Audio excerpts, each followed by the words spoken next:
And since we got pretty much a full house here and he's had limited time, I'd ask you to keep your follow-ups to an absolute minimum so that we can be as fair as we can to everybody. When the general's done, I'll come back up and brief on some other topics as well. So with that, General McKenzie, can you hear and see me okay?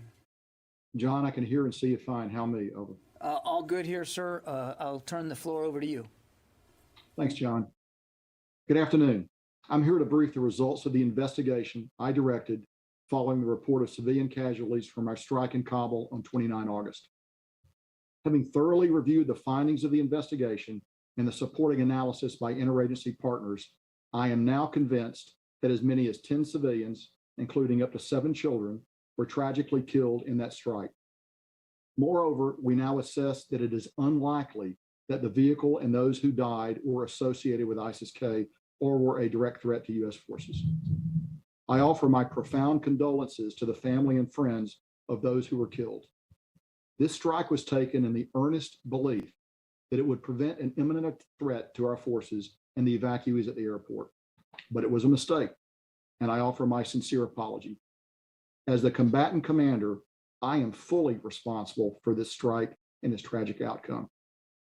While I've begun with the most important findings of our investigation, I do want to provide the background leading up to the strike and include an explanation as to why we felt reasonably certain that this was a legitimate strike on an imminent ISIS-K threat, with no indication that the strike would result in civilian casualties, as we asserted in our initial statements.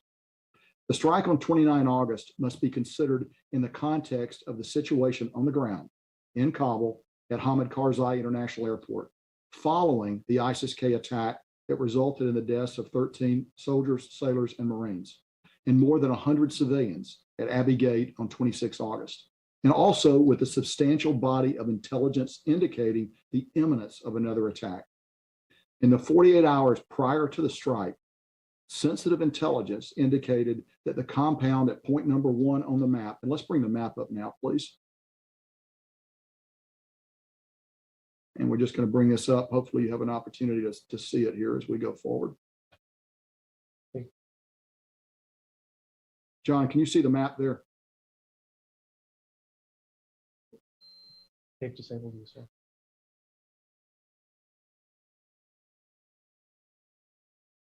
Hey, John, can you hear me now? And the press have hard copies.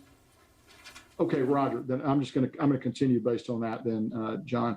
In the 48 hours prior to the strike, sensitive intelligence indicated that the compound at point number 1 on the map was being used by ISIS-K planners, used to facilitate future attacks. We were also receiving a significant number of reports indicating multiple avenues of attack which were being planned simultaneously, through which ISIS-K would attempt to harm our forces, including with rockets, suicide explosive vests, and vehicle-borne improvised explosive devices. In fact, in the 36 hours preceding the strike, our leaders on the ground at the airport and in the strike cell received more than 60 different pieces of intelligence related to imminent threats, with some intelligence corroborating and some conflicting, with events observed from our UAVs, which were flying above Kabul throughout the day. One of the most recurring aspects of the intelligence was that ISIS-K would utilize a white Toyota Corolla as a key element in the next attack. Because the compound at point number 1 was our strongest lead for this series of imminent attacks, we initiated an intense surveillance of the compound with as many as 6 MQ-9 Reapers on the morning of 29 August. At 8:52 a.m. local time on 29 August, a white Toyota Corolla arrived at point number 1. The compound, we believed, and some conflicting, with events observed from our UAVs, which were flying above Kabul throughout the day. One of the most recurring aspects of the intelligence was that ISIS-K would utilize a white Toyota Corolla as a key element in the next attack. Because the compound at point number 1 was our strongest lead for this series of imminent attacks, we initiated an intense surveillance of the compound with as many as 6 MQ-9 Reapers on the morning of 29 August. At 8:52 a.m. local time on 29 August, a white Toyota Corolla arrived at point number 1. The compound we believed to be a key area of interest associated with imminent threats to the airport. 2 adult males exited the vehicle, met with an adult male in the compound, and received a bag from him. The Corolla then departed the compound heading south, and we followed the vehicle. At 9:05 a.m., the Toyota Corolla picked up a 3rd adult male carrying a bag at point number 2, and then continued south. At 9:35, the Corolla arrived at the compound at point number 3, which we now know to include an Office of Nutrition and Education International, and all 3 adult males in the vehicle entered the building on the compound. At 11:19 a.m., 3 adult males unloaded bags and jugs from the trunk of the vehicle before departing the compound at 11:22 a.m., heading south. At approximately this time, U.S. forces were notified of a sensitive intelligence collection indicating that an ISIS-K cell leader in Kabul was dropping off supplies. At 12:11 p.m., the Corolla arrived at point number 4, and at least 2 adult male occupants exited the vehicle in front of an office building before returning to their vehicle and departing at 1:27 p.m., heading west and then south. At 2:00 p.m., the Corolla returned to the compound at point number 3. Subsequently, multiple adult males were observed loading the trunk of the vehicle, with items assessed at the time to be explosives, before departing at 3:47 p.m. with 4 adult males heading north. At 4:11 p.m., the Corolla returned to point number 2 and dropped off 1 adult male carrying a bag, then continued north. After driving near point number 1, the Corolla dropped off 1 adult male on the road at point number 5, which is roughly several hundred meters north of point number 1. At 4:39 p.m., the Corolla dropped off its last passenger on the road at point number 6. At 4:51 p.m., the Corolla arrived at point number 7 and backed into a compound that was approximately 3 kilometers from the airport, which was the closest it came to the airport all day. We were very concerned that the vehicle could move quickly and be at the airport boundary in a matter of moments. By this time, we had observed the vehicle for about 8 hours. While in the compound, the vehicle was observed being approached by a single adult male assessed at the time to be a co-conspirator. The strike was executed at this time because the vehicle was stationary and to reduce the potential for civilian casualties. The single Hellfire missile was fused to detonate inside the vehicle to further minimize the chance for civilian casualties. It struck the vehicle at 4:53 p.m., which produced an explosive event and follow-on flames significantly larger than a Hellfire missile would have been expected to produce. It is my assessment that leaders on the ground and the strike cell had achieved a reasonable certainty at the time of the strike to designate the vehicle as an imminent threat to U.S. forces at the airport, and that they made this self-defense strike in accordance with established rules of engagement. That assessment is based upon interviews with leaders on the ground and members of the strike cell, on a review of the intelligence available to the team at the time of the strike, and on the team's interpretation of how this vehicle and its occupants' actions were confirming the intelligence that they were seeing. It is further my assessment that the strike team were convinced at the time of the strike that the area was clear of civilians and that they had taken prudent steps in regards to weaponeering the strike to minimize the potential for civilian casualties. Finally, it is my assessment that they did believe, as reported, that there was a secondary explosion. Our investigation now concludes that the strike was a tragic mistake. First, I will stress this was not a rushed strike. The strike cell deliberately followed and observed this vehicle and its occupants for 8 hours while cross-checking what they were seeing with all available intelligence to develop a reasonable certainty of the imminent threat that this vehicle posed to our forces. Second, while the initial reports indicated a secondary explosion, the initial investigation could only conclude that there was a possible to probable presence of external accelerants that could include either explosive material in the vehicle or an ignition of the gas tank of the vehicle. Subsequent analysis could not rule out the presence of a small amount of explosive material, but determined that the most likely cause was the ignition of gas from a propane tank located immediately behind the car. Such an ignition would have created the brief but massive fireball oriented directly up and out of the compound that was observed in the video and displayed in this photo. If we could get that next photo up, please. They have me disabled, sir. Coming. Finally, while the strike cell reported, John, can you hear me okay? I got you, sir. Roger. Finally, while the strike cell reported the presence of 2 adult males, one inside the vehicle and one outside the vehicle at the time of the strike, the cell initiated a review of their footage immediately following the report of civilian casualties and determined that a few partially obscured forms were briefly visible moving in the compound.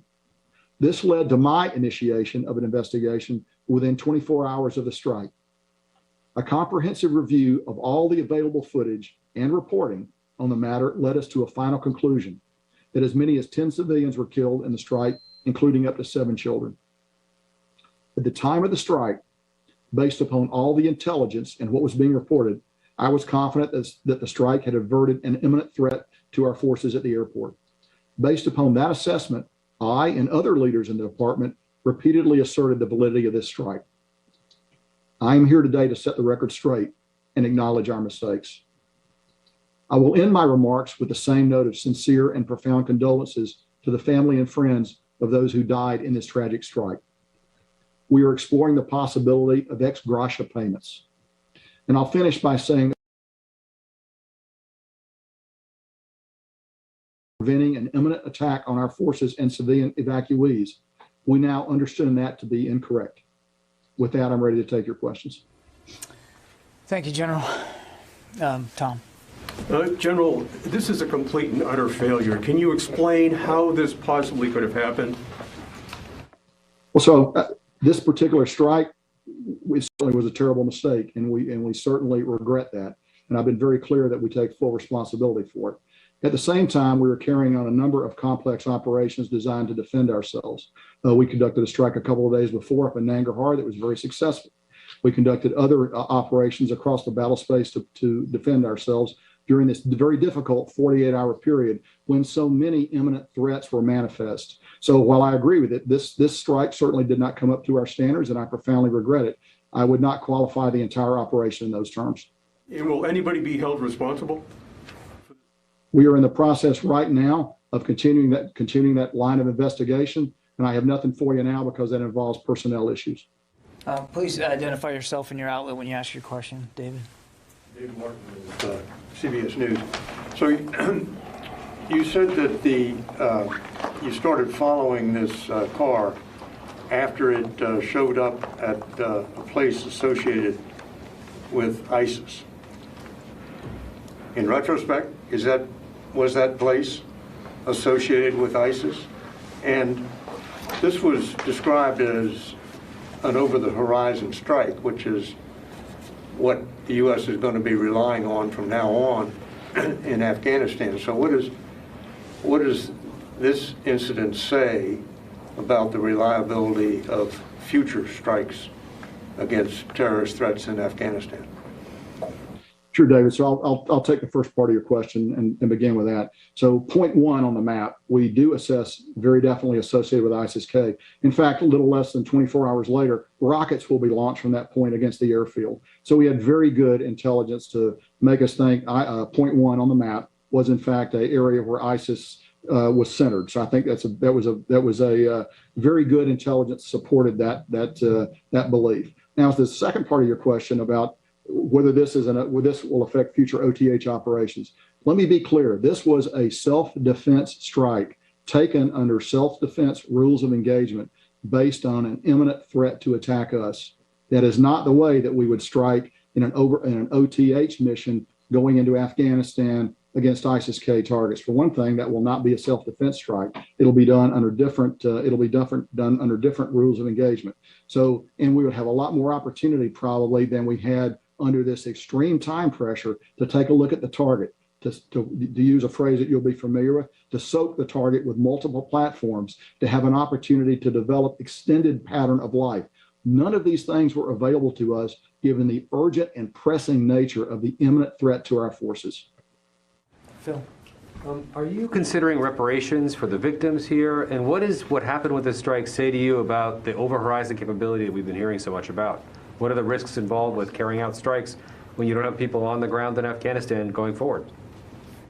Sure. So as I said in my statement, we are considering ex gratia or reparations for this, and that'll ultimately be a matter for policy. So we're in consultation with the Office of the Secretary of Defense to determine the way forward there. As you will also understand, it's very difficult to reach out on the ground in Afghanistan, to actually reach people. But we are very interested in doing that, and we'll move on it based on our ability to do that.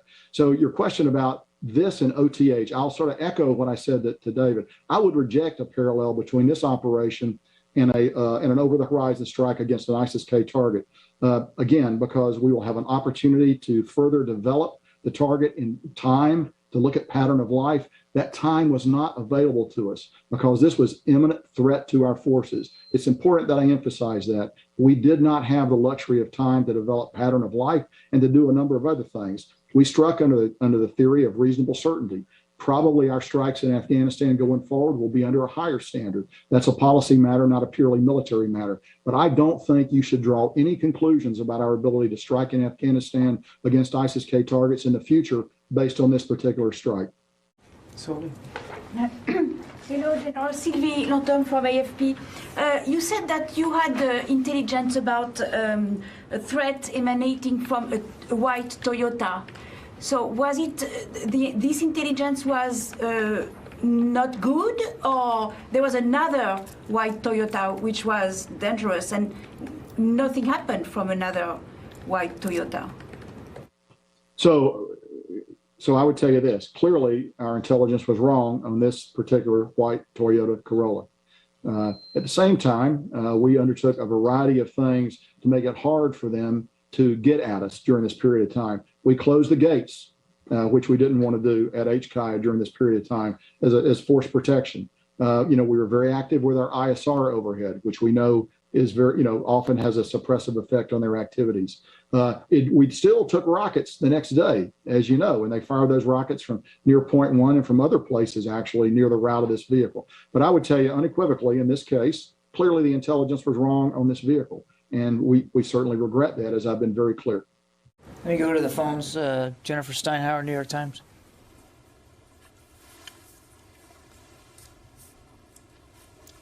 Jennifer, you there? My question's on a different matter, John, for after this. All right. Okay. Louis Martinez, ABC.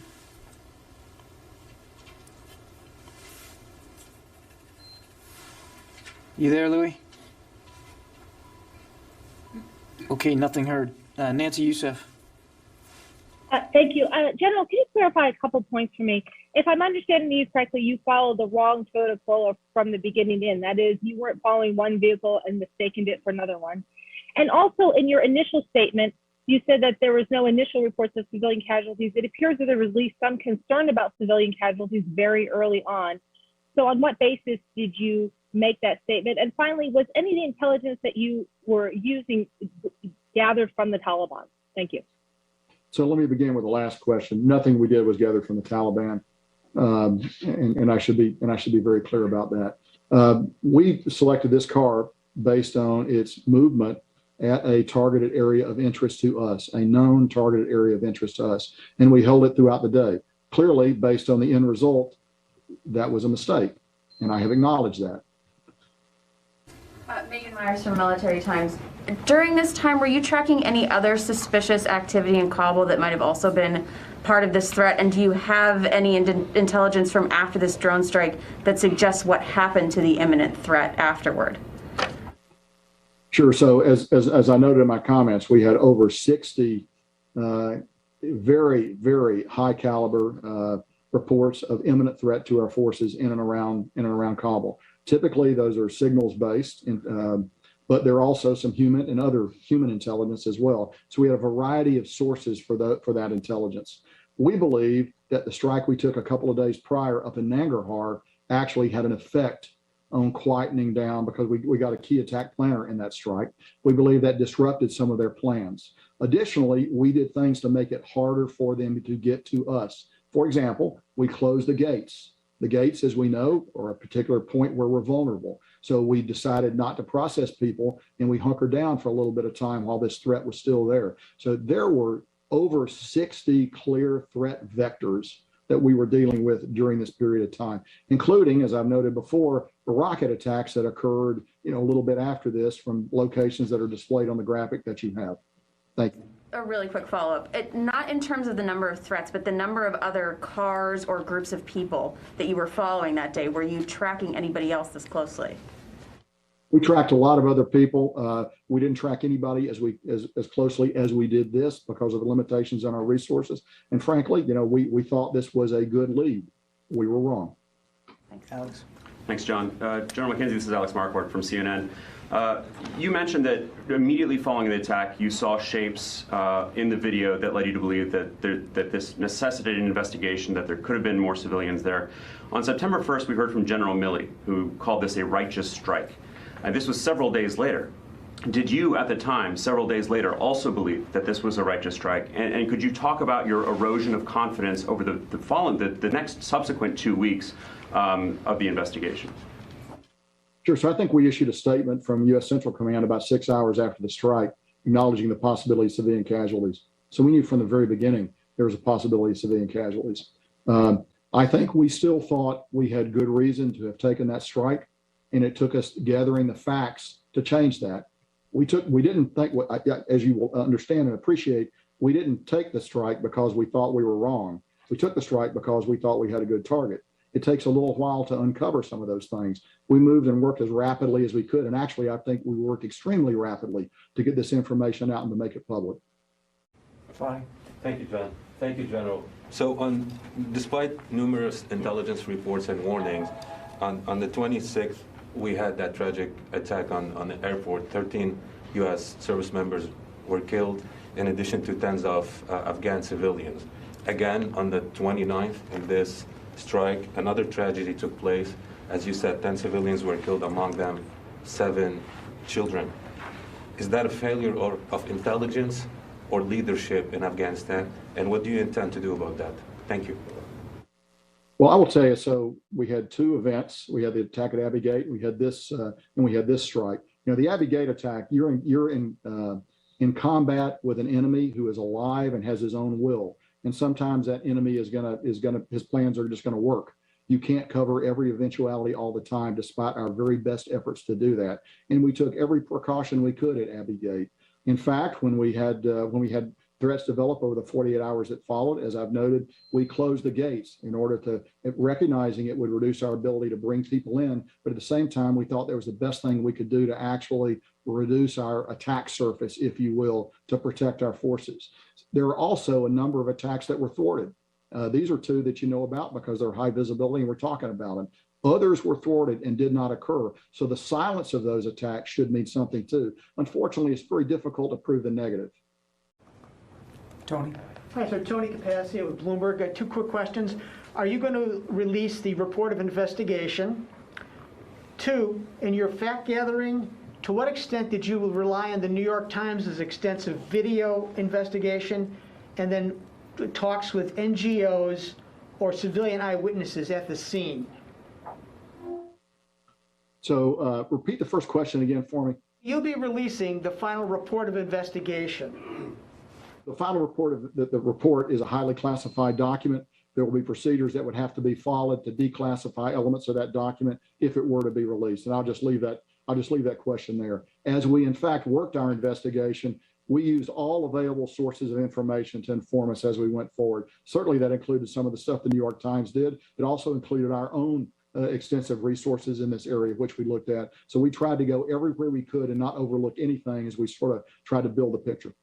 Taliban at all aid in the investigation or the fact gathering? No. Thanks. Lucas. General McKenzie, Lucas Tomlinson, Fox News. Did you have forces on the ground that helped you conduct this strike? No, we did not. As you know, no time were our forces really away from Hamid Karzai International Airfield. So there was nobody there on the ground to have to play that role. I think you can see from the graphic that the position of the strike was about 3 to 4 kilometers to the west of HKIA. So no, there was nobody, either us or a proxy of ours, that was involved in this. That includes Special Operations Forces? Explicitly. Can you talk about the challenges of conducting these drone strikes without any U.S. troops on the ground? Well, so we conducted a very successful drone strike 2 days earlier up in Nangarhar province.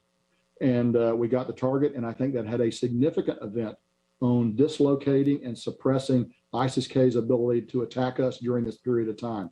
So we actually had success with that. This one we did not have success with, and we've been very clear about owning up to our responsibility in this regard. Lucas, you've had 3 questions. We've got time for just a couple more. Tara Kopp. Thank you. General McKenzie, Tara Kopp with Defense One. Since there are no more U.S. forces on the ground, how would the ex gratia payments be provided to surviving family members, if they are provided? And then I know you walked us through the timeline at the beginning of this, but can you give us the overall amount of time spent actually identifying and confirming this target before the strike was taken? Sure. So as for the ex gratia payments, we're working that right now, and it will be difficult, as I noted in my remarks, I think, or in one of the first questions. It'll be difficult to do that without a presence on the ground, and that's just something we're going to have to work through. I don't have a better answer for you right now, other than we recognize the obligation, and we'll continue to work. We'll continue to work that problem. So, in a situation like this, to go to the second part of your question, as you continue to look at the target over the course of the day, you begin to build probabilities, and you begin to weigh, are we going to take a strike? Why are we going to take the strike?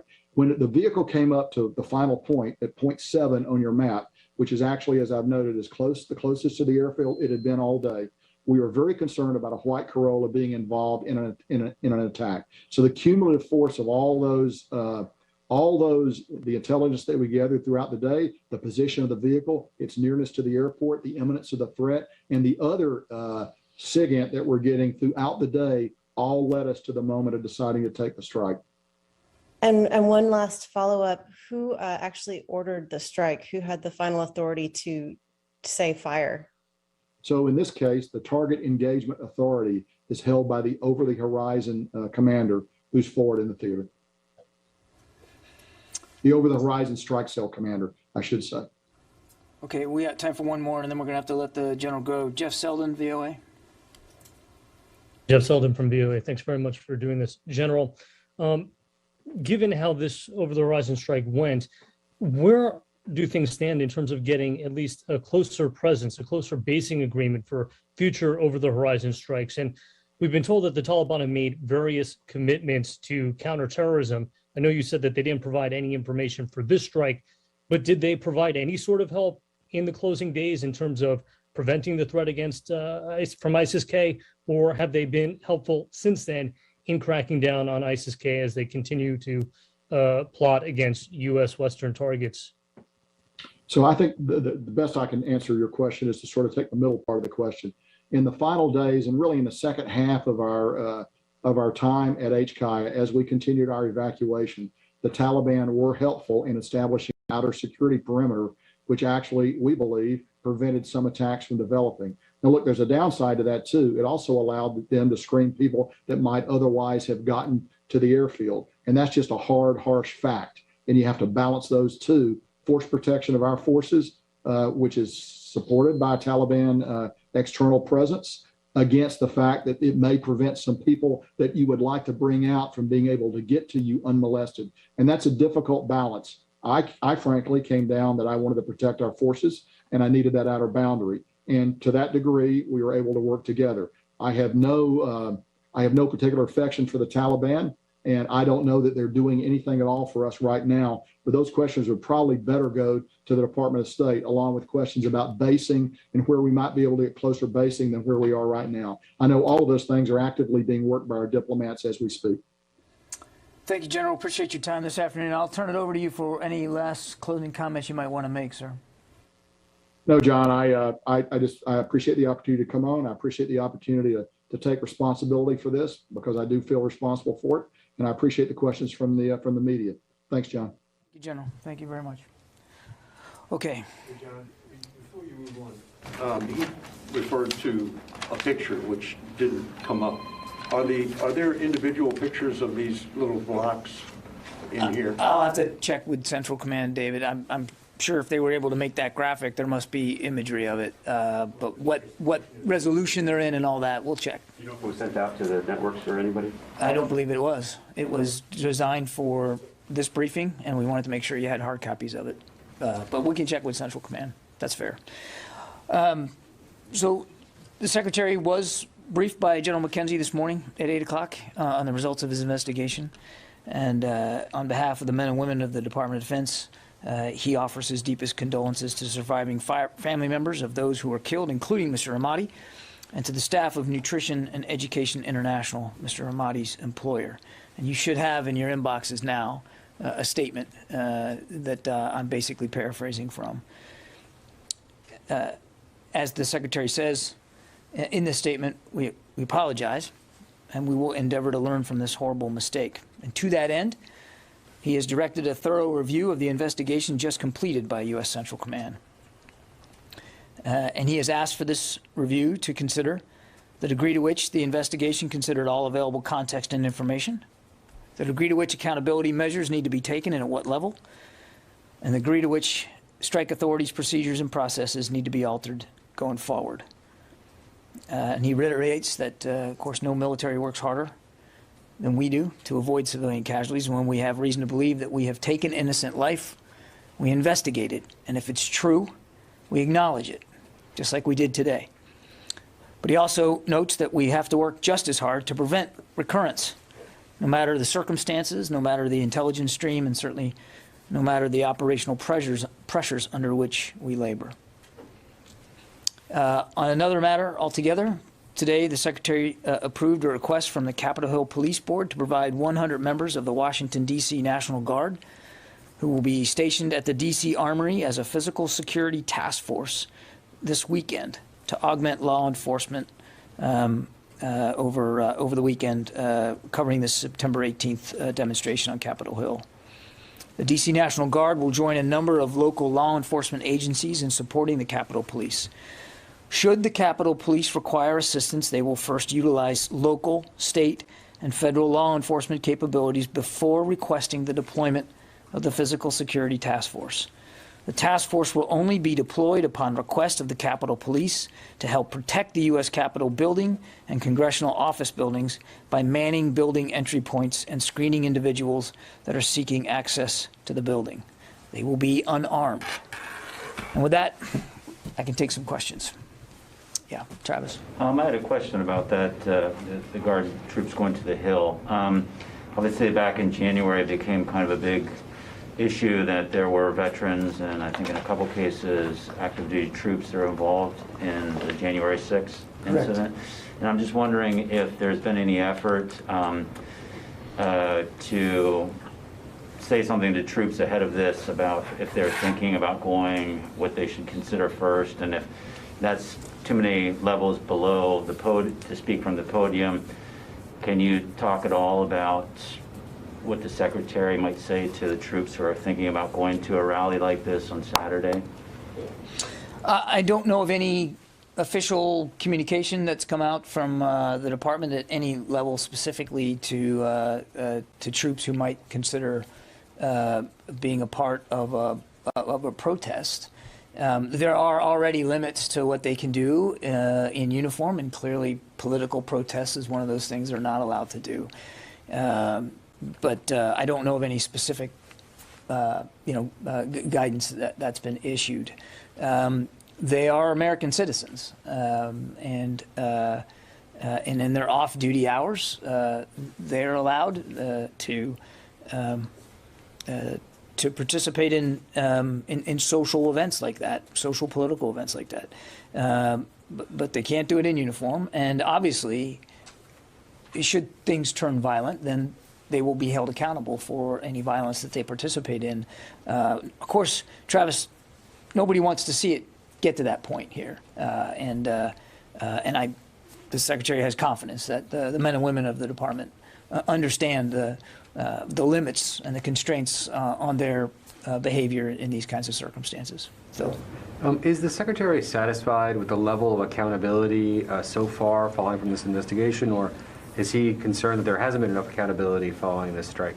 I'm not going to characterize it one way or the other right now, Phil. As I said just a few minutes ago, he's asked for a review of this investigation, and one of the things that he wants the review to do is take a look at accountability and the degree to which accountability measures need to be considered, and if so, at what level. So I'm not going to get ahead of his decision-making on that. Has he ruled out firing anybody? I'm not going to get ahead of the Secretary's decision-making. That's why he's asked for a review, so he can get a look. Yeah. Mike Bress for the Washington Examiner. Will there be a review of the first strike at all? The one in Nangarhar? Yeah. No. No. Yes. Yep. In the back there. So it's Wafa. on Iraq. Today, the Joint Operations Command announced an agreement, security agreement with the U.S. to reduce the combat troops at Ain al-Assad Air Base and Erbil by the end of September. The OIR statement didn't mention any reduction of the troop level. Can you please clarify what's going on in Iraq now? Why there's like misunderstanding between the Iraqi part and the coalition? And also, can you confirm that their level of troops will remain the same through at least September in Iraq? I can't confirm that, and you're going to have to let me take your question on the statements because I just haven't seen those today, and I don't want to venture a guess right now. So let me take your question, and we'll get you an answer back. Can I? If you can just explain a little bit about the capabilities that the U.S. forces will maintain after December in Iraq. Will they be able to conduct airstrikes targeting? Yeah, we're obviously we're still in technical talks with the Iraqis about the presence going forward. I'm not going to get ahead of those talks or what decisions they might make. So I think it's better for me to just leave it where we are right now. And the shift of the mission, the nature of the mission in Iraq, will affect in any way the mission in Syria? Again, I'm not going to get ahead of decisions that haven't been made or policies that haven't been decided upon. We're in talks with the Iraqis about what the posture is going to go forward. We have a much smaller presence in Syria, but it's aligned to the same mission, which is to continue to counter ISIS and their influence in both Iraq and Syria. So while they are different places, different force postures, same ultimate goal. But I'm not going to speak about policy decisions or operational decisions that haven't been made yet. Janie. Thank you, John. Recently, North Korean leader Kim Jong-un sent a victory message to the Taliban and urging the U.S. military to quit. What is your comment on it? Did not see the comment by Kim Jong-un, so he can speak for his own communications with the Taliban. What I can tell you is that we no longer have a presence on the ground in Afghanistan. Our involvement in that war on the ground is over. And the president made clear his intention to do that. The retrograde withdrawal is done, as well as the military element of evacuating Americans and special immigrant visa holders. That said, the U.S. government is still very much going to stay involved and trying to help people leave who want to leave and who qualify to leave. And as you heard General McKenzie say, we're also going to stay focused on the terrorist threat that could emanate from Afghanistan. Thank you. Yeah, Sylvie. Hello, John. I would like to ask you a few details about the AUKUS agreement announced yesterday on the military side. The Australian Defense Minister spoke about basing. Does it mean that U.S. wants to deploy U.S. troops on Australian soil permanently? Well, we already have a rotational Marine Corps deployment there, which the Australians have been incredibly gracious and generous in helping host. And I don't want to speak for, again, decisions that haven't been made, but one of the things that was discussed was the opportunity to expand that presence in Australia and that access to Australia, but no decisions came out of yesterday's Osman 2+2. But that is something that I think you can expect we're going to continue to talk to the Australians about going forward. And in terms of missiles, did you get any? Well, again, I think you heard both the Secretary and the Minister Dutton talk about this yesterday. That there was a range of capabilities that we're going to continue to explore with our Australian allies. No decisions have been made. The only decision really in terms of capabilities that came out of yesterday was, of course, the decision to help the Australian Navy acquire nuclear submarines. But as part of the meeting yesterday, they talked about a range of other types of capabilities that we might want to continue to pursue with Australia. But those discussions are really just starting. And again, these are going to be bilateral decisions made by both the United States and Australia going forward. Outside of AUKUS, of course, Great Britain will be involved in AUKUS-related things as well. But my point is these are sovereign decisions that these nation-states have to make, and I just don't have anything additional to read out today. Fadi. Thank you, John. I have two separate questions. So the first one is on the 29th attack.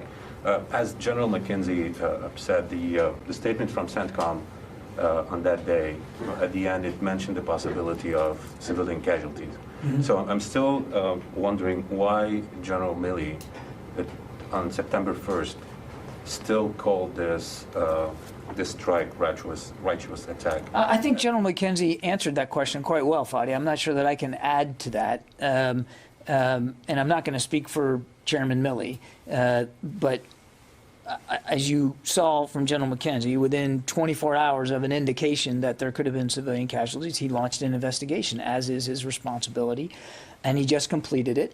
And they did it fairly quickly, but I think they wanted to take the time to be as contextual as possible. So I think he already spoke to that. Yeah, but I mean, you said it within 24 hours.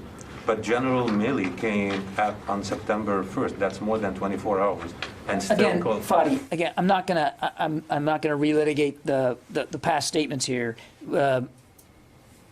As General McKenzie mentioned, every leader in the department that spoke to this in the moment that it was spoken to was speaking to you in good faith based on the information that we had, and that includes me, by the way. Things that I said obviously have not turned out to be correct. But it was done in as good faith and effort as possible to be as transparent as we could with what we knew at the time. Obviously, we now know more things and different things that has completely changed the character of this strike. And again, we're trying to be as open and transparent as we can when we know things. And on AUKUS, it seems France just recalled its ambassador to the U.S. And this is a fallout from the submarine issue. So in the department, and the government effort to bolster Australia's defenses and the Indo-Pacific strategy, counter China, it seems you're having growing issue with France. How concerned are you, first, about the future of defense cooperation with France? And was the French government notified ahead of time of this move? Senior administration officials have been in touch with their French counterparts to discuss this arrangement, including before the announcement.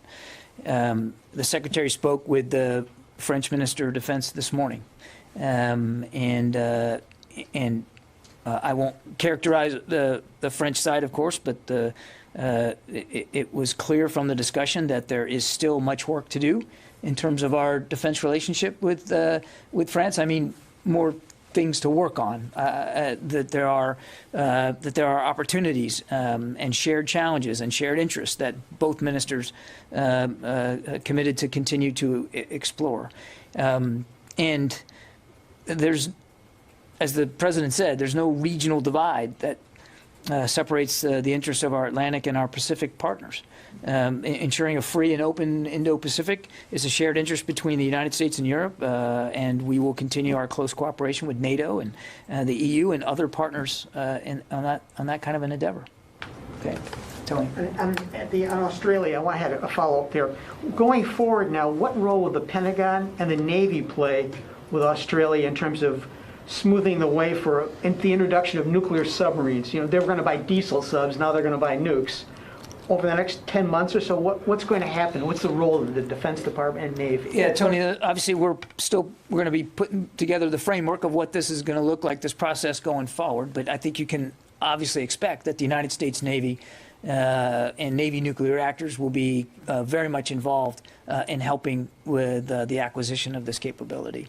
Are there any particular questions that need to be answered to the Navy's satisfaction about Australia's capability to build nuclear submarines or having contractors?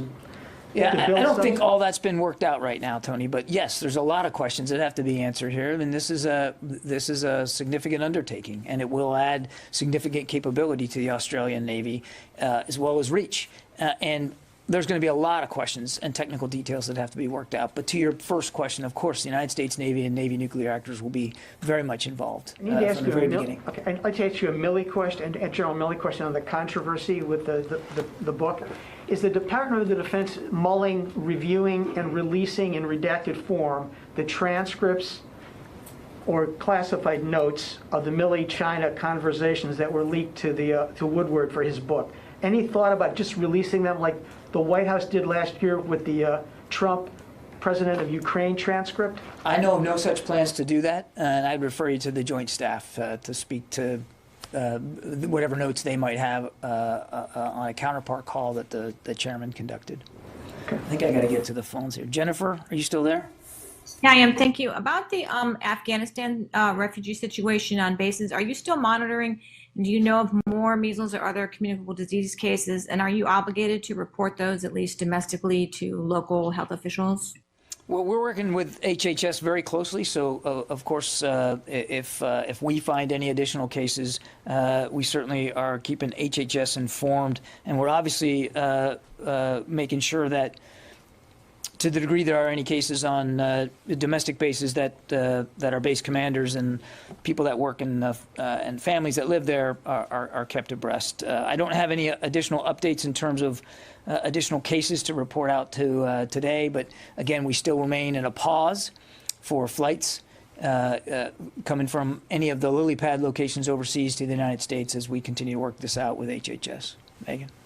So all of the services have released their mandatory COVID vaccination policies. The Army is giving itself, at least its Reserve and National Guard components, through the end of June to get fully vaccinated. Does the Secretary have any concerns about that long of a timeline, given that there's been a surge in the past month or so of military deaths, and the bulk of military deaths have been in Army reservists and National Guardsmen? The Secretary has made it clear that he expects the services to move out as energetically as they can on this, because he is concerned about the rise in deaths and the impact that the Delta variant has had on the force. That's one of the driving reasons why he went to a mandatory regimen for, in this case, the Pfizer vaccine. He spoke to the service secretaries just a few days ago about this very topic, and they reported out to him their progress and what their implementation guidelines were. He's satisfied that they are working hard enough and fast enough to try to improve the vaccination population inside each of the services, but it's not something that he's just going to lose focus on. He's going to continue to engage with the services, continue to get updates, and certainly if the Secretary feels like a change in implementation needs to occur in any one service based on whatever the data is or what the rate of infection is, certainly the rate of deaths. I mean, he will absolutely do that. All right, so a lot of questions surrounding, of course, that drone airstrike that did kill civilians, but ending there with comments on COVID-19. I did want to go back into that FDA panel because we did want to let everyone know that it was decided by the FDA advisory panel. They have rejected the plan to offer the Pfizer booster shots to most Americans. Let's listen into their explanation as to why right here on Live Now from Fox. This booster dose is not going to make a big difference. It's not likely to make a big difference in the behavior of this pandemic. Secondly, again, I agree with what Dr. Marks said earlier, that this is a killed vaccine, and our experience with killed vaccines is quite clear that we need to have doses 6 months or longer apart in order to ensure protective immunity. But one of the questions, I think, it's going to be very hard to do the trial, but if we could separate the distance, the length of time between the first dose and the second dose, it might not be necessary to give a third dose. I don't know how we'll be able to go about addressing that issue, but I think it deserves some consideration. And then, thirdly, in terms of the risk, people who have risk factors such as obesity, that should, in my thinking, is that should apply to people under 65 years of age. I mean, there are clear risk factor groups who fall into the risk of hospitalization and more severe disease who are under 60 or 65. And it seems to me we should probably include them in consideration of a booster dose. And I'll stop at that point. Thank you. Thank you, Cody and Dr. Marks.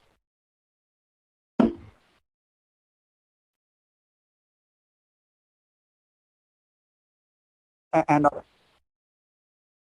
I believe we've been getting ready a revised voting question, but I can, while we're getting that together for you, I believe hearing what you've been saying, what we would probably suggest is something along the lines of, based on the totality of scientific evidence available, including the safety and effectiveness data from clinical trial C4591001, the potential benefits outweigh the potential risks of a Pfizer-BioNTech COVID-19 mRNA vaccine booster dose administered at least 6 months after completion of the primary series for use in individuals 65 years of age and older, and those judged to be at high risk of complications due to occupational exposure or underlying disease.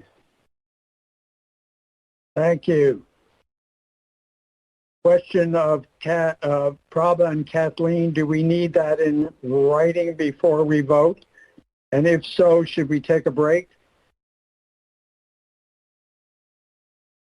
Dr. Trey, I think we can get the question ready in the voting pod. Are we okay to do that, or?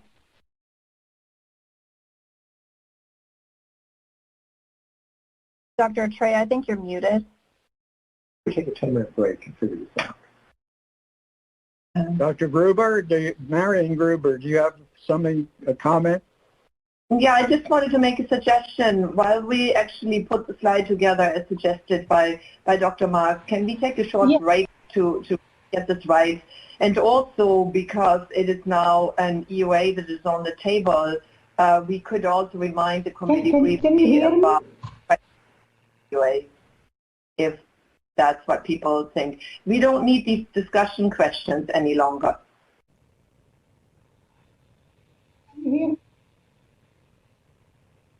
Okay, let's take a break then. For, is 5 minutes enough? Would you think 10 minutes better?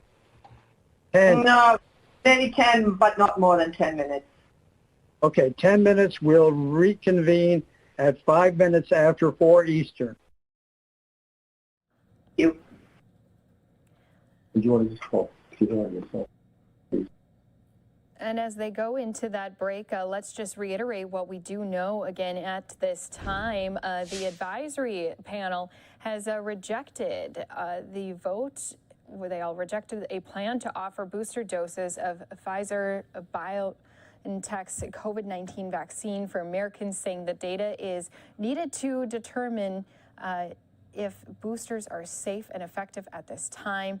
So the U.S. has already approved an extra dose of both the Pfizer or Moderna vaccines to people who are immune compromised, or for those who have severely weakened immune systems. So immune compromised or weakened immune systems. And this meeting has been live streamed. We've been popping in and out of it for you here on Live Now from Fox. But again, the need for boosters and who should get them has been a subject of debate in recent days among scientists inside and outside the government. And the World Health Organization has strongly objected to rich nations giving a third round of shots when poor countries still don't have enough vaccine supply for their first. The FDA is also not bound to follow the advice of its independent panel, but if the agency overrules its own experts, that could then, of course, cause confusion, as President Joe Biden and his top health advisors have continued to campaign and hoped to begin booster shots into next week. So U.S. health officials urgently looking to shore up Americans' protection against the virus amid the highly contagious Delta variant, which has fueled COVID-19 cases and death levels to levels we've not seen since last winter.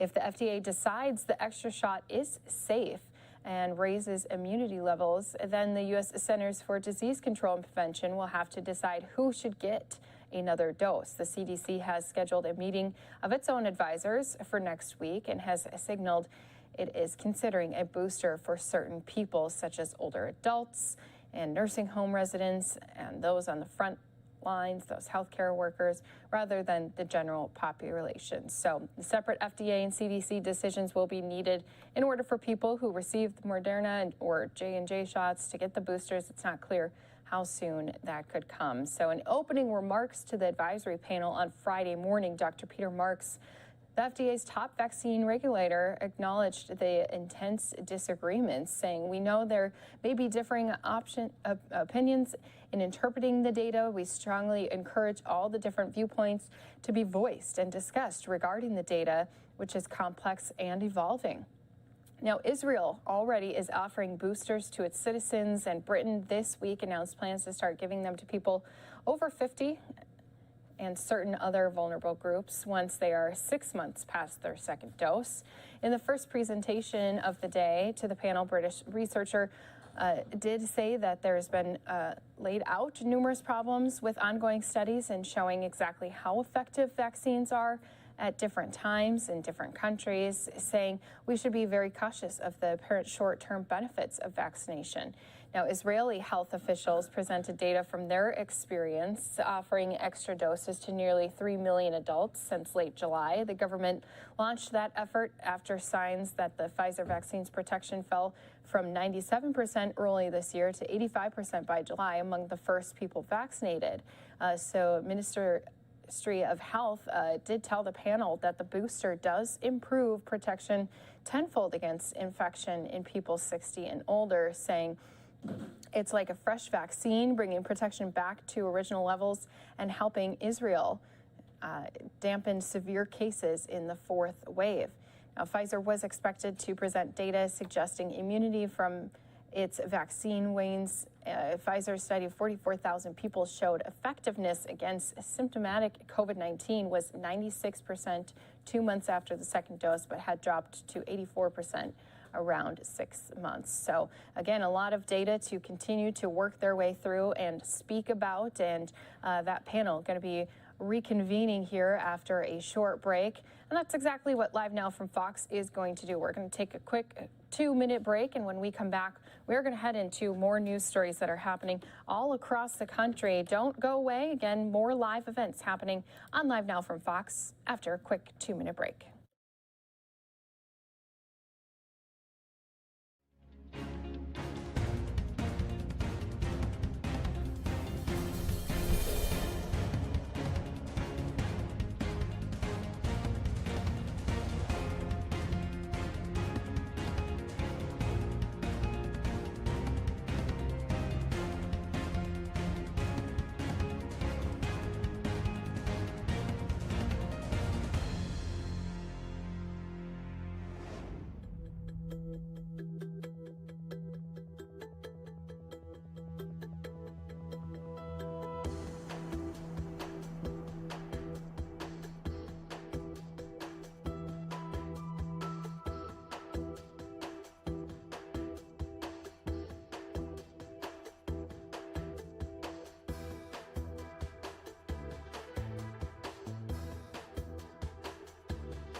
All right, guys, let's listen in as officials in Louisiana are talking about not only COVID-19 cases, but also recovering from Hurricane Ida. There must be equity. We have to look at all of the things that we have not done for communities of color, for poor communities, what we have not done in terms of low income and moderate income housing. But I just want you to know it's a new day. It is a new day for us to do what we do. We have ensured throughout this process that not one person that lives in a HUD property or has a Section 8 voucher or some other voucher can be evicted from their home. We've made sure that if you have an FHA mortgage, you cannot be foreclosed on during this time. We're saying to people, you know what, it's not only time to keep you safe, it's time to let you grow and to spread your wings. So we're going to make it easier for you to buy a home. We're getting ready to give down payment assistance for homes for first-time home buyers. We're looking at all of the things in HUD that have, to this point, made it more difficult for Black and brown and poor people to get a home. So not only are we doing down payment assistance, we are neutralizing student debt. Who has student debt? Black, brown, and poor people. So they would weight student debt so heavily you could not qualify to buy a home. We're changing that. We're changing that student debt problem. We're looking at how houses are appraised. The president has put me in charge of a committee that's going to look at discrimination in the appraisal process. My house should not be valued less because of the color of my skin. So we're changing that. We are doing so many things for people. And I feel so good about it because, you know, our staff laughs at me. I wake up in the middle of the night and just come up with crazy ideas and I say, can we do this? And they'll say, we can do that. I think they just said because they don't want me to think of nothing else. But what I need for you to understand is that I'm here because I care. I'm not here because I have to be here. I'm here because I care about the people who live here. I love all people. I especially love my own. And I'm going to be sure that we get our share. I'm going to be sure that when they say Build Back Better, they mean it. So Governor, who is my friend, he and I have had a good conversation today about what we're going to do when we send a whole lot more money here. Mayor, who is my friend, she's going to make sure that she gets her fair share, and I'm going to make sure that she does. And if I have to come back to Louisiana and y'all not taking care of my people, it ain't going to be pretty. I want to thank. That was just some live update there in Louisiana. We are going to continue on with more live events right here on Live Now from Fox. I'm your host, Mike Page. Thanks so much for joining us here this Friday. Let's go out to Texas right now. We got Governor Greg Abbott. He's about to sign a bill really trying to beef up border security. Let's listen as tens of thousands of migrants continue to come to the border in Texas. Government's job to secure our border. But the Biden administration has failed to do its job. So Texas is stepping up and doing what the federal government is supposed to do.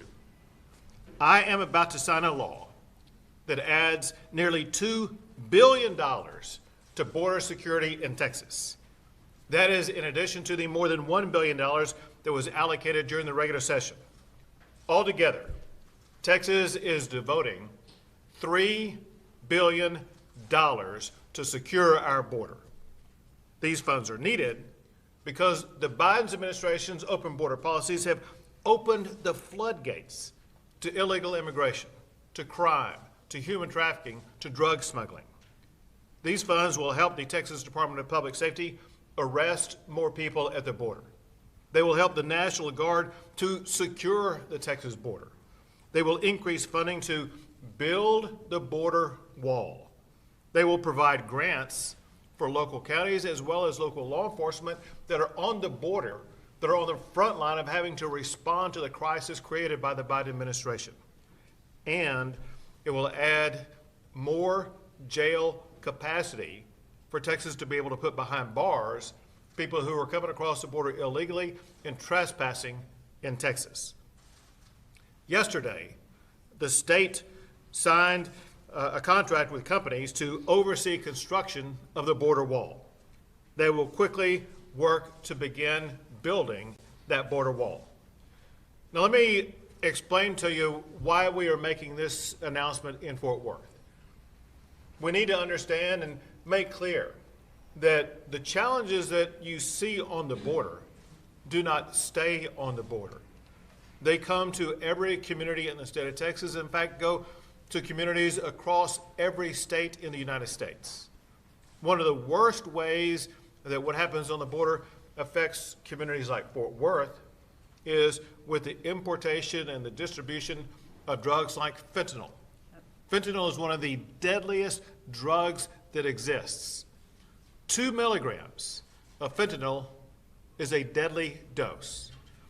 This year alone already, state law enforcement officials have apprehended and seized more than 400 pounds of fentanyl.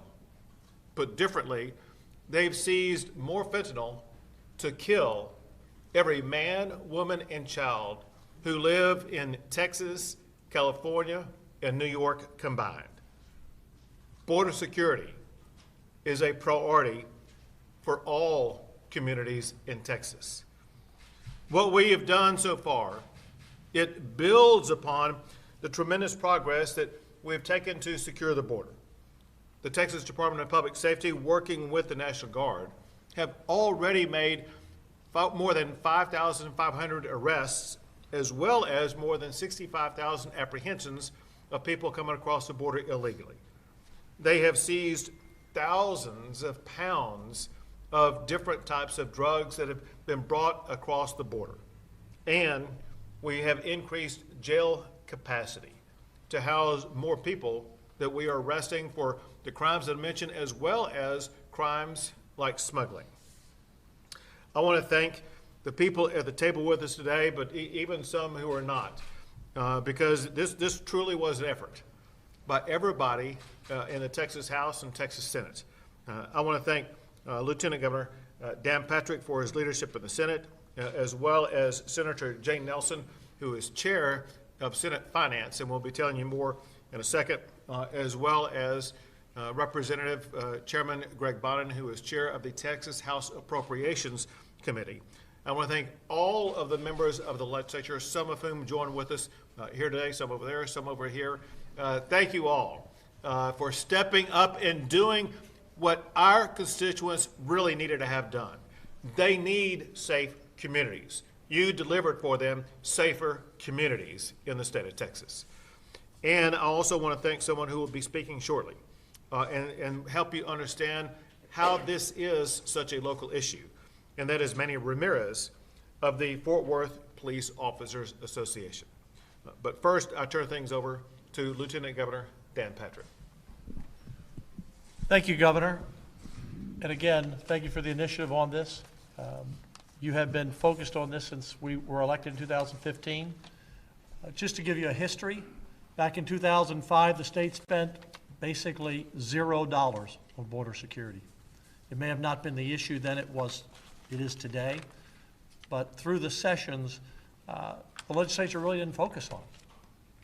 And then in 2015, when the governor was elected and I was elected, Chairman Nelson was appointed to finance, our senators, the House, we began to focus on it. It was the first session that we put $800 million in the budget because that's what Colonel McCraw of DPS told us that he needed.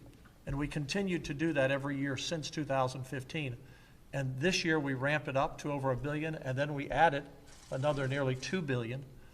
And in the Senate, it also had bipartisan support. It was not just Republicans voting for the bill, because everyone recognizes what is happening on the border. President Biden's policies have one thing in common around the world: total chaos. If you look at the photographs outside the Kabul airport, and you see the misery of those people trying to escape and get to America, actually, because of a total dysfunctional plan to evacuate people. And then look at the photographs from the drone yesterday of the 10,000 under the bridge. You could interchange those photographs. It is chaos everywhere by failed policies, failed planning.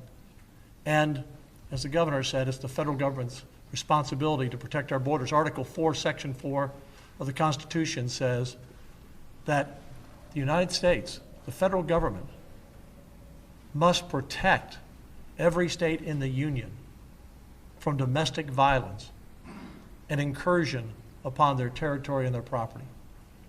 This administration is not doing that. And the result of that is human trafficking in our state and in our country, criminals crossing the border, an impact on our state taxpayers and our healthcare system and our education system, and at the end of the day, losing control of our border and our state and our country. And that's why the governor stepped up and the legislature is behind him. This must not be allowed to continue. Just the last number, on average since 2005, we've apprehended about 435,000 people every year on the border. That's apprehended. 2/3 of that's in Texas. This year, we're approaching 2 million plus. If you do the math, in 2004, they said we had 10 million people here illegally, add 400,000 a year for the last almost 16 years, and 2 million this year, and that's only the people we've apprehended, not the people that get in. So you can see that the federal government, and under the Biden administration, 4 to 5 times more people are crossing the border illegally than ever, and they don't seem to care about Texans, Americans, or those even trying to get here. If you look at the misery of those people left under the bridge down in Del Rio. Thank you, Governor. Thank you. Now, Senator Nelson. Thank you. And thank you, Governor Abbott and Lieutenant Governor Patrick, for your leadership on this issue. Back in March, during the session, 6 senators, all female, went to the border to see with our own eyes what was going on. We were particularly interested in stories that we were hearing about the impact on women and children. Mm-hmm. And I was one of those who went down there, and it was heartbreaking, but eye-opening. We saw firsthand the consequences of having an insecure border. In fact, the day we arrived, we heard a story of a young woman and her child who were going across the Rio Grande in a raft, and it capsized, and they died. We heard that troopers were seeing an unprecedented number of smuggling of drugs, which you mentioned, Governor, and humans and weapons and other threats to Texas. Of course, months later, we heard this bill in both the House. My counterpart in the House carried it over there, and I carried it in the Senate. And the hearings on those bills were also heartbreaking. Texas has sectors along the Rio Grande, along our border, and just the sector, the Del Rio sector, has 3 counties that actually border Texas, and that's where we went.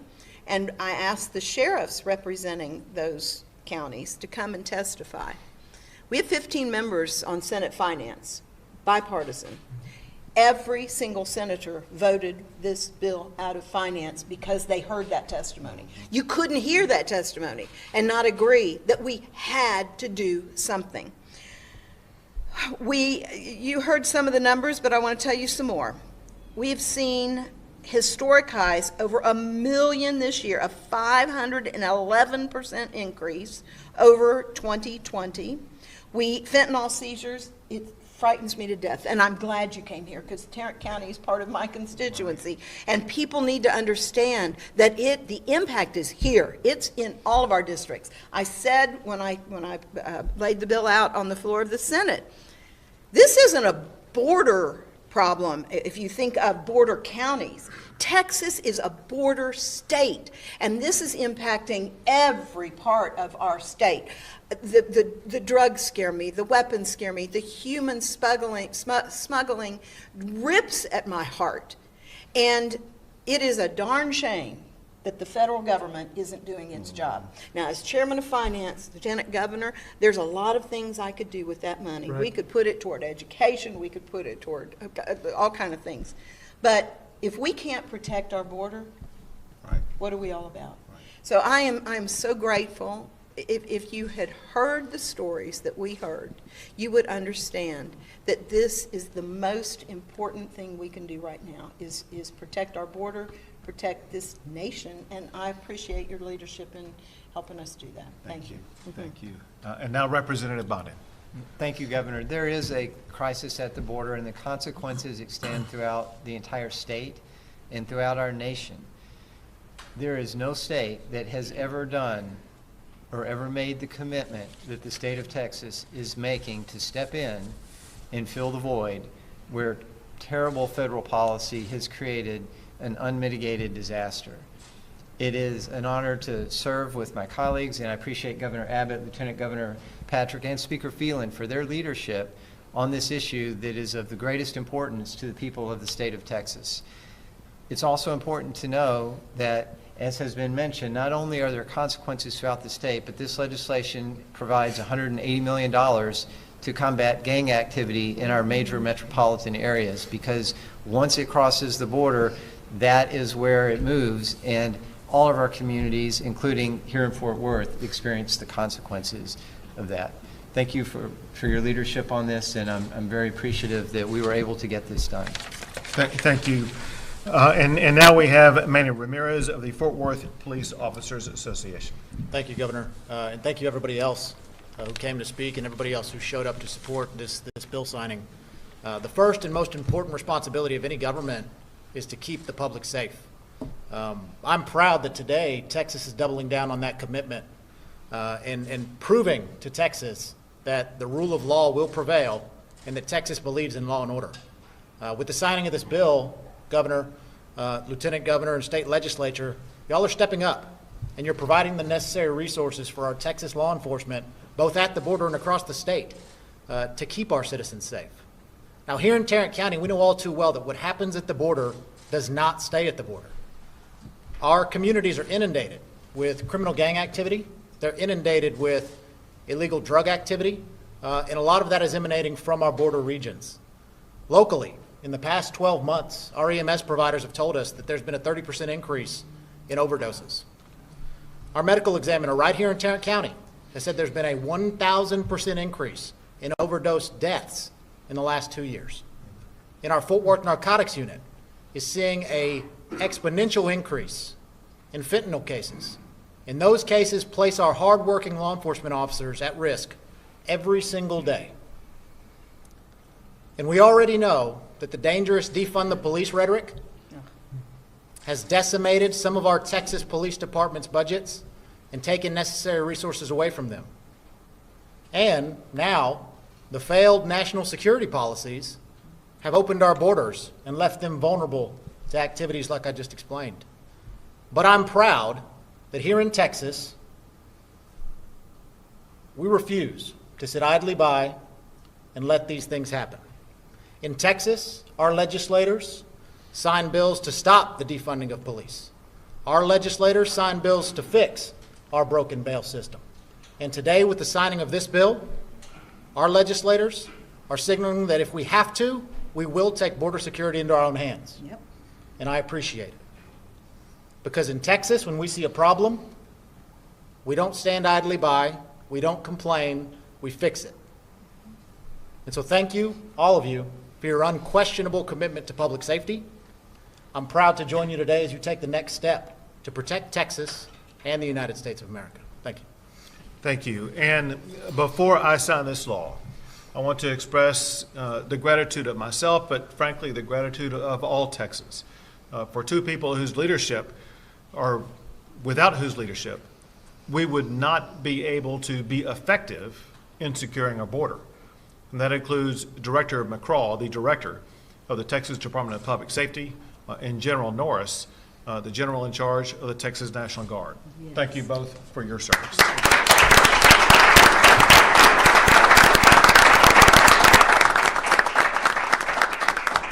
Now to sign the law.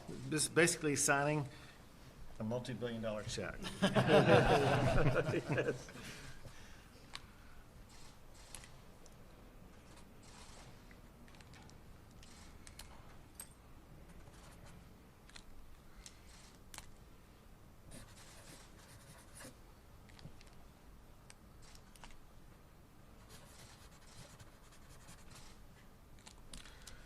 Border security funding is now law in the state of Texas.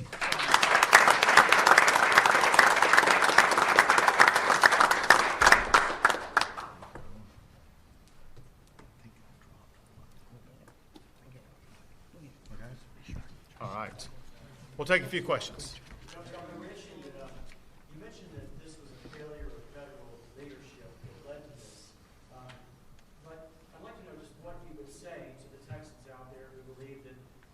this money would be better spent on other priorities such as education, fixing the electric grid, those things. Let's be clear about a couple of things. One is, when you look at what the legislature did last regular session with funding education, was it more funding of education than ever 11 billion. before? 11 So billion. more funding of education than ever before in the history of the state. That we continued in this regular session. As it concerns the power grid, the public needs to know this. What the legislature did during the regular session, they winterized the grid. They ensured the integrity of the grid so that it wouldn't go down like it did this last time. What happened this last time is that the power generators and power transmitters, they weren't subject to being exempt from being shut down. That's why you saw the downtown city lights of Fort Worth on, but the residents without power. That's not going to happen next time because the integral parts of the power grid will remain on. There is now greater ability to generate more power than ever before in the history of the state of Texas, and most importantly is with the new leadership that we have, the way that the electric grid operates is completely different than the way this operated in the past. The way that it operated this past February and before that was in a crisis management mode. They literally waited until there was a crisis in order to summon more energy.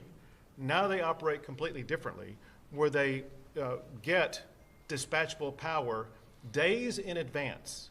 That's why during the summertime, when people had concerns, gosh, would we run out of power on the power grid? And during the summer, we hit an all-time high in the amount of power demand. We were able to meet that demand with plentiful supply because of the new strategies that are being used both by ERCOT as well as by the PUC to make sure that the power stays on. All that said, as your own local police officer put it, public safety is essential to everybody in this state. As your local police officer put it, as well as the last time I was here talking about this issue, as the Tarrant County Sheriff put it, the safety of people in Fort Worth and Tarrant County is challenged by what's happening on the border. When I had my meeting with the border sheriffs at the border in Del Rio, there were sheriffs from the Panhandle there talking about how their communities were suffering from inadequate safety because of what had filtered through Texas that had crossed the border. This is important to the everyday lives of people across every region of the entire state of Texas. And so we are doing the right job for our fellow Texans by making our community safer, by addressing the border security in a way that the Biden administration is failing to do. Governor, yesterday, about 10,000 people underneath that bridge. I guess a lot of people are wondering where are they going to go. Can we see people ending up here in shelters in North Texas?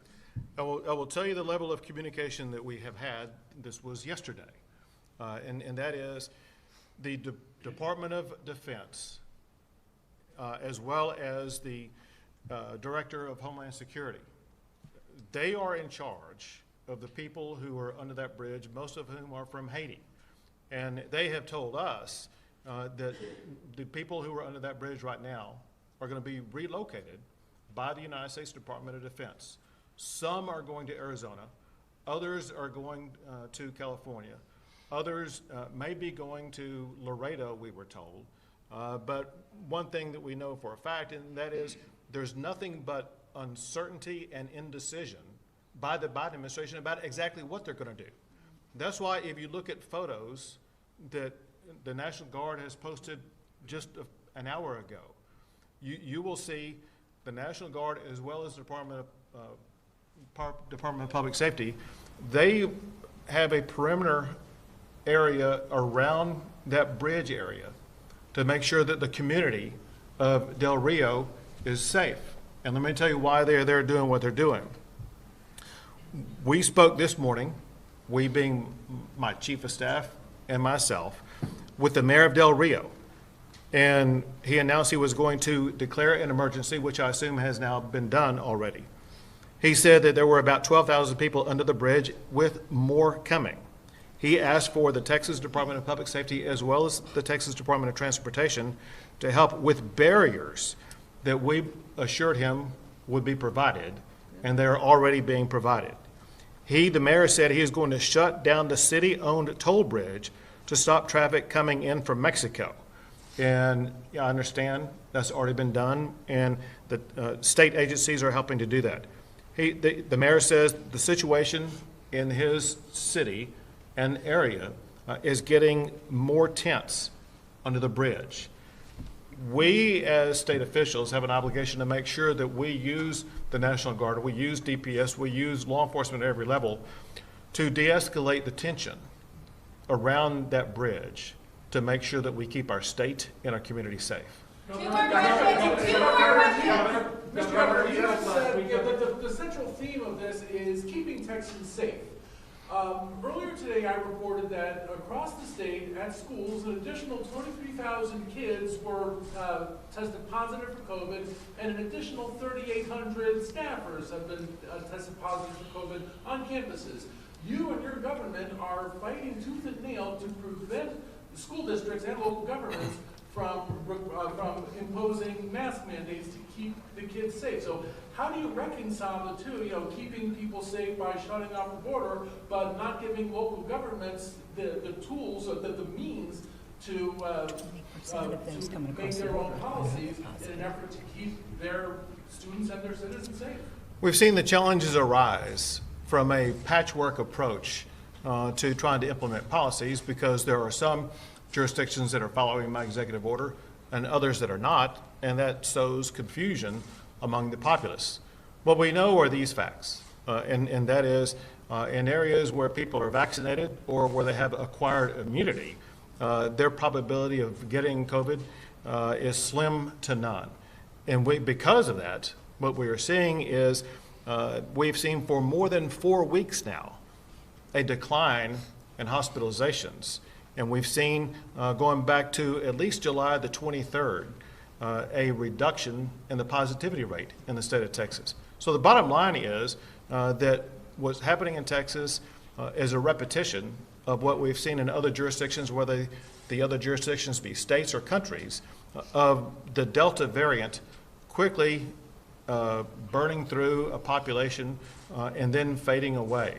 And if that repetition continues, we've already seen the worst of the Delta variant, and we will soon see this variant of COVID hopefully soon passing, and people will be able to get back to their normal activities. That said, this is very important, and that is for wearing masks in schools, we believe in ultimate local control, and that is the parents. The parents have the right and the responsibility to make the decisions that parents believe is in the safest interest of their child. When we spoke last week on the abortion bill, you said that it is a #1 goal for the state of Texas to eliminate rape. Is that a realistic goal, and if so, how do you plan to accomplish it? Let me tell you what I've done, and which will show you a pathway of where we are going. And I can't give you every single detail because candidly that will take too long. But let me give you a synopsis of my approach to ensure that the state of Texas is doing everything that we can to reduce sexual assault in the state. Let's go back to when I was the Attorney General of Texas. When I was the Attorney General, I went and testified in the Texas Senate in support of legislation that they ultimately passed that made it a death penalty sentence for any repeat child sex offender. And then as Attorney General, I defended that law in court.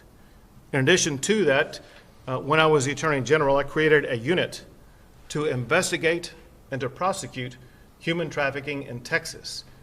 During that human trafficking, that's one of the ways that some women and children are subjected to being raped. More recently, as governor, I have processed more rape kits than any governor in the history of the state of Texas. Processing those rape kits helps to identify rapists that can lead to the prosecution.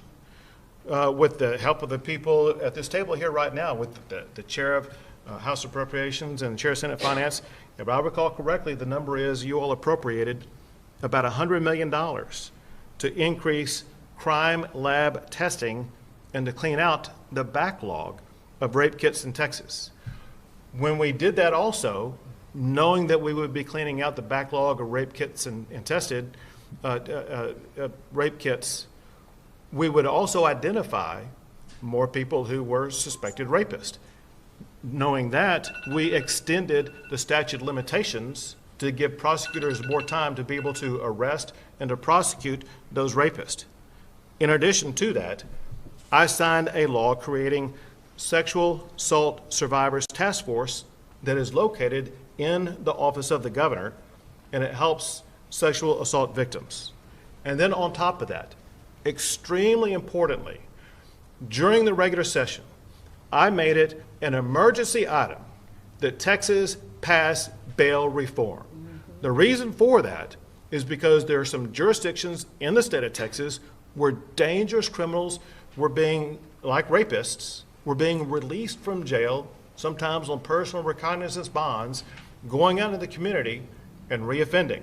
One of the best things that we can do to make sure that we do not have dangerous criminals back out on the streets is making sure we keep them behind bars.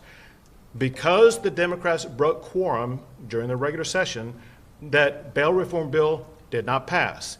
Because they did not show up for the first special session, that bail reform bill did not pass. I told them, and I told Texas, I would keep calling special sessions until we get that bail reform bill passed. Fortunately, the Democrats came back to the session, this most recent special session, and with the leadership of the people at this table as well as others, we passed bail reform in Texas, keeping more dangerous criminals like rapists behind bars. Relatedly, another bill that I wanted to see passed was to ensure that we would not, in Texas, defund police like what we've seen in other jurisdictions across the country. You see in large city after large city and other states across the country, crime is going up, including sexual assault, because of defund police programs. When police are defunded, that obviously means you have fewer police to respond to or protect people from people like rapists. I will not accept defunding police in Texas, which is why these legislators passed and I signed into law prohibitions and penalties for any jurisdiction that's even thinking about defunding the police. In addition to that, I created a child sex trafficking team in the office of the governor that is the national gold standard for dealing with these types of crimes, which once again, too often lead to sexual assault. This is just a thumbnail sketch of a long list of things that I've done to address sexual assault in Texas. We are committed to making sure that as we keep our community safe, we do more to help those who could be subject to sexual assault. Great, thank you guys so much for coming. Thank you. Q&A's over.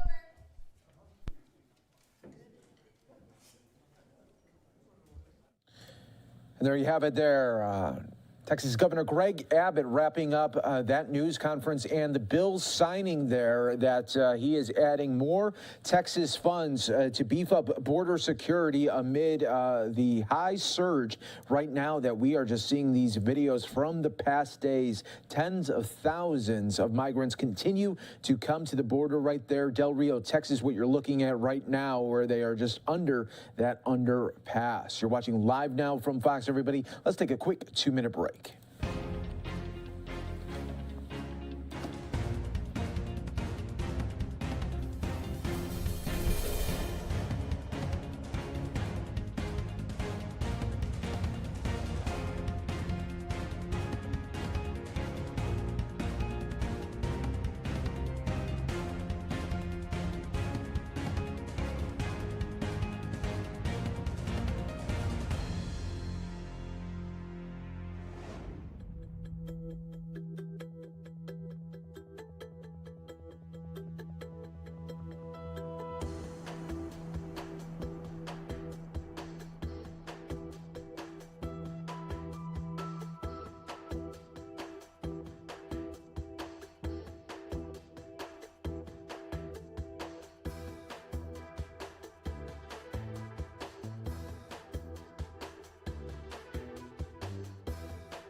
You're watching Live Now from Fox. I'm your host, Mike Page. Thanks so much for joining us here on this Friday as we continue to bring you always the very latest right here across the board. Let's show you how the market ended up for the day, down 166 points in the red as it wraps up not only a trading day, but a trading week here. Let's go back out right now to a little bit more of this FDA panel talking about the booster vaccines here. The FDA panel did vote for the Pfizer booster for 65 and older with high risk there, but it wasn't widespread. We'll get into that in just a little bit. Let's listen to a little bit more of this right here on Live Now from Fox. For the wonderful discussions and productive meeting today. And this meeting is formally adjourned, and have a good evening. Thank you all.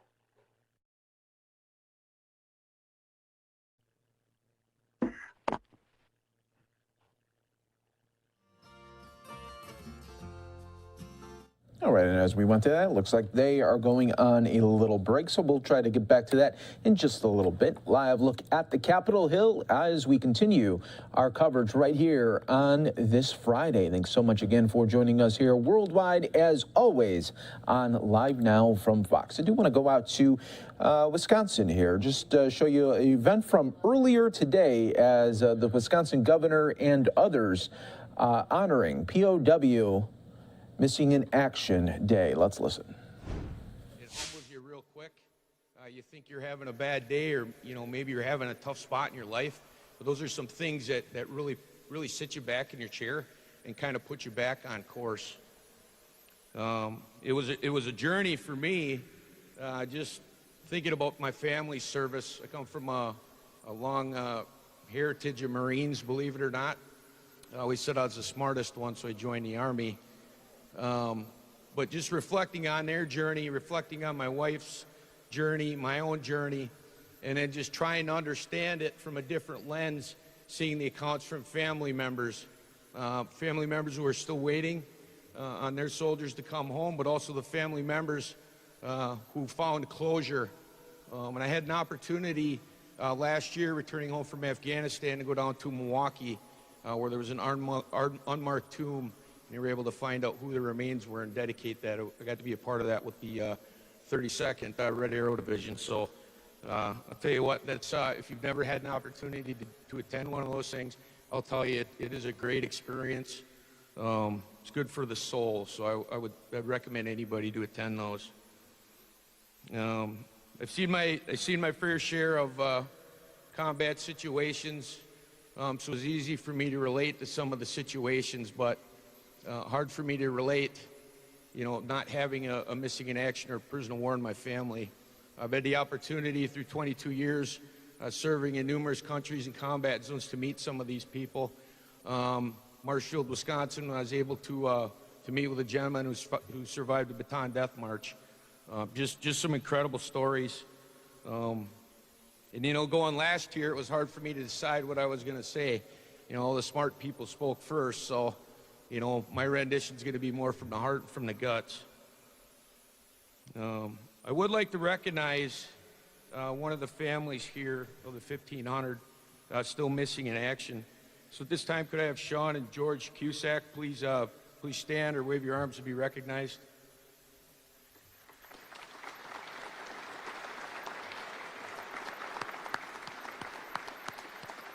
I understood the children couldn't make it today, so send my best wishes to them, please. I'm going to read something on Sergeant Major Raymond Echeverria, who was where they come from. So on October 3rd, 1966, a 7-man reconnaissance team comprising of 3 Army soldiers and 4 South Vietnamese ethnic Hmong soldiers were inserted by helicopter into a landing zone in this Savanakot province in Laos, approximately 800 meters south of Ban Taha and 2 kilometers west of the Laos-Vietnam border.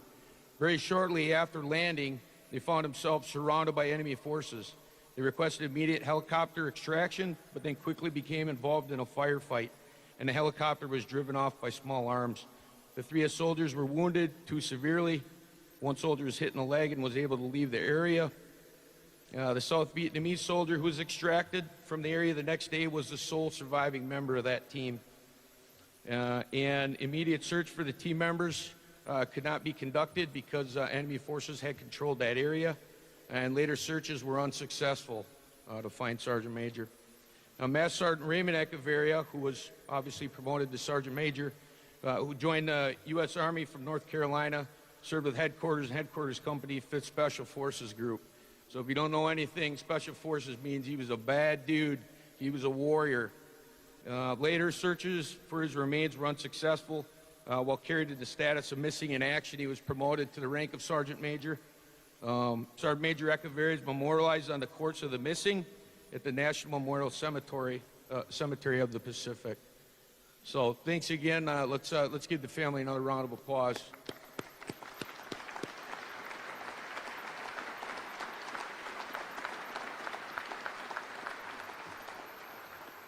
That leads me in kind of to my next pitch here. If you're not tracking, we do have another missing in action who was found recently, who will be buried down in Milwaukee on the 15th of October. His name is, ranking name is Seaman Second Class Arthur Tynes. He's going to be buried in his hometown of Milwaukee. His remains were actually part of the punch bowl. There was 47 soldiers that weren't identified. They were able to go back through dental records and all this fancy DNA technology that we have nowadays, and they were able to go back and identify him.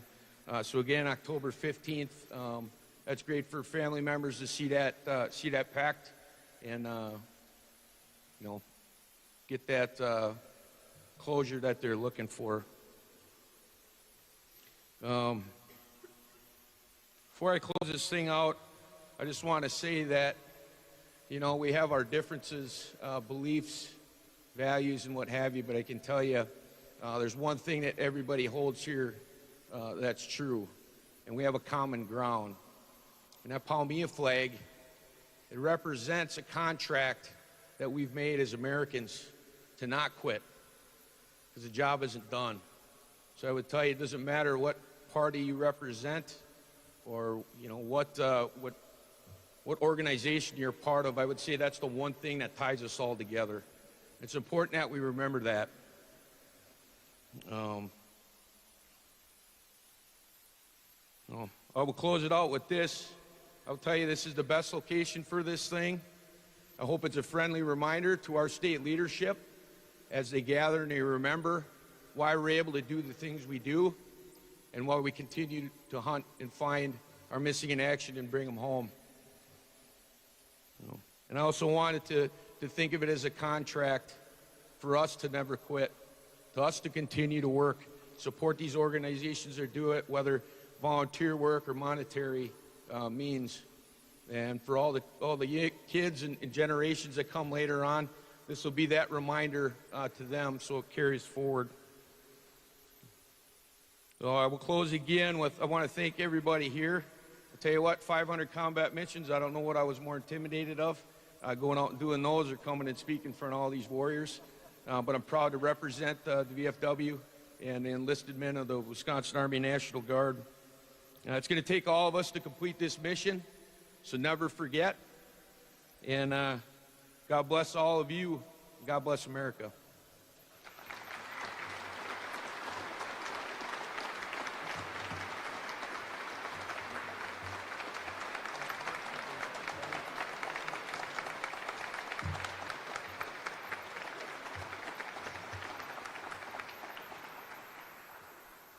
As been told, our military heroes have such incredible passion, and Exhibit A we have right here. Thank you again for those just wonderful remarks. And next, I have the great honor of introducing the leader of our state.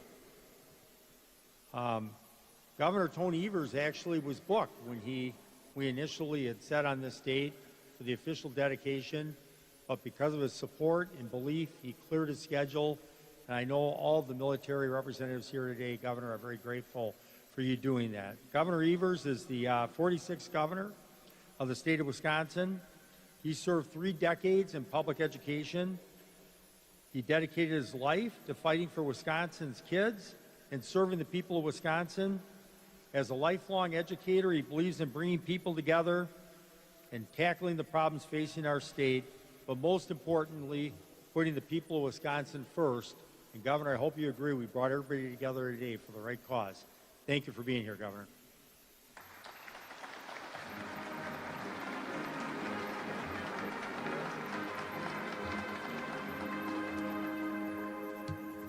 Well, good afternoon, everyone, and thank you for inviting me to be here today for a really meaningful event.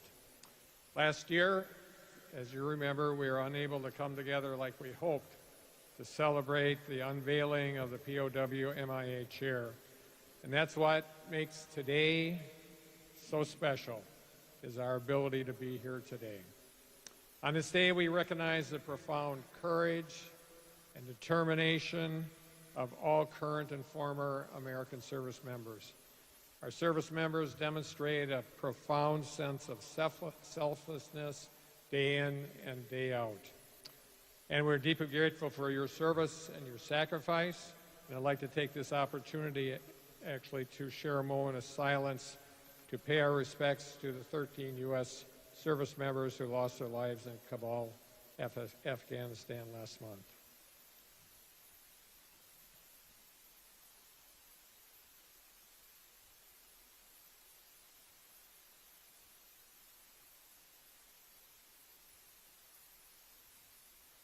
Thank you so much.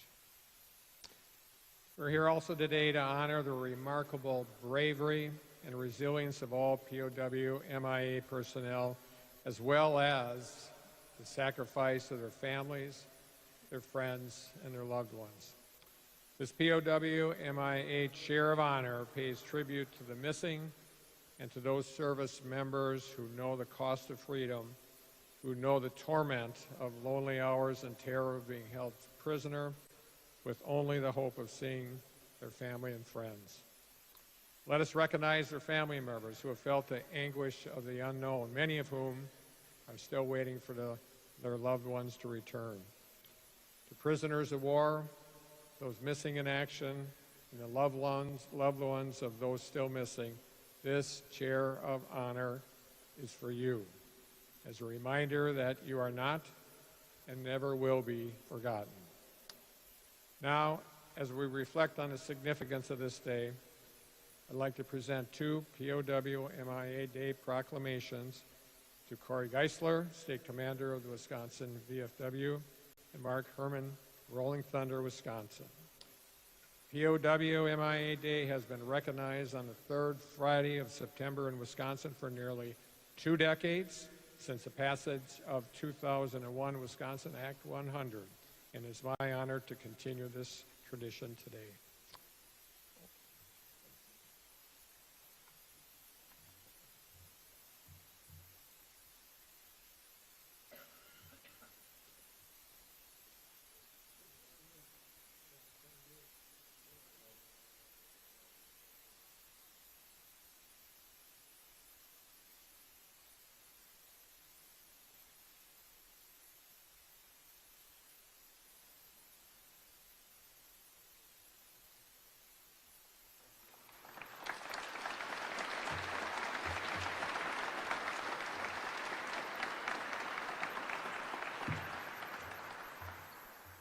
Thank you, Governor. Next, we're going to welcome back Mark Herman to talk about the mission of the Rolling Thunder and how it fits into this enterprise.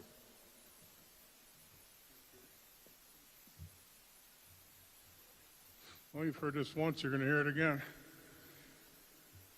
The major function of Rolling Thunder Incorporated is to publicize the POW MIA issue, to educate the public that many American prisoners of war were left behind after all previous wars, and to help correct the past and protect future veterans from being left behind should they become prisoners of war missing in action. We are also committed to helping all American veterans from all wars. Let us have a moment of silence.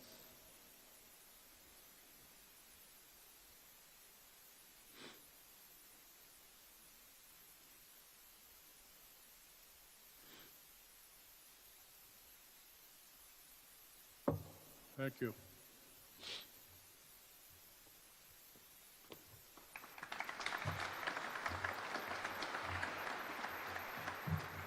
Next, I'd like to ask Lisa Zemlock, who's both the bugler and the leader of the Wisconsin VFW Band to lead us in taps.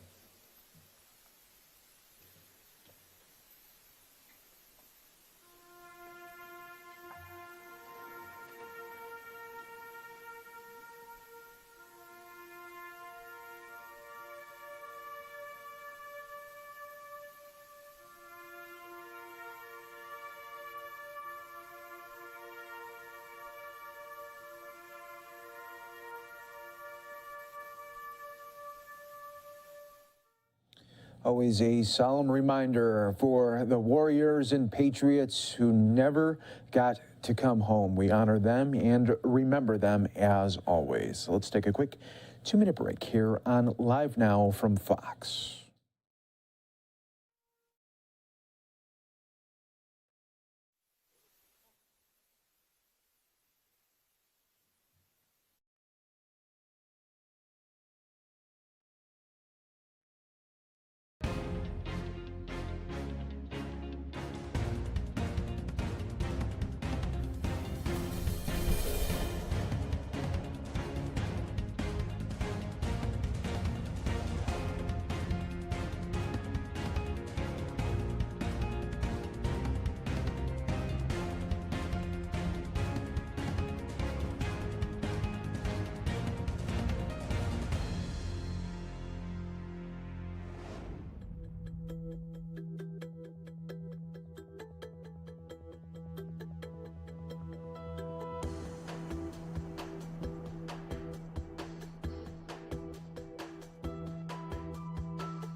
Welcome back, everyone, here to Live Now from Fox. I'm your host, Mike Page. We are getting close to the 5 o'clock hour on the East Coast, 2 o'clock on the West Coast.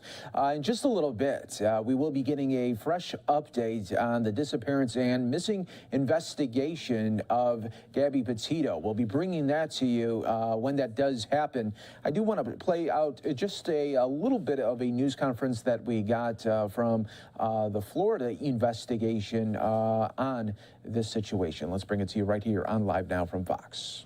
By any means, but you know, the goal right now is to bring Gabby home, and that's what we're going to continue to promote. We're going to continue to promote the 1-800 call FBI, and just continue to get that out there. I know you had an interview or a conversation with Mr. Joseph Petito. Is there anything from that conversation that you can share with us or share with the public that can help give us some sense of, you know, the dynamics involved with the two people we're talking about? Well, just speaking with him was speaking to a father who we can all relate to is missing a child. You know, it tears you apart.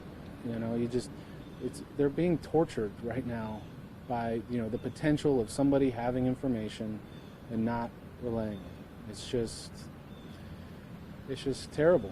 And you know, speaking with him, you get a sense of what a man is going through, looking for answers. Josh, using technology, I don't know if you've answered this question yet or not. This is my first day here. Have you been able to find Abby's cell phone or track Abby's cell phone to its last number? We do not have Abby's cell phone, to my understanding.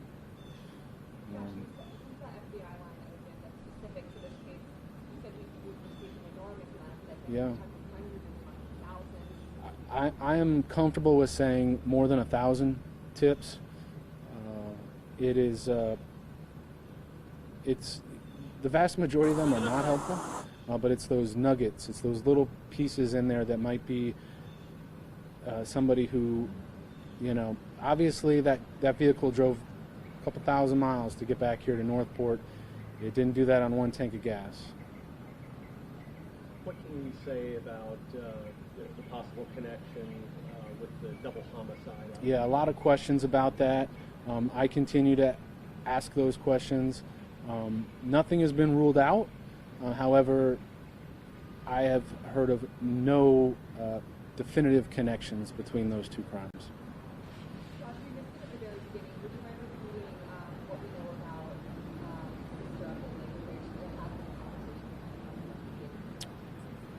Yeah, bottom line, not a whole lot there. The sister apparently went on media somewhere and said that she has been communicating with police. What I'll say is I had to go look into that and figure that one out. And to my understanding,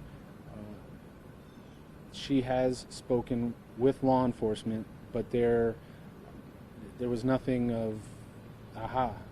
You know, I mean, this was okay, nothing of substance. And this is your agency that she spoke with? She spoke with law enforcement. Do we know if that sister even close with Gabby and Brian in their lives at all? According to her,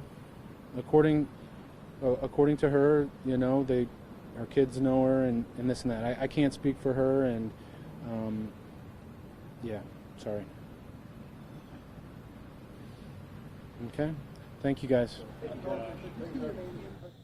All right, so we will be getting another update in just a little bit from Fox 13, a Tampa reporter there that continues to follow this case here. And really, this is not just a local case now, but it's a national story that people continue to ask and continue to look for Gabby Petito. Where is she? Where is the investigation heading? We will continue to look for those answers right here for you on Live Now from Fox, everybody, as we continue to always bring you the very latest in this story here. We're going to slide away for just another quick 2-minute break before this update comes.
you have to be careful because we did initially report.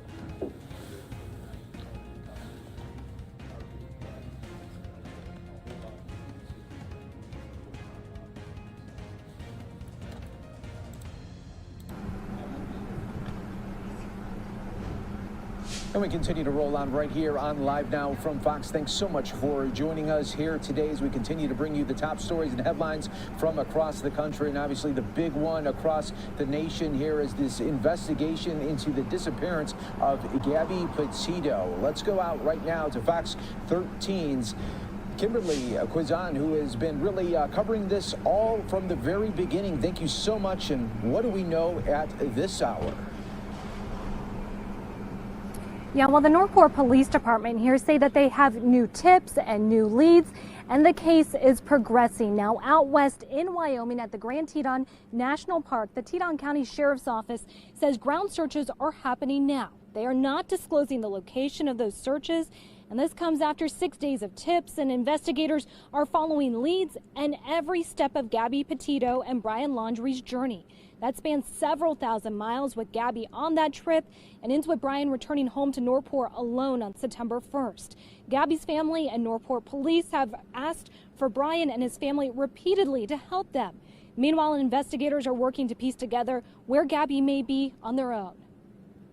That whole narrative can change at any moment. Brian can walk right through these doors, and we will go through the complete professional process of asking him what the heck has happened here.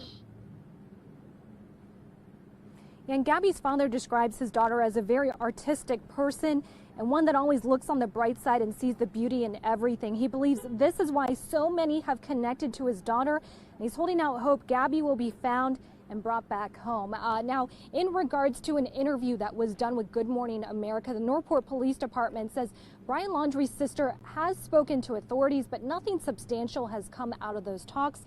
And we've since learned in about an hour we're going to be receiving an update from officials in Wyoming regarding Gabby. At this point in time, we don't know what that is, but we will soon find that out at 6 p.m. Eastern. Back to you. And Kim, have the investigators talked about just, it's hard enough in a disappearance case, but now you're dealing with it across the different state lines. How does that really play into the role of you're dealing with different jurisdictions and agencies as well?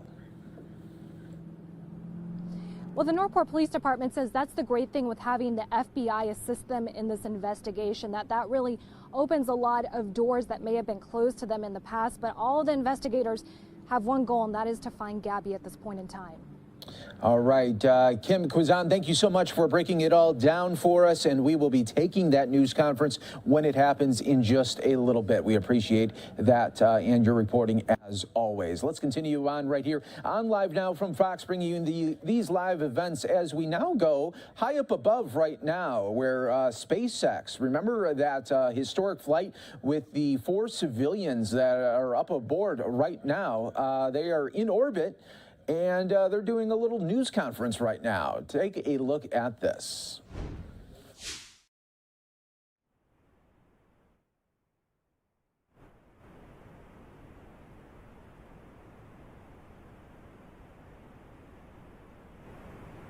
So this was the first thing that we got to throw out whenever we made it to space to show that we really were in a zero gravity environment. And this little guy, who's very cute, he represents the St. Jude therapy dog. So St. Jude has a couple of different golden retriever dogs that are able to sit with the kids when they're scared. They climb up in bed with the kids, and they'll even go through the MRI machine or the CAT scan machine before the kids do to show them that it's not so scary. And so we wanted to bring one of these really sweet dogs to space. But what's really cool is these dogs are on sale, and all the money from the sales of our zero-G indicators are going to go to St. Jude.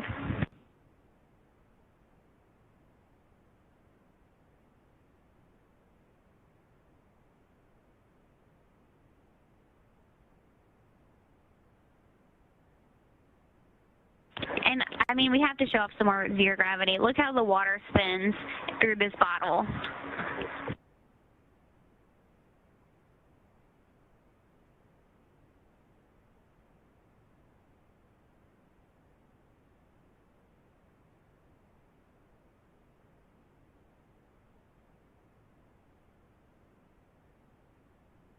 Well, thanks so much for tuning in today and checking in with us on Inspiration 4.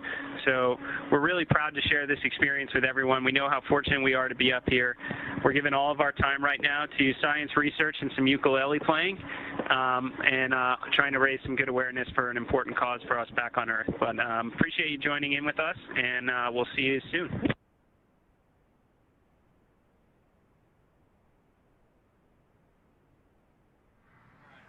And there you have it, a live on-orbit update from the Inspiration 4 crew orbiting Earth in our Dragon spacecraft. Looks like they're having an amazing time in space. The Inspiration 4 crew is set to splash down tomorrow, Saturday, September 18th at approximately 4:06 p.m. Pacific time. Live webcast coverage will begin approximately 1 hour prior at 3 p.m. Pacific time, both on SpaceX.com and the SpaceX YouTube channel. As a reminder, the Inspiration 4 crew is using this mission as a fundraising effort for St. Jude Children's Research Hospital. So if you're watching on YouTube, you'll see a Donate Now button on the right-hand side of your screen. If you can help the team meet their goal of $200 million, we would definitely appreciate it. Thank you so much for everyone joining us today, and we hope to see you again tomorrow for Splashdown.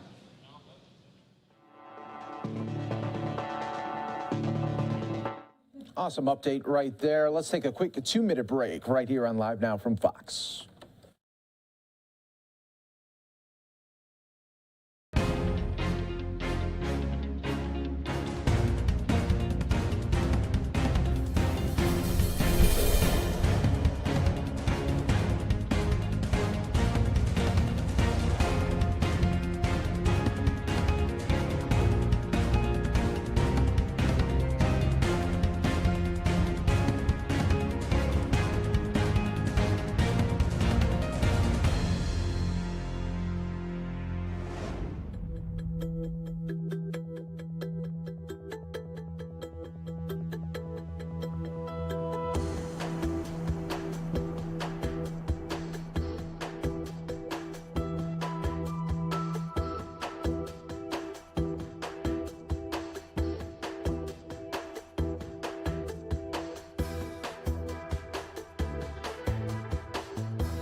Welcome back, everyone, here to Live Now from Fox, bringing you the events as they're happening in real time, plus top headlines and breaking news all in the mix right here on this Friday. We're going to go out to Illinois here, where we're getting an update from the governor and a partnership with Boeing. Let's listen right here.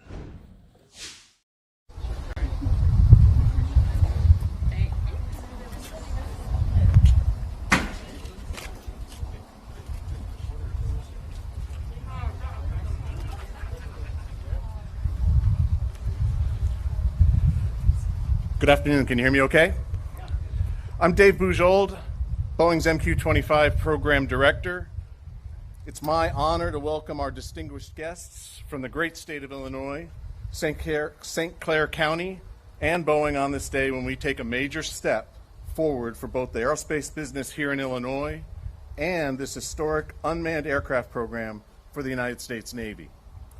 I'm excited to announce that Mid-America St. Louis Airport will be the new manufacturing home of the MQ-25 Stingray unmanned aerial refueler, a game-changing carrier-based aircraft we are building for our Navy customer.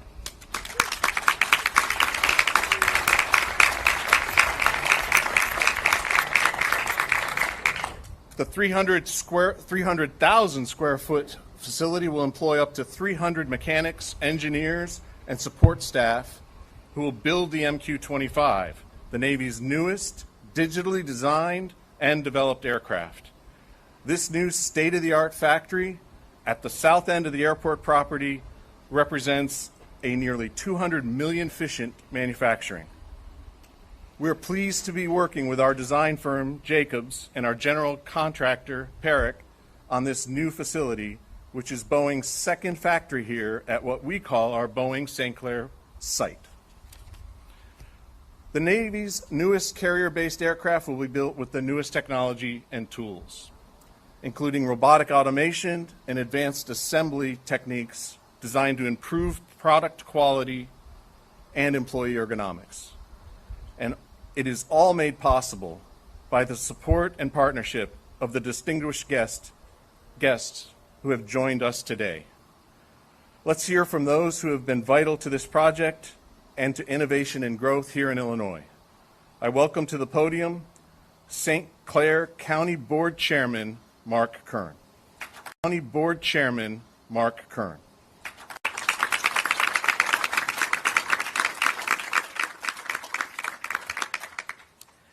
Good afternoon. What a wonderful afternoon to be here.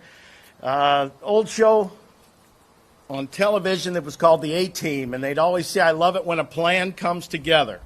Well, it's been a lot of years, but this plan has come together. Today we're joined by a lot of the founders of this airport. I have to call out former Congressman, good friend Jerry Costello is here today. Thank you. It was his vision many years ago with Senator Dixon, Alan Dixon from Illinois, to make sure that this airport got built and solidify Scott Air Force Base's presence in the region. Thank you very much. County Board Chairman at that time was John Barsevic. John is here today. Thank you. Also, State Senator Claiborne, who was State Senator at the time. Thank you, Senator. Jay Hoffman, who is one of the longest serving state representatives in the state, here today, always a big supporter of the airport. Thank you, Jay, for being here.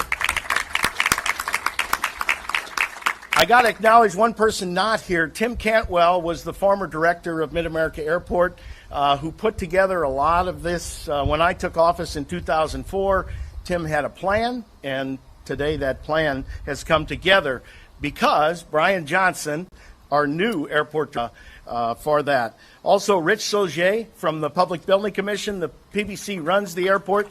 Thank you, Rich. Rich is joined today by Tom Dingus, Terry Beach, Dan Politis, and Edmund Brown, all strong supporters of the airport. I can't forget my county board because they're the ones that support me and support this airport. Harry Hollingsworth's here today, Ken Sharkey, Dave Langford, Marty Crawford, and Rick Vernier. So, 10 years ago, we had a ceremony at the building where Boeing is currently housed to announce Boeing's presence here at Mid-America. First manufacturing site that Boeing had in Illinois, right here at Mid-America Airport. The relationship has grown since then, and probably about 5 years ago, we started to talk about maybe Boeing having a bigger presence out here, and so through those discussions, today is the culmination of that. We appreciate all the great things that Boeing has done. I specifically got to call out Randall Gelzer, John Frederick, and the team, the tax, environmental, and property team from Boeing. Team concept all the way. We're glad to be part of your team. We're glad that you're here today. We couldn't have gotten a lot of this done without the cooperation of Mascoutah, Illinois. We sit in Mascoutah right here. So I want to talk about the former mayor, Jerry Dougherty, who was here a while back, and the new mayor, Pat McMahon. Thank you both for your cooperation. And Matt Stuckenberg and Craig Stiegel certainly helped too from the school district. They do a great job and certainly made us all feel welcome here. Nick Mance is here from SWIC. They're going to be working with us on a training for our aerospace campus, which I think is going to all benefit the whole project too. So let's just talk a little bit about the partnership. We continue to expand our aerospace footprint in St. Clair County, and the level of enthusiasm with the public is growing every day as we see these MQ-25s being tested up above, F-15 jets and the T-7 Red Hawk take off in skies over Mid-America Airport. The existing work done at this site is critically important to our military, and all the engineers and mechanics here at this site have maintained a standard of excellence to this new MQ-25 facility. I've got to say, though, none of this would happen without the support of these folks here. Senator Durbin has been with us from day one, working with us, trying to help us to make Boeing's way clear, make everything easier here at this airport, whether it's grant money, whatever. It's always coming. Senator Durbin, thank you for always being there. I do want to acknowledge Senator Duckworth, who has been here and visited the MQ-25 project. She couldn't be here today, but a strong supporter also. And finally, we've got Governor Pritzker, our great friend, no stranger to St. Clair County, Lieutenant Governor Juliana Stratton. The governor has been here since day one. When we announced this infrastructure money, probably 2 or 3 years ago in East St. Louis, Illinois, at the same time, the governor announced the Highway 255 renovation project, which we all enjoy. Thank you, Omer. Enjoy every day. No more potholes, no more problems. We've got a governor who's committed to Southern Illinois, and 300 jobs today. 300 full-time jobs that are going to pay close to $100,000 a year is no small feat in this day and age, and we credit our great governor for being the jobs governor for Southern Illinois. Thank you, Governor Pritzker. And finally, we've got to talk about labor, because labor is going to be the one that's going to be building this $200 million facility that's going to exist where corn grows currently. So Tatsi Bailey's here today. Tatsi, thank you for all your work and cooperation over the years. John Harrington, Greg Kapp, and Todd Pruitt, also here from labor. Thank you all. So, St. Clair County's support of Scott and now major role supporting Boeing Defense, Space, and Security directly impacts America's strength. And we're very proud today to partner with Boeing to make great things happen here in St. Clair County. And I hope all of you are back when we cut the ribbon. Thank you.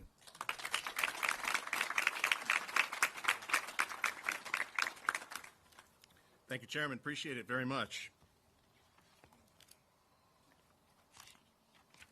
This site has become one of the most excellent sites for development of an aircraft, and build will be beneficial. Thank you. It's now my pleasure to introduce Kristen Robertson, Boeing's Vice President and General Manager of Autonomous Systems. Kristen is helping lead MQ-25 and many other Boeing autonomous systems into the future. Kristen. So thank you, Dave. It is truly an honor to join you all in celebrating this exciting future here at Mid-America Airport. The MQ-25 is an aircraft unlike any other in history. It will be the Navy's first operational carrier-based unmanned aircraft, and it will be the first unmanned aircraft that will work alongside the amazing pilots of the United States Navy's Carrier Air Wing. As such, when we looked at where we wanted to build this trailblazing program and this aircraft, we knew we needed much more than just a space. We needed an environment that supports flexibility and efficiency, allowing us to deliver on our commitments to the United States Navy. We needed a culture dedicated to innovation, helping us build the foundation of defense autonomy and make history in the process. And I'm very proud of the history that we've made here at Mid-America and with the MQ-25 program. We needed leaders like these leaders that enables this rapid progress. And we found that unique combination of flexibility, efficiency, innovation, and need I say vision, right here in Illinois at Mid-America St. Louis Airport. We are taking this step 10 years after announcing our first business venture at Mid-America, our Boeing St. Clair manufacturing facility, where we produce components for the Chinook helicopter, the FNA-18 and F-15 fighter jets, and other aircraft. And we've expanded our presence just a few years ago, as Dave talked about and others, when we made this the home of our MQ-25 flight test program. And since then, we have made history together, including completing the world's first unmanned aero refueling of another aircraft. More Boeing programs have followed suit, with both the F-15 and the T-7A performing flight tests right here with us. This growing presence is a testament to the environment, the culture, and the leadership. And thanks to the state of Illinois, their enduring focus on supporting aerospace and defense business innovation, workforce development, we were able to bring the best and brightest to the nation. And for this airport, we have found the right environment in which to grow our autonomous systems business for the future, which is vital to our nation. And thanks to our Navy customer, we have the honor of building the aircraft that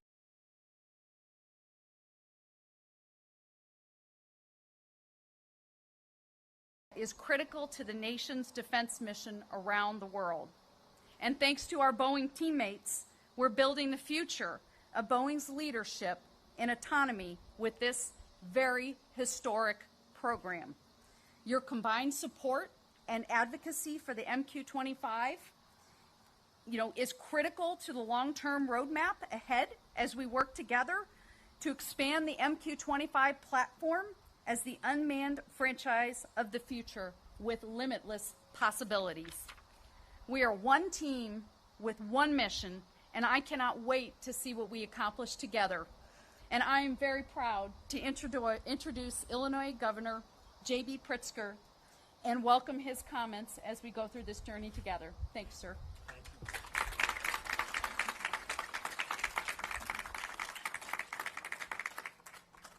Well, thank you very much, Kristen, and thank you to everyone here at Boeing. It is honestly a great day. It's a great day for Illinois. It's a great day for Metro East. It's a great day for all of us who are here. And it is terrific to be here celebrating a new investment, an exciting new investment here in the state of Illinois.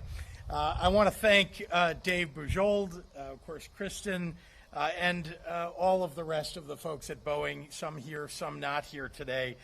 Our elected leaders, both representing us in Congress and in the State House, the leading local voices, many of you here who are the advocates for bringing new opportunity to Metro East, and of course the talented engineers and manufacturing experts at Boeing, some who haven't yet been hired, which I'm looking forward to.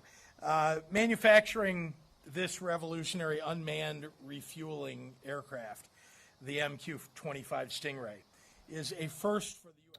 All right, everybody, we are going to take a quick 2-minute break. When we come back, we're going to be getting an update on the bizarre story there in South Carolina of a prominent lawyer who is facing some serious allegations. We're going to bring it to you right here on Live Now from Fox.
Welcome back, everyone, here to Live Now from Fox as we continue to bring you the top stories and headlines from across the day. And this one is another strange one that we are going to be bringing you right now. The mysterious deaths and scandals surrounding a prominent South Carolina lawyer, Alex Murdaugh, are continuing to captivate the country. This week, Murdaugh turned himself in to authorities after admitting to plot his own death so that his son could cash out on an insurance settlement. We are now joined right now by Fox's Austin Westfall, who is in Columbia, South Carolina, where the state has opened multiple investigations. Austin, this one has a lot of different twists and turns.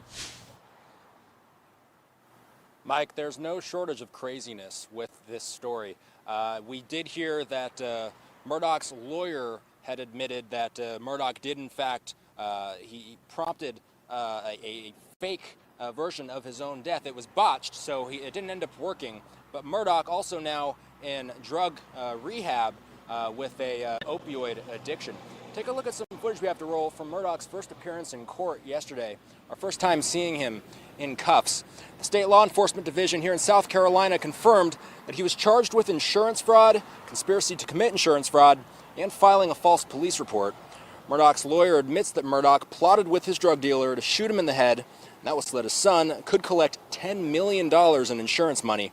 But ultimately, the bullet only grazed his head, and it did not kill him. And that's not where the story ends either. Murdaugh's lawyer says his client has also been in drug rehab for opioid addiction after his law firm fired him because of missing money that could total millions of dollars. Yesterday, the judge ultimately ruled that Murdaugh was not a danger to the community, and he was released on $20,000 bond. He's going back to rehab today, and once he's been through rehab, I think we can move forward with the case. Now, Murdaugh's attorney would not confirm where he's staying in rehab. The judge says he's next due in court on October 25th. And all of this is coming after Murdaugh's wife and eldest son were found dead in their family's home back in June. That case has not been solved yet. And there's another investigation that the state opened up this week into the death of one of Murdaugh's former housekeepers. She died at one of Murdaugh's properties. She had a slip and falling accident where she died. That happened back in 2018. Lots of craziness in this story, Mike. Yeah, it really is, and I could see it right now coming to maybe a documentary in a couple of years, like on Netflix. I mean, this one could have like 10 episodes, the way that you have been describing these twists and turns in this case and all these different characters that are associated with it. Textbook example of a true crime podcast type of deal here. There's just so many different things that happen, and it seems like, especially lately, every other week, there's a new twist, there's a new turn. You never know where this one's headed. For now, we do know that he's in rehab. There have not been any huge developments as of today, but of course, we're keeping a close ear on both Murdaugh and his attorneys. All right, Austin Westfall reporting live for us tonight. Thank you so much for that update. We always appreciate it. Thank you so much. And we continue to always bring you live events from across the country. We're going to take another quick 2-minute break. Stay right here with us.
Welcome back, everyone, here to Live Now from Fox. Let's continue on bringing you top stories and headlines from across the country, but we are going to go to some breaking news right now. This is Sky Fox aerials in Delaware right now. There's reports of shots fired at this mall here that we're taking a look right now. Delaware State Police currently conducting a criminal investigation near this mall. It's called the Concord Mall. As a result, there's an increased police presence in the area, and mall entrances are currently closed. This investigation is obviously in the early stages right now, and these are the aerials that we are getting right there. You see ambulances, fire trucks, as well as police vehicles surrounding this mall right now. And once we get a little bit more information, we will bring it to you right here on Live Now from Fox. But these, during these situations, it's always very fluid. You could get reports of shots fired, not necessarily meaning that people have been hit as well. So we will continue to update that right here on Live Now from Fox, everyone. Let's go out from one coast to the other. Take a look at this breaking news that we're following just about 70 miles north of downtown LA.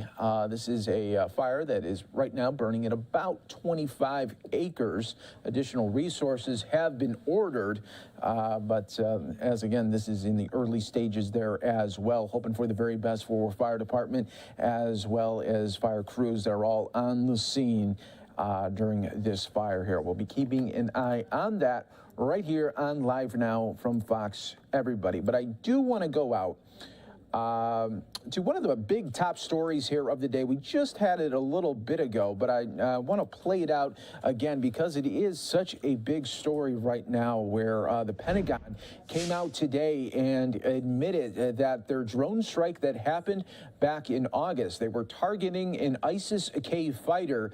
Turns out that that drone strike did not hit their target. Instead, it was a drone disaster, killing 10 people, and of those 10, 7 of them were children. We're going to listen to a little bit of that update right here on Live Now from Fox. Today, I'm very honored and privileged to be joined by General Frank McKenzie, Commander, U.S. Central Command. The General's got some opening comments for you that will related to the August 29th airstrike that was taken in Kabul, and then he'll stick around for some questions. I will moderate those questions as we've done before, and since we got pretty much a full house here and he's had limited time, I'd ask you to keep your follow-ups to an absolute minimum so that we can be as fair as we can to everybody. When the General's done, I'll come back up and brief on some other topics as well. So with that, General McKenzie, can you hear and see me okay? John, I can hear and see you fine. How me? Over. All good here, sir. I'll turn the floor over to you. Thanks, John. Good afternoon. I'm here to brief the results of the investigation I directed following the report of civilian casualties from our strike in Kabul on 29 August. Having thoroughly reviewed the findings of the investigation and the supporting analysis by interagency partners, I am now convinced that as many as 10 civilians, including up to 7 children, were tragically killed in that strike. Moreover, we now assess that it is unlikely that the vehicle and those who died were associated with ISIS-K or were a direct threat to U.S. forces. I offer my profound condolences to the family and friends of those who were killed. This strike was taken in the earnest belief that it would prevent an imminent threat to our forces and the evacuees at the airport. But it was a mistake, and I offer my sincere apology. As the combatant commander, I am fully responsible for this strike and its tragic outcome.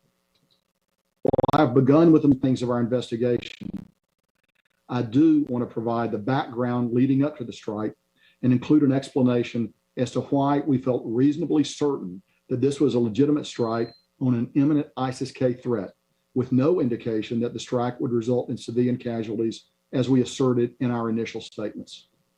The strike on 29 August must be considered in the context of the situation on the ground in Kabul at Hamid Karzai International Airport, following the ISIS-K attack that resulted in the deaths of 13 soldiers, sailors, and Marines, and more than 100 civilians at Abbey Gate on 26 August, and also with a substantial body of intelligence indicating the imminence of another attack. In the 48 hours prior to the strike, sensitive intelligence indicated that the compound at point number 1 on the map, and let's bring the map up now, please. And we're just going to bring this up. Hopefully you have an opportunity to see it here as we go forward. John, can you see the map there? They've disabled you, sir.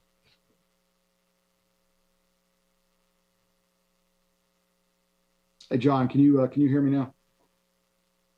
And the press have hard copies. Okay, Roger. Then I'm going to continue based on that. Then, John, in the 48 hours prior to the strike, sensitive intelligence indicated that the compound at point number 1 on the map was being used by ISIS-K planners, used to facilitate future attacks. We were also receiving a significant number of reports indicating multiple avenues of attack, which were being planned simultaneously, through which ISIS-K would attempt to harm our forces, including with rockets, suicide explosive vests, and vehicle-borne improvised explosive devices. In fact, in the 36 hours preceding the strike, our leaders on the ground, at the airport, and in the strike cell received more than 60 different pieces of intelligence related to imminent threats, with some intelligence corroborating and some conflicting, with events observed from our UAVs, which were flying above Kabul throughout the day. One of the most recurring aspects of the intelligence was that ISIS-K would utilize a white Toyota Corolla as a key element in the next attack.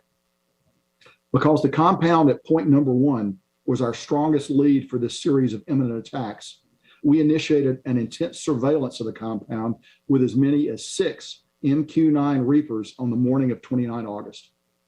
At 8:52 a.m. local time on 29 August, a white Toyota Corolla arrived at point number 1. The compound, we believed, and some conflicting, with events observed from our UAVs, which were flying above Kabul throughout the day. One of the most recurring aspects of the intelligence was that ISIS-K would utilize a white Toyota Corolla as a key element in the next attack. Because the compound at point number 1 was our strongest lead for this series of imminent attacks, we initiated an intense surveillance of the compound with as many as 6 MQ-9 Reapers on the morning of 29 August. At 8:52 a.m. local time on 29 August, a white Toyota Corolla arrived at point number 1. The compound we believed to be a key area of interest associated with imminent threats to the airport. 2 adult males exited the vehicle, met with an adult male in the compound, and received a bag from him. The Corolla then departed the compound heading south, and we followed the vehicle. At 9:05 a.m., the Toyota Corolla picked up a 3rd adult male carrying a bag at point number 2, and then continued south. At 9:35, the Corolla arrived at the compound at point number 3, which we now know to include an Office of Nutrition and Education International, and all 3 adult males in the vehicle entered the building on the compound. At 11:19 a.m., 3 adult males unloaded bags and jugs from the trunk of the vehicle before departing the compound at 11:22 a.m., heading south. At approximately this time, U.S. forces were notified of a sensitive intelligence collection indicating that an ISIS-K cell leader in Kabul was dropping off supplies. At 12:11 p.m., the Corolla arrived at point number 4, and at least 2 adult male occupants exited the vehicle in front of an office building before returning to their vehicle and departing at 1:27 p.m., heading west and then south. At 2:00 p.m., the Corolla returned to the compound at point number 3. Subsequently, multiple adult males were observed loading the trunk of the vehicle, with items assessed at the time to be explosives, before departing at 3:47 p.m. with 4 adult males heading north. At 4:11 p.m., the Corolla returned to point number 2 and dropped off 1 adult male carrying a bag, then continued north. After driving near point number 1, the Corolla dropped off 1 adult male on the road at point number 5, which is roughly several hundred meters north of point number 1. At 4:39 p.m., the Corolla dropped off its last passenger on the road at point number 6. At 4:51 p.m., the Corolla arrived at point number 7 and backed into a compound that was approximately 3 kilometers from the airport, which was the closest it came to the airport all day. We were very concerned that the vehicle could move quickly and be at the airport boundary in a matter of moments. By this time, we had observed the vehicle for about 8 hours. While in the compound, the vehicle was observed being approached by a single adult male assessed at the time to be a co-conspirator. The strike was executed at this time because the vehicle was stationary and to reduce the potential for civilian casualties. The single Hellfire missile was fused to detonate inside the vehicle to further minimize the chance for civilian casualties. It struck the vehicle at 4:53 p.m., which produced an explosive event and follow-on flames significantly larger than a Hellfire missile would have been expected to produce. It is my assessment that leaders on the ground and the strike cell had achieved a reasonable certainty at the time of the strike to designate the vehicle as an imminent threat to U.S. forces at the airport, and that they made this self-defense strike in accordance with established rules of engagement.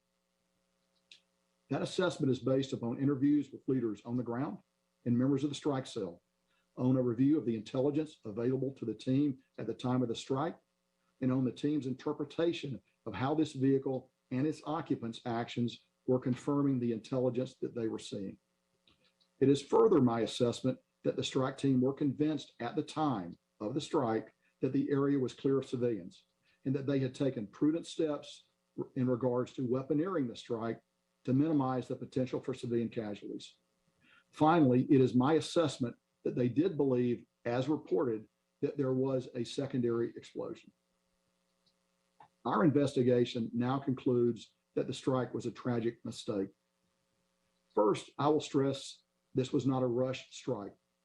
The strike cell deliberately followed and observed this vehicle and its occupants for 8 hours while cross-checking what they were seeing with all available intelligence to develop a reasonable certainty of the imminent threat that this vehicle posed to our forces.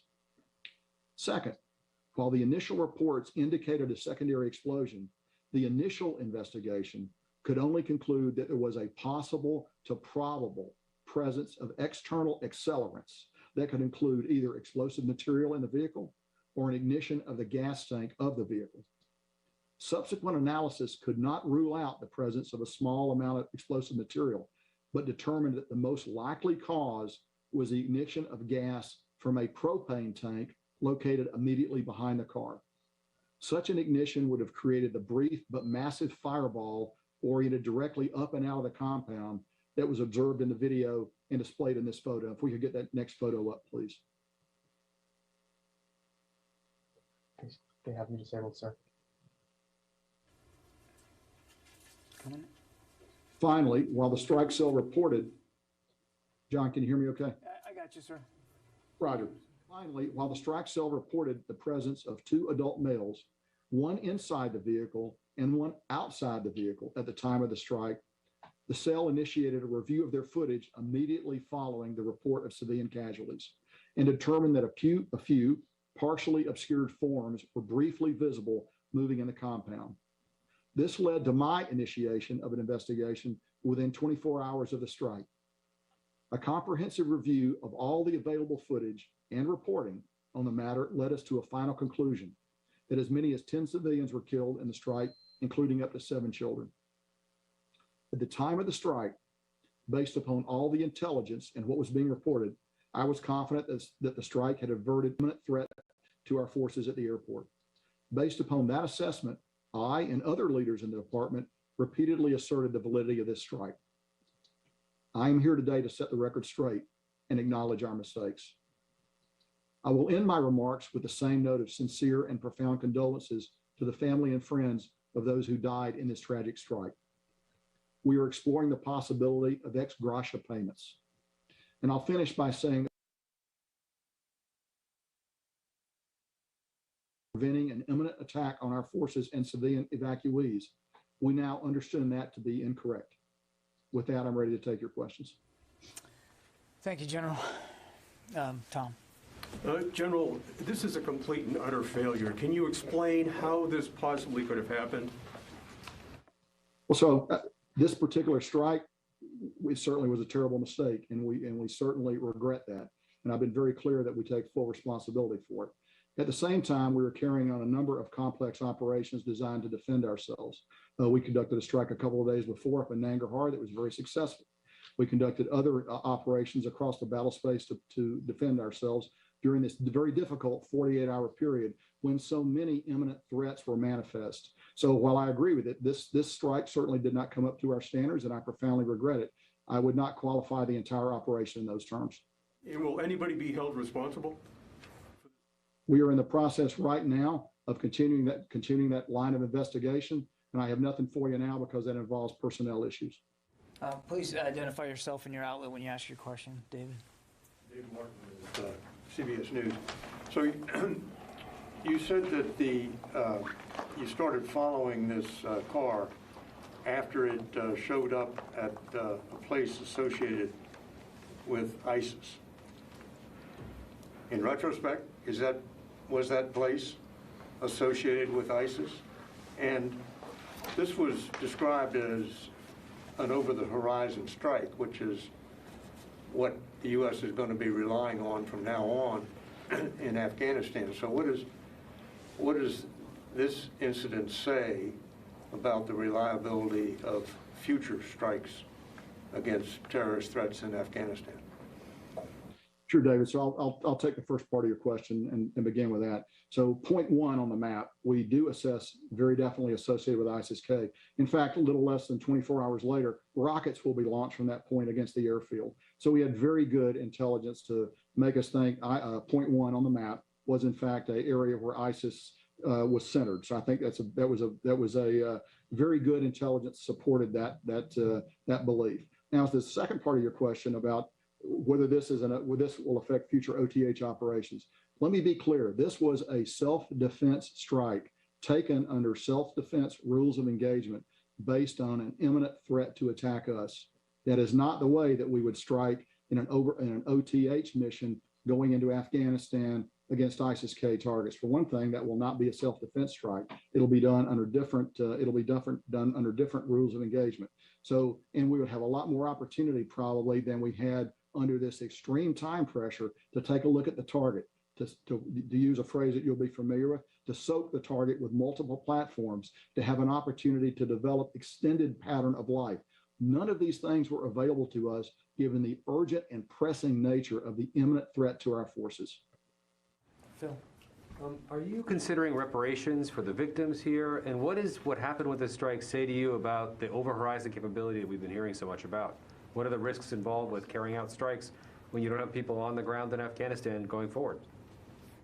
Sure. So as I said in my statement, we are considering ex gratia or reparations for this, and that'll ultimately be a matter for policy. So we're in consultation with the Office of the Secretary of Defense to determine the way forward there. As you will also understand, it's very difficult to reach out on the ground in Afghanistan, to actually reach people. But we are very interested in doing that, and we'll move on it based on our ability to do that.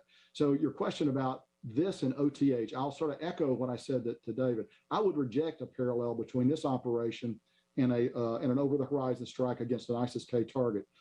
Again, because we will have an opportunity to further develop the target in time, to look at pattern of life. That time was not available to us because this was imminent threat to our forces. It's important that I emphasize that. We did not have the luxury of time to develop pattern of life and to do a number of other things. We struck under the theory of reasonable certainty.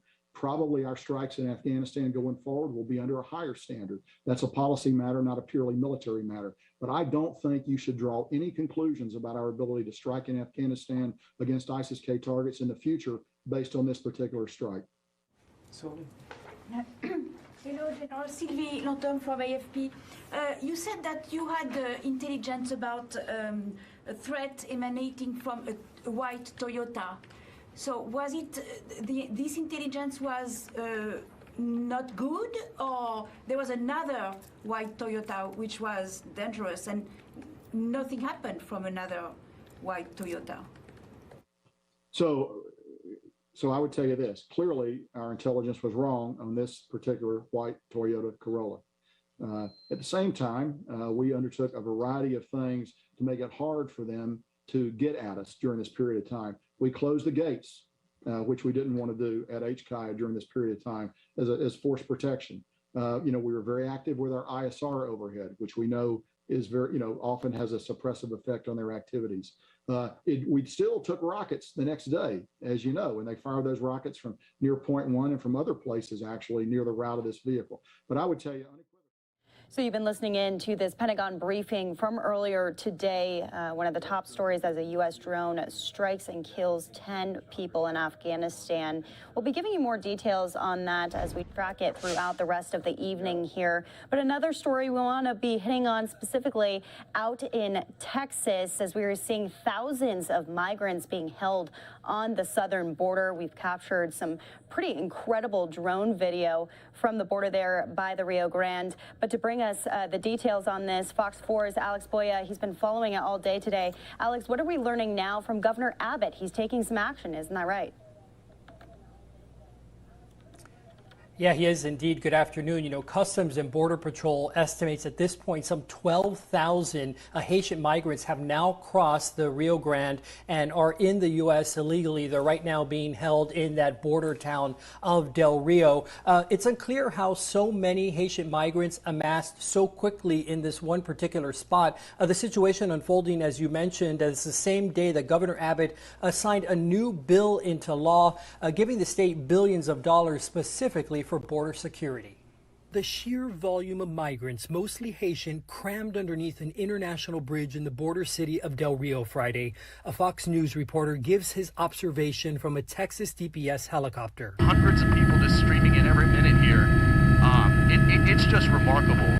Del Rio's mayor declared a local state of emergency, shutting down toll booths to the bridge crossing into Mexico, arguing safety concerns for city workers on the bridge. This is beyond crisis. This is urgent. This is dire. At the Fort Worth Police Officers Association office Friday, Governor Greg Abbott signed HB 9 into law. Altogether, Texas is devoting $3 billion to secure our border. It provides state funding for border security, including money to continue building a wall. Governor Abbott also talked about the tense situation in Del Rio. The people who are under that bridge right now are going to be relocated by the United States Department of Defense. Governor Abbott says some of the migrants will be taken to federal facilities in Arizona, California, and possibly Laredo. In the meantime, DPS and the Texas National Guard are setting up a perimeter. To de-escalate the tension around that bridge, to make sure that we keep our state and our community safe. If you look at Haiti, it's a place of instability, widespread poverty. Laura Collins is the director of the Bush Institute SMU Economic Growth Initiative. Collins isn't surprised by the influx of Haitians at the border. The small island nation has been hit by 2 devastating earthquakes. The nation's president was assassinated last month. A lot of Haitians have left Haiti in the last decade plus to try to find their way to new homes. Not just in the United States, but also in South America. But Collins says a lot of that work in South America has dried up. The pandemic is another major driving factor, and many migrants believe they have a better chance of getting into the U.S. through asylum under the Biden administration. But the border is really it's a symptom of an immigration system that doesn't really work on a number of fronts. Yeah, at this point, it's unclear how quickly those migrants will be relocated to those federal facilities that Governor Abbott alluded to. He also said at that news conference today that the state yesterday signed a contract with companies to oversee construction of the expansion now of the state-funded border wall. He said work on that will begin soon, but of course, still a lot to worry about at the border today, as you can see the situation unfolding there in Del Rio. Back to you. Yeah, Alex, we saw obviously the reporting from Bill Malugin, who was up in the chopper today with DPS.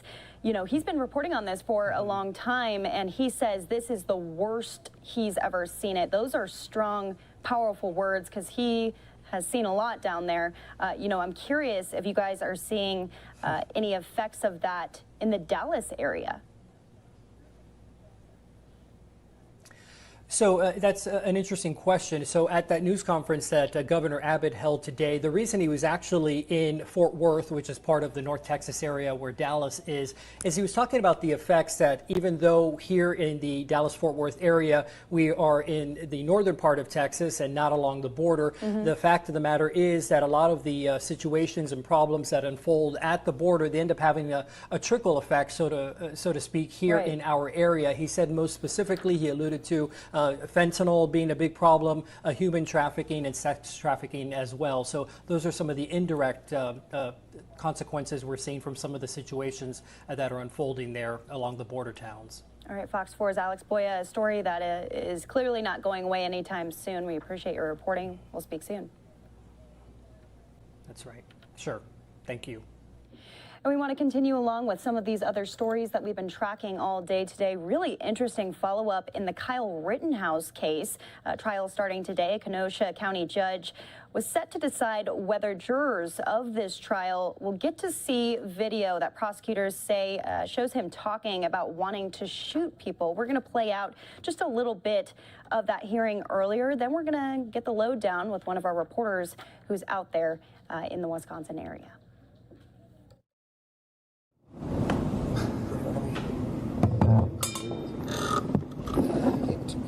Oh, did you see it? I did not. He's representing the Fight Back Foundation. They want their bond money. Something we really care about.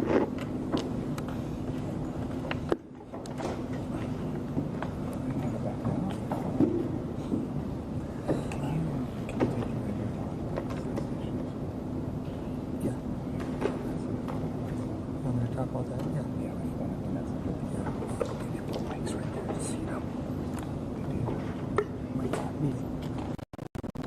Just so. Don't give me your social security number or anything. 8675. 309.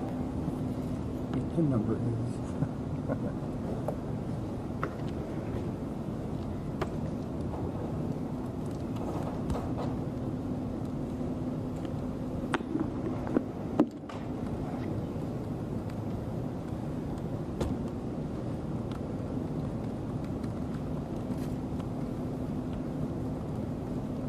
All right, this is the case of State against Kyle Rittenhouse. The state appears by Assistant District Attorneys Thomas Binger and Jim Krause. Good morning, Your Honor. Mr. Rittenhouse appears in person, represented by Attorney Mark Richards, Corey Shirapasi, and Natalie Wisco.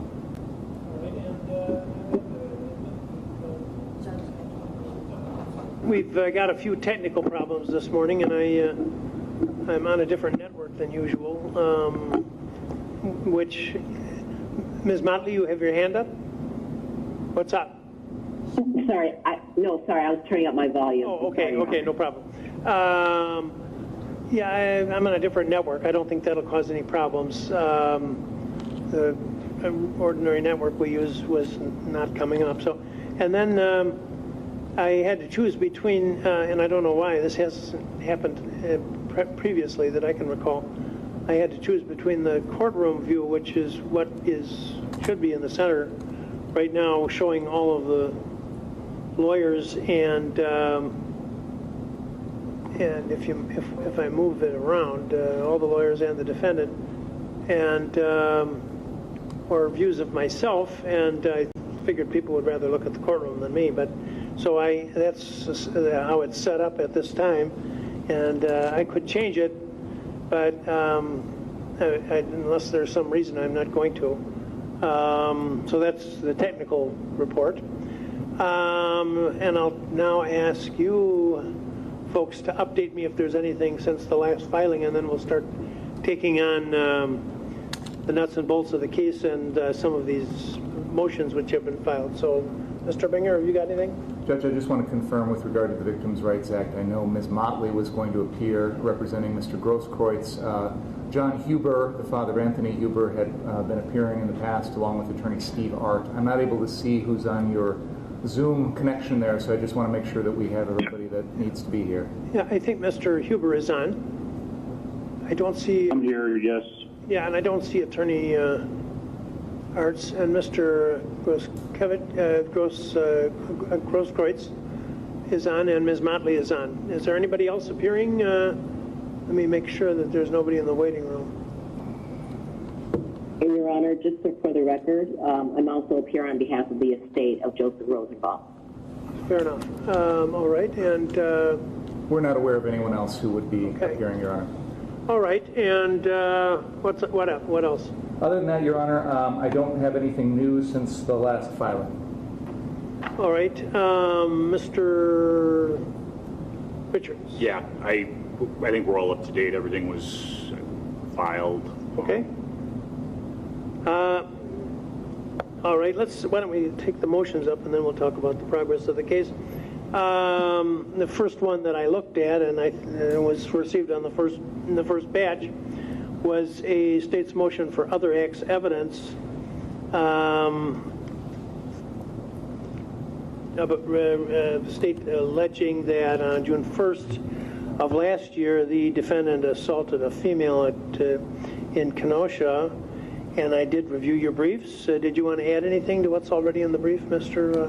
Binger? Your Honor, I've reviewed the defense response brief, and I think that there is a notion that the defendant's state of mind is not relevant here, or that because there's really no dispute that these were intentional acts, that somehow the only issue remaining for trial is the reasonableness of the defendant's actions. That may very well be where we're at the end of the trial, but at the beginning of the trial, I have a burden of proof.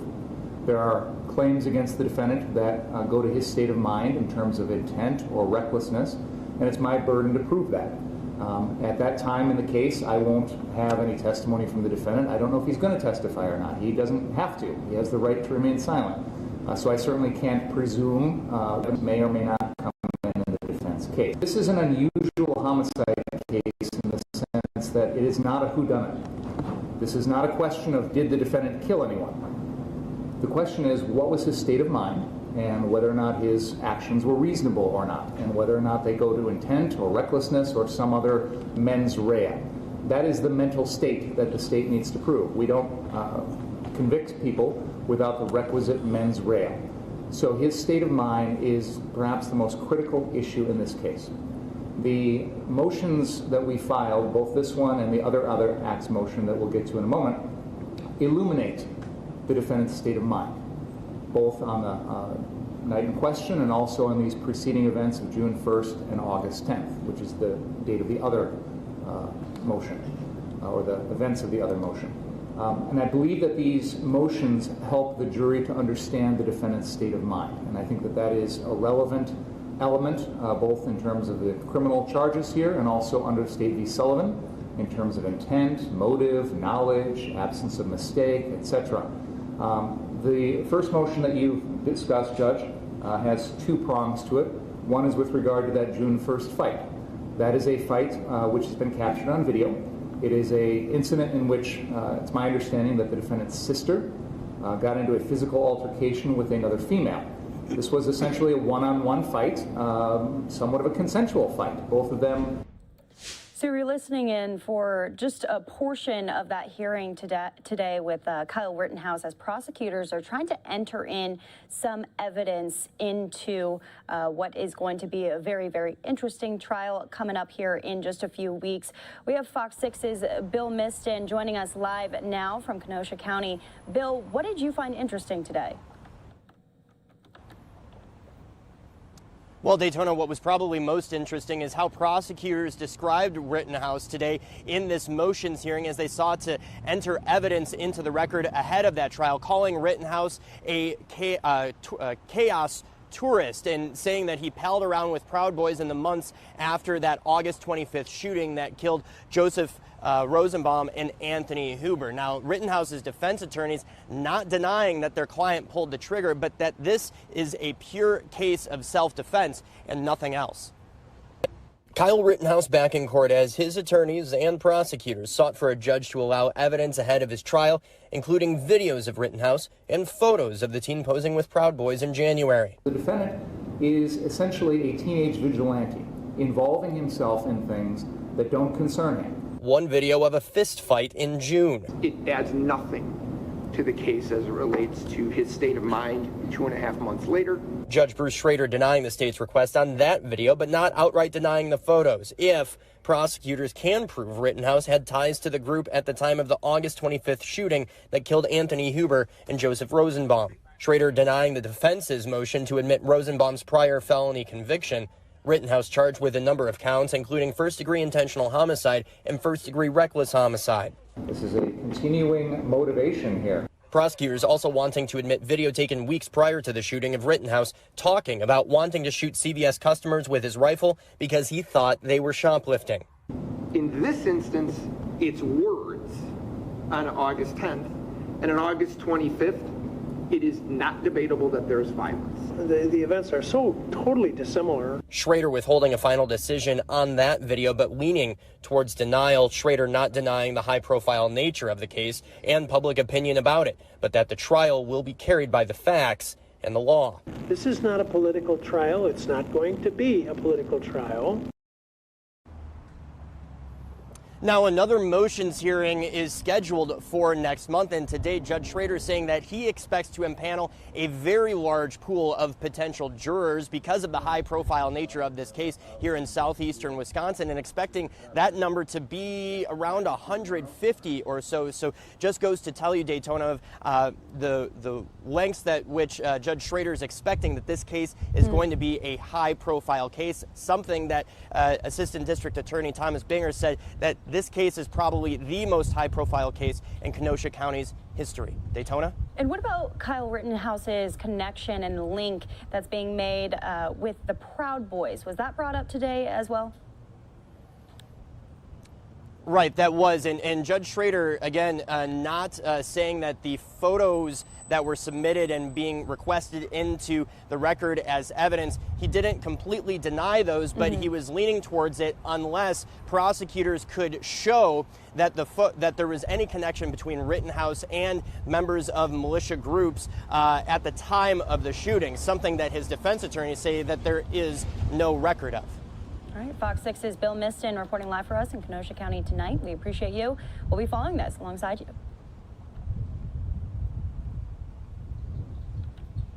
And we're going to keep moving along here with some of our top stories across the country. We just saw a podium pop up as we are expecting a news conference from Grand Teton National Park.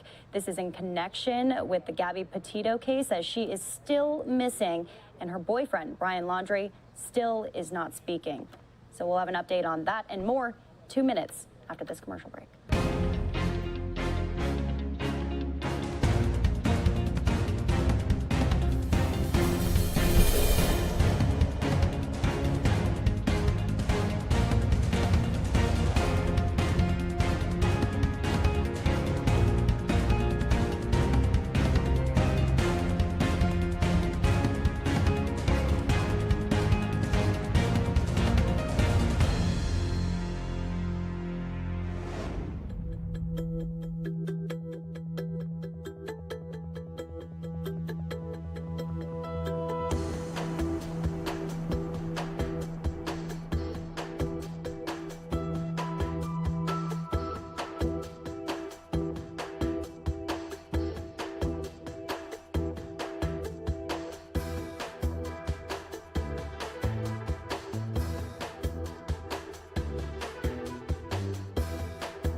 Welcome back to Live Now from Fox. We want to take you out to a live look that we'll be watching here as soon as anyone steps up to the podium.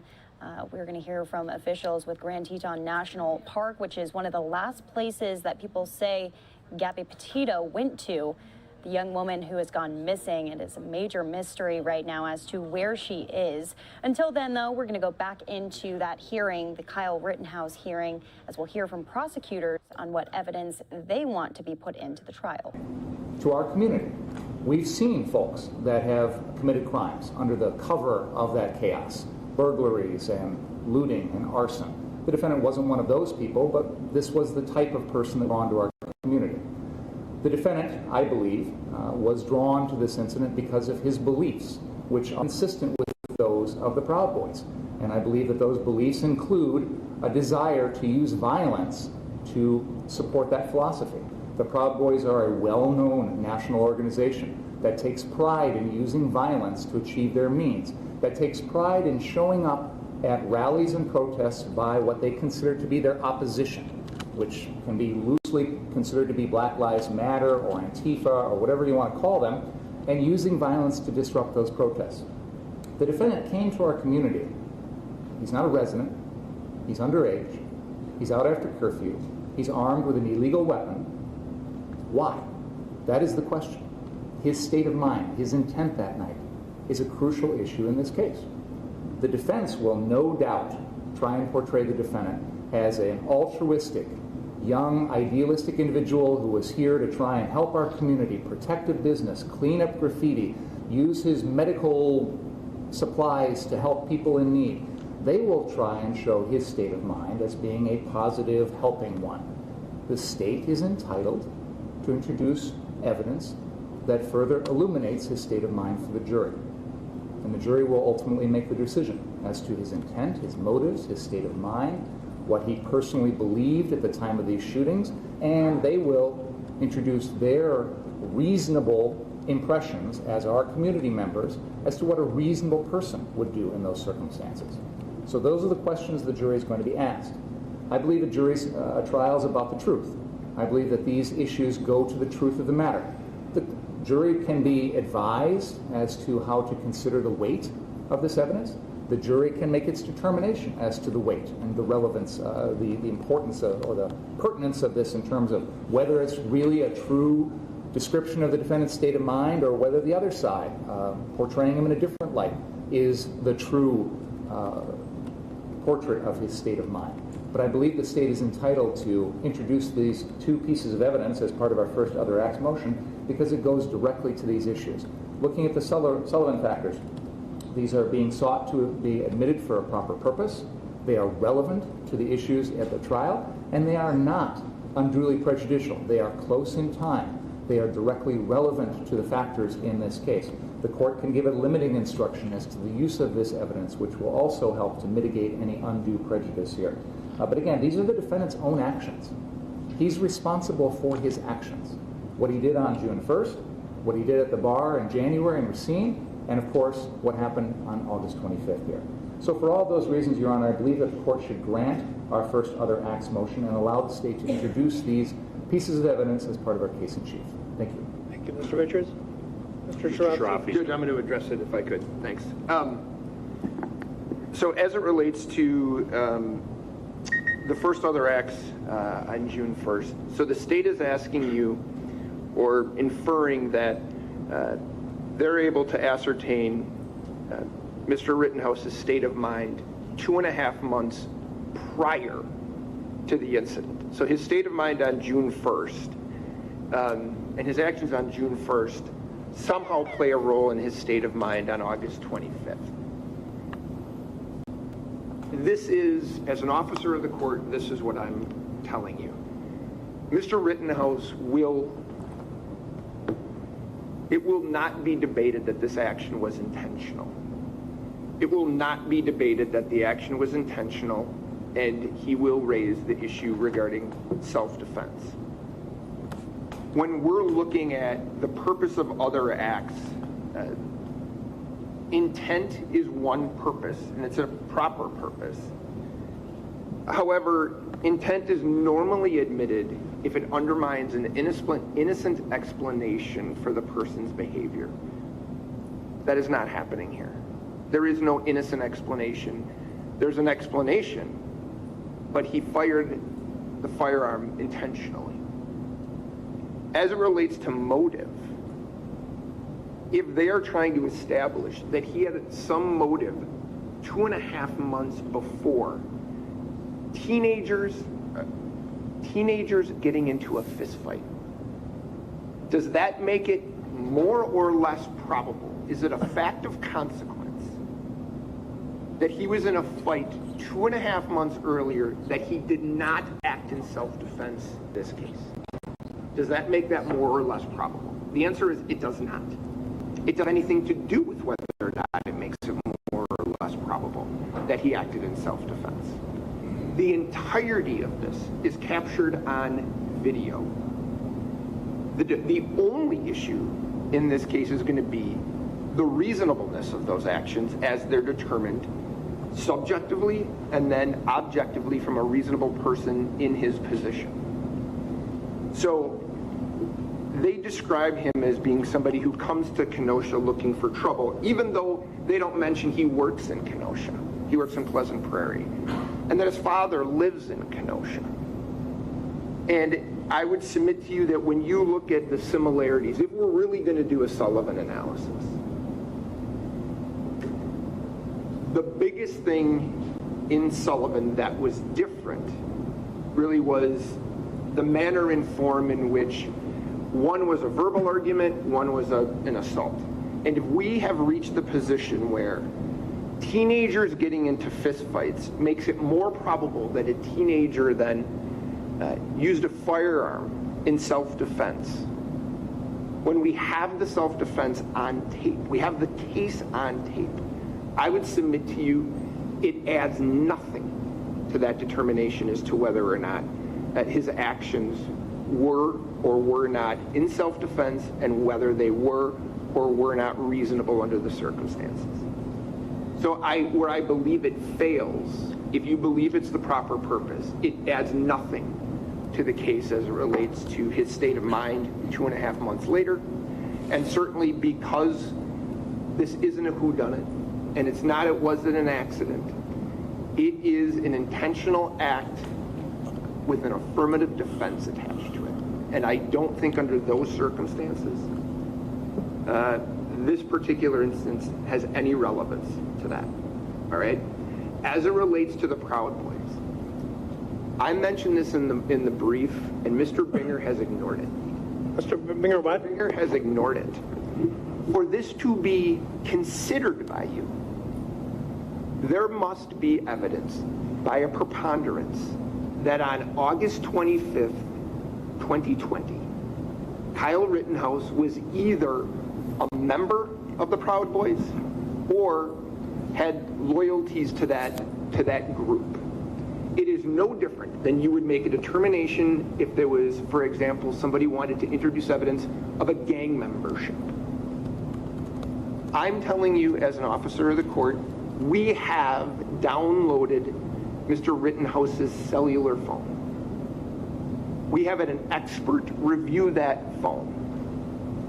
That expert has done an analysis to try to determine if there is anything on that phone related to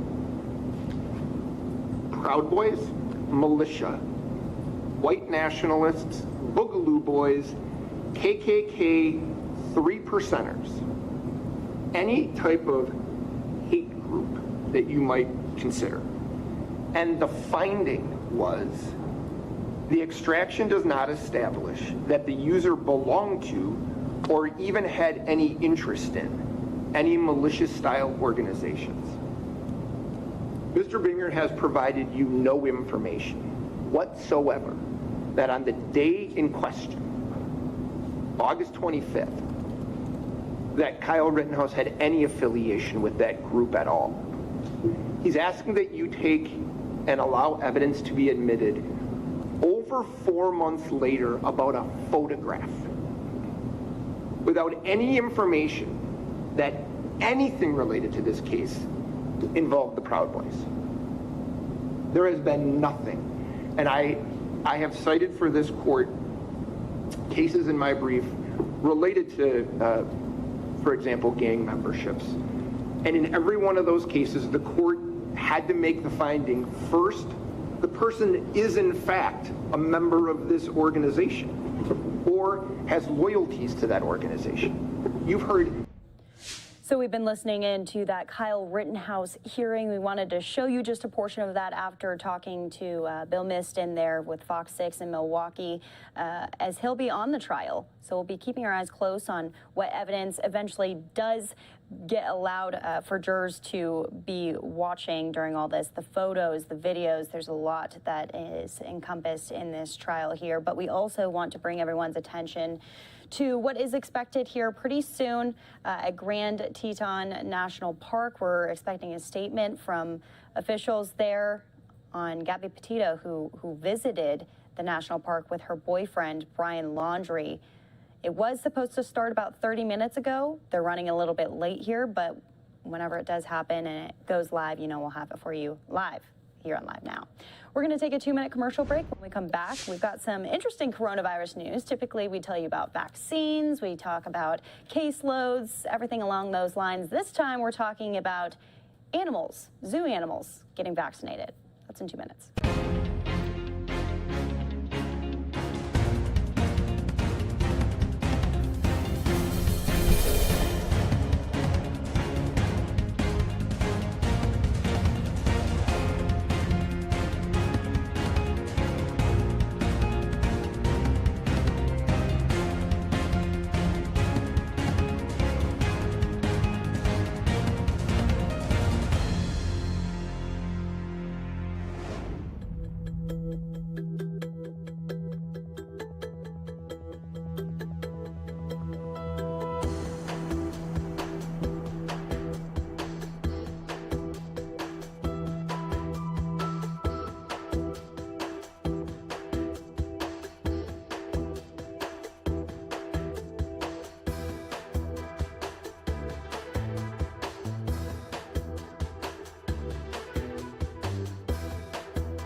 And welcome back here to Live Now from Fox. I'm Daytona Everett. Incentives are increasing to get vaccines into human arms across the country. While some Americans are not getting vaccinated, animals actually are. Over 70 zoos nationwide are receiving vaccines to protect their most vulnerable animals. Fox's Jayla Whitfield is outside of the Maryland Zoo with all the details. Jayla, you don't hear this every single day. Something new, but it's happening. They're trying to protect these animals before they get hit with the coronavirus. The Maryland Zoo plans to vaccinate 30 of their animals, and they're going to be receiving dozens of vaccines over the next few weeks. There's hundreds of vaccines that are going to be available to different zoos across the country to get their animals vaccinated to make sure they're protected. Lions, leopards, cheetahs, and other zoo animals are getting vaccinated against COVID-19. Our goal right now is to vaccinate the animals that we know are susceptible to it. John Flanders is a veterinarian at Maryland Zoo, where they expect to vaccinate nearly 36 animals. We don't know what the virus is capable of doing once it enters a new animal host, so it could mutate, it could change, it could have a much more serious reaction than we expected to. Nearly 70 zoos across the country are receiving vaccines from Zoetis, an animal health company that created the only COVID vaccine for animals in the U.S. Is similar to human vaccines in that it has two parts. It has the antigen, which is unique to the virus. Zoos in over 20 states are vaccinating their animals. Well, we're going to vaccinate close to 350 animals altogether. Bill Zemer at Brookfield Zoo in Chicago says they began vaccinating their animals weeks ago, and they will be fully vaccinated by the end of the year. We began conditioning them so that they would present themselves without us having to do anything in terms of immobilizing an animal or anesthetizing an animal. Veterinarians hope practicing will eliminate sedation methods. They line up in a specific place, they lay down, they stay still, and they let someone do an injection with them. Zemer says vaccinating their collection of animals will allow zoos to get back to normal. We were also concerned about what the public may bring in and expose the collection to. Now, Zemer says they haven't received any COVID cases in certain animals like birds, but if they do, they will plan to vaccinate them as well. I'll send it back to you. Jayla, I have a question for you. What kind of vaccine are they getting? Do we know? So Zoetis is making this vaccine. They tell me that it comes in two parts and they get it over a 2-week period. So it's not our Pfizer or our Moderna vaccine. It's something totally different that's just for animals, and humans cannot take it. All right, sounds good. Thank you so much, Jayla Whitfield, reporting live for us in Maryland. We'll speak with you soon. And we're going to keep moving forward here on Live Now from Fox. Still nothing from Grand Teton National Park as we are waiting for officials to take the podium right now. We are getting some local reporting about the Gabby Petito case. We'll bring that to you in just a little bit, but we want to bring you out to some of the officials as they gave an update out in Florida earlier. Take a listen. By any means, but you know, the goal right now is to bring Gabby home, and that's what we're going to continue to promote. We're going to continue to promote the 1-800 call FBI and just continue to get that out there. I know you had an interview or a conversation with Mr. Joseph Petito. Is there anything from that conversation that you can share with us or share with the public that can help give us some sense of, you know, the dynamics involved with the two people we're talking about? Well, just speaking with him was speaking to a father who we can all relate to is missing a child. You know, it tears you apart. You know, they're being tortured right now by, you know, the potential of somebody having information and not relaying it. It's just terrible. And you know, speaking with him, you get a sense of what a man is going through, looking for answers. Josh, using technology, I don't know if you've answered this question yet or not. This is my first day here. Have you been able to find Abby's cell phone or track Abby's cell phone to its last number? We do not have Abby's cell phone, to my understanding.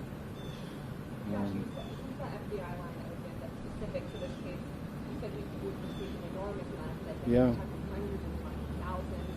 I am comfortable with saying more than 1,000 tips. It is. It's the vast majority of them are not helpful, but it's those nuggets, it's those little pieces in there that might be somebody who, you know, obviously that vehicle drove a couple thousand miles to get back here to Northport. It didn't do that on one tank of gas. What can you say about the possible connection with the double homicide? Yeah, a lot of questions about that. I continue to ask those questions. Nothing has been ruled out. However, I have heard of no definitive connections betwbetween those two crimes.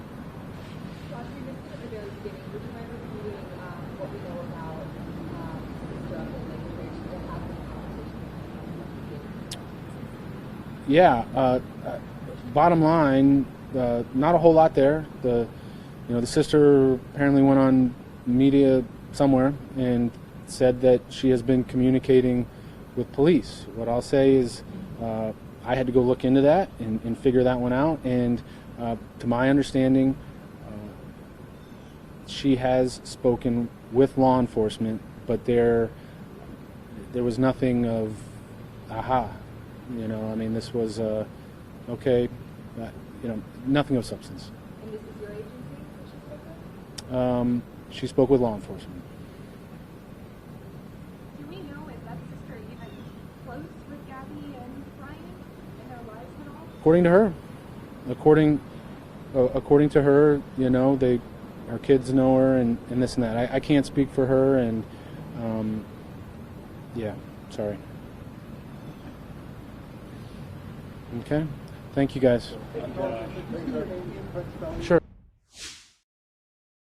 So that was the latest police update from earlier today. We want to take you out to a live look in Northport, Florida. This is the home of Brian Laundrie, the boyfriend of Gabby Petito. You can see the mass of media that have shown up here. We are hearing that law enforcement and protesters have shown up to the home here. Last night, we were reporting to you pretty late into the evening that protesters had showed up. They were in golf carts. They had signs, were holding signs saying, "Where's Gabby?" chanting, "Where is Gabby? Give us information." But we are just getting these pictures now from one of our affiliates out there who's been camped out. Now, the problem with this is, and you just heard from law enforcement right there, Brian Laundrie has not spoken up. He has not been cooperating with law enforcement up until this point. We do know that Brian Laundrie's sister did an interview with ABC News, and so that's what they were referring to at the very end of that press conference there. She said that she is speaking with law enforcement, and that was just confirmed by law enforcement. So it does seem as though Brian Laundrie and his family are edging towards being a little more cooperative with the investigation, giving more details into this case of missing Gabby Petito. Just to give you a rundown, if you are not familiar with this case and are maybe just tuning in, there's been a lot that's happened the past couple of days. Police are trying to scramble together this investigation, the circumstances that led to Gabby Petito's mysterious disappearance while on a cross-country road trip with her boyfriend, Brian Laundrie. Some say that he was the fiancé, that they were planning on getting married. The young couple set off from Long Island in July in a Ford Transit van. You've likely seen that van before, a white van. You've also probably seen a lot of the pictures and videos from their trip. They've documented them on Instagram and on social media. They even went to Moab, Utah. A closer look, though, at the couple's movements before Gabby Petito, again, 22 years old, was reported missing. On July 2nd, the couple actually started their road trip from Petito's hometown of Blue Point, New York, in that transit van. They moved forward, posting several pictures from there. On July 5th, Petito posted her first Instagram photo of the road trip at Monument Rocks Natural Landmark in Kansas. On July 8th to the 11th, Petito arrived in Colorado and posted some photos at Colorado Springs on July 8th.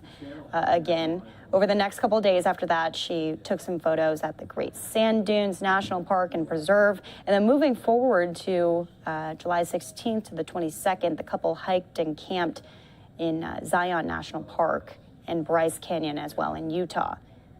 Moving forward to July 26th, says this is all critical information because this will be a part of the investigation. Petito shared a photo of her kissing Laundrie at the Mystic Hot Springs in Monroe, Utah. July 30th, the couple arrived in Canyonlands National Park. And then August 12th, this is where it gets really, really interesting. After a 12-day hiatus, Petito shared photos of the couple in Arches National Park. But police in Moab, just outside of the park, they responded to this 911 domestic call regarding the couple. Now, if you've been following this case, you've likely seen the video at this point, body camera footage showing Petito sobbing to an officer uncontrollably. Police reported that Petito hit Laundrie, but no charges were filed. This was a more than hour body camera video that was released just yesterday from police in Utah. Fast forward to August 13th. Laundrie posts his last Instagram photo at Arches National Park in Utah with a pretty interesting caption saying that, quote, humans are primates, great apes, in fact.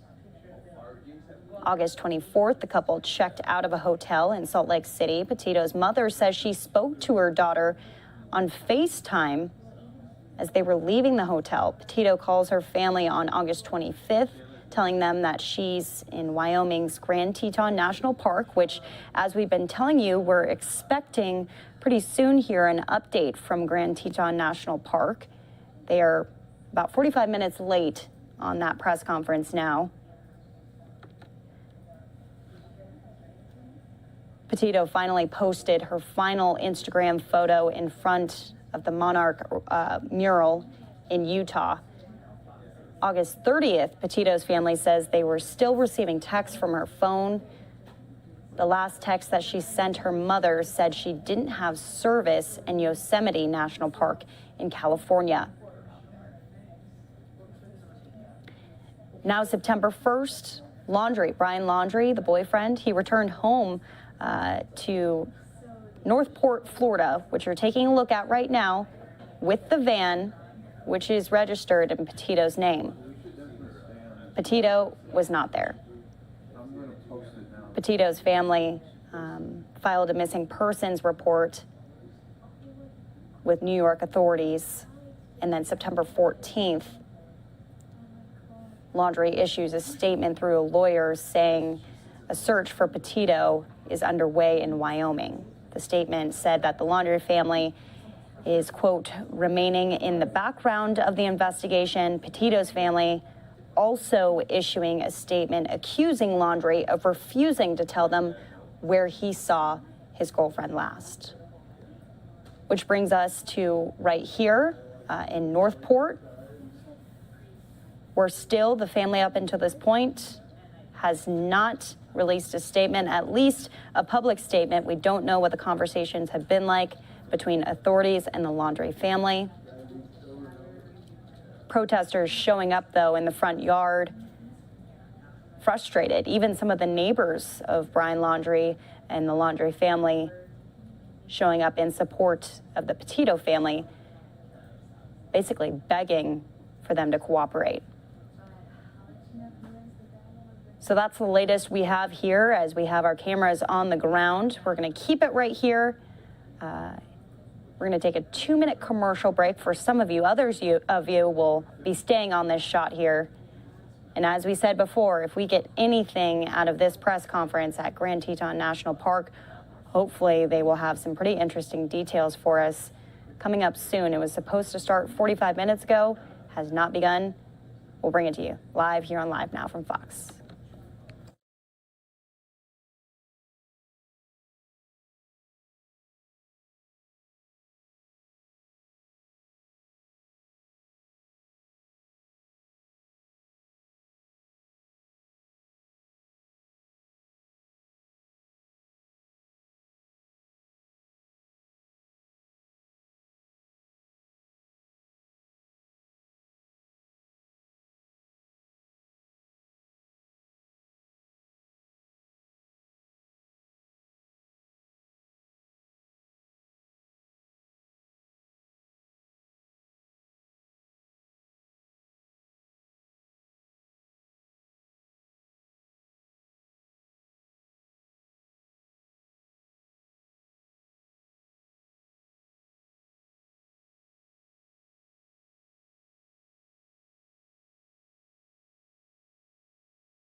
So welcome back to Live Now from Fox. You're taking a live look from Northport, Florida, where police and protesters have shown up to the house of Brian Laundrie, the boyfriend of Gabby Petito. We have gotten local reporting that police are inside of the home right now. We don't know what those conversations are like right now. If we see them come out, we'll pop back into it live. But we want to take you into some of the other top stories of the day, including on COVID-19 tonight. The battle over boosters for the COVID-19 vaccine are far from over. The FDA granted emergency use authorization to Pfizer's booster shot, but only for Americans of a certain age and risk level. Fox's Stephen Goyne joining us live now from Cleveland, Ohio, to break down the decision and the debate surrounding it. Hi, Stephen. Hi, Daytona. This decision today, it came out of a panel discussion where the focus wasn't just the need for booster shots, but specifically who needs them. The FDA first rejected Pfizer's original request, then modified it, then ultimately authorized those booster shots, but only for a small group of Americans. The FDA granting emergency use authorization to Pfizer's vaccine, Comirnaty, as a booster shot 6 months after those first 2 doses, but only for people 65 and older, and those at high risk of severe COVID, not 16 and older like Pfizer originally wanted. This decision came after hours of debate over the data. Pfizer cited studies out of the US and Israel that suggest vaccines become less effective over time, and booster shots can increase immunity, sometimes tenfold. An infectious disease doctor here at University Hospitals in Cleveland says within that approved group, there are many people who need to be seeking out those booster shots as soon as possible. Particularly people with higher risk, people over 60, people who have hypertension, obesity, et cetera. Really important to get a booster. Now, these booster shots are not widely available just yet. The CDC, they have to meet next week to also grant their approval or authorization of these booster shots. It's important to remember that people with compromised immune systems can get their booster shots. They were approved in August. Today, the White House COVID-19 response team said they were ready to roll out booster shots if the FDA and CDC both approved them. The White House also denied they got ahead of the science when they announced their booster shot rollout plan all the way back in August. You want to roll out booster shots to the population. You can't flip a switch and make that happen overnight. There's important planning that has to take place with localities, with state governments, with community organizations. And so we laid out an initial plan. Now, looking ahead to next week, if the CDC does grant some sort of approval to Pfizer's vaccine booster, those could be rolling out immediately after that decision. The drug maker Moderna, they are also going to be looking for approval from the CDC and the FDA for their booster shot in the coming weeks. Daytona. All right, Stephen Goen reporting live for us out there in Cleveland, Ohio. We appreciate you. We'll talk to you soon. Thanks, Daytona. And we're going to keep going forward because we've got quite a few things breaking right now, specifically on the Gabby Petito case, because that's what has been the main story as we've followed it. Details coming out every single day. This is a live look from Grand Teton in Wyoming National Park. They are supposed to be providing a statement on Gabby Petito. We don't know the circumstances of that statement, what they're going to say. This is the most movement, though, that we've had on this shot here for a while. So makes us think they should be starting soon. They were supposed to start just under an hour ago. A couple other live looks that we want to take you to as we await that press conference. This one right here on the front yard of Brian Laundrie's home, as we have been told that police and protesters are out there. We heard that police are inside speaking with the family there, and we just got another shot brought into us from Fox as well. It's a little closer. You can see the home itself. You can't see, obviously, all of those windows are shut. The blinds are shading what's going on the inside there. You can see just how many people have shown up for this spectacle on the front yard of Brian Laundrie's home. Again, the boyfriend of Gabby Petito, who went on a pretty long road trip. Brian Laundrie returning home without Gabby Petito. Let's listen in just to the ground to see what everyone is saying down there. Maybe we'll be hearing from some of the neighbors who have shown up in support of actually Gabby Petito, requesting that Brian Laundrie and his family provide any sort of answers for this investigation.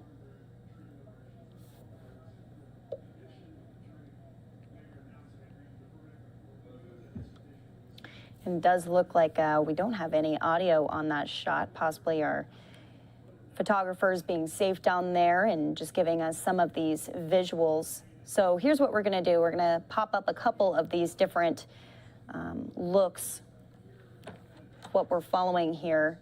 As I said, we've got the press conference that's coming up pretty soon. We also have these two different looks of the home itself. Because I see the mic guys just getting their mics. But I saw the rumors that was on our FBS Digital FB Live. Some guy in there was like, yeah, it looks. Okay, so as I said before, that left shot is at Grand Teton National Park in Wyoming. These other two shots are going to be outside of the home here. And we heard from law enforcement not too long ago about the investigation. It was only about a 4-minute update from Florida officials about what they have, and they didn't really bring us anything new up to this point. Really, the biggest thing that we've seen in the past couple of days has been that body camera footage that was released by Utah law enforcement of a domestic dispute between Gabby and Brian during their road trip in Moab, Utah. So I'm just going to hold it on these shots here as everyone's joining us here on Live Now. We appreciate you, and we've got a lot more coming up, a lot more planned, as it is going to be a busy Friday and a busy weekend. Don't go away.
And you're watching Live Now from Fox right now. We appreciate everyone joining us on this Friday evening as it's almost 4 o'clock here in Phoenix, Arizona, 7 o'clock on the East Coast. We are watching a few different live looks.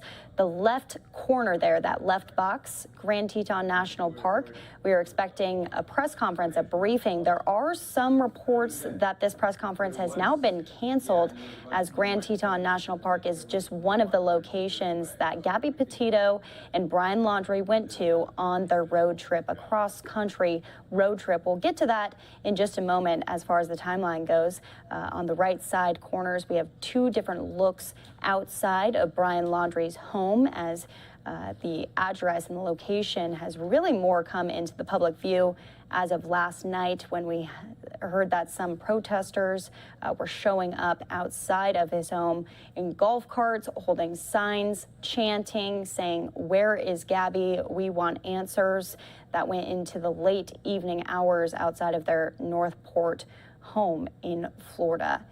Now, for those of you who maybe are not familiar with this case, we did kind of a timeline showing you what happened, what led to where we are right now. So I'm going to step away from all these live looks to take you to this graphic, because it's really quite interesting here.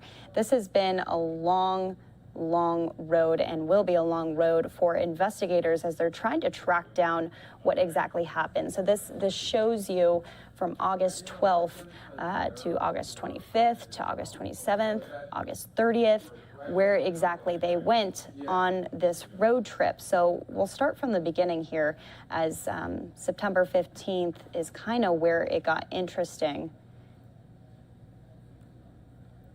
September 15th being when police really got involved in the investigation. But as far as their road trip goes, we'll step all the way back to July 26th, where Petito shared a photo of her kissing laundry in Monroe, Utah. That's kind of when they got into the Utah area. July 30th, the couple arrived in Canyonland National Park.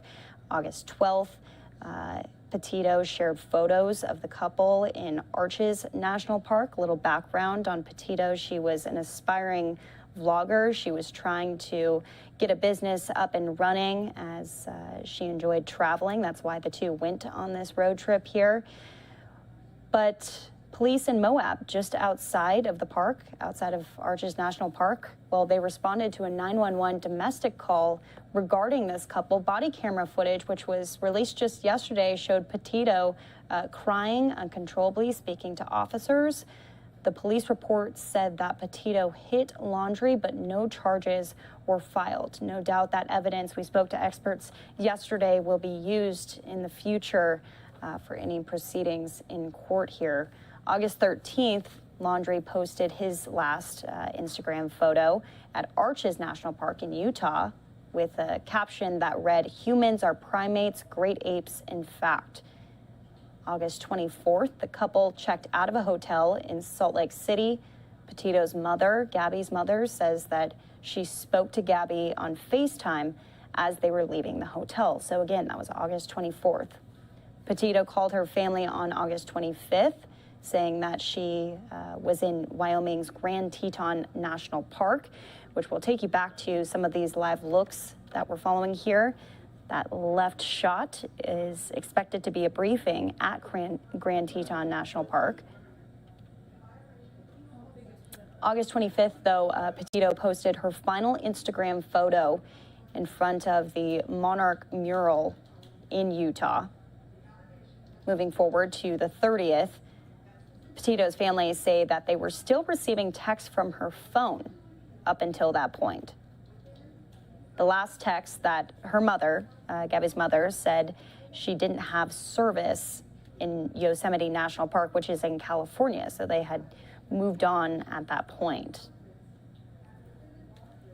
On September 1st, Brian Laundrie returned to the couple's home. They were both living at this home in Northport, Florida. Those two shots that you're seeing right there on the right side. He returned back to the home with the van, which you've likely seen. We've seen a lot of pictures of this large white van. The van registered in Gabby Petito's name. On September 11th, Petito's family filed a missing persons report with authorities out in New York, as her family is from New York. But like I said, Gabby was living with Brian Laundrie's family at the time in Northport, Florida.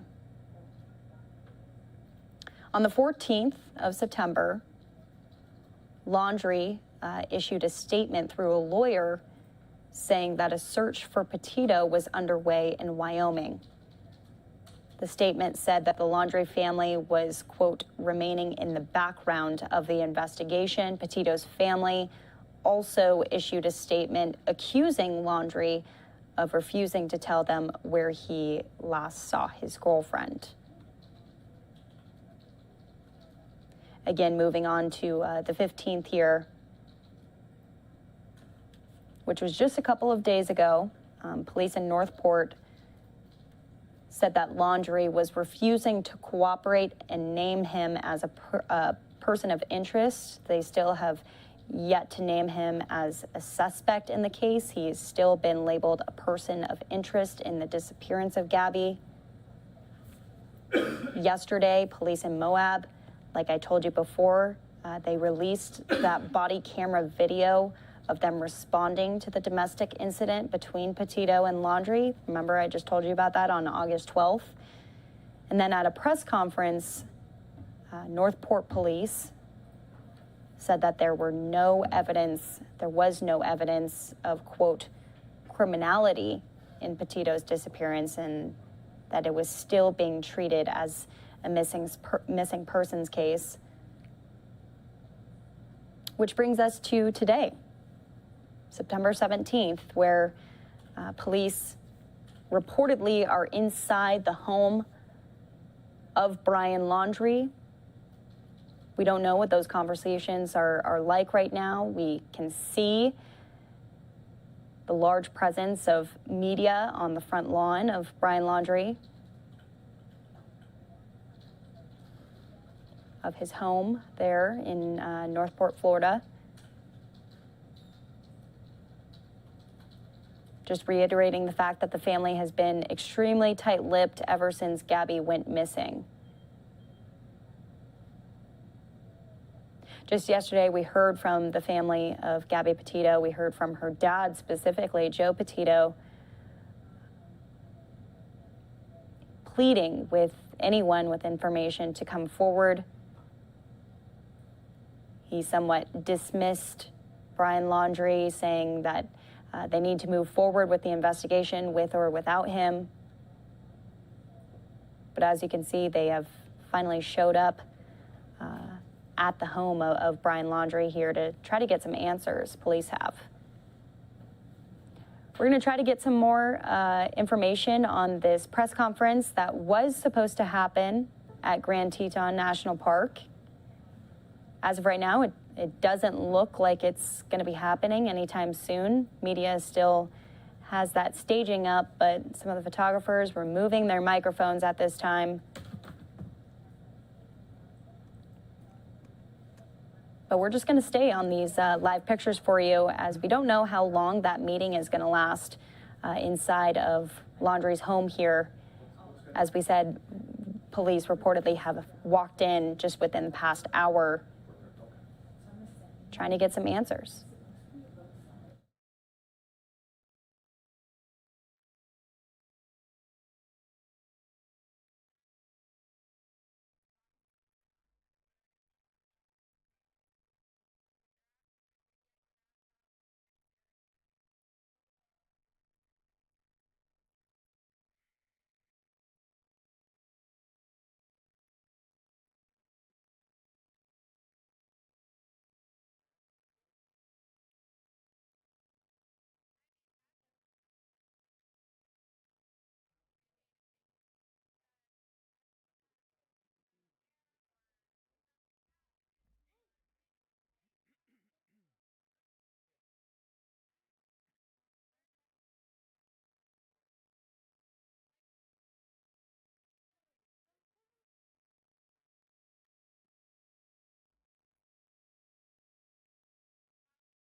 Welcome here, everyone, on Live Now from Fox as our coverage does continue. Thank you again for joining us here, as always, worldwide, as we continue to bring you the updates here, especially in this Gabby Petito investigation that continues. We're taking some live looks right now. This is right outside of Brian Laundrie's Florida home, where police have entered Gabby Petito's fiance's house as a search to determine her whereabouts definitely intensifies.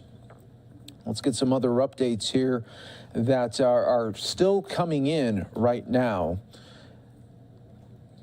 The Grand County Sheriff releases a statement on Gabby Petito missing person case. From the Office of the Grand County Sheriff, it has been determined that the Gabby Petito missing person case is not related to the double homicide case involving Crystal Turner and Kylan Schulte there. Also, some other news here to pass along to you.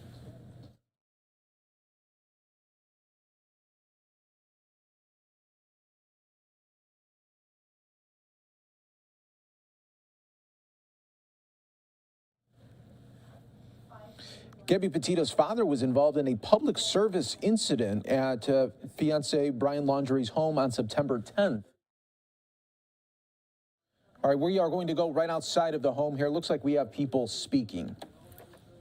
Family, and just hope and pray and wish that even if any of this talk, any of the people that are going to come up and talk, if that can sway in the favor of the family, even just an inch of getting some resolve, it was worth it. Even just an inch worth would be worth it in this case. It's sad to see what's going on, and I feel our city and our population and everybody that lives here in this community deserves an answer. And with enough support, we'll get there. And hopefully she comes home safe to us. In my heart, I believe she will. And so do all the families here, I believe. I believe I can speak for all of you and say I think she's going to come home safe to us. We have our favorite former mayor, Chris Hanks, here is also a pastor. He's going to say some words momentarily. But before we do that, I have a message that was sent to us straight from the family of Gabby. And I wanted to read it to you because they couldn't be here, unfortunately, tonight. But I think it's great that we all hear it. Now, my eyesight's a little wonky, so I'll do my best here. Bear with me. But here it is. So, on behalf of Gabby's family in New York, Gabby's mom, Nicole, Dad, Joe, and stepdad, Jim, we thank the people in Northport and across the United States and beyond for taking Gabby into their hearts. We need Gabby home, and we do. And that was directly from the family. I wish they could have been here tonight with us, but they obviously are going through some things right now, and that's understandable. With all that being said, what we're going to try to do is bring up Chris Hanks. We're going to have him say a couple words from the pastor's hat, and then we'd like to get everybody together as close as possible, or as close as you feel comfortable with everything going on. And since we don't have candles to throw into the sky, maybe we can take our phones out and use a flashlight and kind of use that as our light. And we'd like to get a picture, and we can send that to Gabby's family so they know that we're thinking about them and that we're here for them. So I don't know if Dina and Jason, if you have anything you want to say, the mic's up for you. You're more than welcome. Jason? We're good. Jason, you have anything?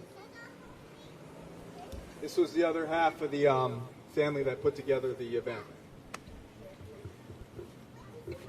Well, starting off today is a pretty bad day, and God up there knew that we were doing this today, so he cleared it up for us, and I think that's a beautiful thing.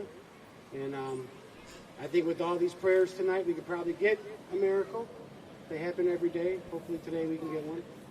And I really don't have too much to say about it because it's a horrible thing, and the more I think about it, the more it flutters me, the more it makes me more aggravated, and I don't want to get aggravated.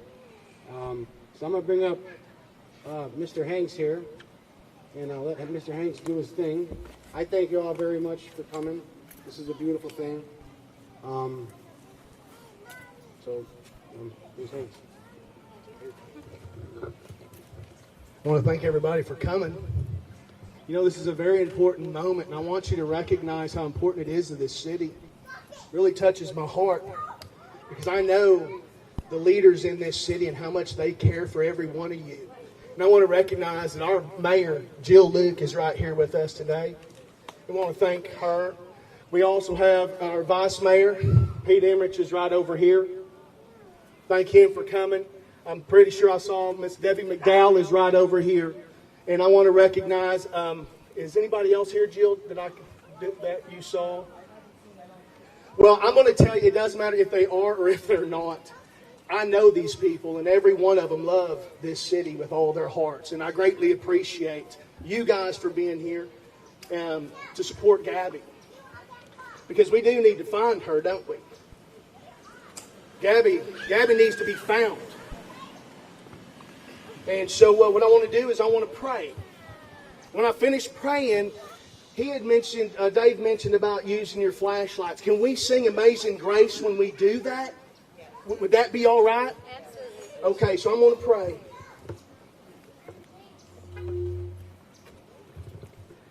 Father, we love you. We thank you. We praise you. We give you glory.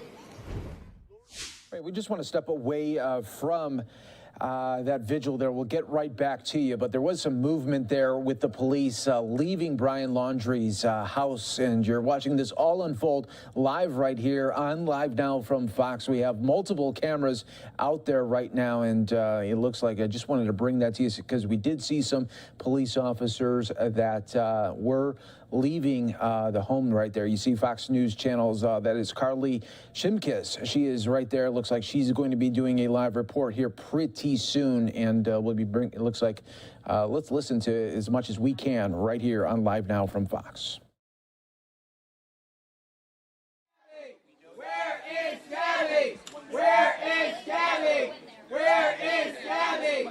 Where is Gabby? Where is Gabby? Where is Gabby? Where is Gabby? Where is Gabby? Where is Gabby? Where is Gabby? Sounds good. I'll holler here. All right, so you heard there as people in the community coming to the home there of the fiance saying, where is Gabby? Where is Gabby? Now their attention is turning here. More police now coming out of the home right here.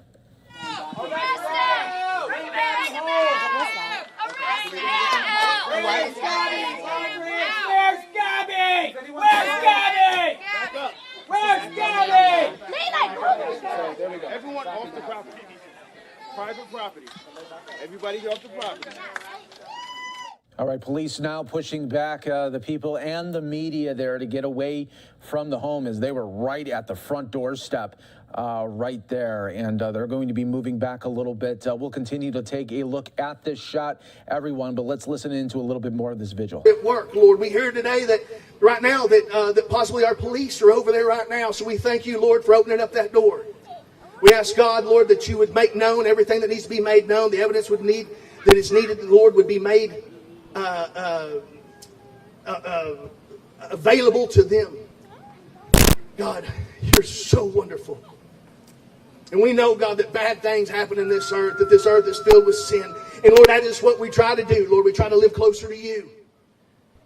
We try to live loving one another as we should. Loving one another.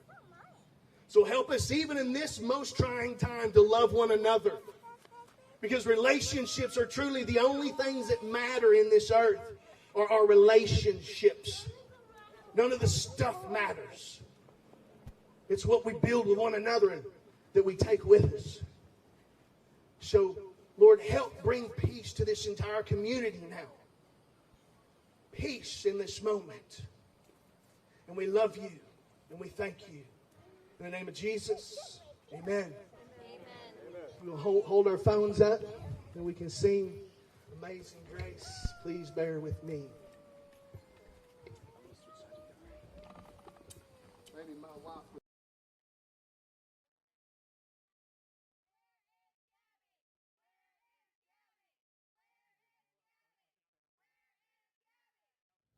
Okay, so it looks like we lost part of that vigil right there, but we are continuing right now to bring you all of the developments right here on Live Now from Fox as they continue to come in here right outside of Brian Laundrie's home right here. And protesters did come right up to the front steps right there, but just got pushed back moments ago from the police there. We continue to see some police entering the home, some left, and this is where we are right now in a holding pattern. So what we'll do, everyone, is take a quick 2-minute break. Stay right here with us on Live Now from Fox.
Welcome back, everyone, here to Live Now from Fox. Everyone, we continue our coverage right here in the Gabby Petito case. This is a live look right now outside of the fiance, Brian Laundrie's home right now. People have come to it right here, demanding to see where she is right here. And we continue to bring that to you right here on Live Now from Fox. Everyone, this is the latest look right here as the family and continues to want and demand answers to where Gabby Petito is.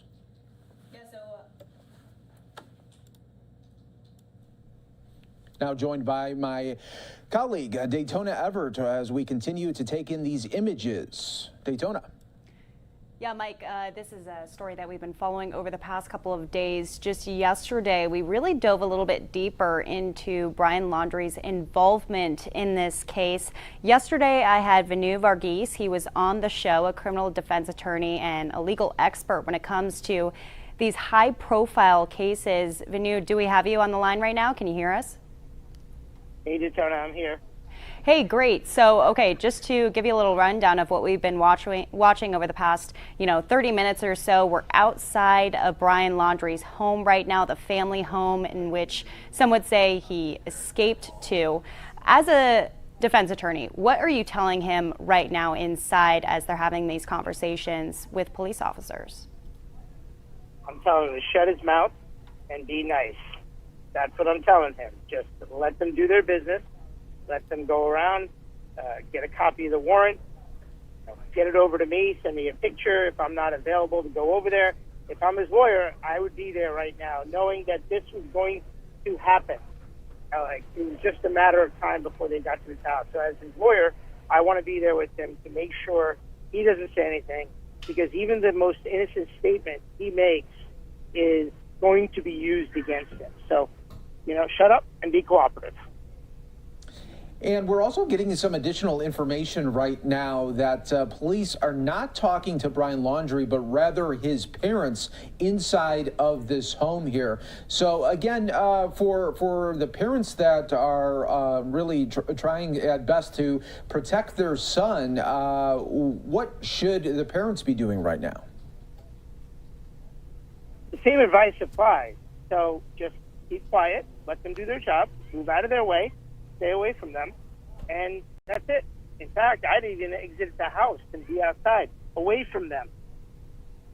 Vanu, what are the types of questions that you think police officers are asking the family at this point? Do you think they're staying pretty generic? Do you think that they're talking, future for this case and the investigation? What, from a broader view, is the conversation like, you think? So there's what actually happens and what should happen, right? So in this case, they didn't break down the door. It doesn't appear that way from me looking at the live feed. You have a police officer outside. They're inside. They probably show the warrant. They entered in. It's not like the raids at 6 a.m. where what they do is when they go in surprise, they handcuff everybody. They may do that here, but it's probably not what they're doing. So they'll probably move them to one side of the room and have them, stay there. And they really shouldn't be questioning them, because here's the thing. Right now, if they're inside while a search warrant's going on and the police haven't allowed them to be outside, they're in custody. So they need to be read Miranda warnings. They need to be read warnings that anything they say can be used against them.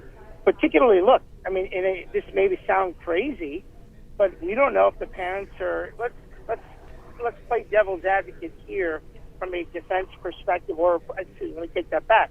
From a prosecutor's perspective, the parents could be accessories after the fact, and therefore they could be suspects in helping him cover this up.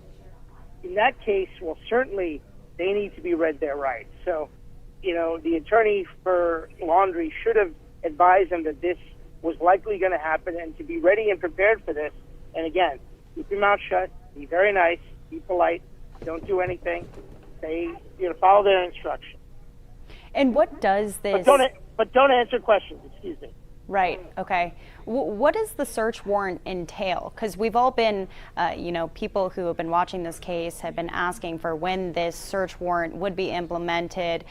What can and can't police officers do now with that warrant? Well, presumably they're going to get his electronic equipment, his cell phone, and anything else. If he's got an iPad, anything that could be potentially linked where they think they might have some documentary evidence, electronic evidence. They're also probably going to take some clothing, potentially, to see if they have to get his DNA. And that's basically it. I mean, they're going to look for that kind of stuff. They're going to look for any sort of paperwork, anything indicating anything potentially belonging to her, women's clothing in his room. I mean, so this is where it can get a little funny. I mean, if they take some of his mother's stuff, and again, I don't know the situation, who's living there, who's not, but this is where it can get a little bit weird. And would you assume the lawyer is with the family right now? Is that pretty typical? In a case like this, he should be. I don't know if he is or isn't. And next steps for this, after this conversation is had, what potentially could happen? Is it possible that if police officers found anything that was incriminating inside, could Brian Laundrie potentially be walking out of the home in handcuffs? It's theoretically possible. I mean, if there's something like, something licking, a blood-soaked T-shirt or something, strands of women's hair. I mean, just seeing the videos, she looked blonde, that kind of thing. I mean, if you get something like that kind of crazy, that obvious, then yeah, that's a possibility. But short of that, it's unlikely. They're going to get their stuff, they're going to get it, and then they're going to leave. And they're going to conduct their analysis. Vanu, thank you so much for being with us here on the show. One last question for you, just kind of setting the scene of this moment in time. We have been showing shots of all the media presence that is there, neighbors that have now been showing up, protesters coming to the home just last night. What are the privacy rights for the family as they're inside dealing with this now media frenzy outside? I mean, they have a right to privacy. I mean, they also have a right to talk to people if they want. I mean, this is the kind of thing that happens in a high-profile case like this. They get under scrutiny. What happens outside their property, they can't control. They can only control what happens on their property. Right now, they don't have any control because police presumably have a court order that allows them to go in and search. So, in terms of getting back to the conversation with the cops should not be questioning them, or they should have been instructed at the least not to talk to them. But that's what you hope that a good lawyer, has done, and advising them. But in terms of your question about privacy, there's really not much they can do because they're going to be under tons of scrutiny. They can only control what happens on their property and in their house. And Venu, can you also, we just saw a little bit earlier from the shot of police entering in also with evidence bags. Can you maybe describe to our viewers what police may be looking for inside of this home? Anything linked to her. I mean, that's it. And as well as his electronic evidence, I would have to think that the search warrant included taking any and all electronic evidence they find in there. And they may even take the parents' cell phones and computer equipment, if they're there. They may recover any electronic evidence and any physical evidence they think could be tied to this girl. All right, Venu Varghese, thank you so much for joining us here on the show. You talked to me yesterday, kind of breaking down what type of role Brian Laundrie is going to be playing in this case here now and moving forward. And now, just one day later, police actually showing up to the home of Brian Laundrie and his family. Should be interesting. Any last thoughts, Venu? You just hope for his sake that he's been advised properly. I know the general public is not in his corner, but what's really going to be on view here is the system and how well the system works. All right, we're also getting some movements right here. I just wanted to break in right there. What we are looking at looks like more investigators here right outside now of the car here, looking inside of the car of presumably Brian Laundrie's right now. Sorry I had to cut you off there, Venu, but we're still on the phone with you. Can you, all right, so now they're going through the car right here. And so, again, looking for any type of evidence, right? Absolutely. I mean, I imagine they're going to do an analysis, fingerprints, whatever. They're going to do all of that for the vehicle.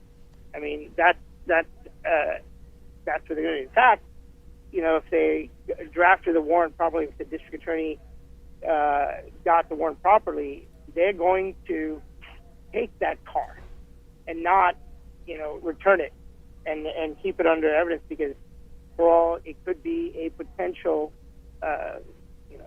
place where if the girl is dead, if the young lady is dead, it could be the place where she was killed, and therefore they could actually impound the car and hold it as investigatory evidence and allow that to be run its course. Because the reality is, while they could do it, they could dust it, they could look for stuff, it actually, a properly or thoroughly drafted warrant by the prosecutor would include impounding the car.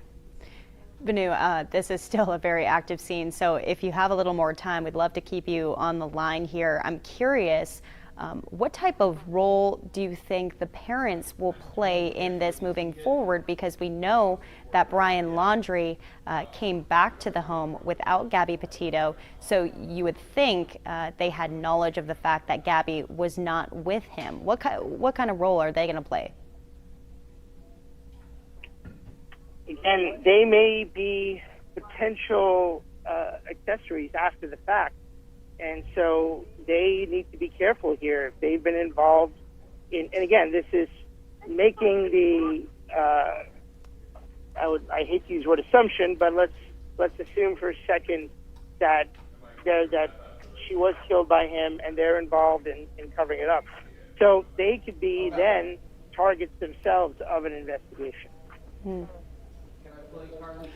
All right, and again, Venu Varghese, we appreciate you being on the show here. It looks like things have leveled out just a little bit as we just saw some of those investigators opening the trunk of the car there that was sitting in the driveway of the home of Brian Laundrie's family, with reportedly Brian still inside there, even though officers are only speaking to the two parents here. So it'll be interesting to watch this shot moving forward. I do believe we're going to take a quick commercial break, and then we'll be right back with more coverage on this and more. Vanu Varghese, thanks for being with us here on Live Now.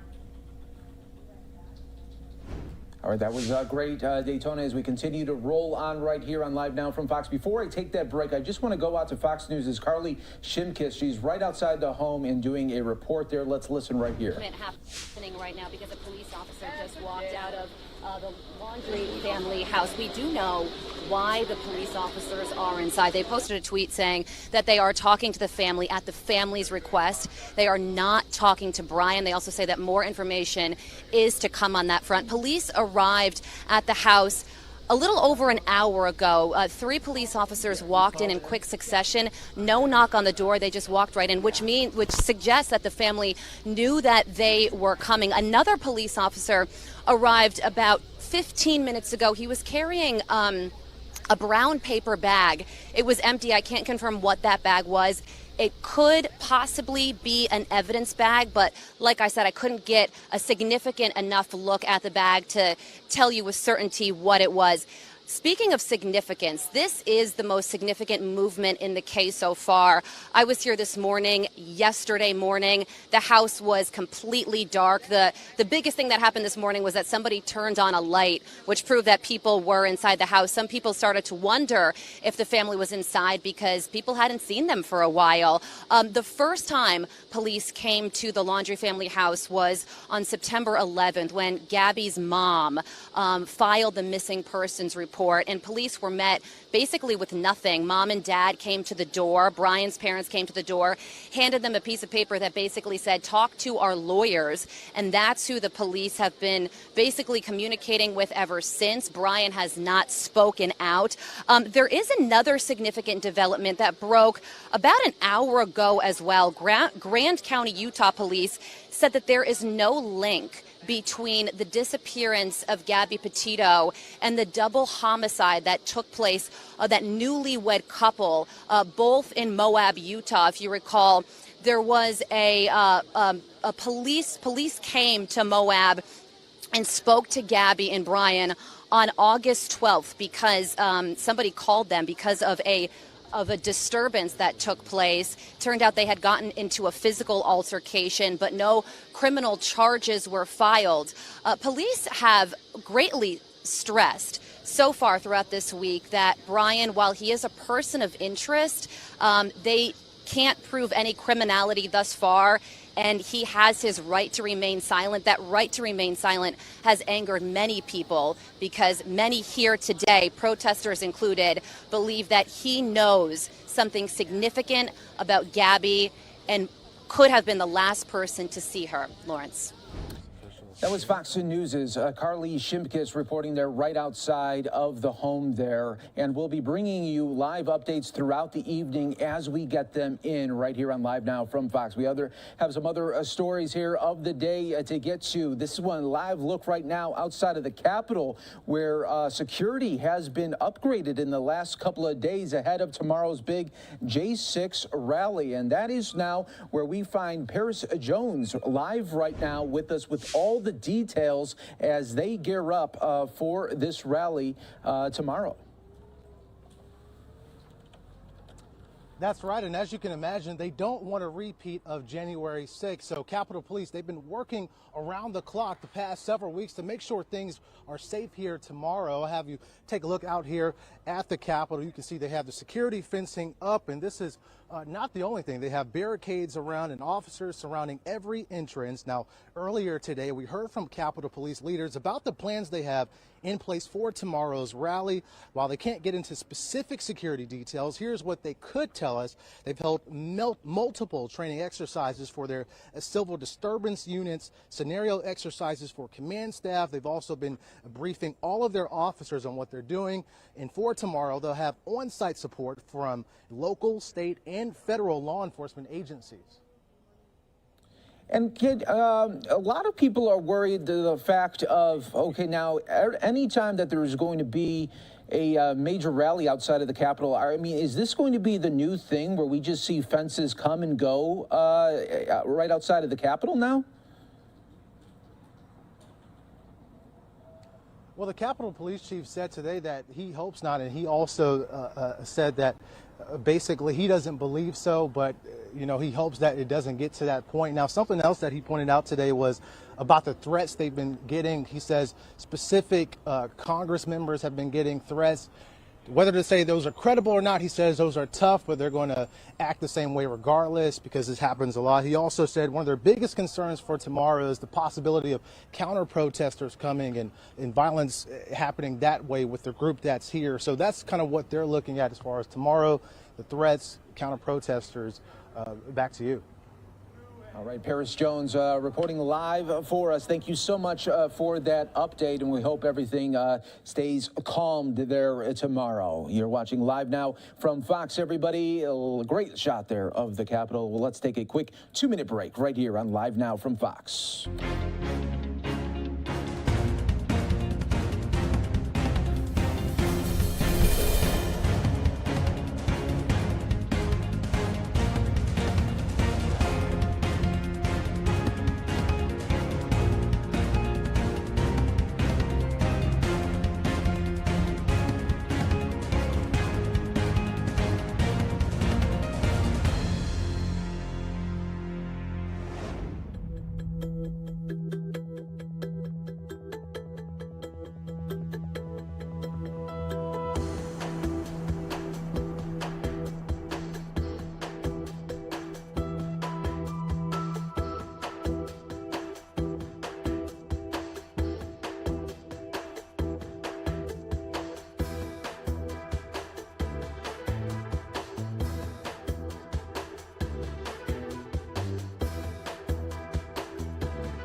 I want to go back out live to this vigil that is happening for Gabby Petito. Let's listen right here on Live Now from Fox.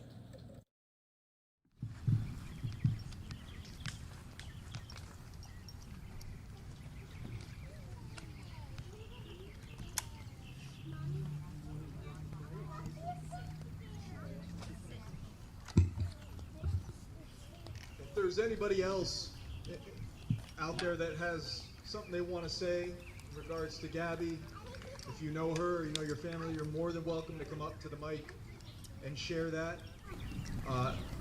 Otherwise, if not, I would say that would conclude the vigil.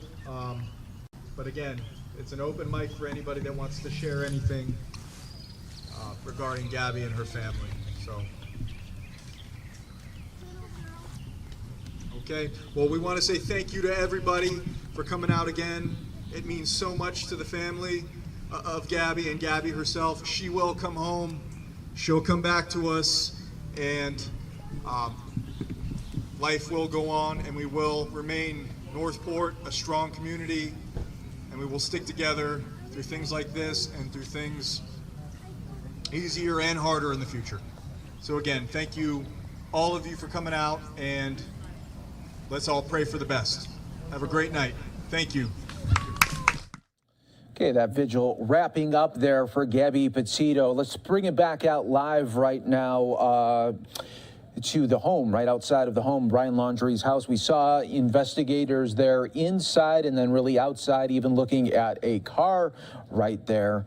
Where we were looking at just a little bit ago as police went back inside of the family home carrying what appears to be evidence envelopes right there. And it looks like we'll go back out to Fox News' Carly Shimkus in just a moment. She could be getting an interview with somebody just that's right outside of the home. If that happens, I'll pop that in right here for you on Live Now from Fox. But obviously, you know, this is a breaking news situation. A lot of fluid information could be happening, and we'll keep on it as the best we can right now. So this all happened about 45 minutes ago. We were getting alerted here that police did enter the home here. That's when protesters were coming at the house as well. Let's go to this live interview that is happening right outside of the home.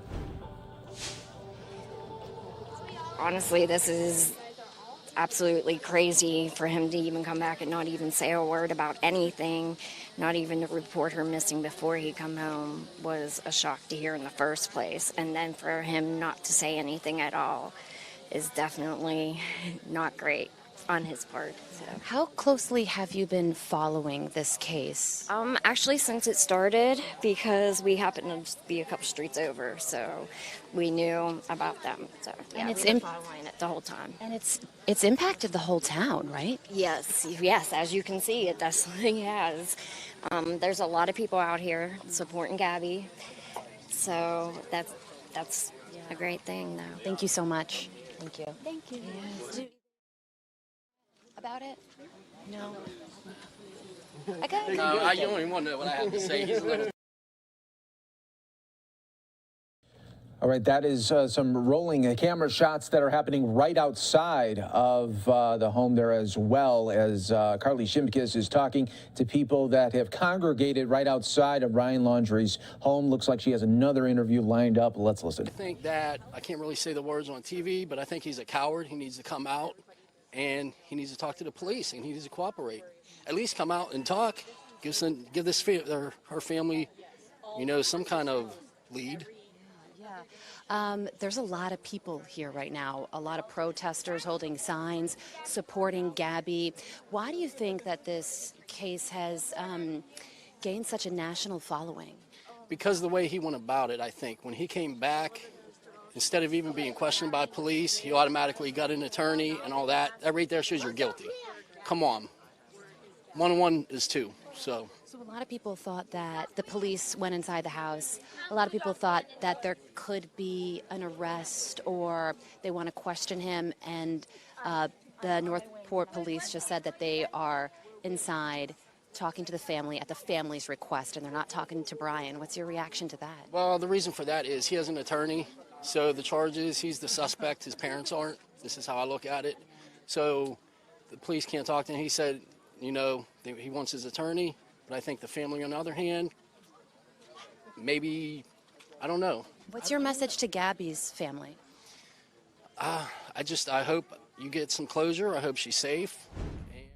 That was just some of the interviews that are right outside of the home there of Brian Laundrie. You're watching Live Now from Fox, everyone. We're going to enter into another 2-minute break.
Gives the court discretion.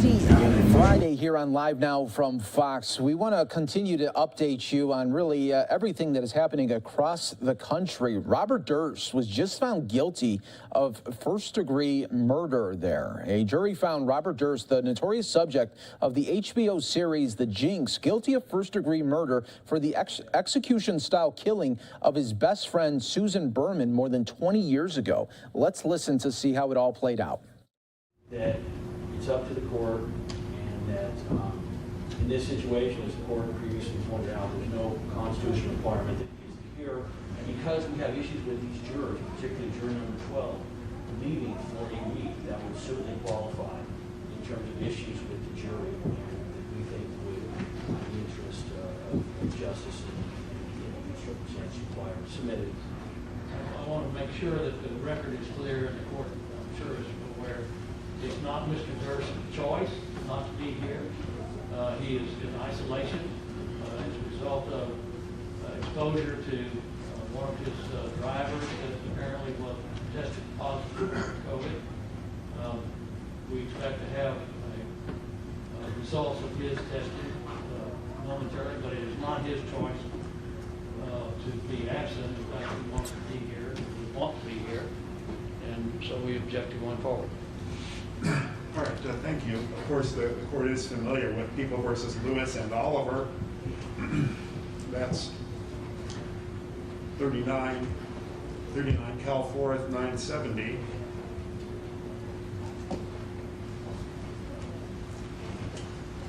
And the case law makes it clear that it's not a matter of choice or fault. It is simply a matter of whether it is in the interest of justice to take a verdict under the circumstances in the defendant's absence.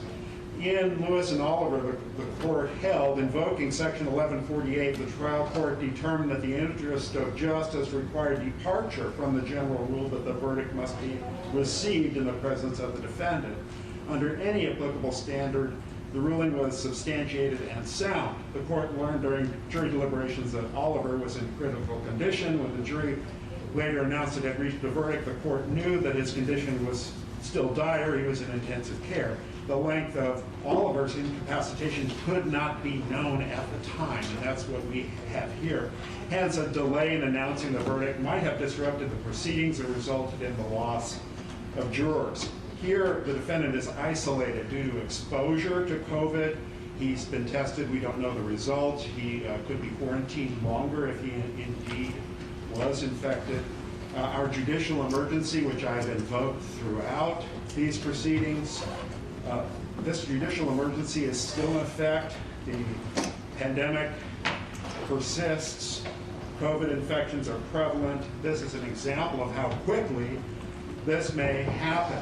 The court is aware of the imminent loss of a juror on Monday and the potential for loss of any of our jurors on account of pandemic conditions unless the verdict is taken immediately. The absence of any juror confirming his or her verdict would render that verdict a nullity under Penal Code Section 1147, 1163, and 1164 in People versus Green, 31 Cal 4th 1001. We can't take the chance that all this work on everyone's part would be wasted. In the interest of justice, I will take the verdict under 1148. It's clearly specified that I may. Under these circumstances, we made an effort. We were informed this morning he could not come.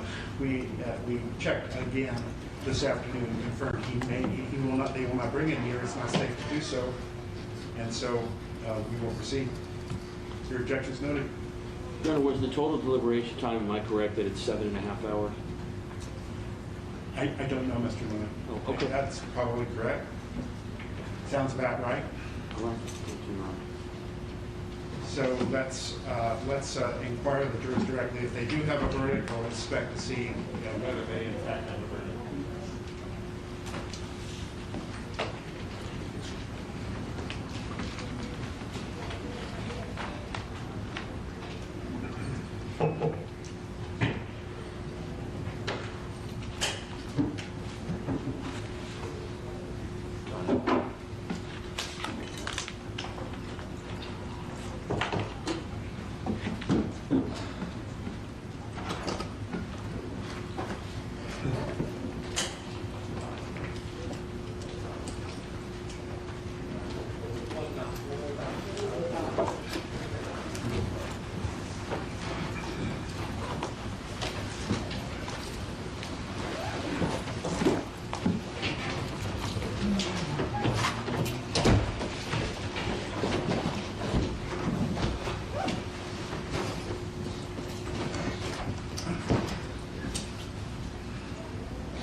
We're going to take a quick 2-minute break here on Live Now from Fox.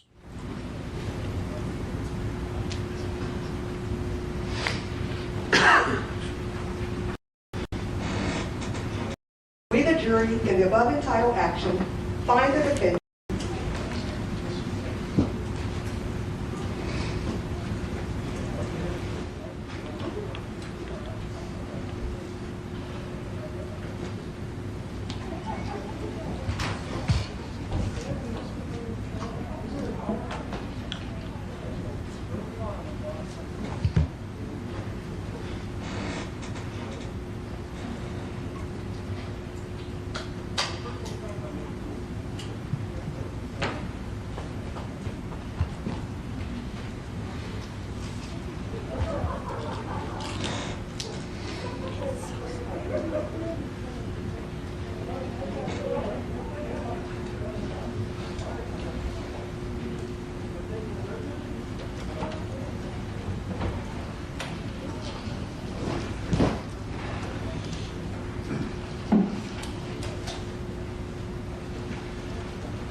Has the jury reached a verdict? Yes, we have, Your Honor. May you please hand it to our bailiff?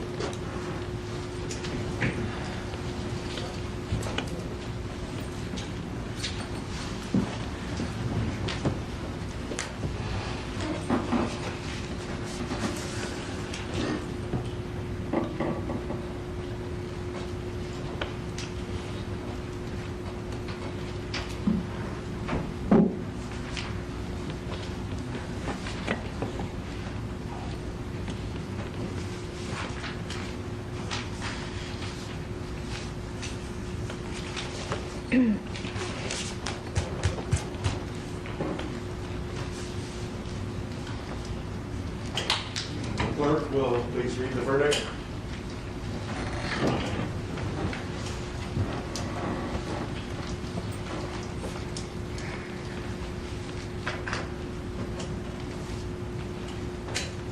Superior Court of California, County of Los Angeles, the people of the state of California versus Robert Durst.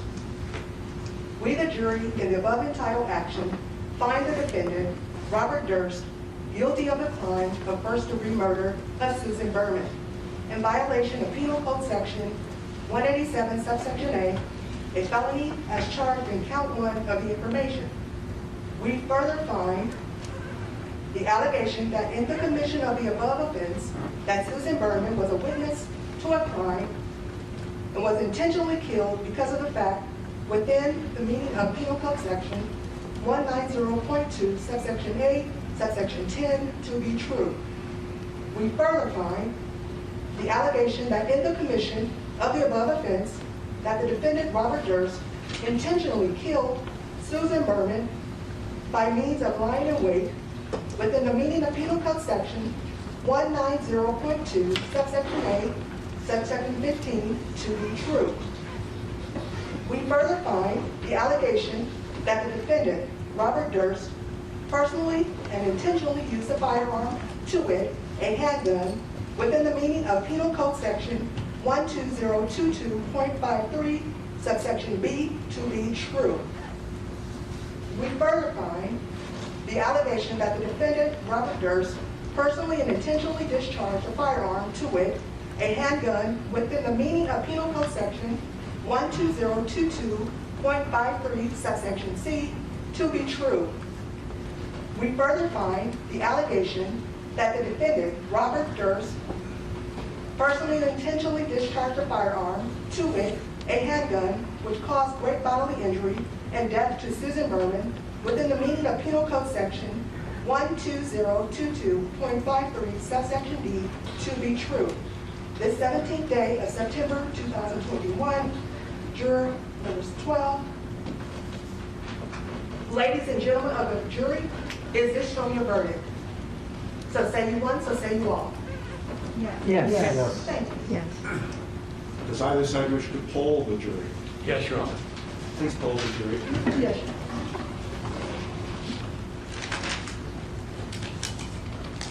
Ladies and gentlemen of the jury, as I say your number, please answer yes or no. Juror number 1, is this your verdict? Yes. Juror number 2, Yes. juror number 3, Yes. juror number 4, Yes. juror number 5, Yes. juror number 6, Yes. juror number 7, Yes. juror number 8, Yes. juror number 9, Yes. juror number 10, Yes. juror number 11, Yes. juror number 12. Yes. Your Honor, they have all answered in the affirmative. Thank you. Just a moment.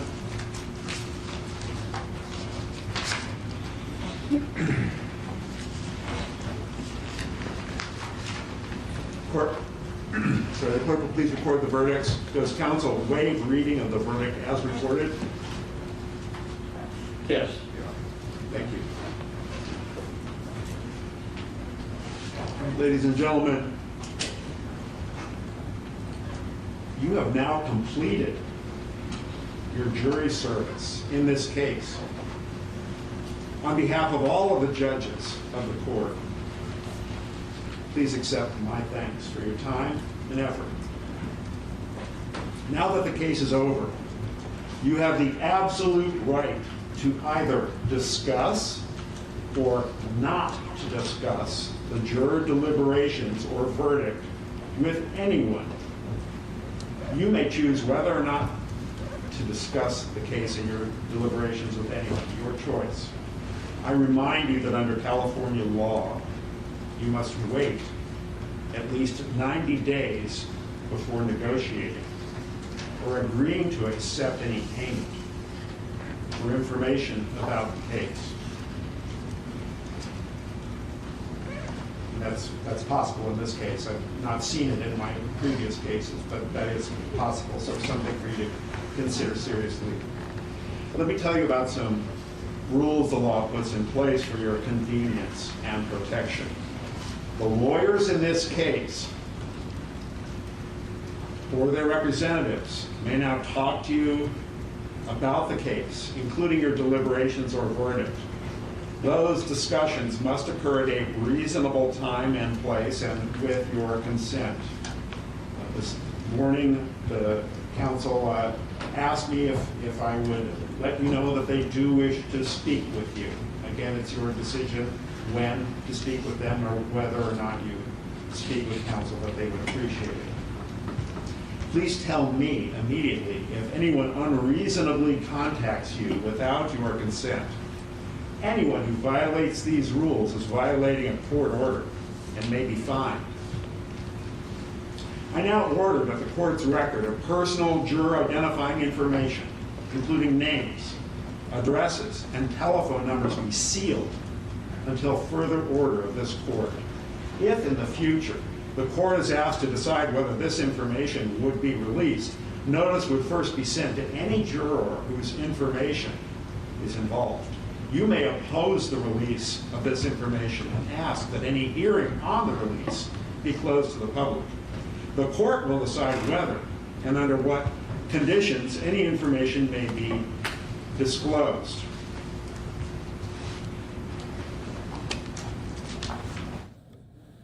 Let's head into a quick 2-minute break right here on Live Now from Fox.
Welcome back, everyone, here to Live Now from Fox as we continue to roll on right here. You're looking at Capitol Hill right now of the Capitol, and we are on the eve now of a J6 rally. This is where people are going to be coming together and holding a rally for those that are still awaiting a trial in the January 6th insurrection there, even the ones that have been accused there of felonies for their acts on January 6th. Obviously, security has been beefed up on this whole area of the Capitol in preparation for that. They don't want another January 6th to happen, obviously. So let's listen to some of the security details.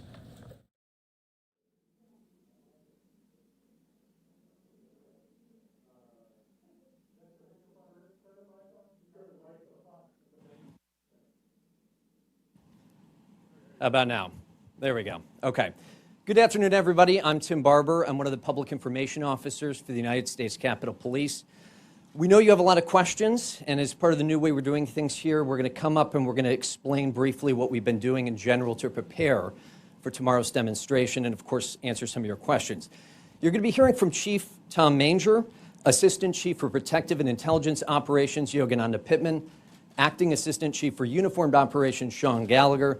We are also accompanied by the District of Columbia officials here. So you're also going to be hearing from Metropolitan Police Department Chief of Police Robert Conti, Dr. Christopher Rodriguez, the Director of DC's Homeland Security and Emergency Management Agency, and DC's Deputy Mayor for Public Safety and Justice, Chris Geldhard. Then Chief Manger will come up here and open it up for some questions. Well, as many of you know, we are more than happy to talk to you about our preparations in general. To protect the integrity of tomorrow's mission, we can't get into very specific security details. So with that said, here's Chief Manger. Thank you, Tim, and good afternoon, everybody. Thank you for being here. The U.S. Capitol Police Department has been working around the clock for the last several weeks to ensure that we have a safe event tomorrow. But perhaps more importantly, over the last 8 months, the leadership of the U.S. Capitol Police Department has been preparing, working to ensure that we don't have a repeat of January 6th. They have been working on ensuring that we have the adequate resources for our police officers, training, equipment, staffing, to ensure that, again, we can accomplish our mission. Our mission tomorrow is our mission every day, and that is to protect everyone's rights to free speech and to allow them to lawfully demonstrate. And again, we are planning for a safe event tomorrow.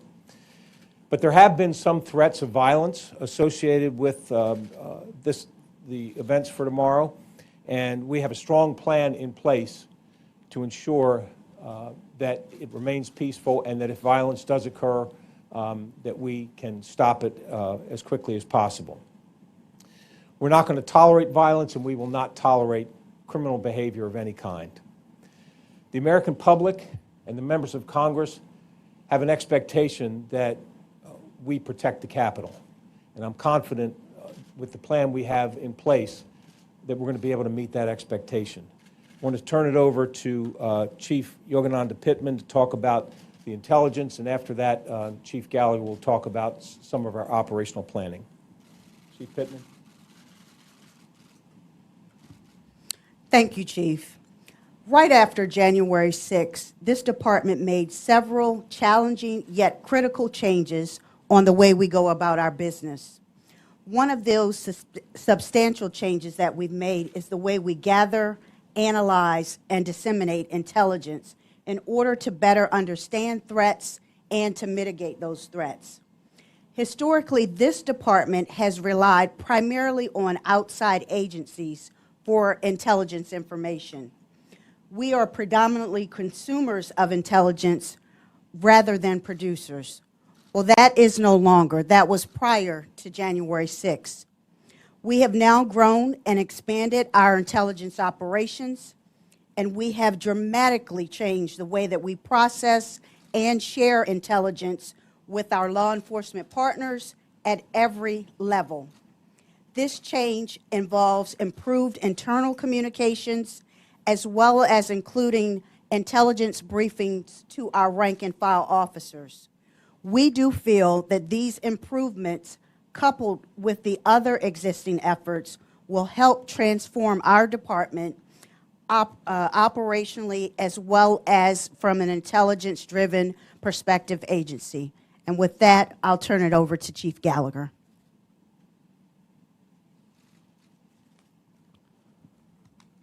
Thanks, Chief. Good afternoon, everyone. As Chief Manger has stated, we have been working for several weeks extensively on the planning leading up to this weekend. The internal planning that we've done has included multiple training exercises for our civil disturbance units, scenario exercises for our command staff, as well as detailed briefings for all of our officers. Our officers are ready.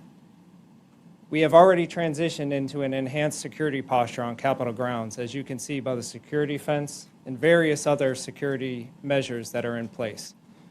Externally, we have been working with over 25 of our partnering agencies on a seamless, integrated plan for this weekend. The United States Capitol Police will have on-site support from a number of our local, state, and federal partners. We have also conducted a large multi-agency tabletop exercise in order to test and validate our integrated operational plan for this weekend. In addition to the on-site support that we'll have on Capitol grounds, we will also have contingency plans in place for additional law enforcement, as well as support from our partners at the DC National Guard, if needed. We have extremely strong partnerships with all of our local, state, and federal law enforcement partners, and we are appreciative for their assistance and their collaboration going into this weekend. We are hoping and expecting a peaceful event this weekend, but our operational plan is scalable so that we will be ready to handle anything that occurs. Thank you. Chief Conte.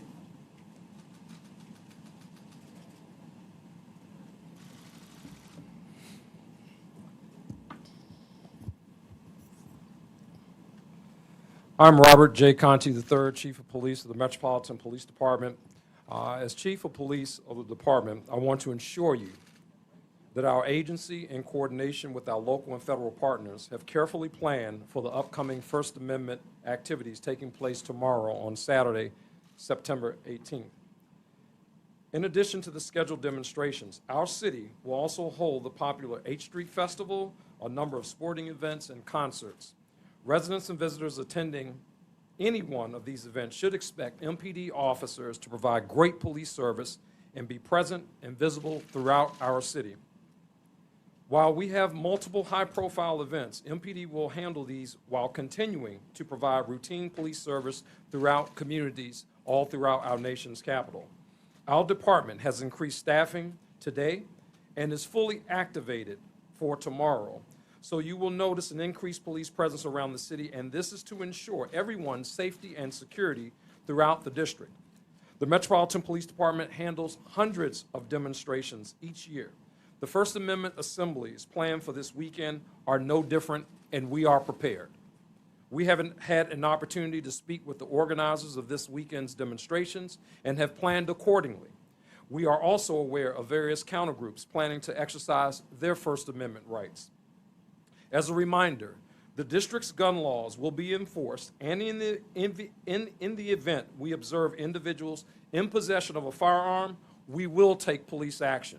DC Code expressly prohibits anyone from carrying a firearm within 1,000 feet of any First Amendment assembly, to include members of the public who have been issued a concealed carry permit in the District of Columbia.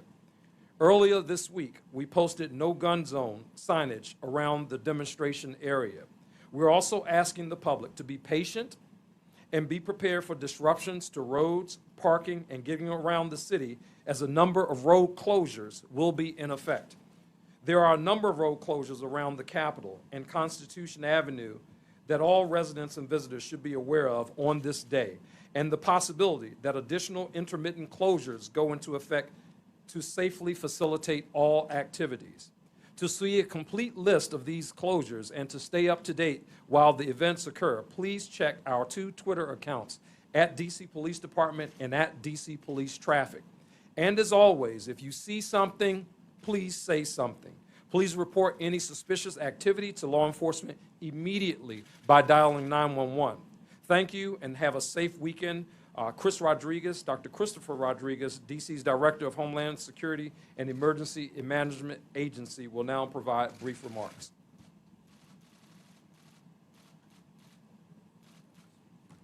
Thank you, Chief Conti, and thank you, Chief Manger, for having public safety representatives from the city here today. Good afternoon. My name is Chris Rodriguez. I'm the Director of DC's Homeland Security and Emergency Management Agency. As the host of our federal government, the District of Columbia plays an important role in the security posture of the United States Capitol, and we stand ready to assist our federal partners. Our mayor, Muriel Bowser, is activating the District of Columbia's Emergency Operations Center, or EOC, tomorrow on Saturday, September 18th. This activation will allow district government, led by the Homeland Security and Emergency Management Agency, to establish clear coordination and communication with our local, regional, and federal partners to ensure interagency coordination, to monitor the various planned First Amendment events, and to provide situational awareness and resource management if needed. The District of Columbia is 700,000 residents strong, and we do not tolerate hate, violence, or the criminal actions of those who committed the insurrection on January 6th.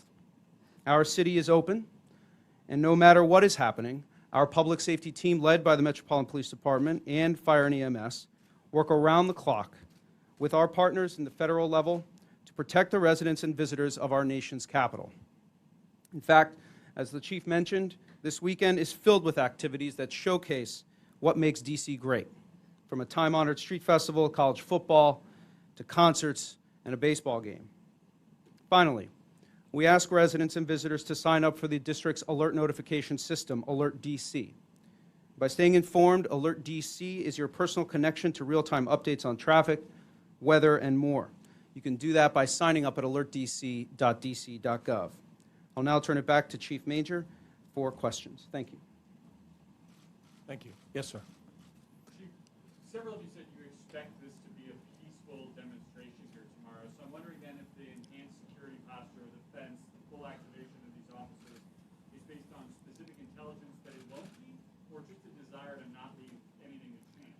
I think the answer to that is all of the above. I mean, first of all, this is, I think, we would be foolish not to take seriously the intelligence that we have at our disposal. How credible it is, how likely it is, people can make those judgments, but the fact of the matter is that we are hearing some chatter that I think it would be responsible for us to plan the way we've been planning and put the precautions in place. And then, but also, this is as good a time as any to practice this model, this regional model where we get help from neighboring agencies, where we work in conjunction with the city to prepare for big events. This won't be the last time that we have this kind of preparation for an event. Yes, ma'am.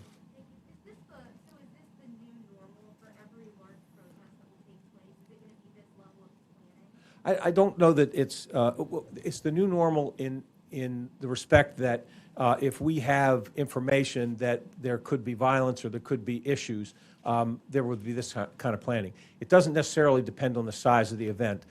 There are events where 50,000 people are expected, and it might not have this, we might not do the same things in preparation just because of the nature of the event and the intelligence associated with it. So, yes. Chief Manger, you have said there have been some threats of violence. In your view, are those threats of violence credible? It's tough to say whether they're credible or not. We don't know with any certainty. But what we do know is that the chatter that we heard prior to January 6th obviously turned out to be, many of those threats turned out to be, in fact, credible. And so we're not taking any chances. Yes, ma'am. Less than 24 hours out, what specific types of threats of violence are you seeing? And a second question, are you factoring in the former President Donald Trump's rhetoric into your security planning? So far, the former president has not. I know that he put out a statement of support for the folks that were arrested on January 6th, but I don't know that there was a specific mention of this rally. And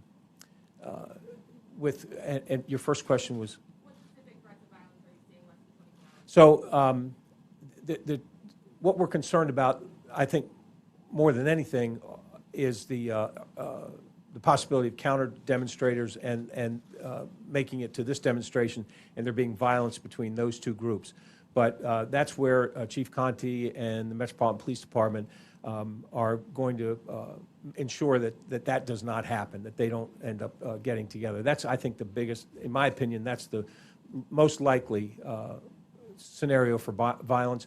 But we're also planning, just in case, any demonstration, the one at Union Square or any of the counter demonstrators, if they decide they want to breach the fence, if they decide they want to attack law enforcement, we'll be ready for those kinds of violence. I think they're less likely. I think the biggest concern that many of us have are the counter demonstrators, making sure that things stay safe with them as well. Behind you. Yes, sir.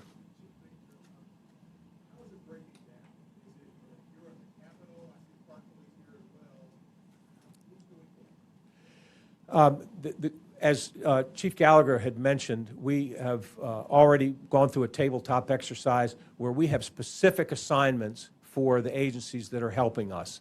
And so there'll be different agencies responsible for different areas. We clearly have to not just be concerned with the Capitol itself, but I mean, we've got a fairly large campus with a lot of buildings, so we've got help there as well. So particular agencies have been assigned particular areas and specific responsibilities.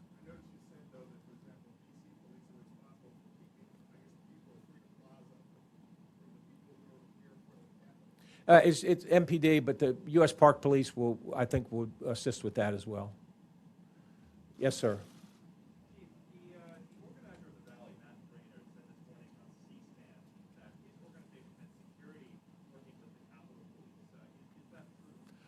Our folks have been in touch with the organizers, and we are aware of the fact that they have security folks. As far as the communication, it's just been just cursory coordination. We're aware that they're there. Yes, sir.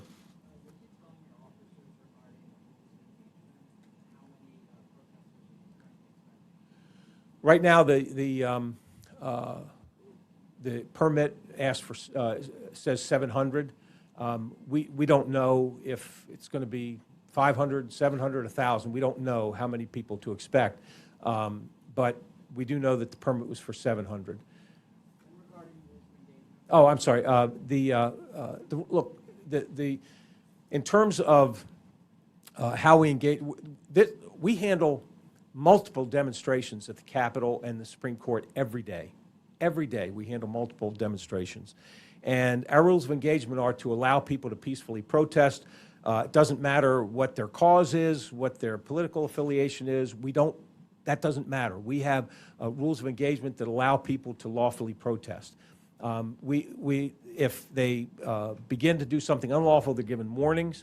If they don't heed the warnings, then we make arrests.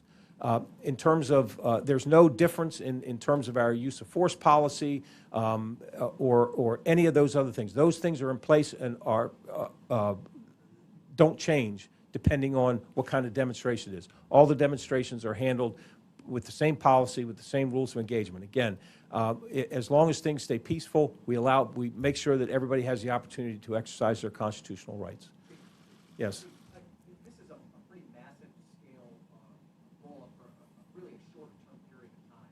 How practical is it to do this kind of a ramp-up every time you get this sort of intelligence? And have you given any thought to more permanent solutions to this problem? Like, for instance, does there need to be a permanent fence around the Capitol to prevent you from having to ramp up like this every time? So I don't think there needs to be a permanent fence around the Capitol, but that's not my call to make. And I don't see this as we're not going to plan this kind of operation for every again, we have multiple demonstrations every day. But this is, again, as I said before, this is much an opportunity to practice this plan. So in case we need it, we've been through it, once or twice. And but I think that we're going to use it when it needs to be used. But 99% of the demonstrations that we handle are handled without this kind of planning. Yes, sir.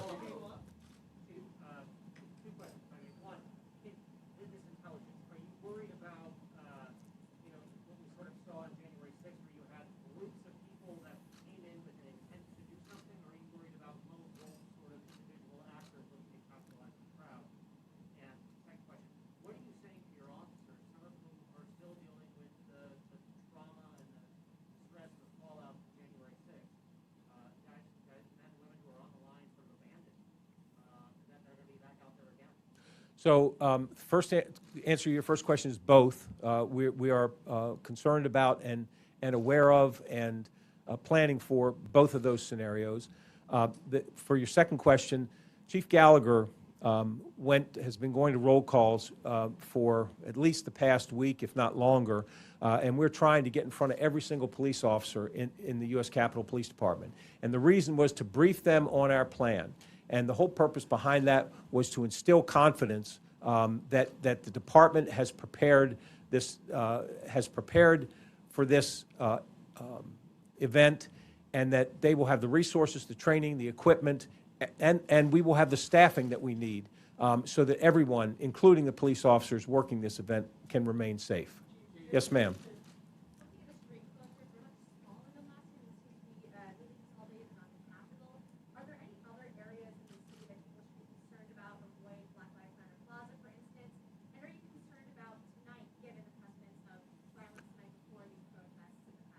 So I'll let Chief Conti talk about the rest of the city, but obviously we have heard chatter about, heard a lot of chatter about when and where things might happen.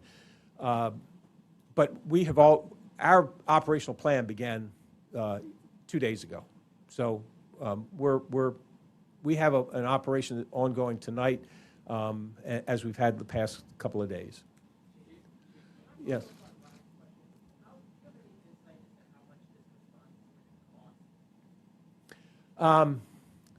I don't yet, because there's a number of resources that are basically on standby that if we don't need them, then we won't have to use them. So at this point, I don't know.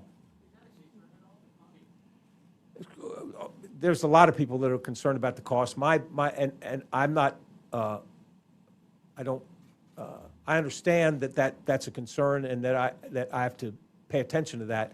But my bigger priority is the safety and security of the folks demonstrating, the safety and security of the Capitol. Yes.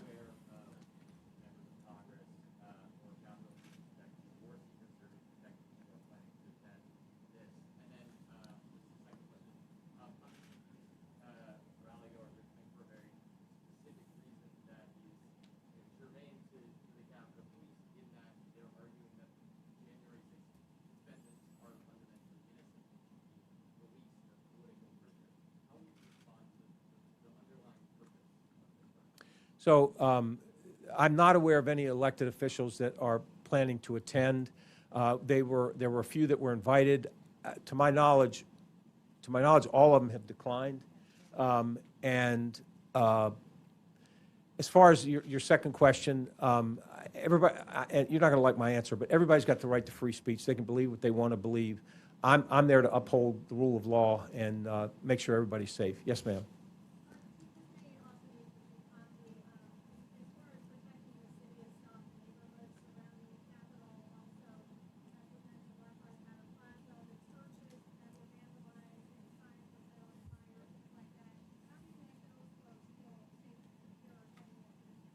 I'm going to let Chief Conti answer that, but I will tell you that I attended the First District Citizen Advisory Committee meeting. It was a virtual meeting, but I attended because I wanted to assure the folks, the residents that live around the area, that we were concerned about their safety as well, and I informed them about some of the things that we were doing that might impact the neighborhood. So we are trying to be good neighbors. Yeah, thank you for that question, Darcy. In the Metropolitan Police Department, we're prepared. We're fully deployed. All of our members will be out in community working.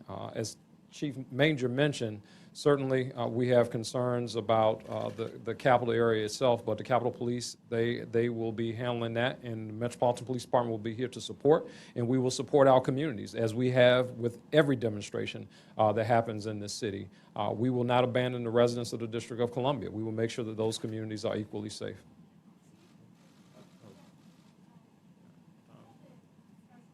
I can't, I'm sorry.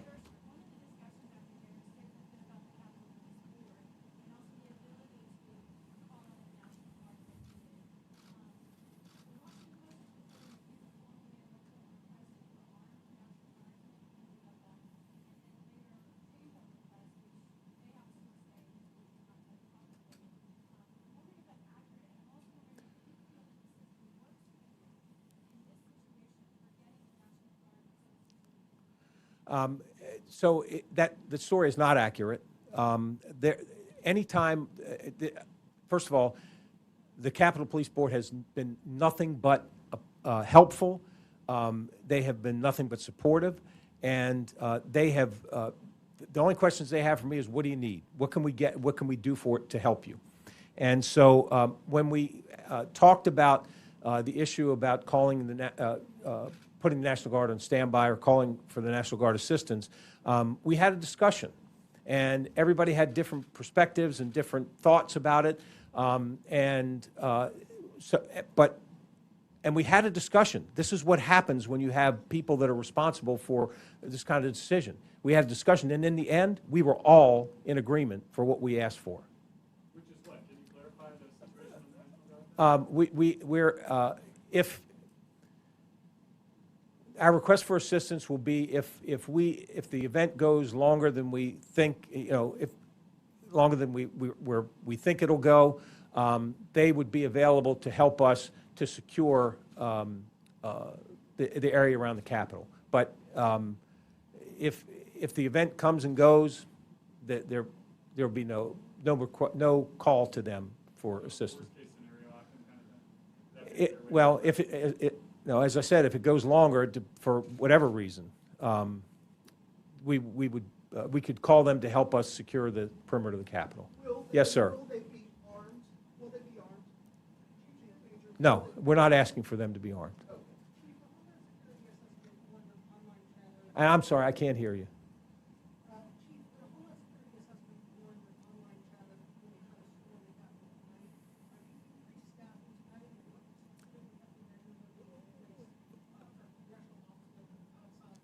So that's a great question, but my apologies. I am not talking about numbers, tactics, just because I want my cops to be safe, and I don't need to necessarily tell folks that might want to do something unlawful, give them the advantage of knowing what we're doing. But the answer to your question is, yes, we are aware of that, and yes, we are prepared. Yes, in the back, sir.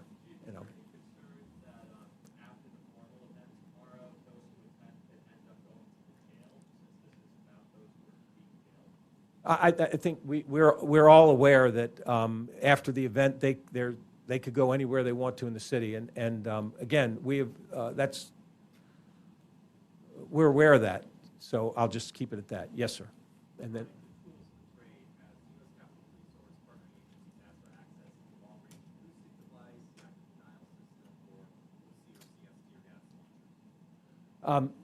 Again, I don't. Those kinds of details only, we'll talk about them afterward. If we use anything we use, we'll be happy to talk about. But at this point, I'm not talking about those kinds of things. Yes, ma'am. I'm sorry.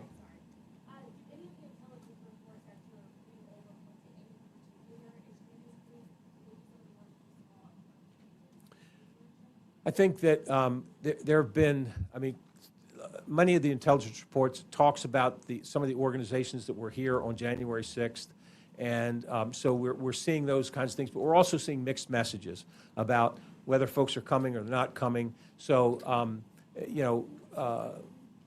so it's good that we know it. It's good that we're paying attention to it, but as is often the case with intelligence, it's not really clear. You have to make value judgments about, okay, well, we're reading this, but what does it really mean? So that's something that, as Chief Pittman talked about, we've got good people who are trying to give us the best recommendations, but the fact that we have this information, that helps us plan better. And folks, we're just going to do a couple more questions, just to have. Yes, sir. For probably Chief Conti, you're getting some calls about the 8th Street Festival, people who live in that area worried about clashes and that sort of thing. So can you talk about, are you worried about that, and what are you taking to make sure the crowd is separate? Well, the 8th Street Festival is a festival that's been happening in the District of Columbia for several years now. We expect it to go on, and then people who attend are going to enjoy themselves. Again, we're prepared. We have contingency plans for any possible disruptions, and I mean, that's pretty much where we are. Yes, sir. For Chief Conti, you really tried to park Plaza and this Capitol coordinating for your local rallies. Well, as Chief Manger kind of mentioned, I mean, we won't disclose our tactics necessarily. We're aware of, obviously, if groups are able to interact, we certainly want them to have sight and sound of each other if need be. But, we won't disclose the particular tactics that we're going to use to try to mitigate any potential issues there. All right, folks, we're going to do one more question. I have to pick mine. I'm not going to pick one. I'm going to let both these folks in the back. So either one of you, each can ask a question. I'm sorry, keep going.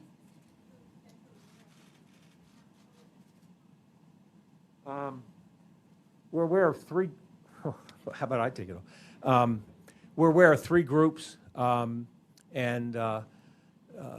two of the groups haven't had much of a history of violence. One of them has had some clashes before, so we're aware of three groups that may be doing counter-protesters. Yes, ma'am.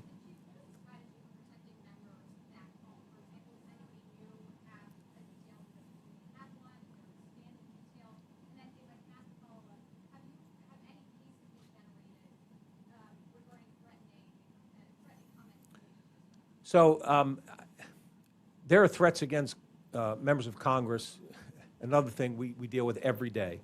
And we have not had really anything that has specifically been tied to the rally tomorrow, but there have been, we have, just in the last few days, we've had a number of threats, specific threats come in against specific members of Congress.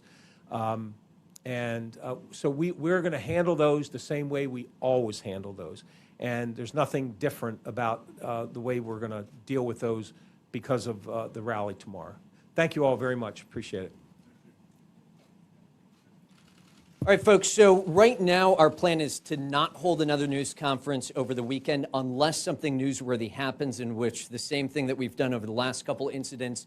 We'll communicate with you over Twitter, the time, the location. We'll try to give you a heads up. We're also going to be using Twitter, as we normally do during any kind of major event, to communicate with you all and provide any information the public or you all folks might need. So stay safe tomorrow, and thank you for coming.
Welcome back, everyone, here to Live Now from Fox as we continue to always bring you the top stories and headlines from across the country, taking you a live look at the Capitol. Looks like a beautiful evening there in D.C. Next story here, we're going to go out to Ben Carson. Remember him, President Trump's former HUD secretary, speaking on bringing back American values to the classrooms. Let's listen. That we started the American Cornerstone Institute. You know, after the election last November, I decided I was going to retire. I had failed retirement the first time. I said, I'll get it this time. But you know, about 3 weeks later, noticing how rapidly the country was moving in the wrong direction, I said, you would never be able to enjoy yourself on the golf course watching our country deteriorate. So several members of my staff at HUD and I got together and we created a think tank / do tank that emphasized the cornerstone principles that made America great. Number one, our faith. Faith is so vital to who we are.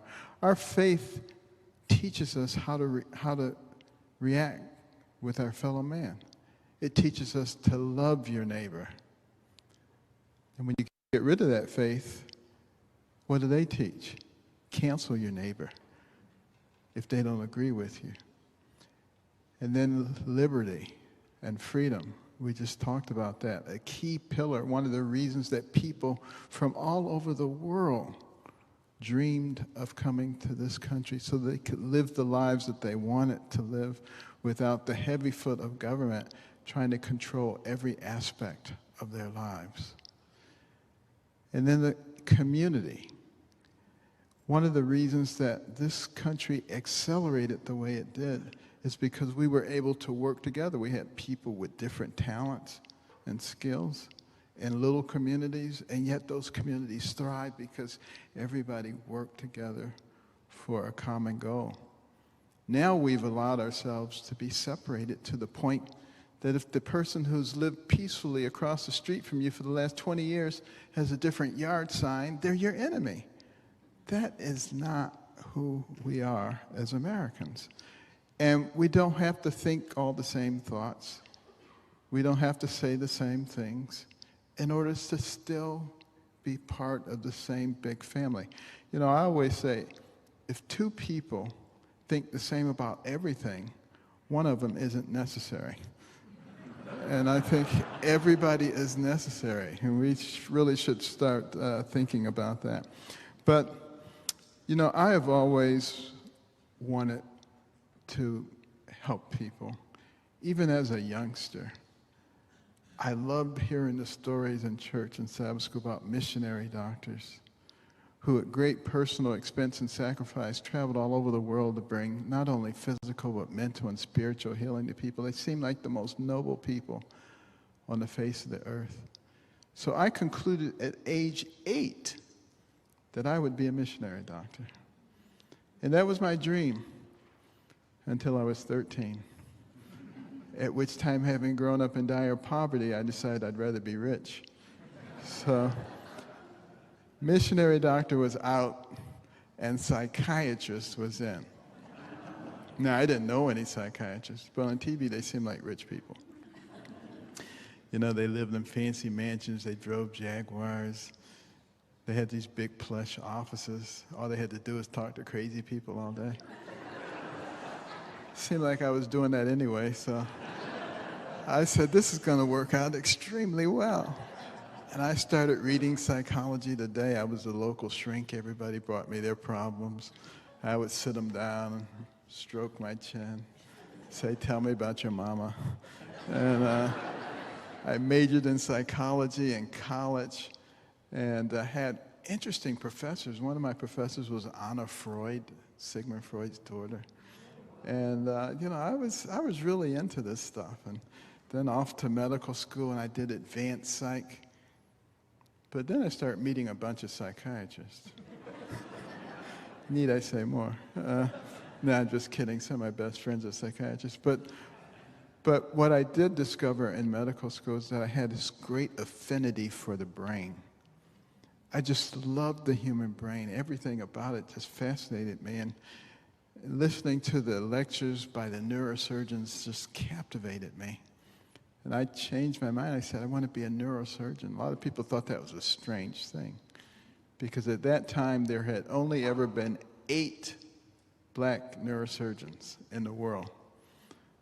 And they said, you don't want to go into neurosurgery. You shouldn't do that. But I'll tell you a secret. When God distributes talent, he doesn't do it on the basis of race. You know?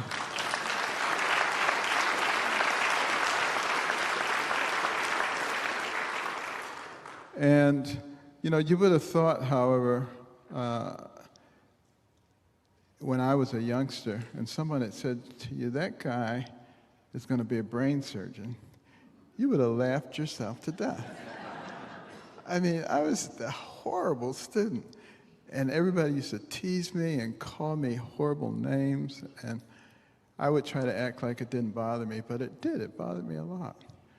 But I did have a way of getting back at my classmates.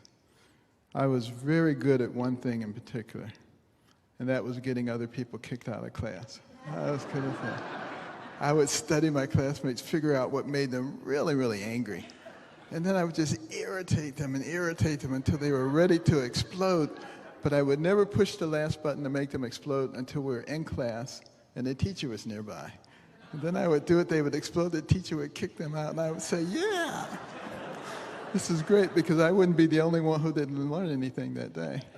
But there was this one girl, and you all know this girl. Some of you were her. Miss Goody Two-Shoes. Everything perfect, pristine, made everybody else look like a jerk. I said, wouldn't it be great to get her kicked out of class? And lo and behold, she came down and sat right down in the seat in front of me. I said, the Lord is good. And I started irritating her, and she was mad. I mean, the steam was coming out of her ear. She was about to explode, but I didn't push the last button. I waited till the teacher was nearby, and then I pushed the last button, but she didn't explode. She just quietly turned around and said, you and me on the playground at recess.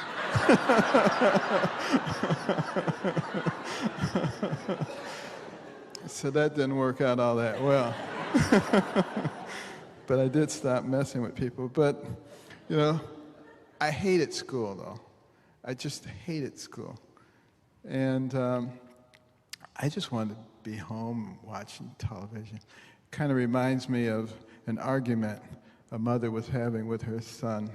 He did not want to go to school. He said, I hate school. It's the worst experience ever. All the other kids hate me. The kids hate me. The teachers hate me. Give me one reason that I should go to school. And his mother said, well, for one thing, you're 42 years old. And for the other thing, you're the principal. But, but I really hated it. But, you know, my mother was the only one who believed in me. And she made me read these books and write reports for her. And as I started reading all the time about people who were successful, explorers and entrepreneurs, and engineers and surgeons, scientists, I began to recognize what was required for success.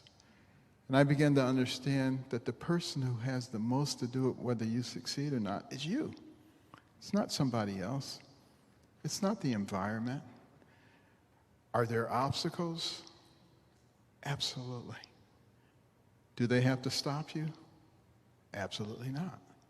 You get to decide whether that's going to be your excuse to fail or whether that's going to be a hurdle that strengthens you for the next obstacle that you face.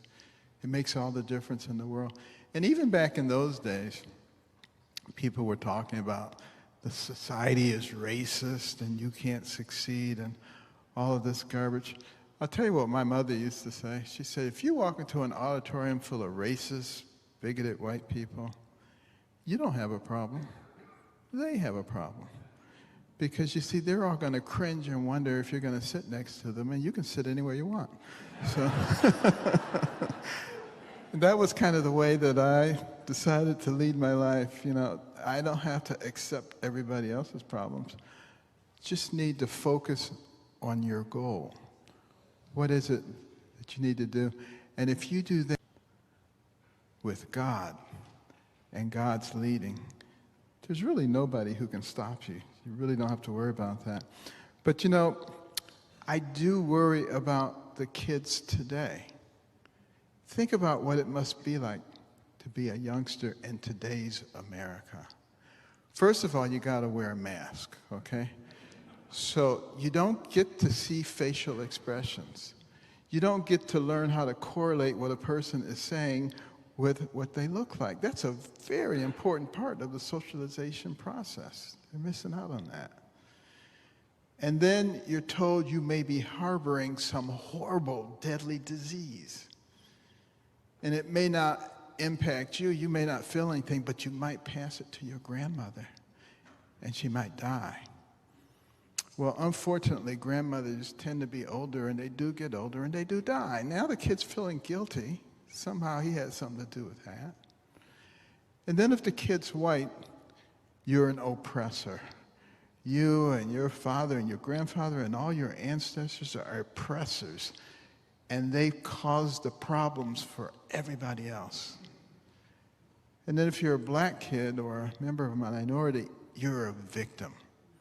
You're the oppressed. Somebody has caused a situation to occur in which you cannot be successful. You're a victim. Now, all of this is happening at a time that a child is trying to formulate their self-image. Who are they? And you're putting all this negative stuff in there. And then if that's not bad enough, you may not be a girl or a boy. I mean, think about how that must impact. I think it's child abuse, quite frankly, what we're doing to these children.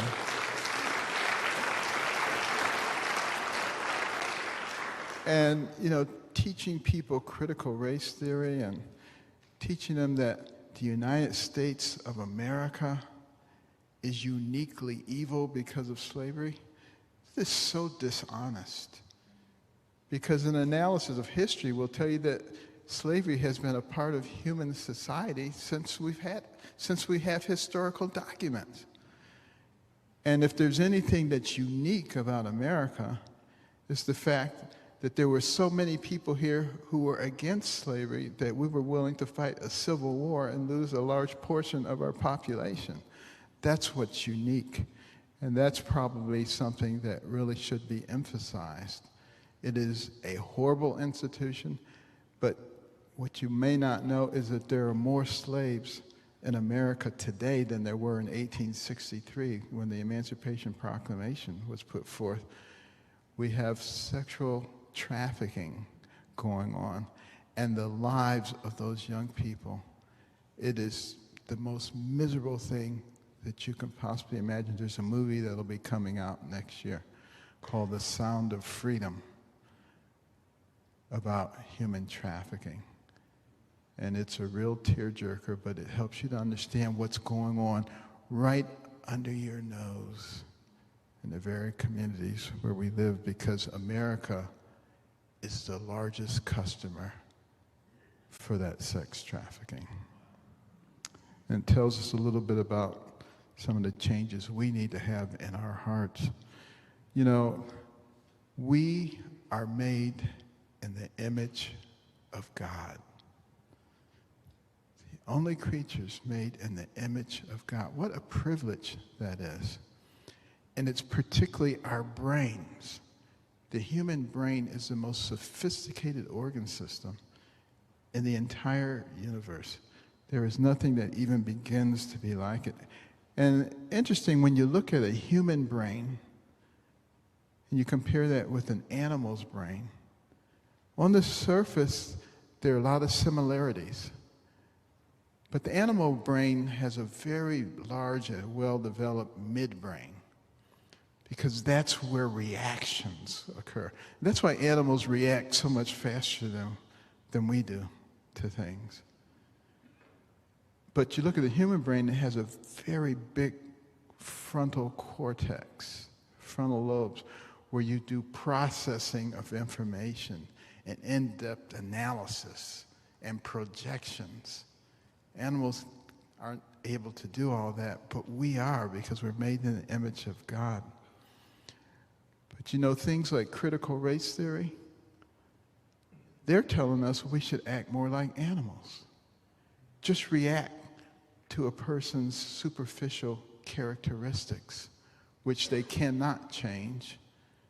Don't react to their content of their character, which they can change.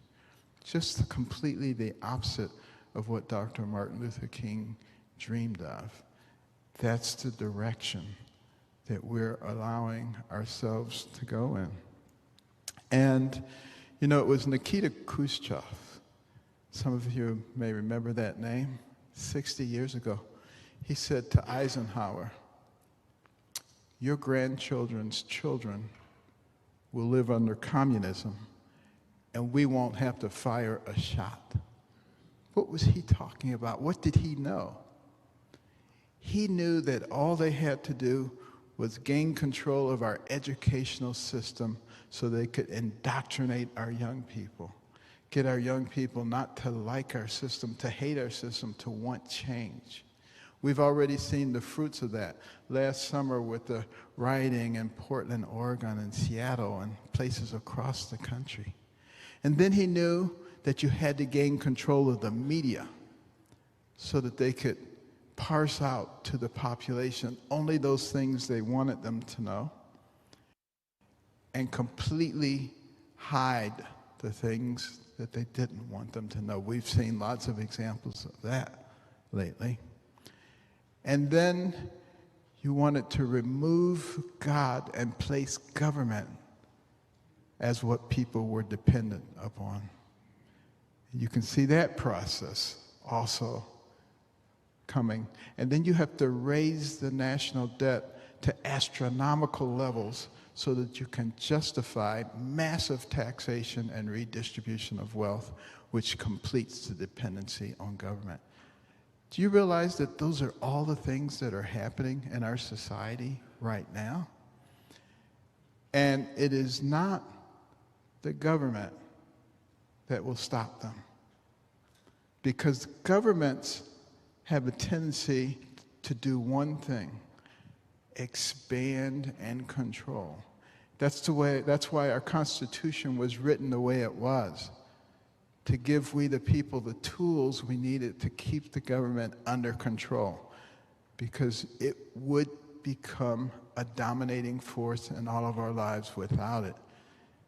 And that's why it's so important having universities like this one, which produce young people who actually understand the reason that we have the Constitution. But all of us have spheres of influence, and we have to use those spheres of influence courageously if we're going to be saved. We think about some of our early leaders like George Washington. How courageous was George Washington? You know, he was a courier for General Braddock during the French and Indian War. And every single courier was shot and killed, except George Washington. Back and forth he went. He had 4 bullet holes in his petticoat, but no flesh wounds. And some years later, after the war, he was in that area again, and one of the old Indian chiefs said, "I must see this man. I have to see him." And they brought him to see George Washington. And he said, "Sir, I needed to meet a man who was protected by the Great Spirit above, because I'm an expert marksman and I shot you a whole bunch of times. And my men shot you, and pretty soon I just told them to stop shooting at that guy because they're just wasting your bullets." That was George Washington, who led a ragtag bunch of militiamen to defeat the most powerful military empire on earth, who prayed constantly for guidance from God. In the Battle of Long Island, Washington was down to his last battalion of men, and he was surrounded by the British on land and sea, and it looked impossible. It was going to be the end of the Revolutionary War. Meteorological records indicate that that evening, a mysterious thick fog fell over the whole area, stayed there all night into the next day, allowing Washington to escape. Some people say, it's a coincidence. You think so? I don't think so. There were a lot of coincidences, if that's the case, because I think God has a special place for our nation. Because in the past, we have honored him. The question is, will we honor him now? Will we have courage now? Where does courage come in? I remember when I was a resident, and a young man came in, been beaten with a baseball bat. He was unconscious, his head, his brain was swelling. He was on the verge of death. And it was at a time when there was a big neurosurgical conference, and all the attendings were at that conference out of town. And the attending who was left behind for emergencies, we couldn't reach him. And the decision came to me, you're going to take this guy to the operating room without an attending, which is illegal, but maybe save his life, or should you take the safe route? Let him die, protect your career. And I prayed and I said, Lord, help me to do the right thing. I'd never done the kind of operation that he needed. I'd read about it. I'd seen it, but I'd never done it before.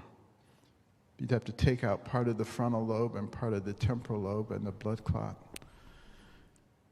But after I prayed that prayer, I felt a sense of calmness. And I went in and did the operation. All right, so that was Ben Carson from earlier. You're watching Live Now from Fox. Everybody, thank you so much for joining us here today. A lot of moving parts that we've been really busy across the spectrum with breaking news, of course, across the country. But the biggest story that we are following right now, of course, it is the disappearance and investigation for Gabby Petito as it continues on right now. We're always bringing you the very latest as it's happening in real time. And we wanted to dig deeper, just a little bit more on everything that is happening around this case. Obviously, she was big on Instagram. You see these videos, you see the fiance right there. But we want to dig in a little bit deeper right here. So we have our very own Daytona Everett, who will be joining us right now on Live Now from Fox as well, all in the mix here, giving you the details as it's happening too in real time as well. So we'll get to that in just a moment, but we just wanted to show you some of these pictures. That is who we are talking about when it's Gabby Petito. It's really taking the country really by storm and continues to be talked about on such a level that we wanted to bring that to you right here on Live Now from Fox. But now let's bring in Dr. John Matthias. He is a licensed clinical and forensic psychologist with more than 25 years experience and also part of a podcast that's called Host of Hidden True Crime. Let's bring him in right now for a little bit deeper dive into everything with this case and a little bit background. So thank you, Dr. John. You are on right here on Live Now from Fox. Thanks for having me. I appreciate being here. So first off, can you maybe tell us a little bit, why do you think this has captured the attention so much of the country? I think that Gabby tends to represent hope. You know, she's young and she's vibrant and she's boisterous and she's ambitious. She's starting this video blog. The world is in front of her, right? And I think, you know, she's just someone a lot of us can relate to. She's a very hopeful person. And I think that's something that appeals to most people, you know. And then I think the other side of it is that we feel some fear for her disappearance. We're all kind of captivated by where she is and how she's doing and what happened. There's a mystery here, but there's also some fear. So I think that combination of hope and fear is really, really gripping us at the moment.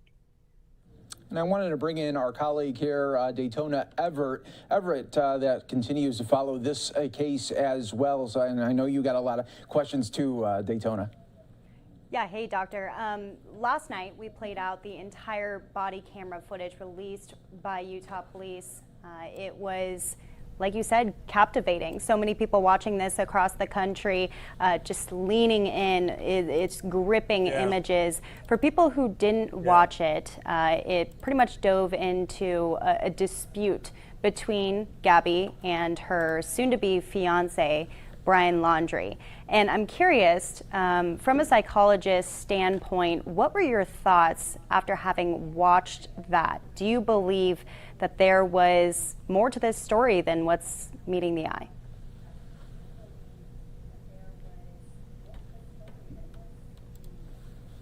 A little problematic that, you know, there's going to be some increased risk of future violence potentially. So when this case first broke, I remember telling my wife Lauren, who does the podcast, our Hidden True Crime podcast, with me, that this has got to be domestic. This has got to be some type of domestic disturbance.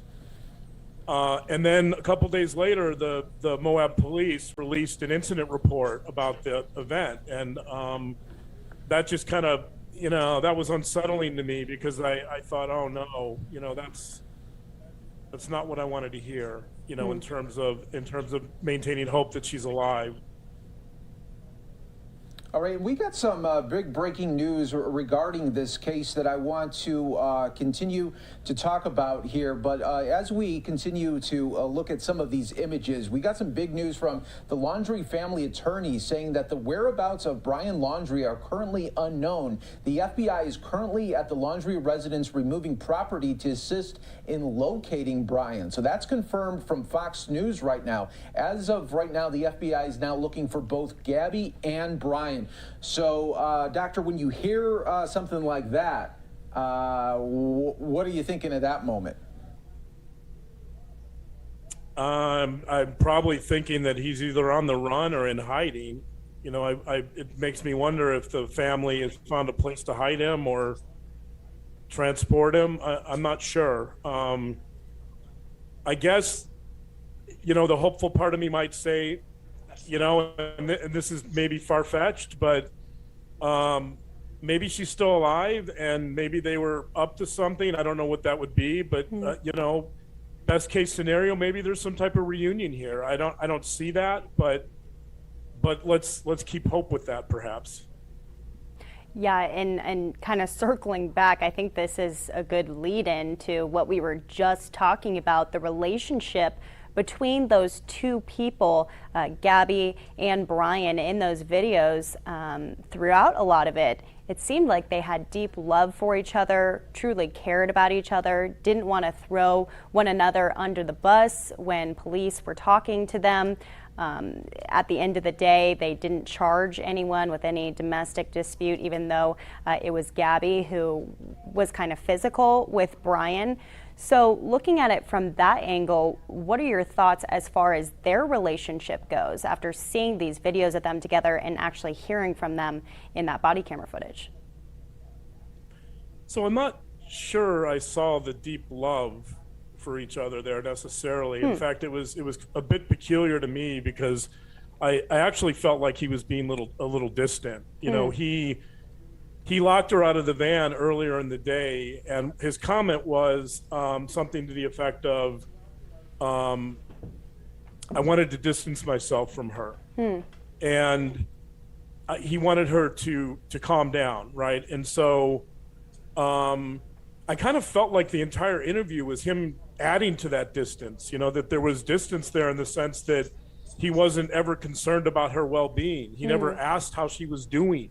His first question to police was, have you talked to her? It was almost like he was afraid that they would delve into their relationship and figure out perhaps there was some type of violence previously, or, you know, there were other issues that might be uncovered. So he seemed relieved when, you know, he learned that the police had talked to her and they didn't come back with anything negative or suspicious or violent, any type of violence. And, you know, he seemed a bit relieved by that. So I was really taken aback by the fact that I didn't feel like he had a lot of empathy for her. You know, if that's my fiance and I'm in that position, I'm going to be negotiating with them and trying to get her released and saying, hey, look, you know, this was not a big deal. You know, she wasn't violent. You know, I'm going to be advocating, I think. And there was no advocating for her. So maybe there's a deep love there, but I certainly didn't see it in the body cam footage. Yeah, actually, you know, I was thinking more towards the end. They were saying, hey, tell her that I love her, you know, tell him that I love him. That was the first kind of sense of love that I got from that. But now really thinking back to his demeanor during the entire video, he seemed pretty aloof to everything, pretty laid back, especially with the police officers. And like you were no, go ahead, Doctor. There's actually a critical moment in there, I think, when they come back and say, hey, you're the victim of domestic abuse, and he laughs. It's a really eerie moment because it's almost like, I mean, it could be, you know, some of it's nervous laughter, but it's also, I think, a little bit of, you know, maybe I got away with something here. I don't know. That, you know, his role in this, I think, was probably larger than the police realized. You know, at the end of the day, a lot of viewers have been wondering of this one, what kind of guy is just going to say, you know what, I'm just going to go back home? I mean, at what point, I mean, a lot of people, I mean, this is just making no sense for a lot of people. Yeah. Right. And that goes back to the demeanor we're talking about. You know, who's just going to abandon someone? Let's say that she was injured in some way, right? The natural response would be to find help for that person. So, you know, who's going to abandon someone? Someone that has the demeanor we just talked about. Someone who's a little distant, and you know, if you looked at his body language and his voice, he was really monotone. He was laughing at times that you know were probably somewhat inappropriate. My first response to my wife after watching it was, and we talk about this stuff on our podcast, was that he was really over control. In other words, he was working really hard not to show any emotion or anger or whatever he was feeling. He wasn't able to express that, and he was really suppressing that.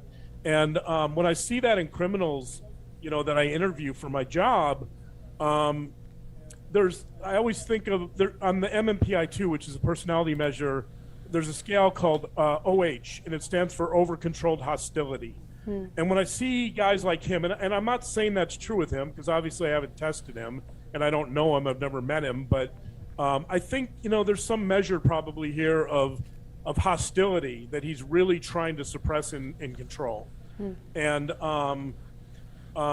you know, that's a concern. But it's that type of thing and that type of demeanor that might allow someone to abandon someone. Doctor, there's been a ton of focus on Brian throughout all of this. I want to dive a little deeper into Gabby, because in the beginning of the video, she is pretty hysterical.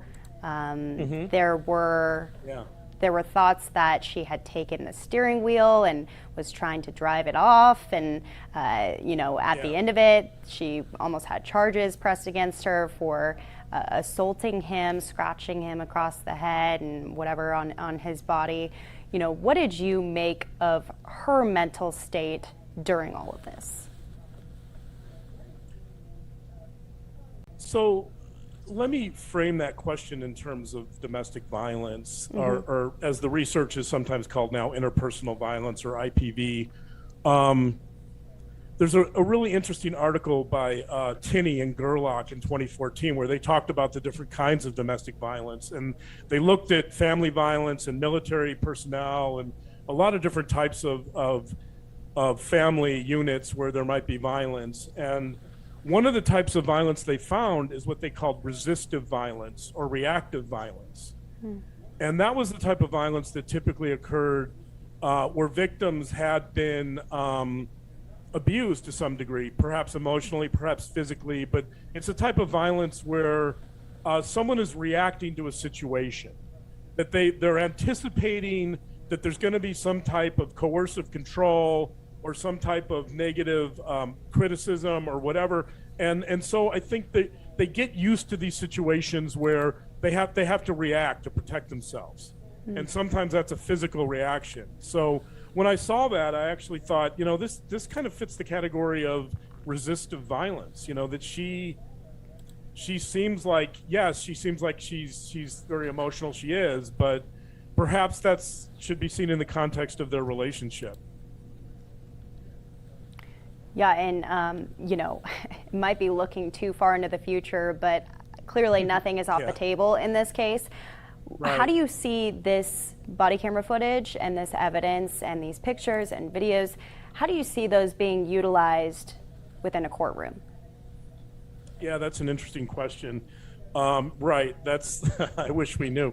So I think you can, I think this is a situation where potentially a defense team could argue in his favor that, first of all, we'd have to know where she is and how she's doing, right? If she's still alive and she's found and she's okay, then whatever charges are levied against him are going to be quite different than if she's not alive. So that's a big piece of that puzzle. But I think a defense team would probably use this and argue that he was the victim. And that whatever happened to her, somehow he was just defending himself. And, that he said during the video that she's crazy, right? So that maybe their argument is something like that they'll use his term. I don't know if they'll use that term exactly, but I think they would try to frame this as that, he's more the victim, and look at these scratches on him and look how violent she is. Whereas I think the prosecution would probably take something like this and go more in the direction that I mentioned in terms of perhaps this is an abusive relationship. And again, I'm just really speculating here. We don't know enough. Right. But they might argue that this is resistive violence. This is reactive to him locking her out of the van, her van, by the way, and him, potentially being overly critical of her. And, one of the things that I picked up on early in the video was the amount of hope she had for her vlog. And one of the comments she made, and I stopped the video and I told Lauren, this is a really, really important line. She said, "He doesn't believe I can do this." Right? Like, then why did he go? Why is he a part of that journey? If he doesn't believe in her, then what's he doing there? Is he trying to sabotage her? Right? Like, but it's a really disturbing line because you would think at the very least that he would be supportive of her. And she's kind of saying, I'm not really getting a lot of support here. He doesn't believe in my project.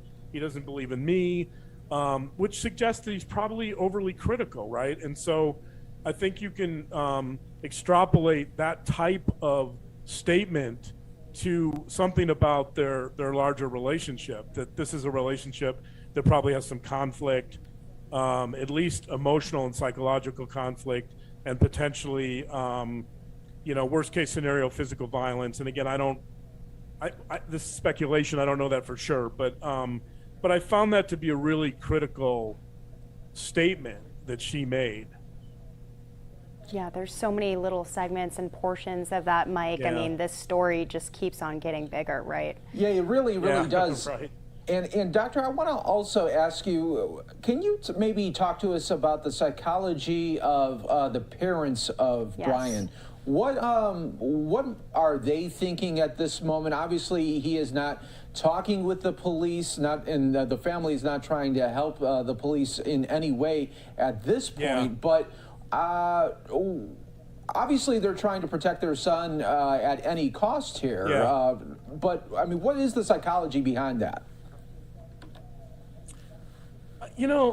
There's many different types of family cultures, and I think some families would say, I think my son did something bad and he should be held accountable, and they'd probably have him go talk to the police. But that might be a healthier family. So you know, there's a continuum of kind of different family cultures and different types of health in families, and families that tend to close ranks and have a lot of secrets and you know, are overly protective are sometimes called enmeshed families. And I think this might be a family that's enmeshed, and you know, they're doing everything they can to protect their son, and they're not sharing information with the outside world, obviously, to help him. And you know, I guess we could argue what we might do in a similar situation, but it certainly doesn't seem like a super healthy response. Like one way or the other, I think the facts are going to come out, and you know, reality is going to set in for this family at some point, I would imagine. Yeah, up to this point, we haven't seen or heard from Brian Laundrie's family at all, only through words and statements.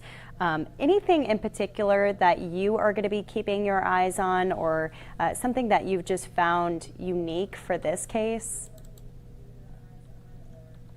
I think this is, you know, tragically, I think this is the story. You know, this is a story about domestic abuse, and you know, unfortunately, I've seen this story again and again, and I've worked with a lot of batterers, as they're called. I've worked with a lot of victims of domestic abuse, and you know, so I want to say that this is that narrative, you know, sadly, and sometimes that story doesn't end well.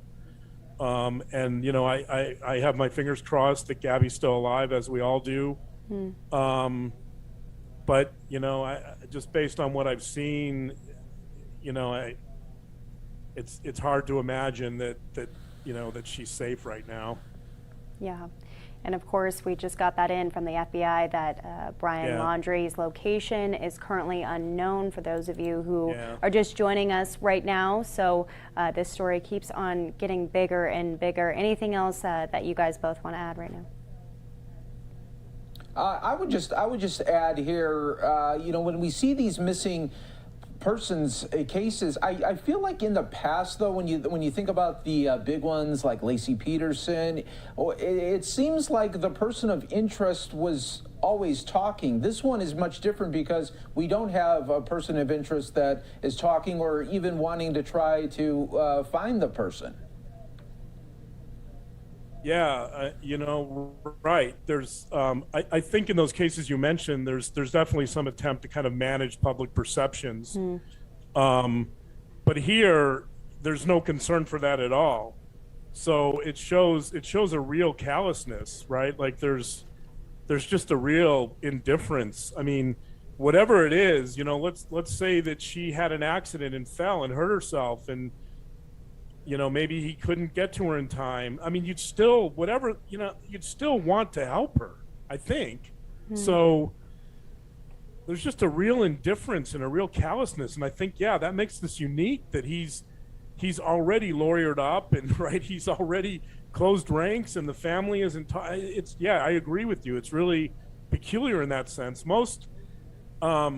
Most of these situations, and like Barry Morphew is a good example too, right? His wife went missing. I mean, he was older, but he still talked to the media at least once. He was still trying to kind of present his case.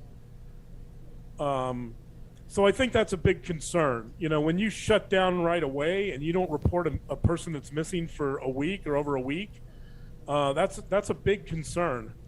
Yeah, it definitely is a big concern, and that is why it's grabbed the attention of so many. Dr. John Matthias, thank you so much. And before we let you go, can you tell our audience where they can check out your podcast, host of Hidden True Crime? Yeah, sure. So we're on every major platform. Apple Podcasts, Google Podcasts, Spotify. Just, you know, when you're searching for podcasts, just type in Hidden True Crime or Hidden True Crime Podcast, and we'll come up. And we've been talking a lot lately about the Daybell case, which I know is something you guys have covered as well. But we are in the process of doing a really deep dive on the body cam footage, and we're going to hope to get that out in the next day or so. All right, looking forward to that and so much more, and we'll definitely keep in touch as this story and investigation does progress. We appreciate your insight on everything tonight and going forward. Thanks so much. Thank you for having me. Yes. Appreciate it. No problem. And we're going to continue on right here on the Live Now from Fox. In just a moment, we'll take a quick 2-minute break here for some of you.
Thanks so much for continuing to watch with us here on Live Now from Fox, everybody. We want to keep on with this Gabby Petito case here. This is from Fox News a little bit earlier, getting an interview with the father.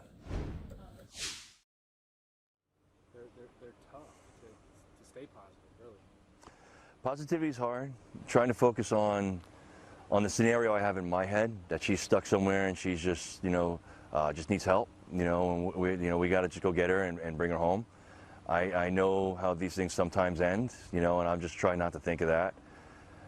The media has been awesome. It's actually been a good distraction because it's been keeping me so busy. If I had to sit home and just twiddle my thumbs and wait, I don't think I could do that. So it's actually helped me. I mean, I think one of the hard things for folks is when they're jumping up and down trying to get attention to an issue. Seems like we have plenty of attention here on this. I'll tell you, I'm very fortunate. Given this situation, I'm extremely lucky because not only has, the authorities, the FBI, all the agencies that are helping out, all the task force that are helping out, but all the social media, the media attention. I mean, it's really hard to deal with, but it is needed. And I'll tell you, I haven't seen this type of attention on something like this, and I am extremely grateful. I'll never be able to repay the type of, the assistance that we've been given. I'm humbled by it, and it's hard to to understand, but I get on how lucky I am for that. Your family's gone out to Montana. Wyoming. Wyoming, sorry. Why? It's the last known place that we have. And listen, we're not getting a lot of information. And rightfully so. I understand why. It is an investigation, but it's the last information that we have that's corroborated. So we got to start somewhere, you know. And there's 2,500 miles between Wyoming and Florida. So if we start now, it's less we have to do when we pinpoint a better location. You know, that's how we look at it. Is what if we get lucky, and we don't need Brian anymore? We find her, you know, right now. You know, so she's good. We bring her home. You know, she tells us what happened. You know, and we move on. So. What do you think of Brian? I don't. Right now, listen. I do, and I also think of his parents. But anything that I say here is not going to help me out there. You know, so that'll be later on. I'll let the courts and society judge them. I've already did my judgment. It's not going to change. So now I'm focusing on what matters. What do you hope people do? I just hope people pay attention. I hope people look. You know, I hope, and I'm getting the help, and I know they're doing it, so I appreciate it. I just don't want them to stop until we bring her home, until we're able to do that, because like I said, I know before. I know I'm lucky to have this type of attention for this right now, and I'd hate to have that taken away, because it's just going to make things that much harder. Anything else you'd like to add, Joe? I would just like his parents to understand, parent to parent, this is, a serious, issue, and I wouldn't wish this on them. No matter what I'm going through right now, I still don't wish this on them, because it's that horrible, to deal with. So I don't even wish that on them now. But if the family members can, or aunts, uncles, cousins, friends, if you associate with the Laundries, call them. Ask them, hey, listen, what do you know? What's going on? We want to find this girl too. What's your son doing? If he knows anything, he should be telling them. And if you realize you're a family member, aunt, uncle, cousin, whatever you are to them, and you associate with the Laundries, if you work with the banks with them, if they try and buy a car from you, you try and go to rent a book from you, you should say no, thank you. You can turn them away, because this type of behavior is just it's cruel, it's heartless. If you did nothing wrong, and you genuinely did nothing wrong, and I'm not saying you did or not, I have no idea. I can't even ask you what you know. So the fact that I can only take this attitude as cruel and heartless, you should not try and associate with those people anymore, because you don't need that type of people in your life.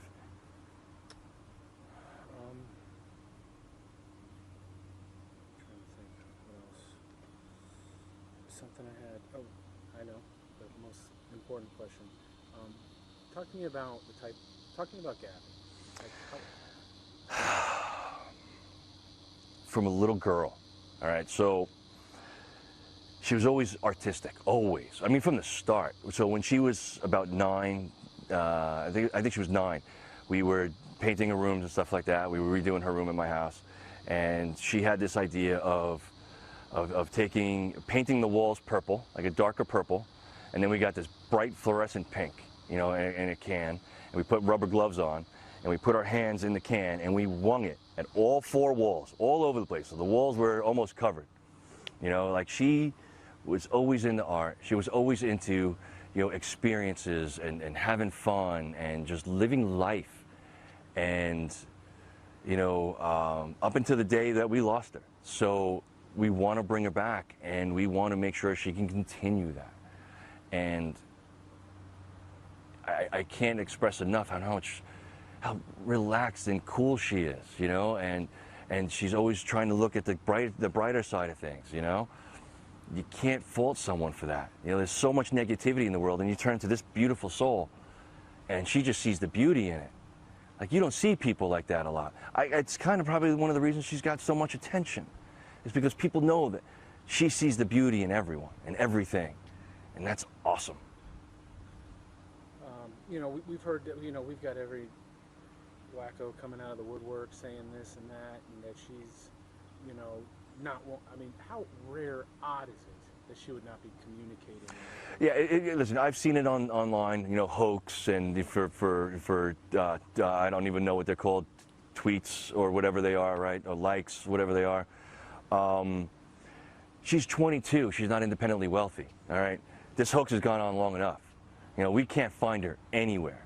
And we're looking, you know what I mean? So it's not like she's sitting in a hotel somewhere, you know what I mean? She can't afford it for that long. It's a month. So she's out there somewhere and she needs help. I mean, just as far as her not communicating with Oh, it's never happened. and what's going on, you know, she would not purposely avoid you. She hasn't gone 2 days, I mean, let's just say 3 days because she's, you know, it's in remote areas. She hasn't gone 3 days without contacting someone. Brothers, aunts, uncles, moms, dads, friends, someone. Because by now, I mean, we're 3 weeks in, right? So by now, she would have contacted someone. And they would have come up and said, hey, I just spoke to Gabby, she's here, let's go get her. No one's come to us and said that. So she's still out there somewhere where she doesn't have access to communication, and we gotta get her. So that takes focus on everything. You know, everything else with Brian, everything else with the laundries, that doesn't matter until she's back. When she is back in our home, we can worry about that stuff then. Until then, there's one goal, and one goal only: bring Gabby home. It's that simple. This is not a difficult thing to realize. And you don't do your Fifth Amendment until you're trying to hide a crime where you don't want to incriminate yourself or someone else. That's the only reason you invoke the Fifth, unless someone tells me otherwise. But I'm an emotional dad in an emotional situation, so that's how I'm seeing it at this moment. I'm a believer in the Constitution, and I know the Fifth is awesome for people. I get it. Sometimes it works. Right now, if you're innocent, you shouldn't be used. That's the wrong tactic to take. Now, I'll also say there have been 2 statements by the attorney, neither of which have those statements stated that Brian has no clue where Gabby turned, where she went, or has no clue how she disappeared, or that he has no clue, or he doesn't have any involvement in this. None of those statements state that. Why? What a nightmare.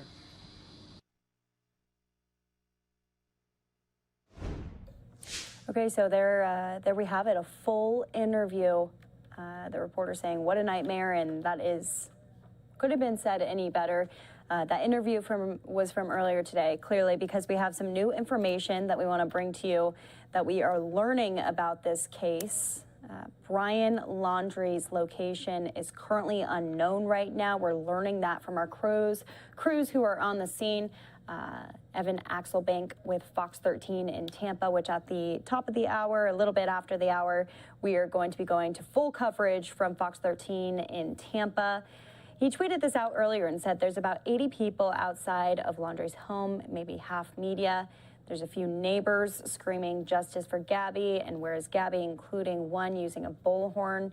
Police were inside for about an hour and a half talking to the family at their request, and he did give us an update and said police say that Brian is not in the home and is not in police custody. A lawyer invited police because they, quote, wanted to talk about Brian. There's not a search warrant on the home or car that they looked in briefly. So a lot of questions at this point in time on what this investigation is going to look like moving forward, especially with not knowing the whereabouts of Brian Laundrie at this time, one of the critical people in solving this case. So we're going to be on it moving forward. As I said, don't go away. We are going to give you full coverage on the Gabby Petito case. We're also going to be diving into some of the latest coronavirus news right now. Huge news coming out about booster shots. So stay with us. We'll be right back here in 2 minutes. Live now from Fox.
And welcome back here to Live Now. I'm Daytona Everett. It is a little after 6:30, 6:40 here in Phoenix, Arizona. In the next 20 minutes, we're going to be talking with an expert about COVID-19 booster shots. And before we get to that, though, we want to pop up this shot that we have for you outside of Brian Laundrie's house. Clearly getting dark out there. I think it is, let's see, 9:40 there in Florida, outside of the home. Northport, Florida. We'll be keeping our eyes on this as we just got in word that the whereabouts of Brian Laundrie are unknown at this time. That's according to the family lawyer. Our teams on the ground are working to get more information all about that as it keeps on trickling in. So we'll be giving you all the details we get as we learn them. Until then, though, let's move into some of this COVID-19 news. The battle over boosters for the COVID-19 vaccine far from over. The FDA granted emergency use authorization to Pfizer's booster shot, but only for Americans of a certain age and risk level. We're going to play out a portion of that FDA panel meeting, and then we'll be getting some of the latest from our infectious disease expert, Dr. Peter Chin-Hong. He comes on the show quite often, so he'll be answering all of those tough questions for us on what this all means. That's in just about 15 minutes. To vaccine efficacy. So we took this ratio of 0.73, and for each of the assumed efficacy values shown in the table below, among the placebo crossover group, we calculated the impact of this differential in breakthrough cases on the corresponding efficacy among those who are vaccinated earlier. So let me take you through one. If we assume that the efficacy of the vaccine, let's say for severe disease in placebo crossover recipients vaccinated later, then the differential in the incidence rate that was determined during the Delta surge would translate to approximately a 4% reduction in vaccine efficacy in those vaccinated earlier.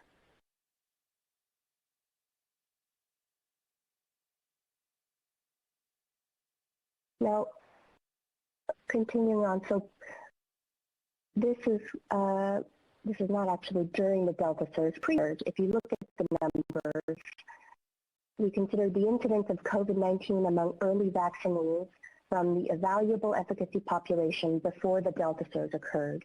And the case rate, or the incident rate, was at 12.6 cases per 1,000 person years. And when you looked at the later vaccinees, the placebo crossovers, in this case before Delta, the incidence was actually higher at 43.4 cases per 1,000 person years. So the takeaway message is the data are complicated, and the limitations of the analysis are as follows. The parent study was not designed to assess the relative vaccine efficacy of the crossover group versus the original vaccinees. And therefore, this analysis is exploratory in nature, but still we thought would be quite informative or important to consider. In addition, the open label nature of the booster dose may have introduced confounding factors that include behavioral changes that biased the results. And of course, as mentioned previously, there are confounders that we are just not aware of at this time. Okay. So going on to the safety results. As mentioned previously, here the mean length of safety follow-up in the booster recipients in the phase 1 portion and the phase 2-3 portion were basically the same at 2.7 months and 2.6 months respectively.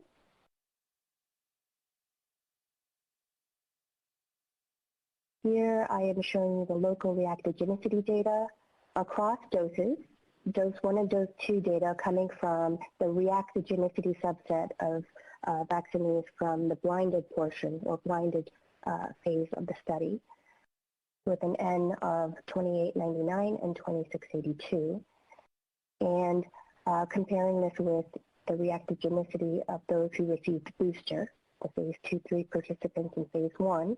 And you can see here that injection pain, site pain continues to be the most common local reaction, and severity tended to be low with only one case, for instance, in the booster recipient. Overall, the data suggests that local reactogenicity does not appear to be enhanced following the booster dose relative to dose 2.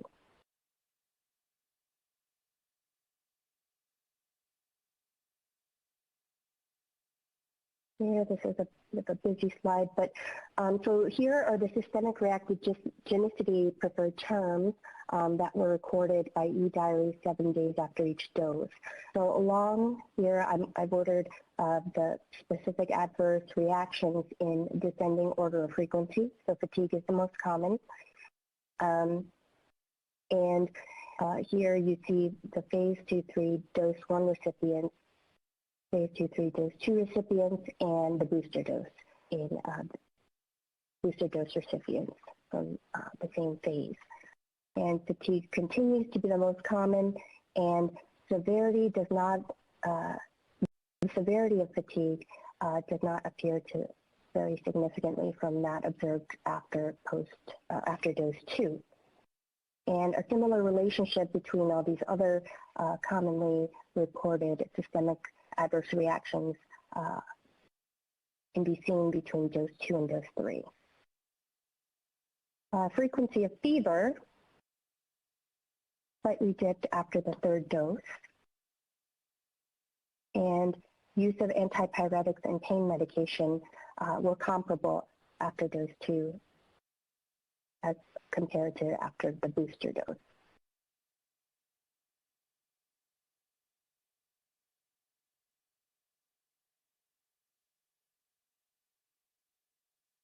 Okay, so here we're looking at the systemic reactogenicity profile by age strata. So the 289 individuals who submitted eDiary data were 18 to 55, and here this table only includes the individuals in the 65 to 85 year old age strata, and there were 12.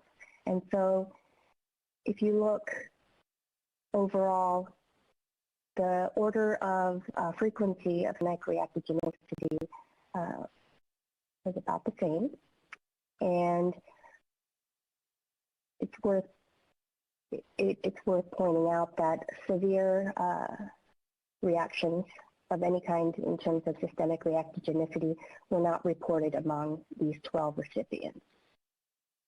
Fever was also not reported, and the use of antipyretics or pain medication was also less.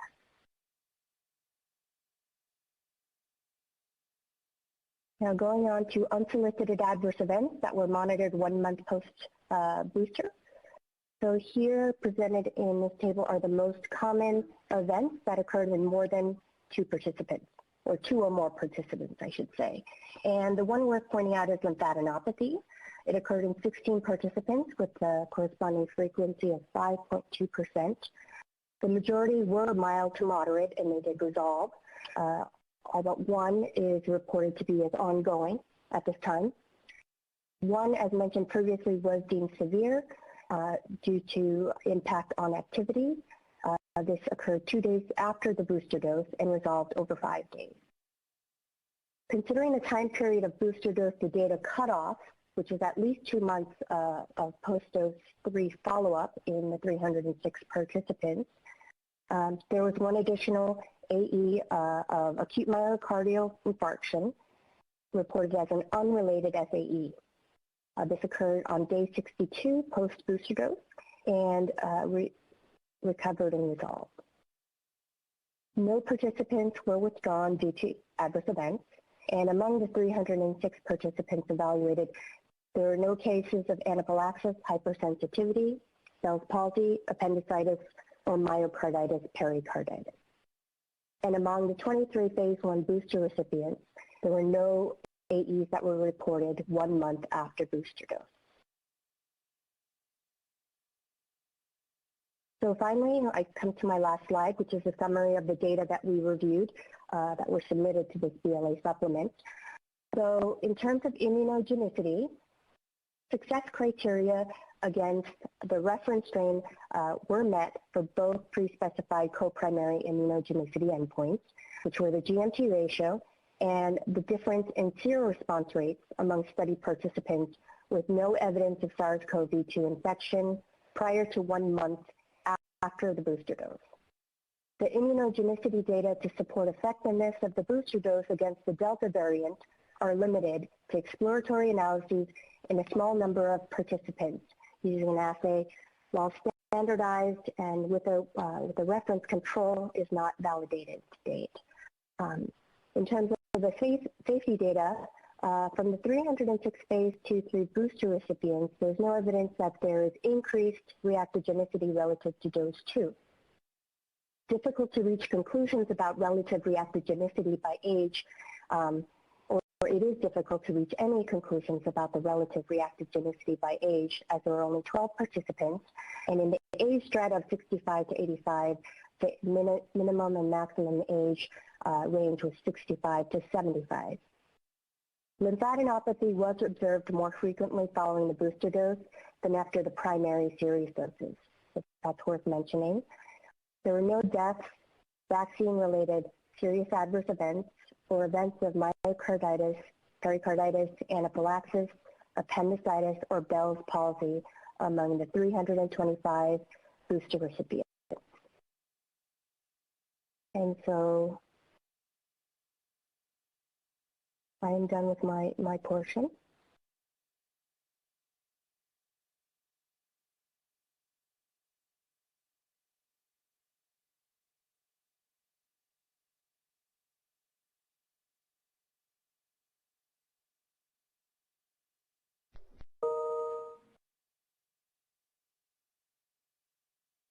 Thank you very much. It's time for our break. We will break until the open public hearing begins at 12:30 Eastern. So we've got a long 13 or so minute break until the open public hearing. See you back then. Okay, and as they go into a quick break, we are also going to take a commercial break. We'll see you back here in 2 minutes on Live Now.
And welcome back here to Live Now from Fox. In 5 minutes, we'll have Dr. Peter Chin-Hong, an infectious disease specialist with UCSF, on the show talking COVID-19 booster shots, everything that happened with the FDA today. We showed you just a little bit of that panel, but as you can imagine, there's a massive debate around booster shots. Fox 4 in Dallas has that conversation. Welcome back. 23 minutes after 9. We're looking at that ongoing hearing with an FDA advisory panel debating whether or not COVID booster shots are a good idea, necessary for some people, for all people. It's going to hopefully we get some direction later this afternoon. So, booster shots, or is 2 just good enough? Some very smart people debating that right now. So we turn to our own favorite smart guy on viruses, Dr. Ben Newman, Chief of Virology at Texas A&M's Global Health Research Program. So here we go. At our house, Tim is ready to get a shot. My wife Beth says we need to wait and see. So Dr. Newman, time to take sides. Are you Team Tim or Team Beth? Team Tim all the way. Let's go. All right. Yeah, and so I think the thing to point out here is that it's not a debate about whether the shots work or anything like that. These people are talking strategy, and what they're trying to do with the boosters is move us from where we are right now. So the FDA approved the vaccines as meeting the minimum bar for what a good vaccine is. And we're trying to move from that towards certainty, where you know that you're going to be protected no matter what, no matter which variant. And I think that's kind of exciting. So we're talking about the Pfizer vaccine, which was the first one out of the chute with emergency approval, first one with full approval. And so that's the one that in this country anyway, we have the most information on. There's another place, Israel, that has a ton of information and is way ahead of us. Exactly. Yeah, they've been doing third shots for a while.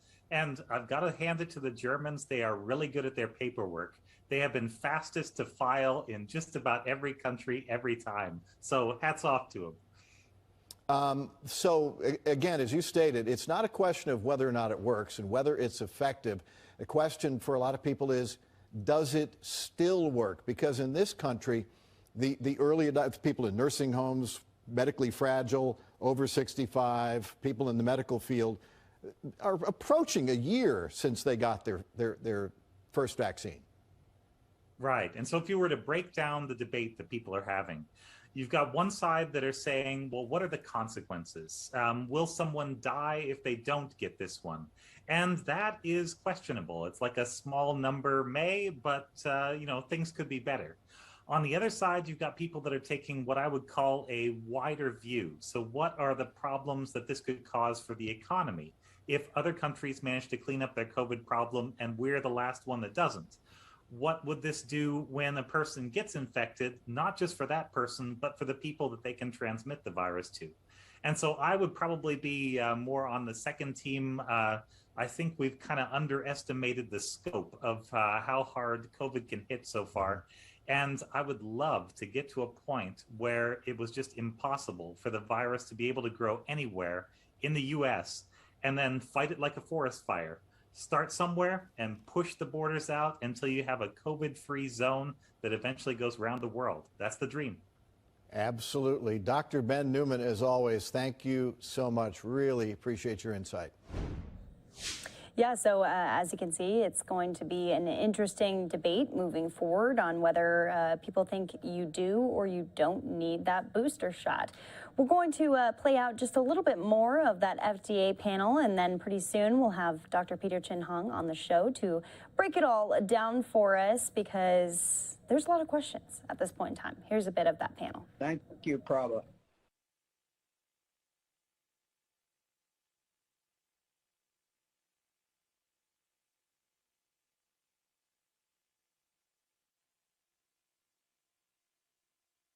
Good morning. Thank you, Dr. Mancho. Good morning, everyone. This is Dr. Prabha Atreya, and it is my great honor to serve as the designated federal officer, that is DFO, for today's 167th Vaccines and Related Biological Products Advisory Committee meeting.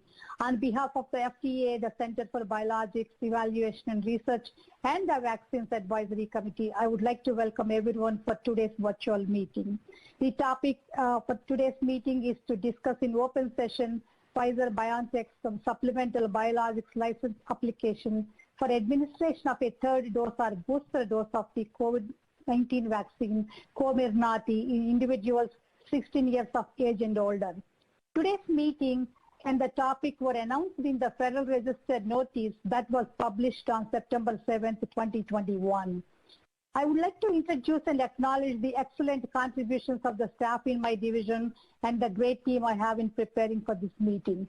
Ms. Kathleen Hayes is my co-DFO, providing excellent support in all aspects of preparing for and conducting this meeting. Other staff who have contributed significantly are Ms. Monique Hill, Dr. Janet Devine, and Ms. Christina Wett, who provided excellent administrative support. I would also like to express our sincere appreciation to Mike Kaczynski in facilitating the meeting today.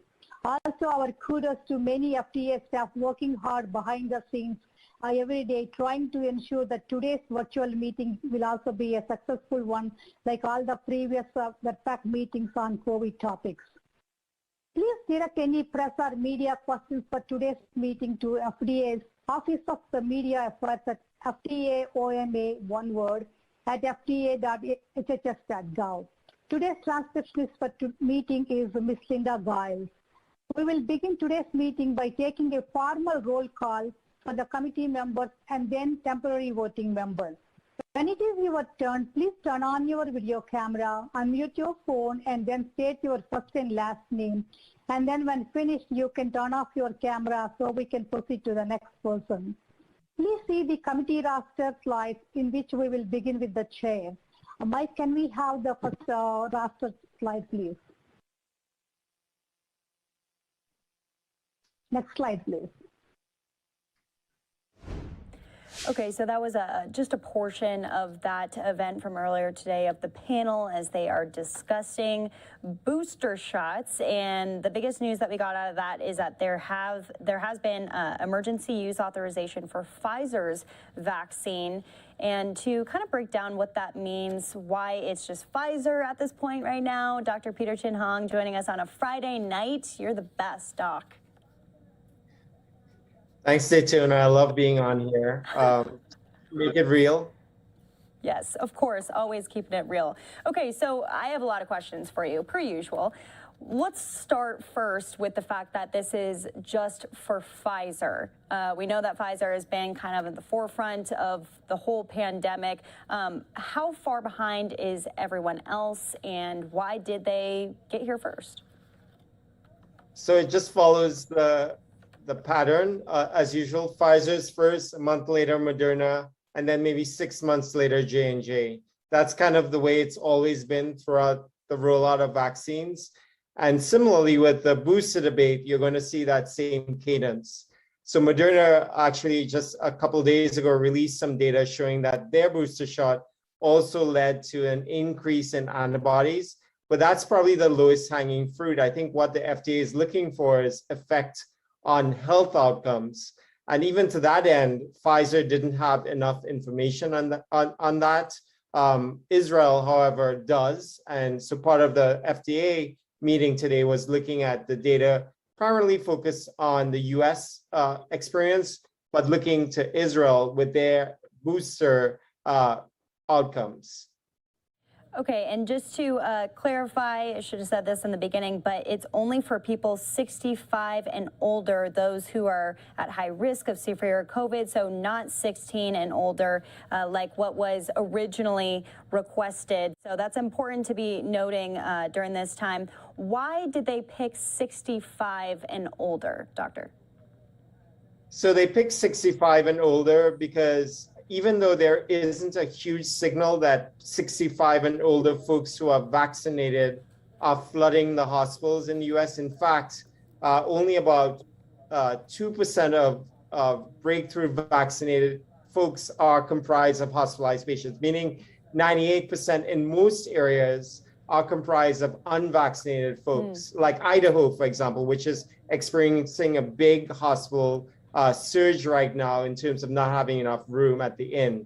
So that's the main reason of being proactive rather than reactive. Coupled with that, Israel released data of more than 1 million people over 65 who've received, over 60 actually, who received the booster. And they compared those who received who were vaccinated less than 5 months ago and those more than 5 months ago. Turns out if you got a booster, you are 20 times less likely to be hospitalized in that population and about 11 times less likely to get infection. But it was for a very short period of time of follow-up, mainly about 4 weeks. So it doesn't really answer the question of, does that booster actually provide ongoing protection? Okay, yeah, you kind of answered my question right there, because I'm sure a lot of people are hearing this and saying, well, doesn't that mean we should get it? Like, I would feel more comfortable if I was able to get that booster shot. So you're saying that it's over a really short period of time. I'm curious also, with all the variants coming out, a lot of this testing has been done over the history of time, over the past couple of months, maybe before Delta was around. Is there enough research with Delta around to make sure that this is going to have good efficacy for all the other variants that are going to pop up? That's a great point, Daytona. Actually, recently there's been a lot of studies all around the world popping up looking at the experience of Delta. And still, when you look at the impact of Delta versus Alpha or the original Wuhan variant, these vaccines are still holding up really, really well for hospitalizations and severe disease by multiple countries, the UK, Canada, even in Israel, the overall population rate of hospitalizations from breakthrough is looking pretty well. In fact, Pfizer, in the same issue of the New England Journal of Medicine yesterday, showed that their efficacy rate, when you look at different countries for preventing hospitalizations, is about 97%. Yeah, I'm reading right here. Speaking of just timeline stuff, the White House said that they wanted to roll out booster shots in August. They clearly got a little bit ahead of themselves. What do you think this new projected timeline will be? When do you think everyone is going to be able to get them? Well, I think the data will speak for itself, but I think no one argues that probably a booster may not be a bad idea for most people. We've given boosters in multiple other vaccines. Measles, mumps, and rubella, you usually give like 2 doses around the same time, and then a few months later, you give a third one. Hepatitis B, the same thing. Human papillomavirus, very similar. So the concept is probably going to be true for COVID as well. So at some point, the data will help us with the timing. It's the timing, the urgency. So that's one issue for the general population. The second is they want a little bit more data in the younger population just to make sure the estimates of myocarditis or inflammation of the heart remains the same. Right now, it seems really, really rare, about 12 cases per million people. If you look at young adults, it's typically, like the age of 30 or so, where it occurs more in males, 75%. That's about 40 cases per million. So still very, very rare. But, you always weigh the risks and benefits, and they wanted to see a little bit more data in that younger population getting boosters. Pfizer only had about 3,000 patients in their profile. So I think at some point, people are going to be satisfied enough. We'll have continued vaccines. We still don't even have Novavax on the market yet. That's been prepaid by Operation Warp Speed. So I'm predicting by sometime early next year or so, after the dust is settled, you'll see more recommendations come out, and then on an ongoing basis. Yeah, you touched on it a little bit right there. How often are people going to have to get these booster shots? Is it going to be an every 6-month thing? It depends on the variants. I think most people think that with a 3-shot series, it kind of takes you for many, many years. With MMR, we don't really have to get many more in adulthood. And the same is with hepatitis B. Once you get your 3 shots, you're done for life. It turns out that 3rd shot lasts much longer in general. We don't know with COVID, and that's part of the argument. In Israel, they already started talking about maybe giving a 4th shot, and some people think that's really putting the cart before the horse and sets up an unattainable precedent if people think they'll have a vaccine every 6 months. So that's part of the uncertainty. In other words, if things stay the same, and some people think Delta is as worse as it's going to get, we probably would be good to go with probably 3 shots for most people at some point. But if something comes up in the future that's more vaccine resistant than Delta, we may need a new formulation. In fact, Moderna is looking at a multi-vaccine platform where you're going to combine a flu shot with a COVID shot in the same shot. So like you wouldn't have to be stuck a bunch of times. And in that case, that's a proof of concept that if you need a variant booster in the future for something new, they can just add it on to something that people would get anyway. Interesting. I have not heard of that. Having listened to the panel today or read about it, was there anything that was surprising to you about the outcome today? I think what was surprising to me was the almost unanimous vote from the FDA, which was 16-2. I expected more of a split because, you know, the data is conflicting. But what's unanimous is that our hospitals are not being flooded with vaccinated folks. So I think they went on that outcome.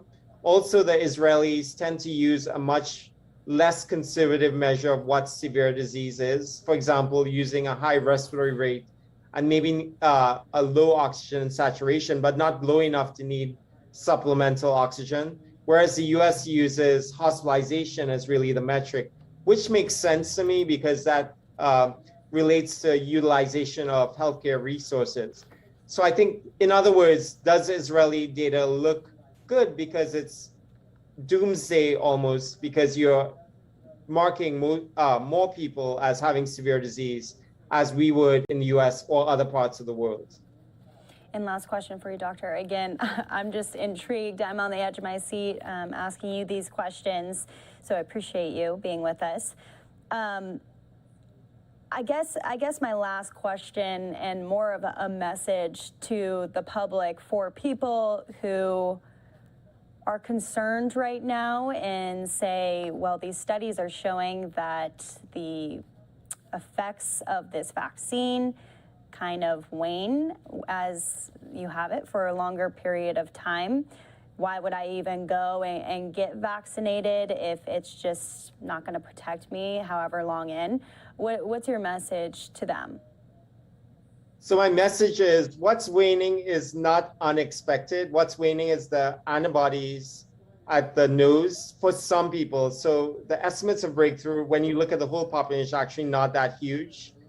Number one. Number two, the things that always are going to stick around are cells called T cells. And even Pfizer showed data that T cells don't really decline over time.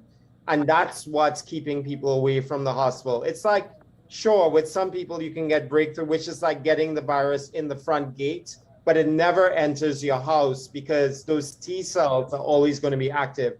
So unquestionably, the vaccine is the solution to keeping people away from the hospital. Look at Idaho right now, 40% vaccination rate, can't keep up with hospitalizations. Bay Area, not to toot our own horn, 80% vaccination rate. Today, we just have 20-something people in the hospital. So the numbers show. All right. I think that's all I have for you today. Doctor, I'm going to let you off easy on this Friday evening. Have a great Friday, Daytona, and hope you can still enjoy the rest of the evening. Yeah, have a good weekend. I'm sure we'll be speaking to you again soon. Bye. All right, we're going to take a 2-minute break as we are following all of these top stories across the country. I have some really big news to bring to you about Gabby Petito. We're learning more about the whereabouts of Brian Laundrie, her fiance boyfriend. More details on that in just 2 minutes.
Welcome back to Live Now from Fox, everyone. I'm Daytona Everett. Happy Friday. We are following this Gabby Petito case as she is still missing, but new breaking news tonight.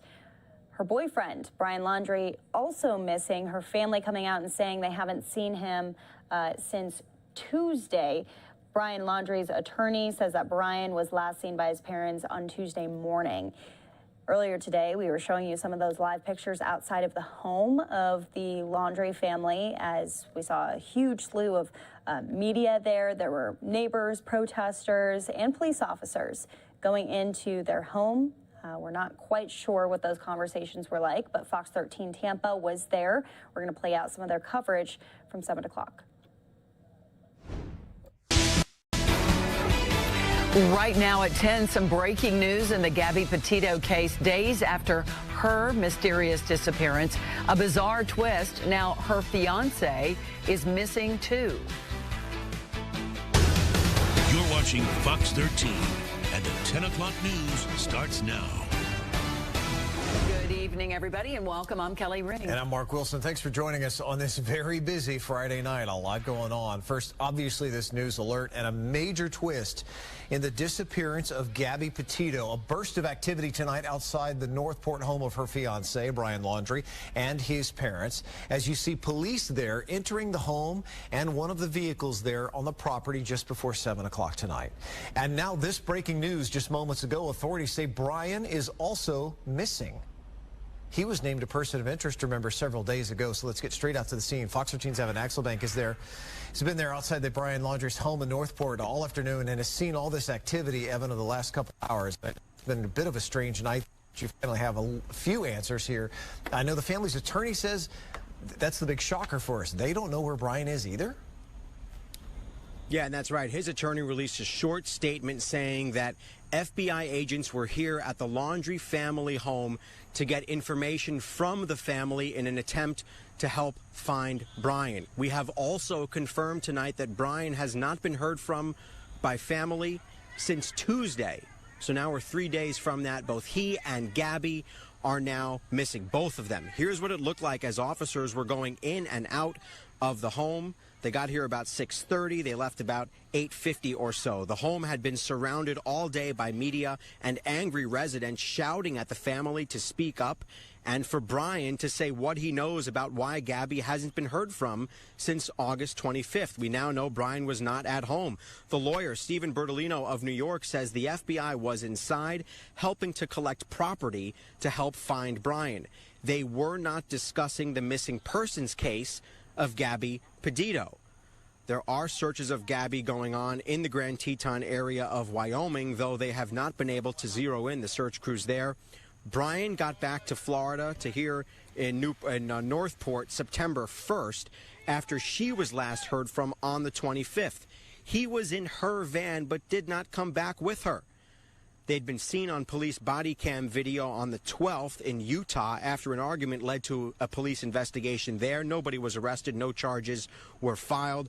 Brian admitted to police officers there that you saw on the body cam footage that the time they had spent together was weighing on their relationship and leading to arguments. This case, of course, now takes on increased urgency as there's a missing persons case for Gabby out west and now here in the southeast and in Florida as they search for Brian Laundrie. As you said, a tremendous twist in this case. We now have two missing young people. Back to you.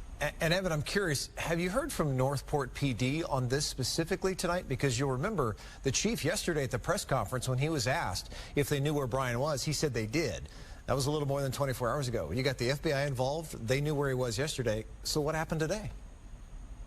Yeah, and as recently as tonight, Northport police had told me that they did believe they knew where Brian was. They did believe that he was accounted for. Now that appears to not be the case. We understand family has not heard from him since Tuesday, so that definitely leaves the question of what happened during these last 3 days. Where is he right now? We heard many of his neighbors and many residents here in Northport demanding that he come out. Of course, you know, his lawyer said that was not going to happen. His lawyer said that they had decided that Brian would not be speaking, of course, to media, let alone to police detectives. So you have a situation here where people thought, including the police department, that Brian was at least accounted for, and now he is not. The question is, where does this lead the case now? He was named a person of interest in the missing persons case of Gabby Petito. Right now, it is unclear where that case stands, and certainly this one as well. Well, it is so peculiar, and we're certainly hopeful that he's found, so that if he does have any information, he can share that with police, because this is, I know, rip these families apart and capture the attention of the world. Evan Axelbank tonight in Northport. Thanks. So many twists and turns, and nearby crowds had gathered for a candlelight vigil this evening, hoping and praying for Gabby's safe return. Fox 13's Justin Matthews is also in Northport tonight. Justin, a very emotional time for people in this community. Yeah, Kelly, about 50 to 60 people gathered outside of Northport City Hall here earlier this evening for a candlelight vigil for Gabby. People held up signs that said Northport loves Gabby, and during the ceremony someone sang Amazing Grace, and some people got on the microphone and spoke to the crowd. We all fight for each other. You know, we're all here for each other, we all have each other's back, and that's what makes this community different from a lot of the other ones in the vicinity.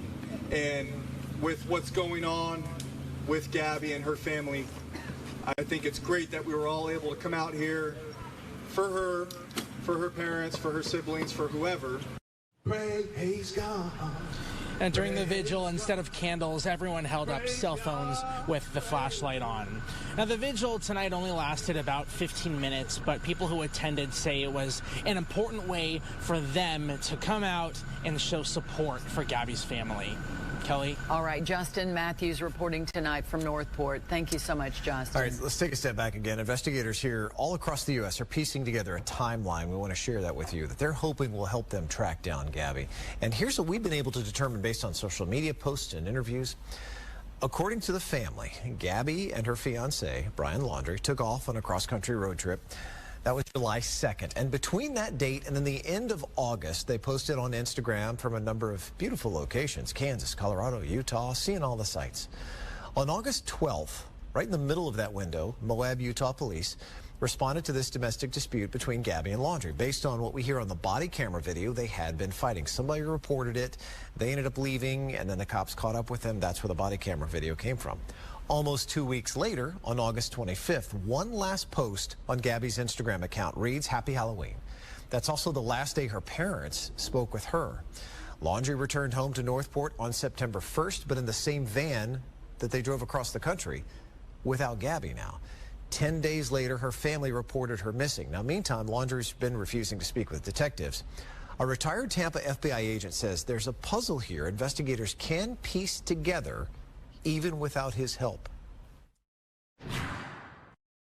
Just about everything we use these days leaves a digital footprint, whether you pay with a credit card, your phone hitting a cell tower, your connected device, your Apple Watch, hitting a cell tower. So they can pretty quickly put together a timeline to see if what they know to be true and what the boyfriend had said in the past is true.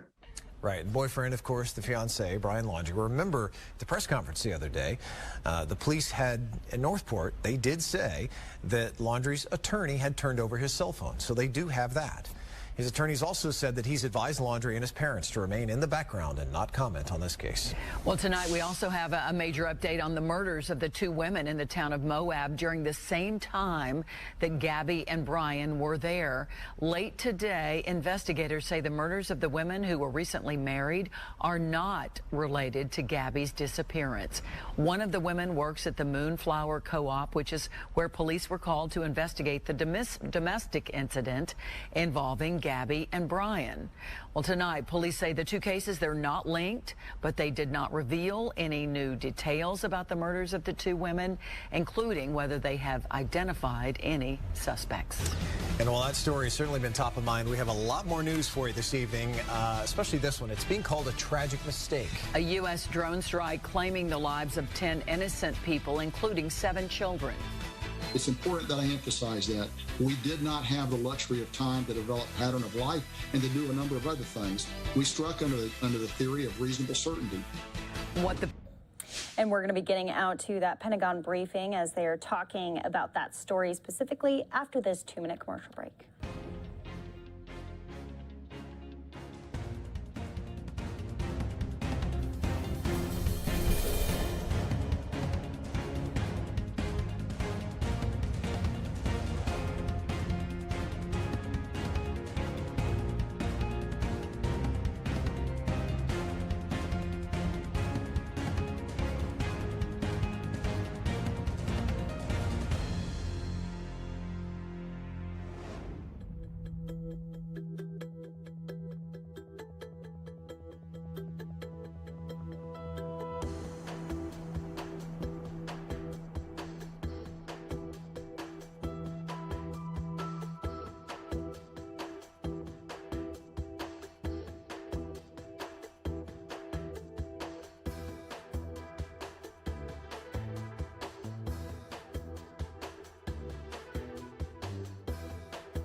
And welcome back here to Live Now from Fox. I'm Daytona Everett, 7:30 here in Phoenix, Arizona. A lot more stories to get to tonight. We're going out to the Pentagon briefing earlier today. You'll hear from spokesman John Kirby talking about that U.S. drone strike that killed 10 civilians in Kabul. And they're apologizing today, that's for sure. Let's go out to the Pentagon.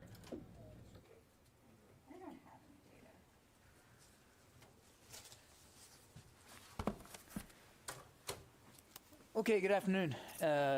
Today, I'm very honored and privileged to be joined by General Frank McKenzie, Commander, U.S. Central Command.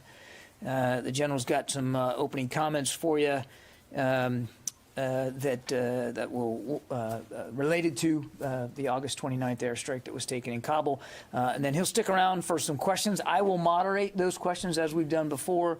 And since we got pretty much a full house here and he's had limited time, I'd ask you to keep your follow-ups to an absolute minimum so that we can be as fair as we can to everybody. When the General's done, I'll come back up and brief on some other topics as well. So with that, General McKenzie, can you hear and see me okay? John, I can hear and see you fine. How me? Over. All good here, sir. I'll turn the floor over to you. Thanks, John. Good afternoon. I'm here to brief the results of the investigation I directed following the report of civilian casualties from our strike in Kabul on 29 August.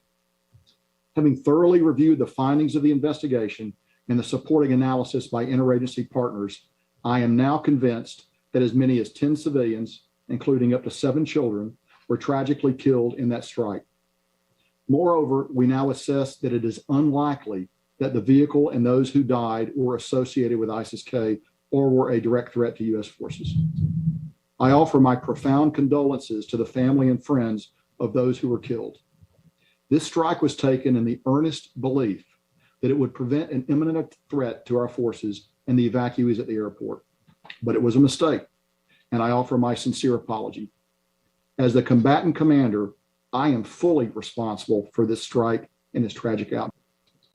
While I've begun with the things of our investigation, I do want to provide the background leading up to the strike and include an explanation as to why we felt reasonably certain that this was a legitimate strike on an imminent ISIS-K threat, with no indication that the strike would result in civilian casualties, as we asserted in our initial statements.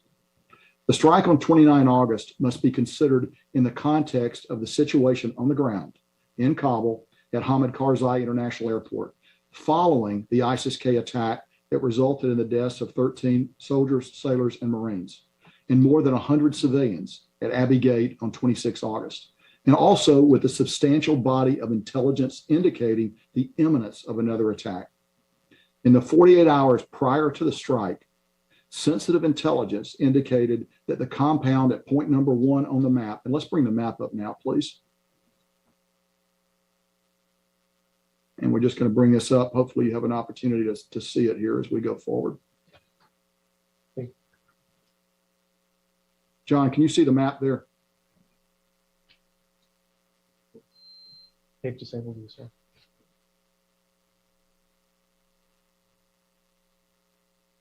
Hey, John, can you hear me now? And the press have hard copies. Okay, Roger. Then I'm going to continue based on that. Then, John, in the 48 hours prior to the strike, sensitive intelligence indicated that the compound at point number 1 on the map was being used by ISIS-K planners, used to facilitate future attacks. We were also receiving a significant number of reports indicating multiple avenues of attack, which were being planned simultaneously, through which ISIS-K would attempt to harm our forces, including with rockets, suicide explosive vests, and vehicle-borne improvised explosive devices. In fact, in the 36 hours preceding the strike, our leaders on the ground, at the airport, and in the strike cell received more than 60 different pieces of intelligence related to imminent threats, with some intelligence corroborating and some conflicting, with events observed from our UAVs, which were flying above Kabul throughout the day. One of the most recurring aspects of the intelligence was that ISIS-K would utilize a white Toyota Corolla as a key element in the next attack. Because the compound at point number 1 was our strongest lead for this series of imminent attacks, we initiated an intense surveillance of the compound with as many as 6 MQ-9 Reapers on the morning of 29 August. At 8:52 a.m. local time on 29 August, a white Toyota Corolla arrived at point number 1. The compound, we believed, and some conflicting, with events observed from our UAVs, which were flying above Kabul throughout the day. One of the most recurring aspects of the intelligence was that ISIS-K would utilize a white Toyota Corolla as a key element in the next attack. Because the compound at point number 1 was our strongest lead for this series of imminent attacks, we initiated an intense surveillance of the compound with as many as 6 MQ-9 Reapers on the morning of 29 August. At 8:52 a.m. local time on 29 August, a white Toyota Corolla arrived at point number 1. The compound we believed to be a key area of interest associated with imminent threats to the airport. 2 adult males exited the vehicle, met with an adult male in the compound, and received a bag from him. The Corolla then departed the compound heading south, and we followed the vehicle. At 9:05 a.m., the Toyota Corolla picked up a 3rd adult male carrying a bag at point number 2, and then continued south. At 9:35, the Corolla arrived at the compound at point number 3, which we now know to include an Office of Nutrition and Education International, and all 3 adult males in the vehicle entered the building on the compound. At 11:19 a.m., 3 adult males unloaded bags and jugs from the trunk of the vehicle before departing the compound at 11:22 a.m., heading south. At approximately this time, U.S. forces were notified of a sensitive intelligence collection indicating that an ISIS-K cell leader in Kabul was dropping off supplies. At 12:11 p.m., the Corolla arrived at point number 4, and at least 2 adult male occupants exited the vehicle in front of an office building before returning to their vehicle and departing at 1:27 p.m., heading west and then south. At 2:00 p.m., the Corolla returned to the compound at point number 3. Subsequently, multiple adult males were observed loading the trunk of the vehicle, with items assessed at the time to be explosives, before departing at 3:47 p.m. with 4 adult males heading north.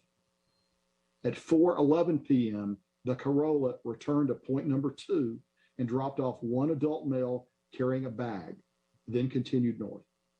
After driving near point number 1, the Corolla dropped off 1 adult male on the road at point number 5, which is roughly several hundred meters north of point number 1.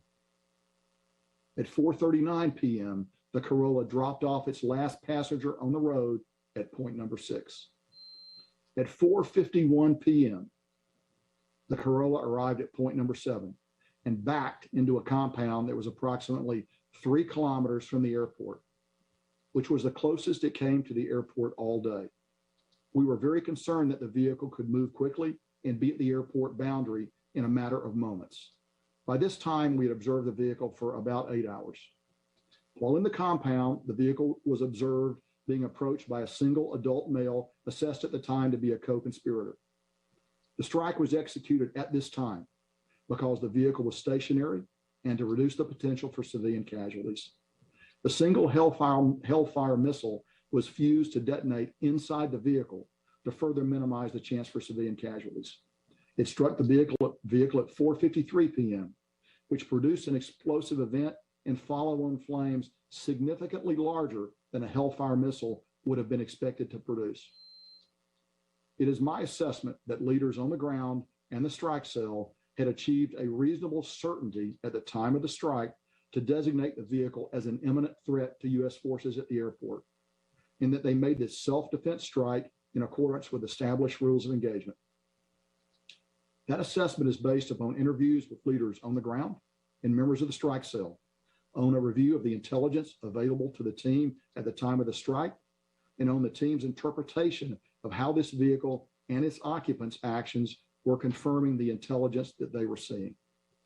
It is further my assessment that the strike team were convinced at the time of the strike that the area was clear of civilians and that they had taken prudent steps in regards to weaponeering the strike to minimize the potential for civilian casualties. Finally, it is my assessment that they did believe, as reported, that there was a secondary explosion. Our investigation now concludes that the strike was a tragic mistake. First, I will stress this was not a rushed strike. The strike cell deliberately followed and observed this vehicle and its occupants for 8 hours while cross-checking what they were seeing with all available intelligence to develop a reasonable certainty of the imminent threat that this vehicle posed to our forces. Second, while the initial reports indicated a secondary explosion, the initial investigation could only conclude that there was a possible to probable presence of external accelerants that could include either explosive material in the vehicle or an ignition of the gas tank of the vehicle.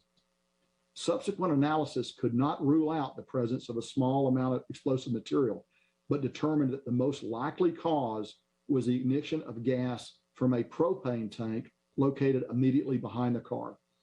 Such an ignition would have created the brief but massive fireball oriented directly up and out of the compound that was observed in the video and displayed in this photo. If we could get that next photo up, please. They have me disabled, sir. Finally, while the strike cell reported, John, can you hear me okay? I got you, sir. Roger. Finally, while the strike cell reported the presence of 2 adult males, one inside the vehicle and one outside the vehicle at the time of the strike, the cell initiated a review of their footage immediately following the report of civilian casualties and determined that a few partially obscured forms were briefly visible moving in the compound. This led to my initiation of an investigation within 24 hours of the strike. A comprehensive review of all the available footage and reporting on the matter led us to a final conclusion that as many as 10 civilians were killed in the strike, including up to 7 children. At the time of the strike, based upon all the intelligence and what was being reported, I was confident that the strike had averted imminent threat to our forces at the airport. Based upon that assessment, I and other leaders in the department repeatedly asserted the validity of this strike. I am here today to set the record straight and acknowledge our mistakes. I will end my remarks with the same note of sincere and profound condolences to the family and friends of those who died in this tragic strike. We are exploring the possibility of ex gratia payments. And I'll finish by saying preventing an imminent attack on our forces and civilian evacuees. We now understand that to be incorrect. With that, I'm ready to take your questions. Thank you, General. Tom. General, this is a complete and utter failure. Can you explain how this possibly could have happened? Well, so this particular strike, it certainly was a terrible mistake, and we certainly regret that. And I've been very clear that we take full responsibility for it. At the same time, we were carrying on a number of complex operations designed to defend ourselves. We conducted a strike a couple of days before up in Nangarhar that was very successful. We conducted other operations across the battle space to defend ourselves during this very difficult 48-hour period when so many imminent threats were manifest. So while I agree with it, this strike certainly did not come up to our standards, and I profoundly regret it. I would not qualify the entire operation in those terms. And will anybody be held responsible? We are in the process right now of continuing that line of investigation, and I have nothing for you now because that involves personnel issues. Please identify yourself and your outlet when you ask your question, David. David Martin with CBS News. So you said that you started following this car after it showed up at a place associated with ISIS. In retrospect, was that place associated with ISIS? And this was described as an over-the-horizon strike, which is what the U.S. is going to be relying on from now on in Afghanistan. So what does this incident say about the reliability of future strikes against terrorist threats in Afghanistan? Sure, David. So I'll take the first part of your question and begin with that. So point one on the map, we do assess very definitely associated with ISIS-K. In fact, a little less than 24 hours later, rockets will be launched from that point against the airfield. So we had very good intelligence to make us think point one on the map was in fact an area where ISIS was centered. So I think that was a very good intelligence supported that belief. Now, the second part of your question about whether this will affect future OTH operations. Let me be clear. This was a self-defense strike taken under self-defense rules of engagement based on an imminent threat to attack us. That is not the way that we would strike in an OTH mission going into Afghanistan against ISIS-K targets. For one thing, that will not be a self-defense strike. It'll be done under different rules of engagement. So, and we would have a lot more opportunity probably than we had under this extreme time pressure to take a look at the target, to use a phrase that you'll be familiar with, to soak the target with multiple platforms, to have an opportunity to develop extended pattern of life. None of these things were available to us given the urgent and pressing nature of the imminent threat to our forces. Phil. Are you considering reparations for the victims here? And what happened with the strike say to you about the over-horizon capability that we've been hearing so much about?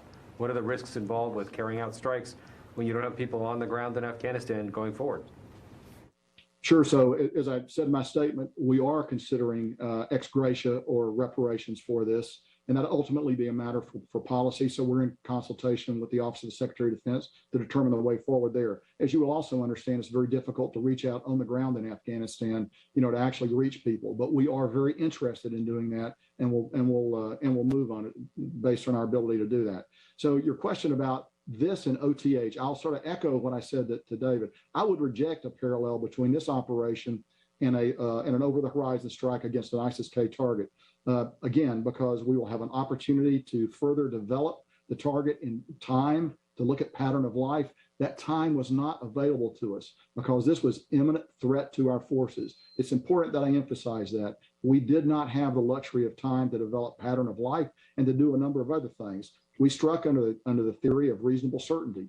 Probably our strikes in Afghanistan going forward will be under a higher standard. That's a policy matter, not a purely military matter. But I don't think you should draw any conclusions about our ability to strike in Afghanistan against ISIS-K targets in the future based on this particular strike. Hello, General Sylvie Lantom from AFP. You said that you had intelligence about a threat emanating from a white Toyota.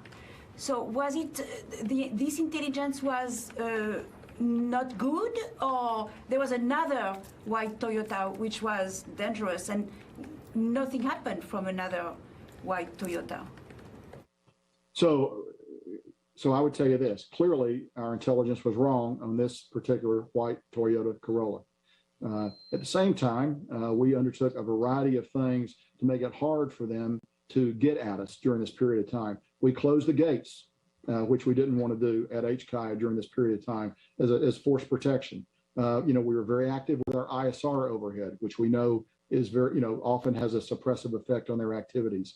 We still took rockets the next day, as you know, and they fired those rockets from near Point 1 and from other places actually near the route of this vehicle. But I would tell you unequivocally in this case, clearly the intelligence was wrong on this vehicle. And we certainly regret that, as I've been very clear. Let me go to the phones. Jennifer Steinhauer, New York Times.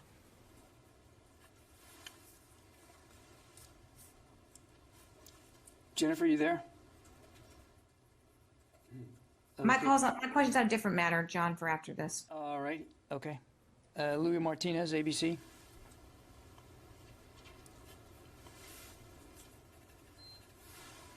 You there, Louis? Okay, nothing heard. Nancy Youssef. Thank you. General, can you clarify a couple points for me? If I'm understanding you correctly, you followed the wrong Toyota Corolla from the beginning in. That is, you weren't following one vehicle and mistaken it for another one. And also in your initial statement, you said that there was no initial reports of civilian casualties. It appears that there was at least some concern about civilian casualties very early on. So on what basis did you make that statement? And finally, was any of the intelligence that you were using gathered from the Taliban? Thank you. So let me begin with the last question. Nothing we did was gathered from the Taliban, and I should be very clear about that. We selected this car based on its movement at a targeted area of interest to us, a known targeted area of interest to us, and we held it throughout the day. Clearly, based on the end result, that was a mistake, and I have acknowledged that. Megan Myers from Military Times.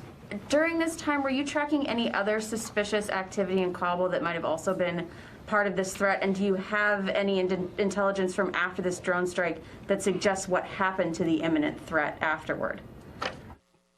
Sure. So as I noted in my comments, we had over 60 very, very high caliber reports of imminent threat to our forces in and around Kabul. Typically, those are signals based, but there are also some human and other human intelligence as well. So we had a variety of sources for that intelligence.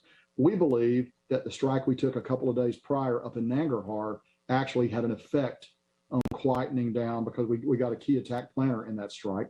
We believe that disrupted some of their plans. Additionally, we did things to make it harder for them to get to us. For example, we closed the gates. The gates, as we know, are a particular point where we're vulnerable. So we decided not to process people, and we hunkered down for a little bit of time while this threat was still there. So there were over 60 clear threat vectors that we were dealing with during this period of time, including, as I've noted before, the rocket attacks that occurred, a little bit after this from locations that are displayed on the graphic that you have.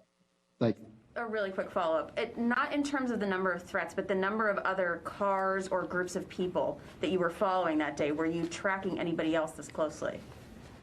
We tracked a lot of other people. We didn't track anybody as closely as we did this because of the limitations on our resources. And frankly, we thought this was a good lead. We were wrong. Thanks, Alex. Thanks, John. General McKenzie, this is Alex Marquardt from CNN. You mentioned that immediately following the attack, you saw shapes in the video that led you to believe that this necessitated an investigation, that there could have been more civilians there. On September 1st, we heard from General Milley, who called this a righteous strike. And this was several days later. Did you, at the time, several days later, also believe that this was a righteous strike? And could you talk about your erosion of confidence over the next subsequent 2 weeks of the investigation?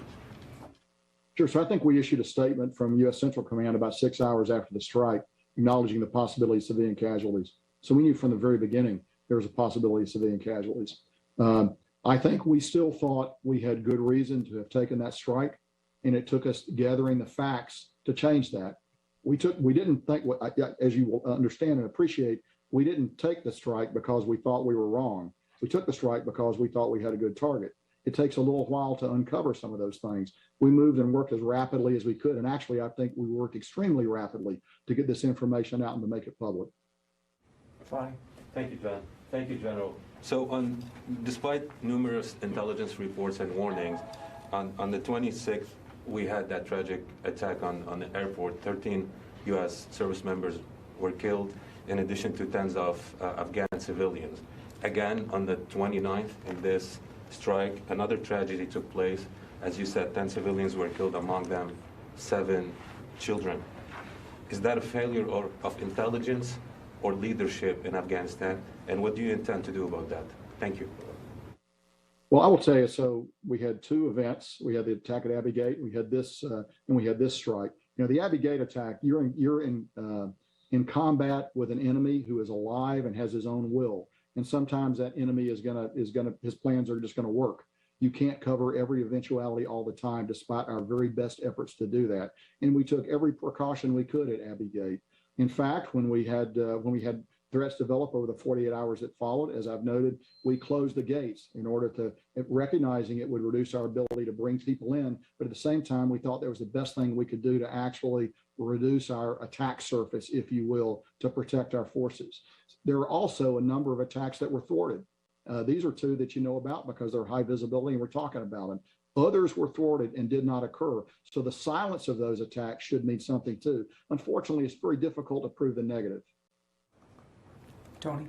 Hi, so Tony Capaccio with Bloomberg. Got 2 quick questions. Are you going to release the report of investigation? 2, in your fact gathering, to what extent did you rely on the New York Times' extensive video investigation and then talks with NGOs or civilian eyewitnesses at the scene? So repeat the first question again for me. You'll be releasing the final report of investigation.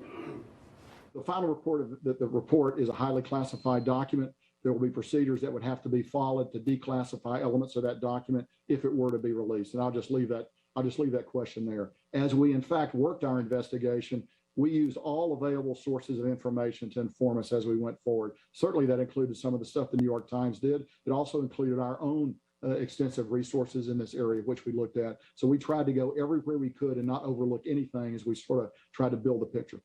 Taliban at all aid in the investigation or the fact gathering? No. Thanks. Lucas. General McKenzie, Lucas Tomlinson, Fox News. Did you have forces on the ground that helped you conduct this strike? No, we did not. As you know, no time were our forces really away from Hamid Karzai International Airfield. So there was nobody there on the ground to have to play that role. I think you can see from the graphic that the position of the strike was about 3 to 4 kilometers to the west of HKIA. So no, there was nobody, either us or a proxy of ours, that was involved in this. That includes Special Operations Forces? Explicitly. Can you talk about the challenges of conducting these drone strikes without any U.S. troops on the ground? Well, so we conducted a very successful drone strike 2 days earlier up in Nangarhar province. And we got the target, and I think that had a significant event on dislocating and suppressing ISIS-K's ability to attack us during this period of time. So we actually had success with that. This one we did not have success with, and we've been very clear about owning up to our responsibility in this regard. Lucas, you've had 3 questions. We've got time for just a couple more. Tara Kopp. Thank you. General McKenzie, Tara Kopp with Defense One. Since there are no more U.S. forces on the ground, how would the ex gratia payments be provided to surviving family members, if they are provided? And then I know you walked us through the timeline at the beginning of this, but can you give us the overall amount of time spent actually identifying and confirming this target before the strike was taken? Sure. So as for the ex gratia payments, we're working that right now, and it will be difficult, as I noted in my remarks, I think, or in one of the first questions, it'll be difficult to do that without a presence on the ground. And that's just something we're going to have to work through. I don't have a better answer for you right now, other than we recognize the obligation, and we'll continue to work that problem. So in a situation like this, to go to the second part of your question, as you continue to look at the target over the course of the day, you begin to build probabilities, and you begin to weigh, are we going to take a strike? Why are we going to take the strike?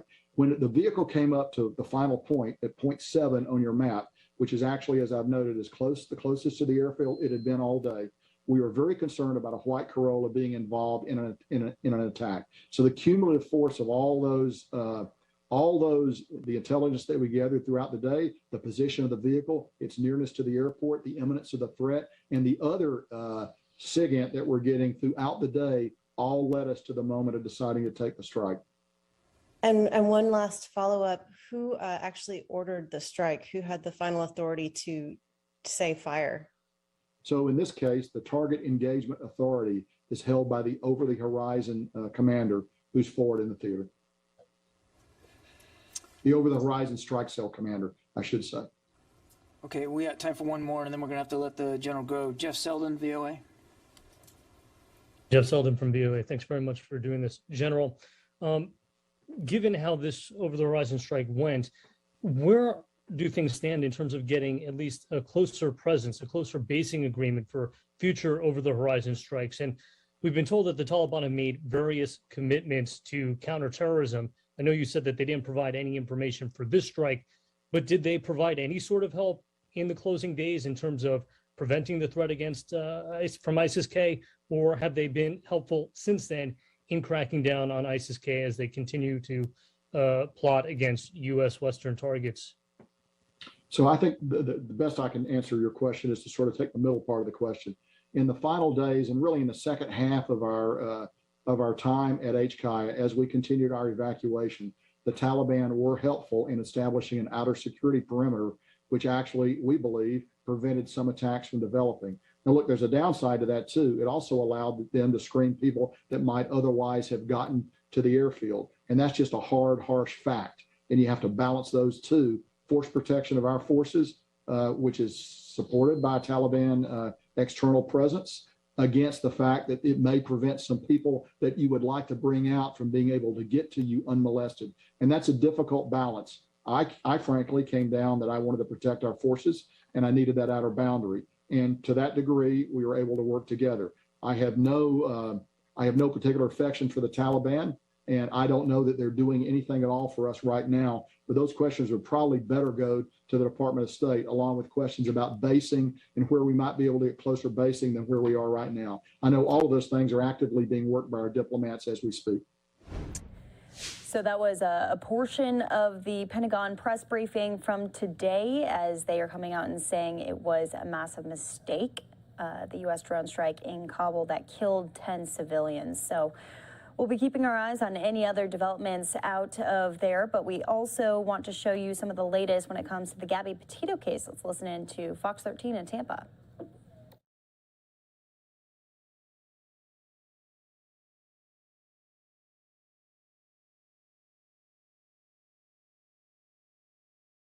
Boy, the developments just seem to be happening almost by the minute this evening.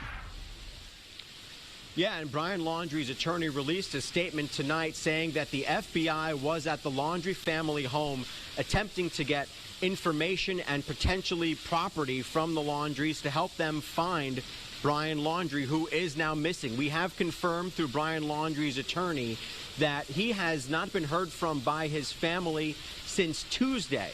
So that is a major twist in this case. We're continuing to try and confirm some of this with Northport Police. Obviously, this is a case that has a ton of attention right now, and so this is the kind of thing that's just going to take some time to all work out. But right now, either way, Brian and Gabby are both unaccounted for. Let's show you the scene outside the Laundrie family home about a mile from where I'm standing, which is at the Northport Police Department. Here's what it looked like as officers were going in and out of the home.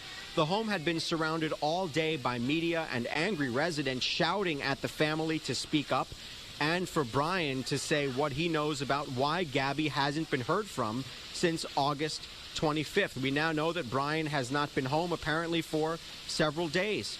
The lawyer, Stephen Bertolino of New York, says the FBI was inside helping to collect property to help find Brian. They were not discussing the missing persons case, the original missing persons case of Gabby Petito. There are searches of Gabby going on in the Grand Teton area of Wyoming, though they have not been able to zero in. Brian got back to Florida September 1st after she was last heard from on the 25th. He was in her van here in Florida on September 1st, but did not come back with her. They had been seen, the couple had been seen on police body cam video on the 12th after an argument led to a police investigation. Brian admitted that their time on the road had led to tension. Obviously, this case now takes on a new kind of urgency, given that there are now 2 missing persons, according to police and according to lawyers in this case. Brian is now missing, and his girlfriend, Gabby, his fiance, has also now been missing for several days. Now, I'm just going to play it straight with you. We've had some equipment issues.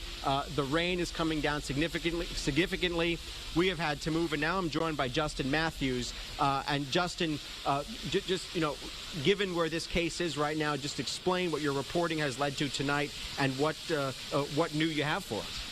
Yeah, well, tonight they just there was a vigil because a lot of people wanted to come out and show their support for the family. It only took about 15 minutes, but they all wanted to gather together and show whatever kind of support they could. A lot of them, they held up signs. They held up signs that said, you know, we support Gabby, Northport supports Gabby. And during the ceremony, someone was saying Amazing Grace, and some people got on the microphone and spoke to the crowd. We know it's important. We do need to find her, don't we? Gabby needs to be found. And so what I want to do is I want to pray. And there's not really much we can do for them outside of giving them prayer and giving them our support as a community. Because if you live here in Northport, you know this is a small city. And instead of candles, everyone held up their cell phones with the flashlight on. It all happened right outside here at Northport City Hall. And just a way for people to try to show their support. There are about 50 people who showed up. Chris? Justin Matthews and Evan Axelbank. And Justin, I want to circle back to something Evan brought us off the top there. And if he's still nearby and you need to confirm this, please do so. He said that the update is that Brian Laundrie's attorney is now saying that Brian has been missing since Tuesday morning. Is that correct? So Evan, I can hear you, Chris. He was asking, he just wants clarification that he's been missing since Tuesday morning. Yeah, I mean, Chris, this is according to the attorney here. The attorney for the Laundrie family, Stephen Bertolino, has told reporters tonight that Brian has been missing since Tuesday. This is new. We have been told the last several days by police here in Northport that they had accounted for Brian Laundrie. Obviously, this is not somebody who is in custody. This is not somebody who is even considered, technically speaking, a suspect. This is a person of interest. He has, according to the police chief here, constitutional rights to not speak with them. So this is not somebody that they had any legal right to hold. And, you know, it is just unclear as to when Brian Laundrie was no longer, under the observation of police or whether he was under observation by police. These are just going to be all details that we're going to have to work out here over the next several hours and several days. Obviously, obviously this is changing very, very quickly. And, you know, the attorney for Brian Laundrie's family, this is what he is saying, that he has not been heard from since Tuesday. We will wait to see what Northport police have to say about that. But remember, Chris, you know, this is a situation where there is no legal right to hold somebody. That is what the Northport police have been saying for the last several days. The Laundrie family has not spoken to them at all and has not you know, come forward with information concerning the missing persons case concerning Gabby, and that remains true tonight. They're now looking for their own son. Developments just changing by the hour here in this case. Evan Axelbank, Justin Matthews, thank you. We'll certainly check back in with you throughout the evening on this developing story. Thanks, Evan. And also tonight, an update on the murders of these two women in the town of Moab around the same time that Gabby and Brian were there. Late today, investigators said the murders of those women, who were recently married, are not related to Gabby's disappearance. One of those women works at the Moonflower Co-op, and that's the little store where police were called to investigate the domestic incident involving Gabby and Brian. Tonight, though, police say those two cases are not linked. They did not reveal any new details about the murders, including whether they have any suspects.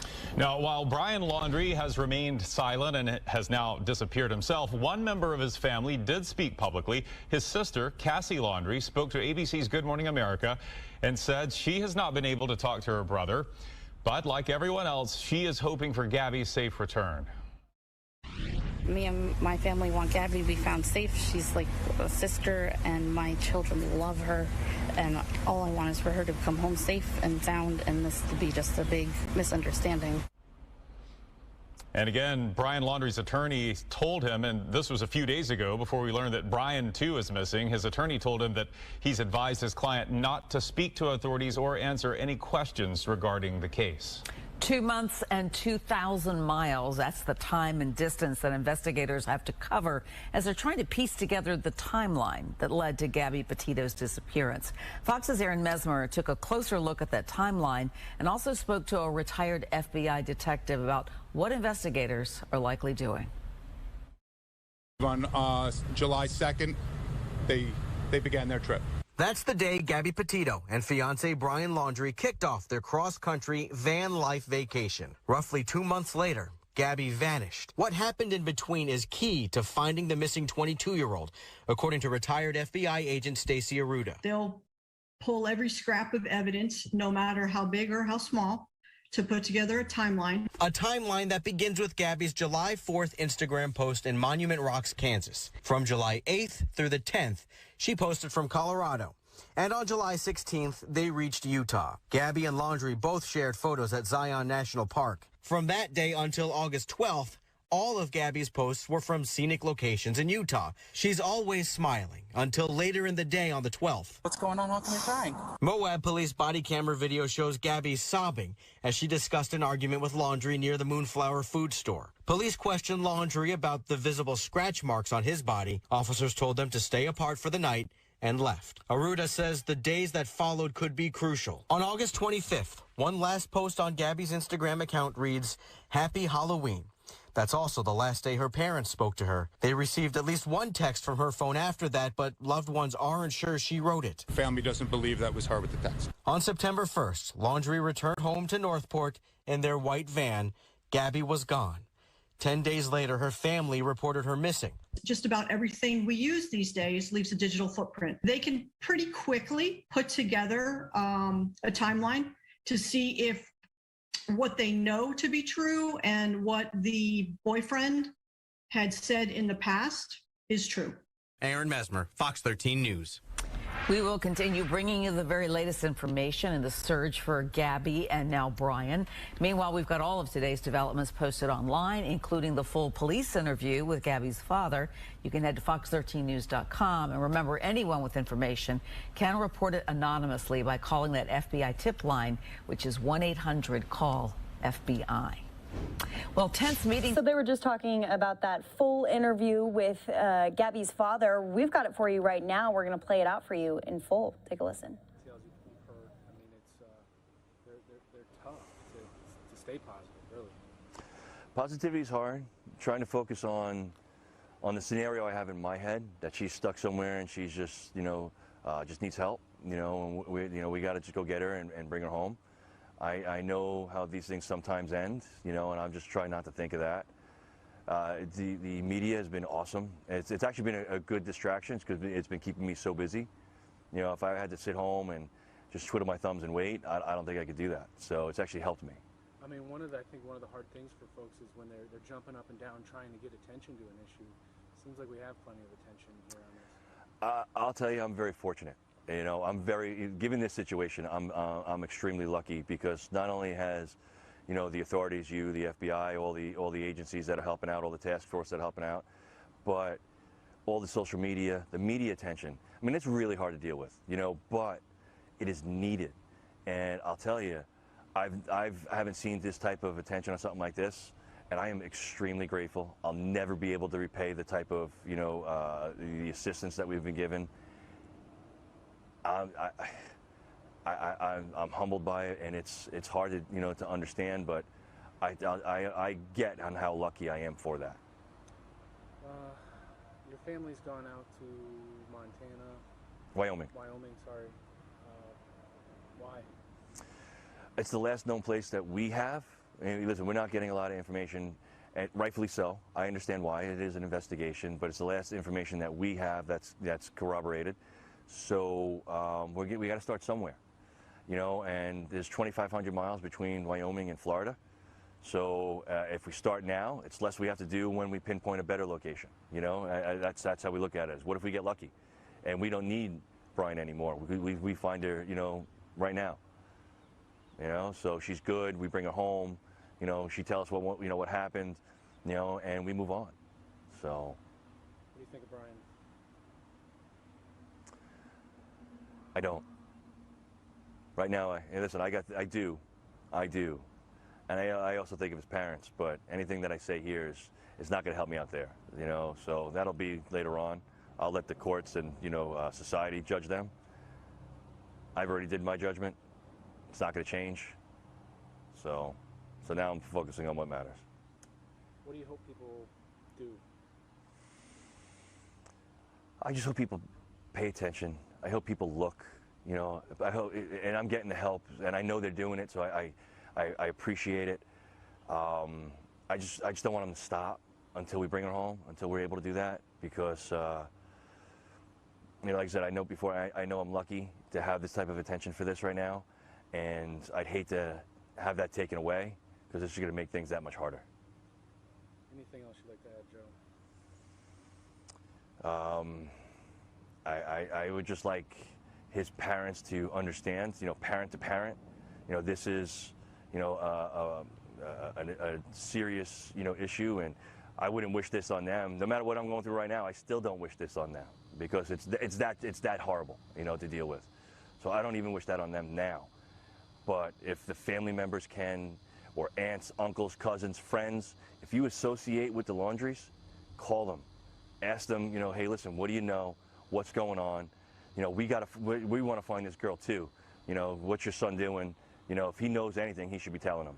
You know, and if they don't, and if you realize you're a family member, aunt, uncle, cousin, whatever you are to them, and you associate with the Laundries, you know, if you work with the banks with them, if you know, they try and buy a car from you, you try and go to, you know, rent a book from you, you should say no, thank you. You can turn them away, because this type of behavior is just, it's cruel, it's heartless.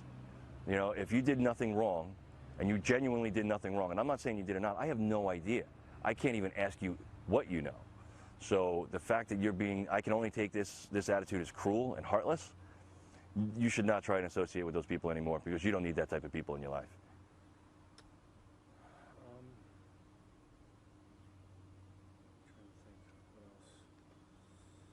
Something I had. Oh, I know the most important question.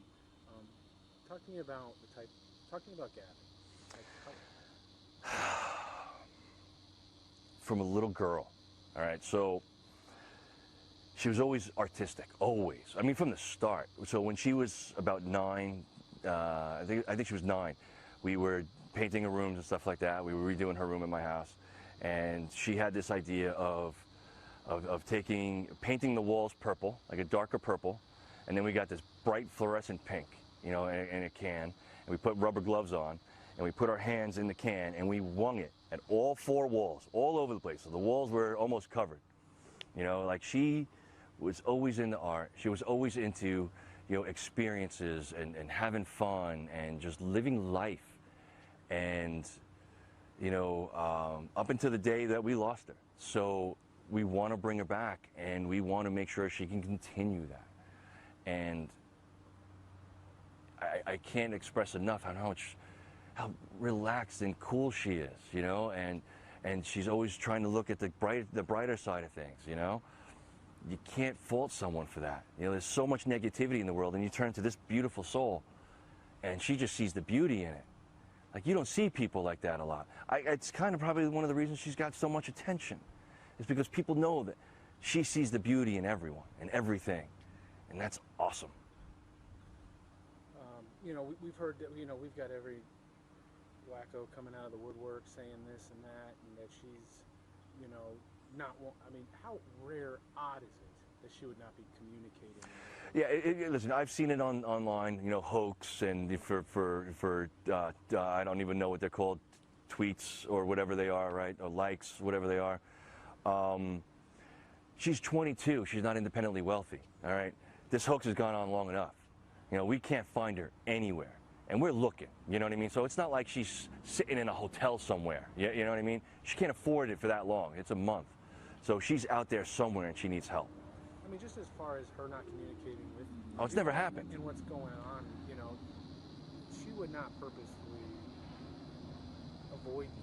She hasn't gone 2 days, I mean, let's just say 3 days, because she's, you know, it's in remote areas. She hasn't gone 3 days without contacting someone.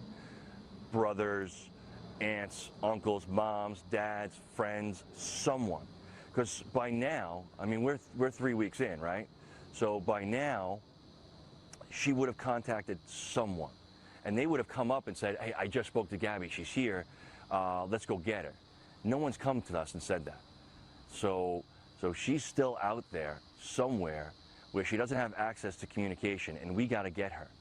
So that takes focus on everything. You know, everything else with Brian, everything else with the laundries, that doesn't matter until she's back. When she is back in our home, we can worry about that stuff then. Until then, there's one goal, and one goal only: bring Gabby home. It's that simple. This is not a difficult thing to realize. And you don't do your Fifth Amendment until you're trying to hide a crime where you don't want to incriminate yourself or someone else. That's the only reason you invoke the Fifth, unless someone tells me otherwise. But I'm an emotional dad in an emotional situation, so that's how I'm seeing it at this moment. I'm a believer in the Constitution, and I know the Fifth is awesome for people. I get it. Sometimes it works. Right now, if you're innocent, you shouldn't be used. That's the wrong tactic to take. Now, I'll also say there have been 2 statements by the attorney, neither of which have those statements stated that Brian has no clue where Gabby turned, where she went, or has no clue how she disappeared, or that he has no clue, or he doesn't have any involvement in this. None of those statements state that. Why? What a nightmare. That was the full interview with Joe Petito, the father of Gabby Petito, as he is just begging for any information on the whereabouts of his daughter, as we are just learning tonight that Brian Laundrie is also missing right now, according to the FBI. Lots of developing details in this story. We're going to take a 2-minute commercial break. When we come back, we've got some more stories to get to on this Friday evening here on Live Now.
And welcome back here to Live Now from Fox. I'm Daytona Everett. We want to get into some news on the southern border. We have some pretty wild video coming in from Bill Malugin, who's been reporting with Fox News, of thousands of migrants on the Texas-Mexico border who are just in a temporary area right now. They're saying this is the most migrants that they have seen yet since they're reporting there. Here's the latest from Fox 4 in Dallas as Governor Greg Abbott is starting to make some actions, sign some bills, and we'll get to that in just a moment. New aerials capture the sheer volume of migrants, mostly Haitian, crammed underneath an international bridge in the border city of Del Rio Friday. A Fox News reporter gives his observation from a Texas DPS helicopter. Hundreds of people just streaming in every minute here. It's just remarkable. Del Rio's mayor declared a local state of emergency, shutting down toll booths to the bridge crossing into Mexico, arguing safety concerns for city workers on the bridge. This is beyond crisis. This is urgent. This is dire. At the Fort Worth Police Officers Association office Friday, Governor Greg Abbott signed HB 9 into law. Altogether, Texas is devoting $3 billion to secure our border. It provides state funding for border security, including money to continue building a wall. Governor Abbott also talked about the tense situation in Del Rio. The people who are under that bridge right now are going to be relocated by the United States Department of Defense. Governor Abbott says some of the migrants will be taken to federal facilities in Arizona, California, and possibly Laredo. In the meantime, DPS and the Texas National Guard are setting up a perimeter.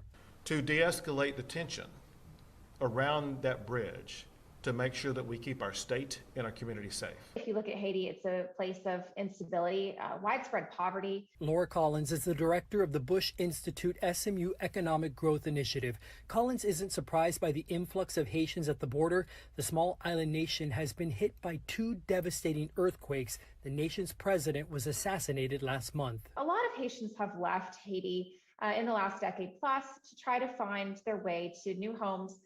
Not just in the United States, but also in South America. But Collins says a lot of that work in South America has dried up. The pandemic is another major driving factor, and many migrants believe they have a better chance of getting into the U.S. through asylum under the Biden administration. But the border is really it's a symptom of an immigration system that doesn't really work on a number of fronts.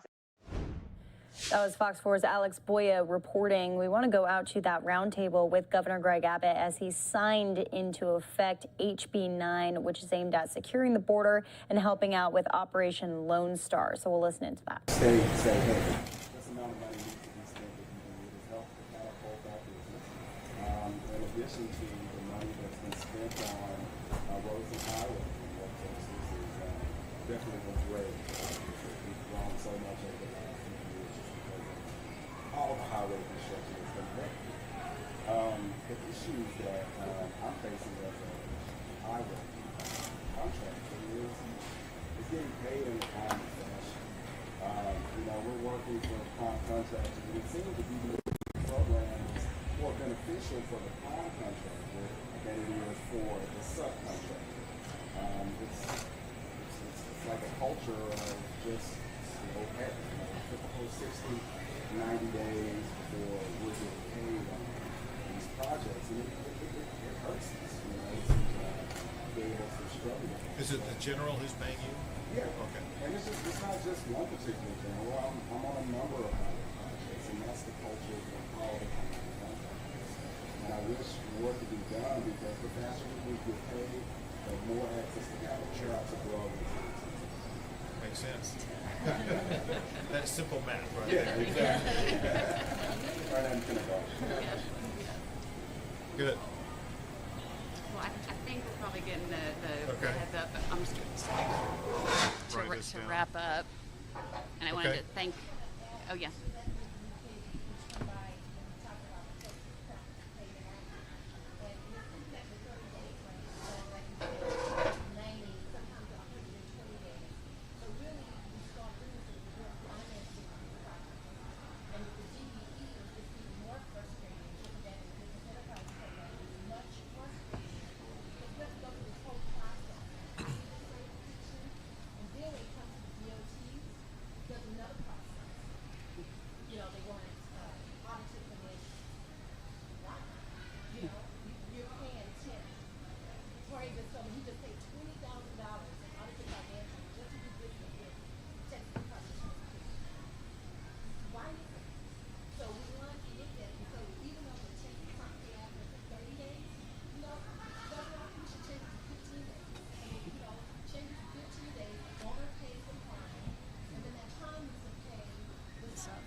hold on a second. So give me a definition of that. What does paid on time mean? So typically in construction, 30 days? You get an invoice for 30 days, All right. and that's not. All right. Exactly. Yep.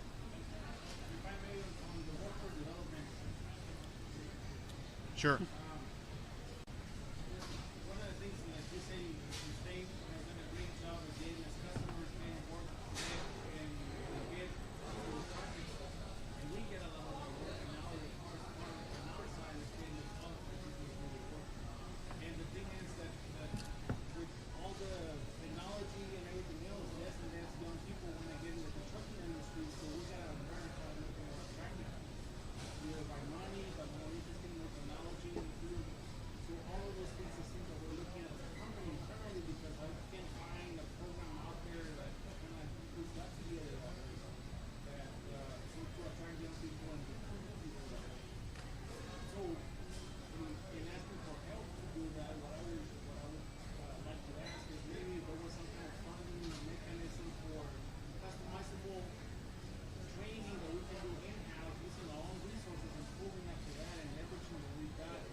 Sure.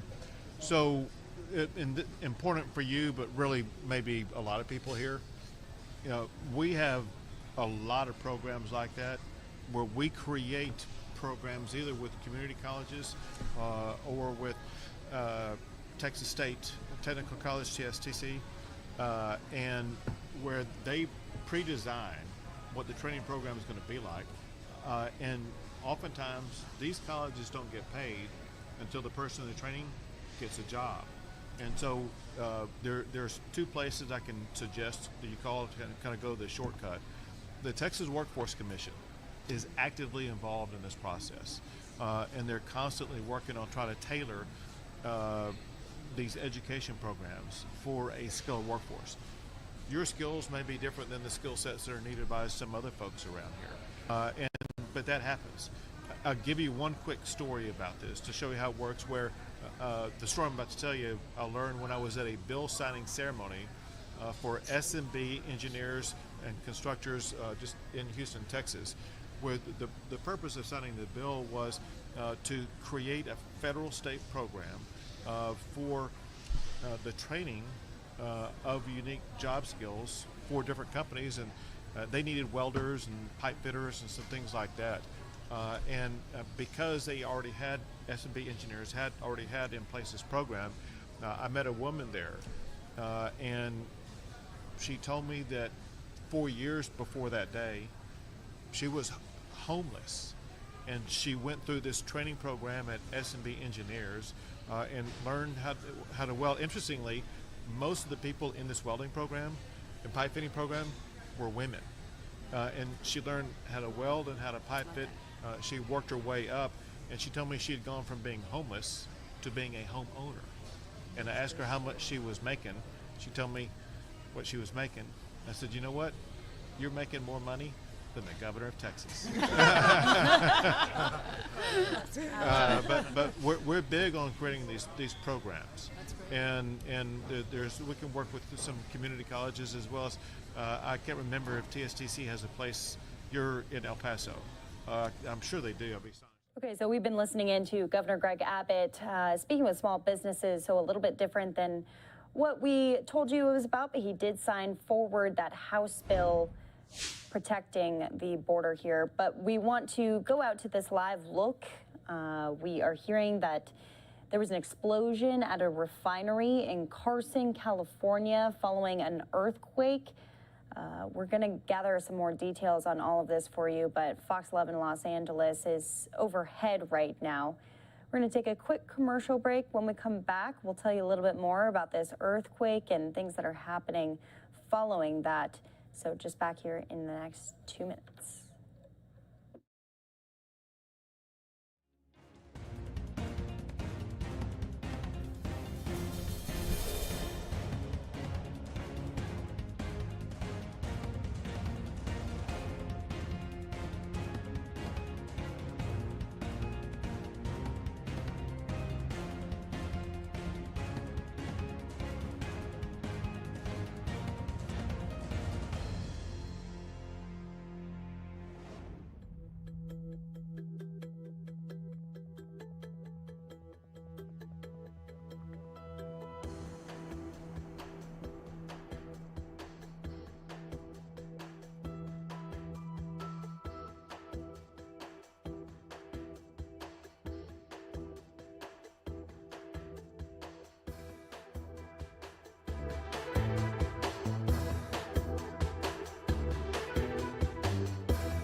Particularly deep right now.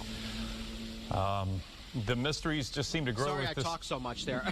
No, that's great information you've brought us all night, and I would recommend people follow this case with you on Twitter as well. You've been putting out good information tonight, and we appreciate your work. And a lot to follow, clearly, and we'll, of course, update the story tomorrow morning on Good Day starting at 6 a.m.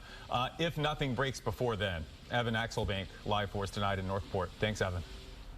Now we're turning to some big international news tonight. The Pentagon now says that a U.S. drone strike in Kabul, Afghanistan last month did not kill any terrorists. It did kill as many as 10 civilians, including up to 7 children.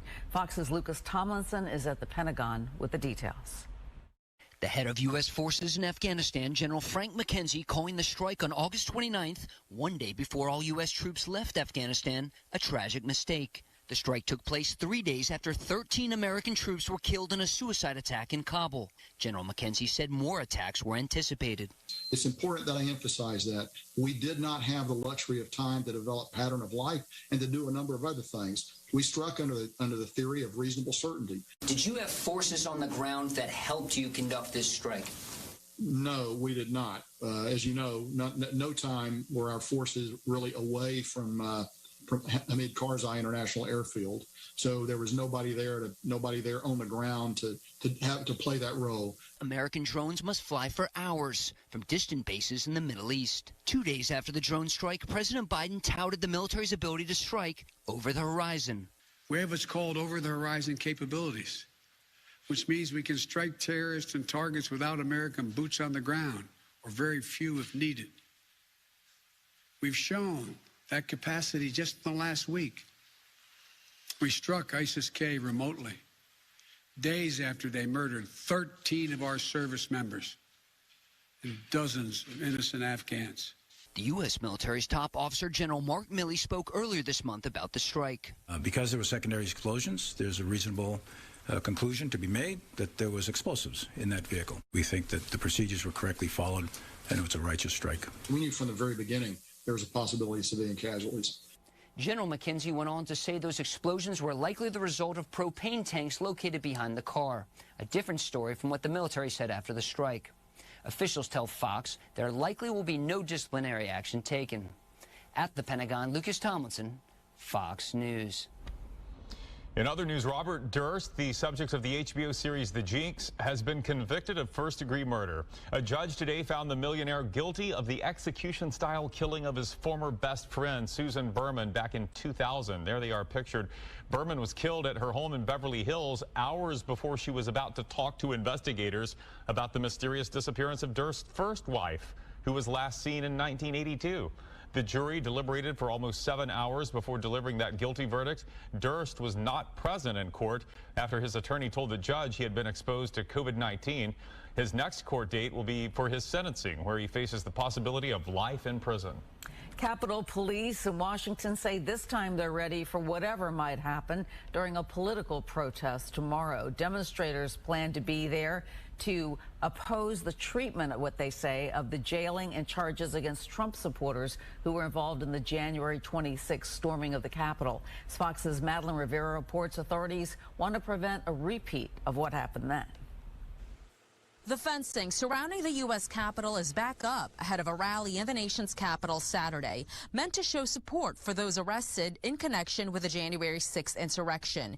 U.S. Capitol Police say they've been preparing for weeks as they face new threats of violence. We're not taking any chances. Capitol Police and the D.C. Police Department will have a large presence, hoping to avoid security failures from the riot. It's unclear how many people will attend the rally organized by Look Ahead America. But police say the permit granted for the event was for 700 people. We're also seeing mixed messages about whether folks are coming or not coming. Many congressional Republicans appear to be keeping their distance. Former President Trump did not endorse the rally, but did release a statement saying the people charged in the January attack are, quote, being persecuted so unfairly. It's a dangerous situation whenever a group like this comes together because they're moved by a lie that they don't see as a lie. Police say what they're most worried about is the possibility of violence between the attendees and counter-demonstrators. Regardless, they say they're ready, even as they hope for a peaceful event. The event, we observe individuals in possession of a firearm, we will take police action. 100 D.C. National Guard troops will be on standby to provide additional support if needed. The U.S. Capitol Police Chief also says that if all goes well this weekend, the fencing behind us should come down soon after. In Washington, Madeline Rivera, Fox News. So here's provocative question of the night. Could woolly mammoths walk the earth again? Fierce debate as scientists try to bring these extinct behemoths back to life. So you've been listening in to Fox 13 Tampa's coverage. We want to hit on some of the Gabby Petito stuff as well as the other national headlines. But here's a headline for you right now. A live look out in Carson, California. Skyfox over a fire at a refinery in Carson. Fox 11 is making some calls to see if the fire was sparked by an earthquake. More on that earthquake. A preliminary 4.3 magnitude earthquake was reported in Carson just in the past 30 minutes. According to the U.S. Geological Survey, the earthquake happened 0.62 miles east-southeast of Carson. Its depth was reported at about 9 miles. The USGS is asking anyone who felt the quake, they're asked to submit a brief report. So if you felt it, go ahead and hit us up on Twitter also at LiveNowFox. But as we said, we are taking a look at some fires that have been sparked in the Carson area. Still no word yet on if they're connected to that 4.3 magnitude earthquake. Again, if you are in the Southern California area near Carson, or even if you're not by Carson, just in SoCal, Did you feel it? Let us know at LiveNOW Fox. We'll put up your tweets here on our page. We're going to stay on this for just a little bit longer. We are tracking some of these other stories from around the country here. We haven't really brought it to you today, but Louisiana held a press conference talking about some of the damage from Hurricane Ida. They're still recovering from that hurricane. They spoke about that. They also spoke about COVID-19. So let's go out to that update from earlier out of Louisiana. But going a little bit further than that, and of course in the midst of the pandemic, absolutely, the city of New Orleans and with partners here, we have been leading again on the ground, making sure that our people are vaccinated and that they're cared about. We've saved lives. So now, over 80% of our population has received that first dose. And 70% are vaccinated. And we're not going to stop until we get to 100% because we matter here. But in addition to that, and being in the city of New Orleans, but New Orleans East, that is truly on the move, it's a fact now. Not only starting here with the hospital, but with HUD's help and HUD's partnership. And Marjorie-Anna, my director of community development back there, is making it work. And what I mean by that is home ownership is a value to this community in New Orleans East. And we know in that home ownership is affordability. And we have been able to push forward over $9.5 million in soft seconds to get our people in homes. And clearly up to over 90% close to, we're right here in New Orleans East. That is our commitment to moving our people forward. So I want you to know, and all of you to know, that the future of the East is strong, and it is long, and it's vibrant. There, I'm telling you, bid wars going on right here in New Orleans East because of the investments that we're making, and we're showing our people that they matter every step of the way.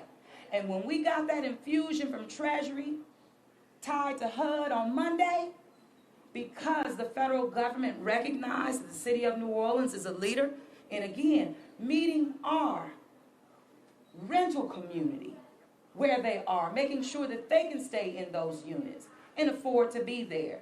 So I just want you to know that as the mayor of the city of New Orleans, I'm representing so many people who are aligned. We're committed to doing the right thing, and we know that partnerships are essential. So you have a partnership in our city. And I just thank you for your leadership, your commitment, and dedication. And I look forward to so much more together. Thank you so much.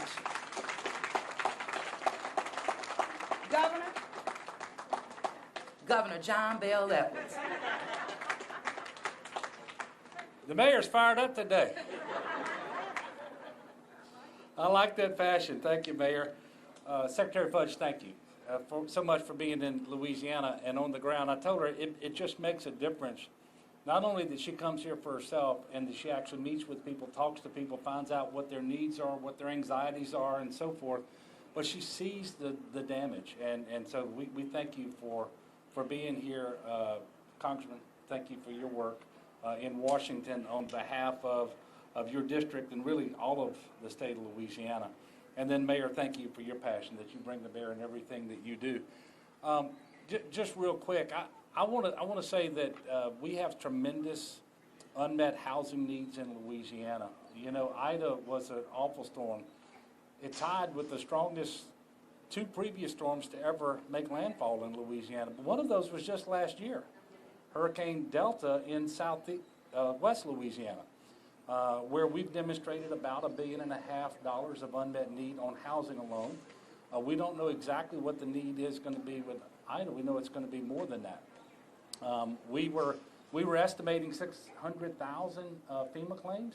There's already been 650. We think we're on the way to over 800,000 claims. And so being able to work with you and with the administration, and I've already had good conversations with President Biden, with OMB and others, but with the delegation and the leadership in Congress to meet those needs with the disaster supplemental appropriation is just going to be so important to our state. And we look forward to you working with you, Secretary Fudge, so that we can build back better.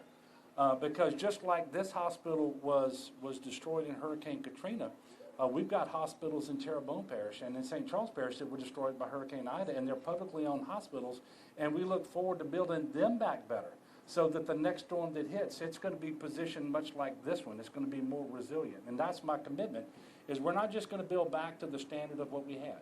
We're going to do better so that the people are better served by that.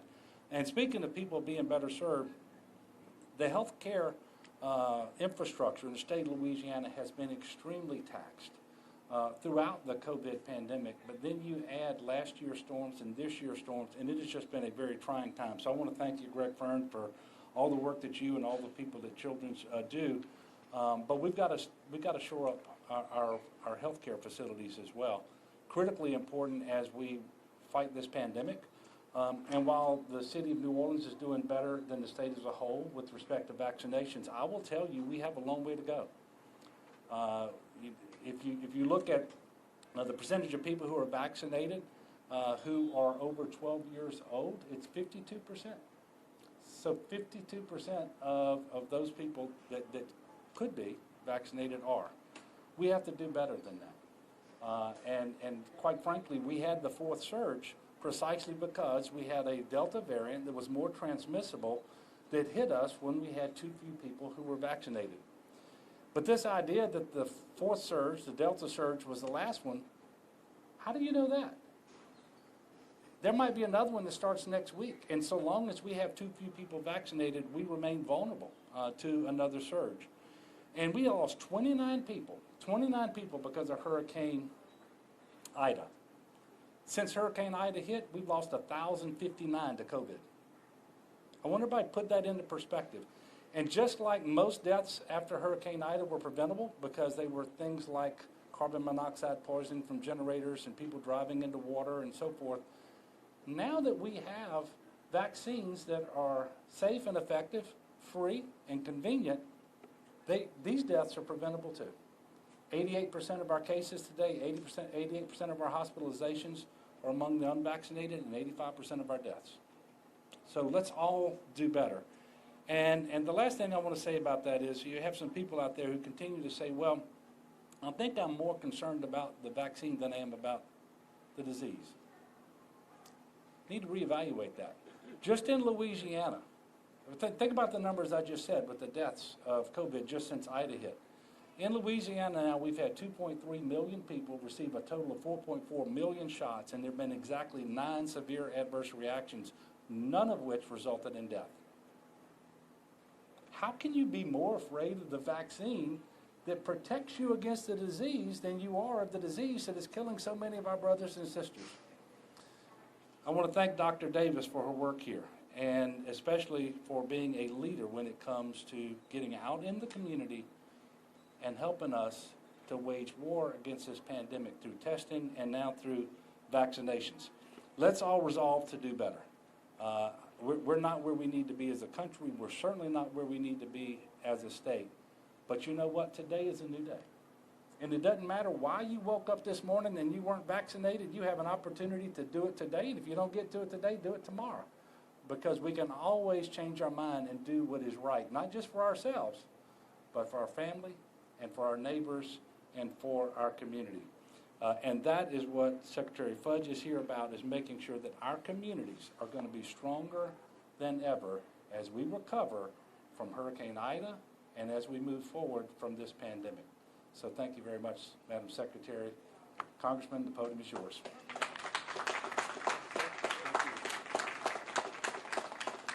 Good afternoon, everyone. What a great day. What a great day for Louisiana, a great day for New Orleans, and a great day for Eastern New Orleans. To our mayor, she spouted some statistics that are quite impressive. It's because of her tough decisions that we saved so many lives. It's because she didn't care about the criticism of doing what's right in the face of people who challenged it because they wanted to party, maybe. Madam Mayor, we thank you for your leadership. We thank you for standing up and protecting our lives and making decisions that aren't always popular, but have certainly proven to be correct. God bless you, ma'am. Governor, thank you so much for your steadfast leadership throughout the state. Everything from expanding Medicare so people could have access to health care in Louisiana, to battling through every storm that we've had from the day you took office till present. Your leadership has made a difference, and we greatly appreciate it. LCMC has been a great partner for us in the community with various COVID vaccination sites that we've done, the wonderful facilities that you operate in. And Dr. Davis, for your steadfast leadership, the incredible leadership that you provide day in and day out in. And she's not shy about picking up the phone. And I jump when she calls. And it's important to have a good team. And for our state legislators who are here, who step up every time, and we've been in multiple meetings fighting for everything that's good and pure for Louisiana. And while we may have our times that we may differ on process, we never differ on outcome. And that is to make sure that we fight for and bring resources to our communities throughout the state of Louisiana. We've been fortunate to have the president now visit us twice. We've had HHA Secretary Becerra to visit. We've had the FEMA administrator to visit. We have our senior advisor and former congressman that has been an invaluable partner in the White House. To stitch it together, to be that person to answer the call at 3 a.m. to say, we need this, we need that, can you help? We're very fortunate to have a great team. I had the opportunity to speak with Speaker Pelosi shortly after the storm and ask her if she would assemble a delegation of bipartisan members to visit Louisiana to see firsthand the devastation. So we wouldn't be talking about widgets. We're talking about people. We're talking about lives. We're talking about communities. And when the president says build back, and he says build back better, he means it. And we mean it. And I'm so honored that when I called our secretary and asked her to come to Louisiana, it wasn't if, it was a when. It wasn't a where, it was I'm coming, and we're going to bring resources. She stepped up as she has in her complete life of service. In her beginnings in local government, she understands, Madam Mayor, being on the front line. She understands, Governor, taking those calls, and she mentioned earlier being in her yard and people coming up to want to talk about issues, and you think you'd have just a few minutes to prune your trees. But you know, we don't get that. And she's never run away from a fight. She's never run away from serving. And as a former member of the Congress and now Secretary of Housing and Urban Development, we are so blessed, so honored to have an incredible leader who's not just a leader academically, although her academics and her experience is second to none. Her passion, her empathy, her true concern and desire to deliver resources is something that we are all blessed to have in a partnership. Please join me in giving a round of applause, a New Orleans round of applause, welcoming our Secretary, Secretary Marcia Fudge, Secretary of Housing and Urban Development.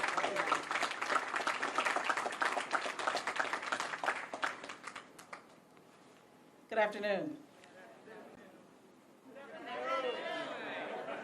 See, I was going to say, Mayor, I was going to tell them that Javier's been here and FEMA people, but just tell them that they saved the best for last. Because I'm not playing when I come someplace. Thank you all so much for allowing me some time with you today. I'm going to apologize in advance because my staff is saying that if I talk too long, I will not catch my plane. And so I'm going to be brief, and as soon as I finish, I am headed to the car, so please forgive me. Madam President and CEO, thank you so much for having me. Governor, always, thank you for your friendship and all you do for this state. You have done great work, and I appreciate it. Mayor, my friend, I actually met the mayor within a week or so after she was elected, and I'm so very pleased with her leadership And I think sometimes people forget that it is also lonely at the top, not just at the bottom. It is hard to make decisions for people because you never get it right for everybody.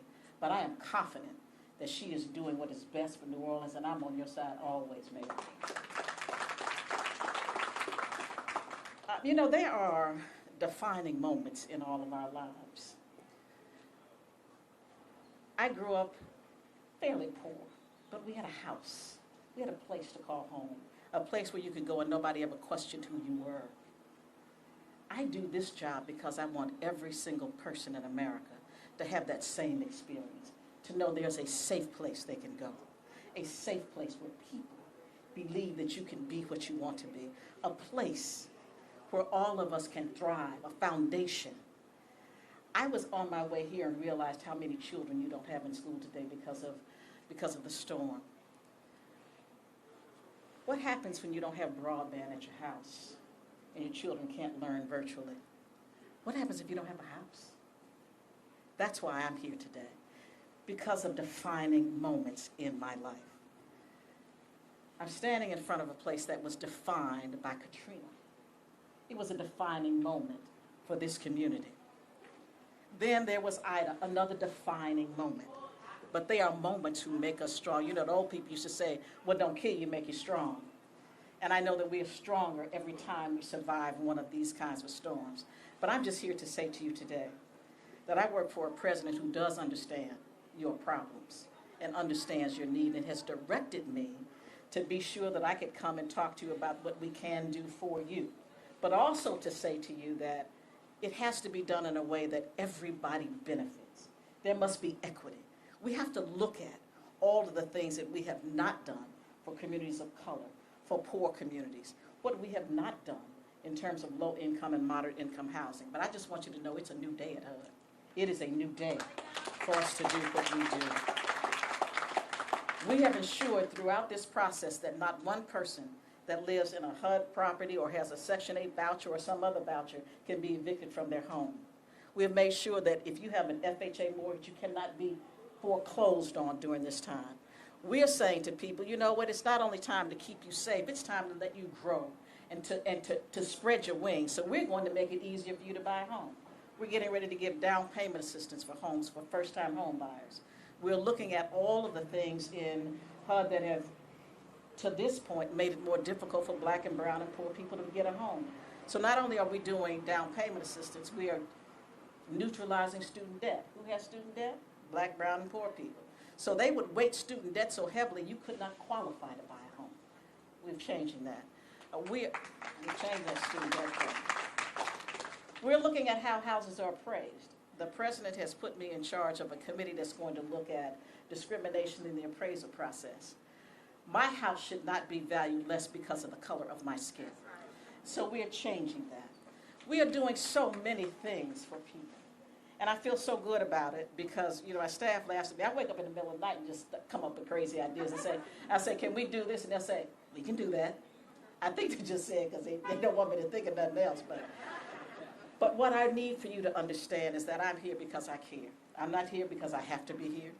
I'm here because I care about the people who live here. I love all people. I especially love my own. And I'm going to be sure that we get our share. I'm going to be sure that when they say Build Back Better, they mean it. So Governor, who is my friend, he and I have had a good conversation today about what we're going to do when we send a whole lot more money here. Mayor, who is my friend, she's going to make sure that she gets her fair share, and I'm going to make sure that she does. And if I have to come back to Louisiana and y'all not taking care of my people, it ain't going to be pretty. I want to thank you all for allowing me to be a part of today. I met with some senior citizens who have some needs that I'm going to try to work on. I mean, they survived the storm, but they're hungry. And we need to feed them. And so I got in the car. I think I was so upset about it. I got in the car and said, call the Secretary of Agriculture right now. I mean that. We are going to take care of people in need. So I want to be a partner. I want to be a friend. This hospital is a lifesaver. Not only do you take your van to public housing locations, give shots, give tests, We need all the help we can get, but we're going to give you all the help we have. Thank you all so much.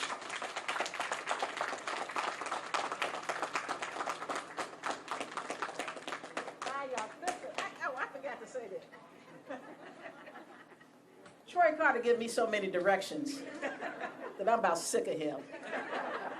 But I love him to death. You know, he cares so much, and I can't thank you enough for inviting me today. It's been a great day.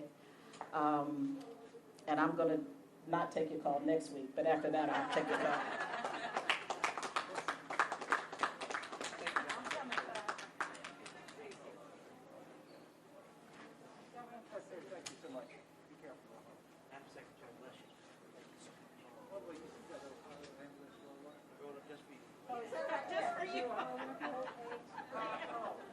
Let's go, y'all. All right, Bob.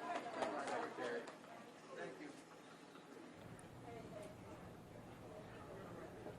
So that was the update from earlier today out of Louisiana, as so many residents are still reeling after what happened with Hurricane Ida. We do want to alert you back out to Carson, California, where we are learning a little bit more about this earthquake in California. It's a 4.4 magnitude earthquake.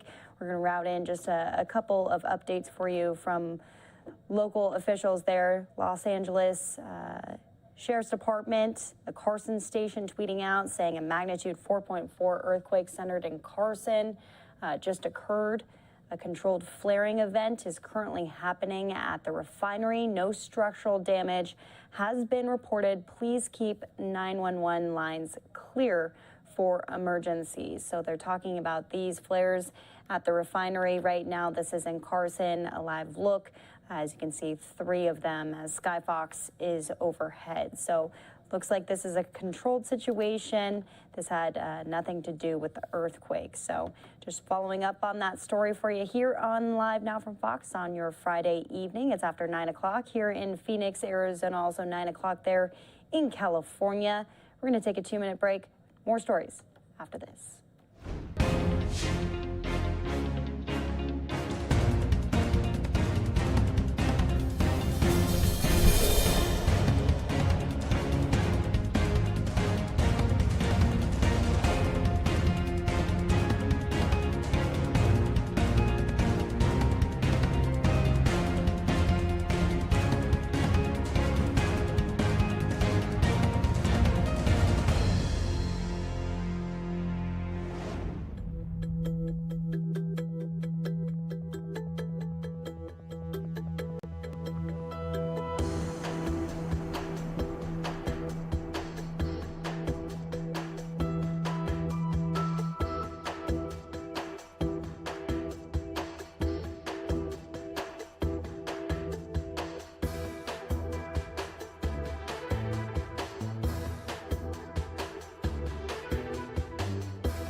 Welcome back here to Live Now from Fox. Look at Carson, California, where a magnitude 4.4 earthquake just happened in Carson. A controlled flaring event is happening right now at a refinery. You can see those 3 flames up in the air. No structural damage has been reported. Officials are asking for residents to keep those 911 lines clear for actual emergencies. They are aware of this event right now, so we just wanted to bring that to you here on Live Now. Let's go into some fun events. It is Friday. Fox 7 in Austin did some fun cooking segments. So if you're hungry, maybe you want to watch this, maybe you don't. But here's some segments again out of Austin. And if you're looking for a game day recipe or an easy snack, we have a few ideas this morning to make things easier for you. Tara Newbaum is live from her kitchen with those details. Tara, I love your recipes every week. Excited about this one. Good morning, Leslie. Thank you so much. I'm so excited to be back in the kitchen this morning. And yeah, we've got a delicious, crunchy snack. I'm a big fan of anything sweet and crunchy, so we're making peanut butter pretzel bars. We're going to talk about the Party for the Parks at Home edition. This is a great snack to pair with that. Bring this to a tailgate, throw it in the cooler, have it for an afternoon snack when you get home from school, whatever it may be. Everybody can enjoy this one. So I'm taking 2 heaping cups of pretzels, and I'm putting them into my food processor for the sake of time this morning, because you can do it by hand, but we'll let this thing chop up the pretzels for us. So might be a little loud there, but we'll get these chopped up real quick. And that should be good. So we have 2 heaping cups of pretzels, and then once you crunch these up, it turns into about 1 cup. So you can double this recipe, triple this recipe, quadruple this recipe, whatever you want to do. Okay, so then we have about a half cup of peanut butter that we're going to mix in here. And I like to use the jarred peanut butter for this because sometimes the fresh pressed peanut butter can be a little bit thick. And then we're using that Wow Texas honey. Again, you can take between 1/4 and 1/2 cup of honey when you're making this recipe, depending on how sweet you want them. So if you're looking to cut a little bit of sugar, maybe just do 1/4 cup. But if you want things to be a little extra sweet, go ahead and put a 1/2 cup. Honey, good for, some antibacterial properties within the body, good for allergies right now. And then you're just going to mix this up. Now, this is such an easy recipe. How easy is this to just throw together if you're having a little watch party, but you want to have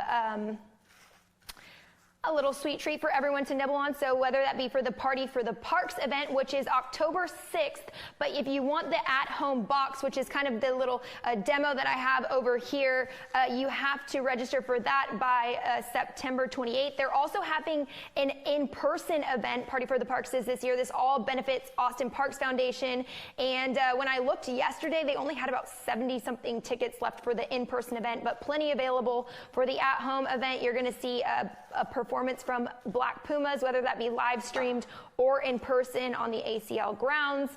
You can get all of the details at party.austinparks.org. Okay, now that we have all of that nicely mixed together, you're going to take parchment paper and a little baking dish, and you're going to put this mixture.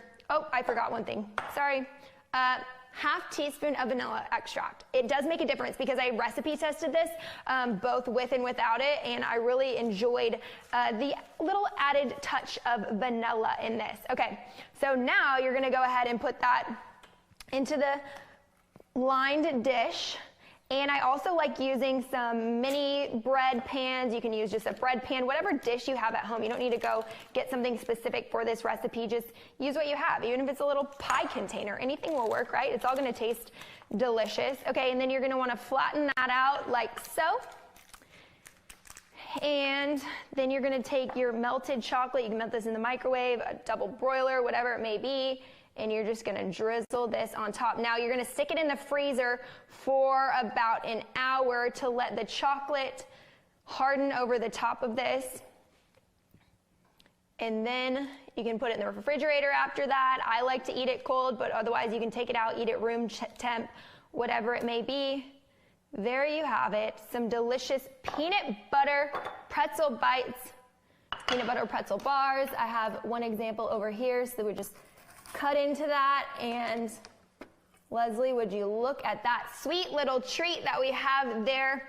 Again, you can find Wow Texas honey at some local farmers markets, and you can also check out Party for the Parks. That event is coming up soon. And then in the next hour of Good Day Austin, here's what I have lined up for you guys. I'm using my leftover rotisserie chicken from Austin Rotisserie. Leslie, you're familiar with them. In Fairground, we talked with them last week, so I grabbed a chicken, recipe tested, a delicious salad, has some bacon, some butter lettuce, so that's coming up in the 9 o'clock hour of Good Day Austin. But if you want the peanut butter pretzel bar recipe and all of these recipes, you can find them on my Instagram, Tiara on Fox 7, and we'll check back in with you in a bit. So delicious. Yes, I'm excited for that chicken one, so we'll check back in for sure. Thanks, Tiara. If you're looking for a game day recipe or an easy snack, we got a few ideas for you this morning. Tiara Newbaum live in her kitchen with another recipe for us. Morning, Tiara. Good morning, Dave. Hey, if you're watching the game at home, this is a perfect recipe for it, for a refreshing little salad. I don't know about a salad at a tailgate, but hey, I'm always about being healthy. So if that's what you're into as well, then bring the salad to the tailgate, but a great dinner as well. I know the kids are back in school and hopefully in the swing of things. So this could be something easy to whip up, and it's putting leftover chicken to good use. I'm using my leftover chicken from Austin Rotisserie.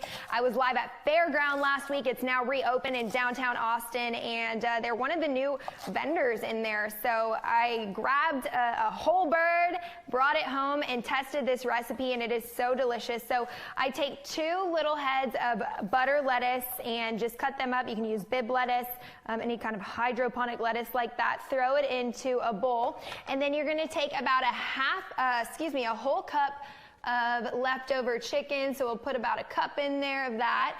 And then these are some cooked leftover potatoes, also from Austin Rotisserie. Gonna throw about a cup of potatoes in there.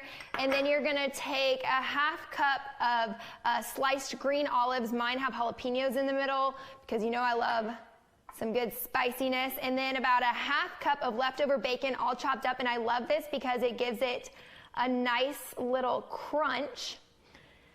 And then you're going to take some blue cheese crumbles, about a half cup of those, throw that over the top, and then about an 1/8 cup of some diced onion. That just gives it a little bit extra flavor, so we'll throw that in there as well. Okay, now we're gonna make a creamy lemon garlic dressing. So we obviously need some pressed garlic that we have in there. We're gonna see if we can get that. Oops, we got a little lettuce in there, but that's fine because it's all going to the same place.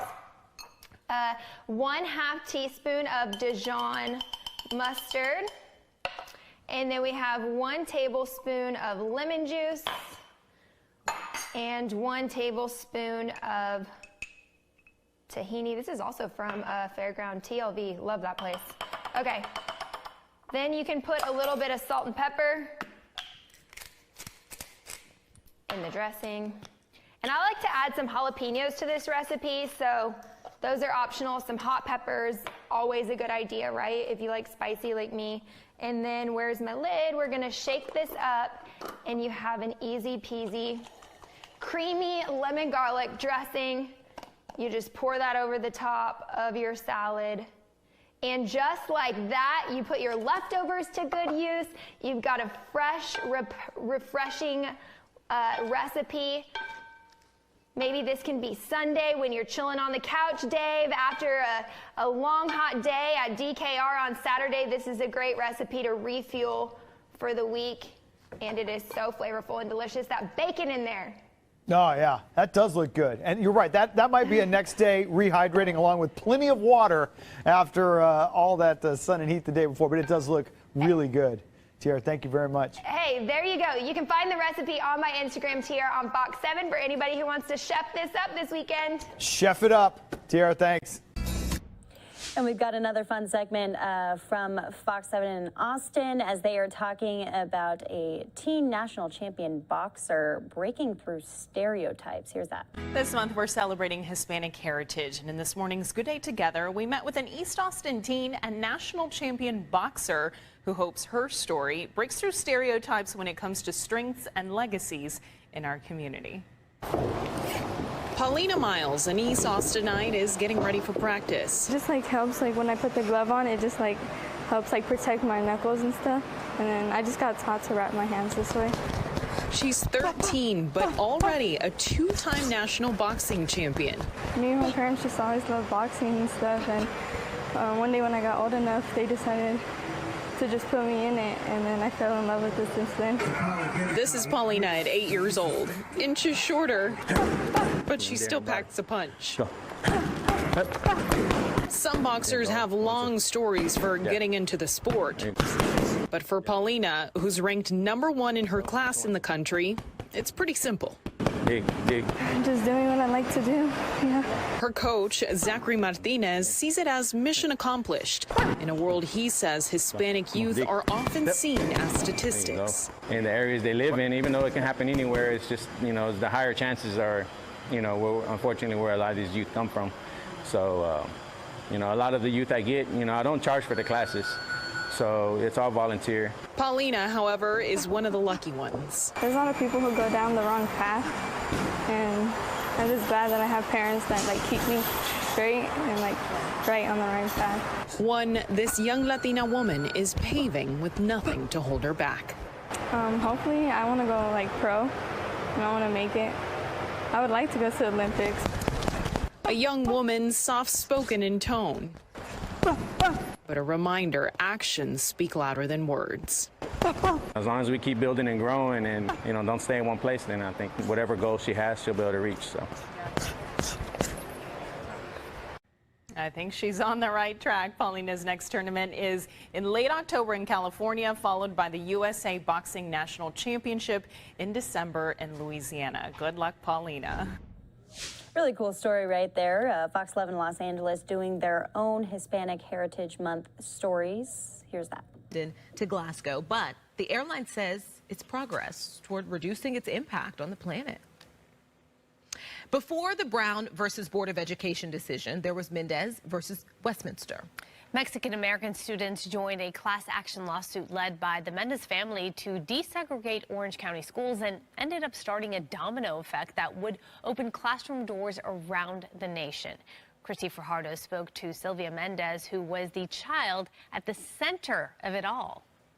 I was so happy that my parents were finally being honored for what they had done. That Medal of Freedom wasn't for me, it was for them. 85-year-old Sylvia Mendez and her parents have been given so many honors, they fill a room in her Orange County home. Separate is never equal. There's a Presidential Medal of Freedom. Sylvia Mendez.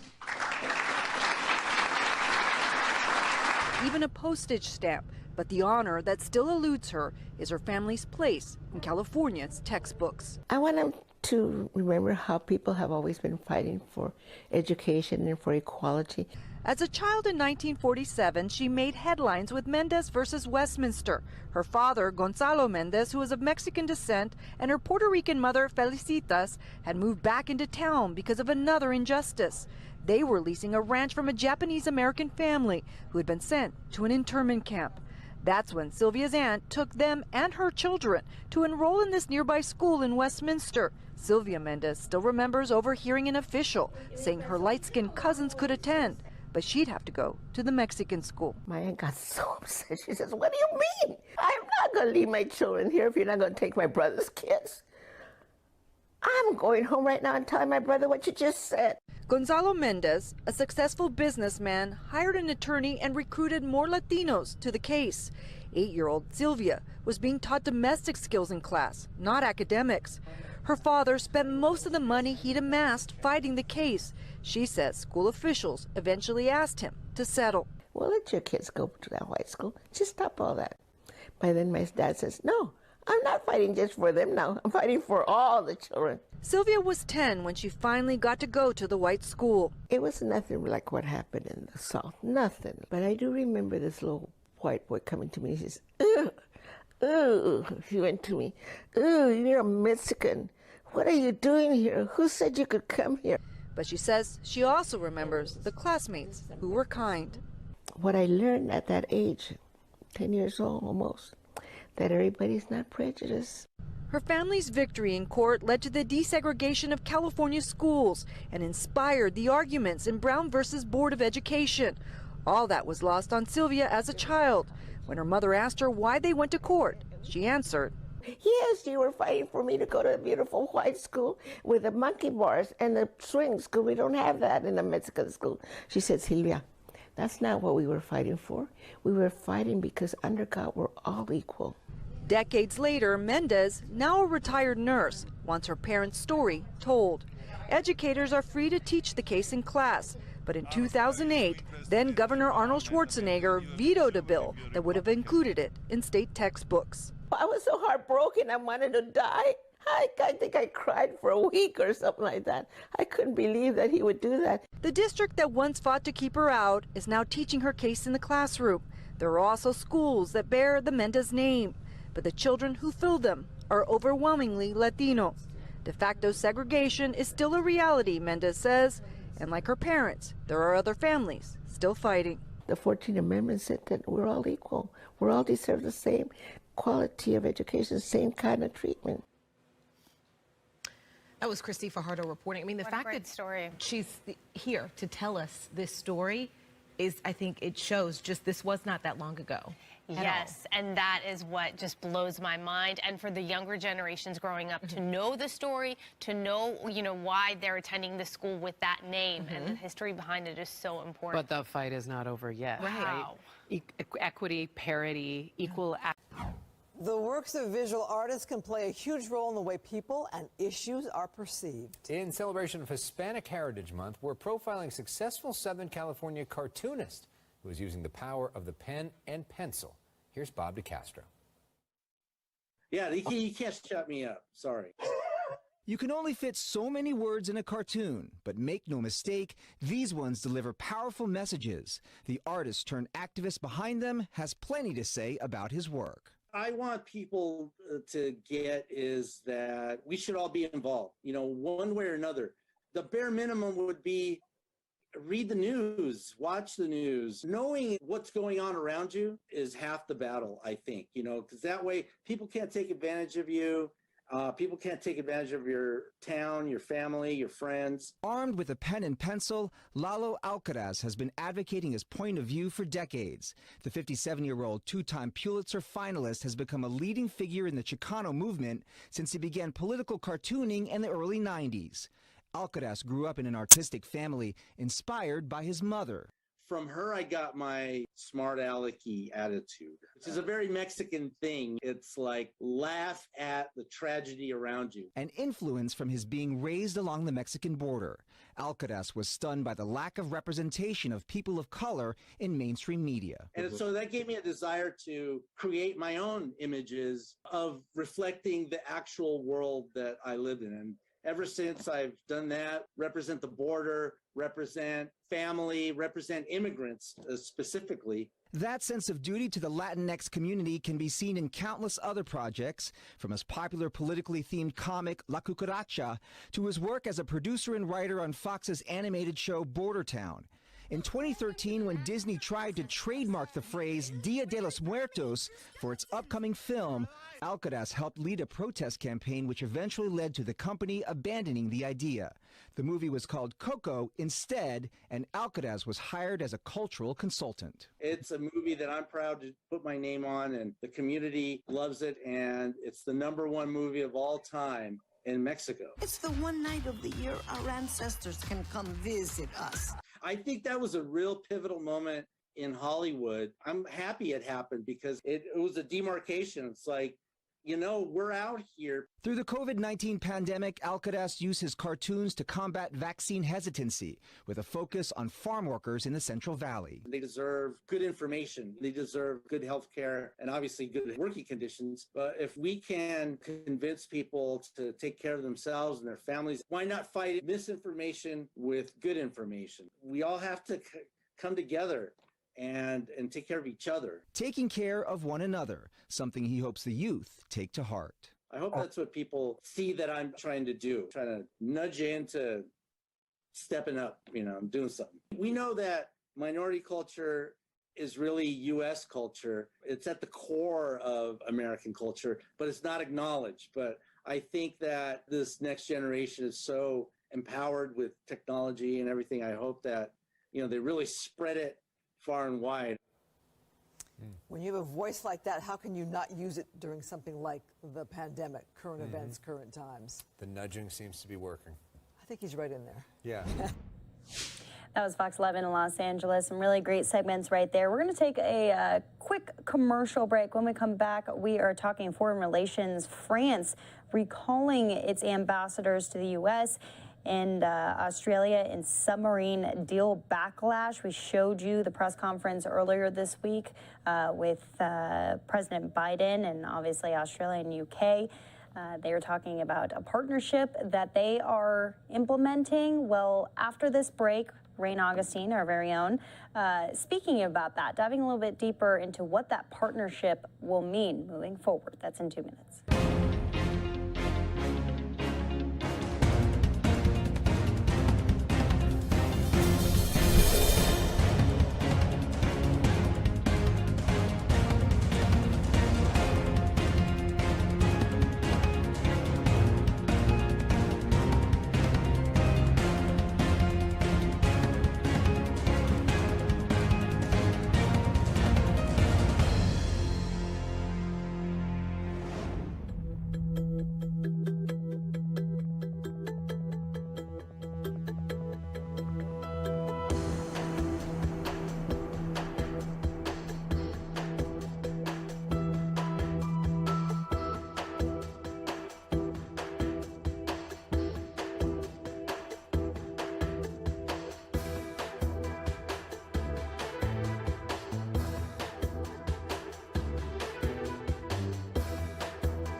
Joined by the Prime Minister of the United Kingdom and Australia, President Joe Biden, on Wednesday addressed the nation to announce a new trilateral defense partnership. And joining us now to explain it all is Professor Gordon Adams from American University. Hello, Professor. Thank you so much for joining us, first off. So this alliance between the United States, the United Kingdom, and Australia, it's supposed to be very important, but can you explain what exactly this collaboration means? Yes, I'll try to do that. In a sense, it's nothing new. That is to say, the United States has had intensive defense cooperation with the UK, goodness knows, since the Second World War, and with Australia and New Zealand almost the same amount of time since the ANZUS agreement in the early 50s. Those three countries, the US, the UK, and Australia, plus New Zealand and Canada, have since the Second World War made up a five-country coalition called Five Eyes, which is a sheer and deep intelligence cooperation that's gone on for more than 70 years. So there's nothing, in a sense, new here to see a new agreement with Australia. It does, however, kind of seize the moment. There's a trifecta in this moment that works very well for all three countries. The Australians, first off, get a partner, and an active partner in its defense industry and in its own arms acquisition strategy, and they get a submarine out of this. That's good for Australia because the Australian submarine program they had going with the French was a disaster. The price tag had nearly doubled. The amount of work going into Australia had been cut almost in half. The Australians were not happy. The program was way behind. So in a sense, it was natural. It bailed the Australians out of a problem. The Brits get back in the game after Brexit. The Brits have been looking for an opportunity to cooperate with the United States on defense issues, especially in the Pacific region. Bingo, they've got it. And the US, in an era when the US is focusing on a confrontation, possibly with China, now has a much more active and committed Pacific partner in the Australians that opens new avenues of cooperation, not just on submarines, but on intelligence matters, on artificial intelligence, on cyberspace, on troop deployments, overflights. All these things have been mentioned as development.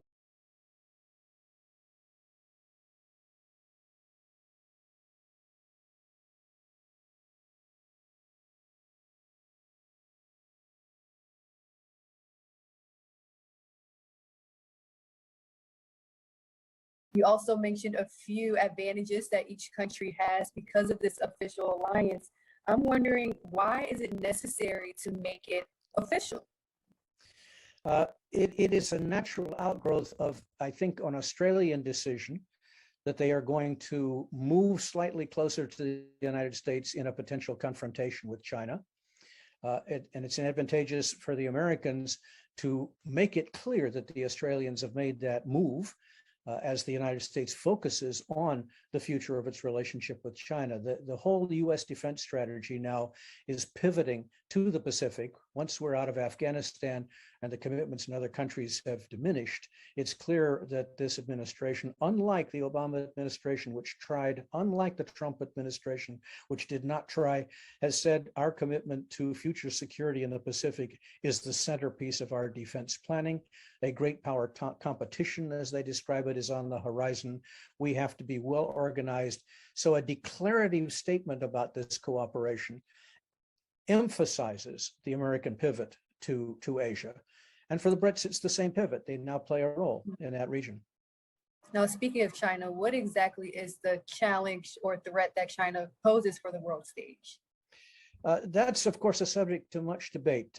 Much of the American foreign policy elite sees the Chinese as aggressive, expansionist, and dangerous for the American presence in the Pacific and for the security of the countries that are America's partners in the Pacific, in Southeast Asia, in Japan, in Australia, and so on. So China is seen as a very aggressive actor from the Washington, D.C. perspective. The Chinese have been reasonably cautious about saying they are not going to do the kinds of military aggression that might bring this about. And they've reacted, of course, very badly to the announcement of this agreement. But let me explain why this particular agreement has significance for China. And that's because it involves a change in the submarine technology that the Australians will have deployed. They have 8 diesel submarines. They were going to replace them with 8 French diesel submarines. In this deal, they are adding nuclear power plants to the submarines that they will buy either from the Brits or from the Americans. What's important about nuclear technology on a submarine? Well, 2 things. It allows a submarine to dwell a very long time. American submarines go out sometimes for 6 months deployment underwater. With the technology of nuclear power, you can do it that long. With diesel power, you got to surface and you got to refuel. So that's important. Dwell time is really important, right? And the other that's important is silence. Nuclear-powered subs are significantly more quiet than diesel-powered subs because they have a propeller that makes a lot of noise and you can detect it. Now, why are those important vis-a-vis China? Because the struggle with China right now involves the South China Sea, an area that the Chinese claim as internal territorial waters for China, an area that the United States and other nations have been contesting by sailing ships through it and announcing that these are international waters, right? If you have a technology that allows you to loiter and dwell underwater a long time in the South China Sea, you have the capacity to bring risk closer to China's shores and to observe Chinese activities without being targeted and identified. So the mere technology of putting a nuclear power plant on this submarine is incredibly more useful than diesel-powered submarines for Australia. Now, you mentioned that the submarines are nuclear powered. A lot of times when people mention that word or hear that word nuclear, they kind of automatically think about nuclear weapons. So although the submarines are powered by nuclear energy, will they carry nuclear weapons as well? No, they absolutely will not. This is a fudge at the edge of the nuclear technology regimes in the world. It's not a violation of a treaty, but the United States has been very careful not to let the technology of a power plant leak beyond the US-UK relationship. For the first time, a third country is brought into this. And why that's related to the non-proliferation issue is because the reactor technology right now uses highly enriched uranium, not low enriched uranium. In other words, the uranium that powers the reactor is bomb quality. So a lot of safeguards have to be built into the technology that the Australians will get and deploy and how they will use it to ensure safeguards against diversion of that technology into what is potential bomb grade material. But these submarines, whether they're the British Trident base or they're the American Virginia class base, that technology for submarines will not contain ballistic missile silos. They're not part of that ship. It's way too small to deploy and fire a ballistic nuclear missile. So this is really not about ballistic missiles on submarines. This is really about conventional cruise controlled missiles on a submarine, but which is powered by highly enriched uranium in a reactor, which itself is bomb grade material. And that's why some people in the non-proliferation community are stating concern about this deal, because it expands the circle in which that technology is owned and deployed. Now, you mentioned that the three countries, the United States, United Kingdom, and Australia, they're kind of taking advantage and seizing the moment. But can you take us back a little bit in history and briefly explain the relationship between particularly China and Australia? China and Australia have a long and much evolved relationship over time. I mean, obviously, Australia finds itself in proximity to China in the way the United States is not. So they have always been concerned about how their relationship with the Chinese developed. Back 10, 15 years ago, the Australians were developing a more congenial relationship with China, going to meetings shared with the Chinese, talking about areas of cooperation, talking about investments, talking about Chinese transition people coming into Australia. There was a lot of interaction between China and Australia. But in recent years, over the last 2 or 3 years, that relationship has hit very rough waters, primarily around trade issues. The Chinese have been unhappy with the Indonesians around their decision, with the Australians, sorry, in their decision to bar Huawei, the Chinese technology company, from producing Australia's 5G network. China was very, very upset about that, and they retaliated. They retaliated with reduction in investments in Australia. They retaliated by making exports from Australia to China more difficult. They slapped some heavy tariffs on things like coal and wine and minerals that are important Australian exports. China is the largest market for Australian exports, and Australia is a significant market for China. So China has begun using its economic leverage to try to bring the Australians in line on strategic issues. And the Australians have not particularly appreciated the pressure. Rather than concede to that pressure, they have decided to opt right now further for a closer relationship with the United States. But let's be clear, Australia does need to balance its commitments in the Pacific because it is simply closer to a major military power, China, than the United States is. So this shifts the balance, if you will. It was once a very congenial relationship. The past 3 or 4 years, it's been a very turbulent relationship. And now it is likely to become more turbulent in the near future because of this deal. A lot of ground to cover here, Professor Adams. What's the bottom line following this announcement? Well, it's the interesting feature, of course, in part here is the French, whose reaction has been ballistic, if you will. The French foreign minister and the French defense minister have been outspoken about what they see as a betrayal on the Australian side with this deal, and a view that the Brits who left in Brexit after all, and the Americans who can never be fully trusted, have violated now French rights and deals and sovereignty. I have to say, from my point of view, the reality is the French blew this deal. The French naval group that was involved in building the submarines delayed, raised costs, changed the deal. It's been a kind of thing that has been rankling in Australia for now a couple of years. So they were looking for a way out of this deal, and they've now found a very congenial way out of this deal.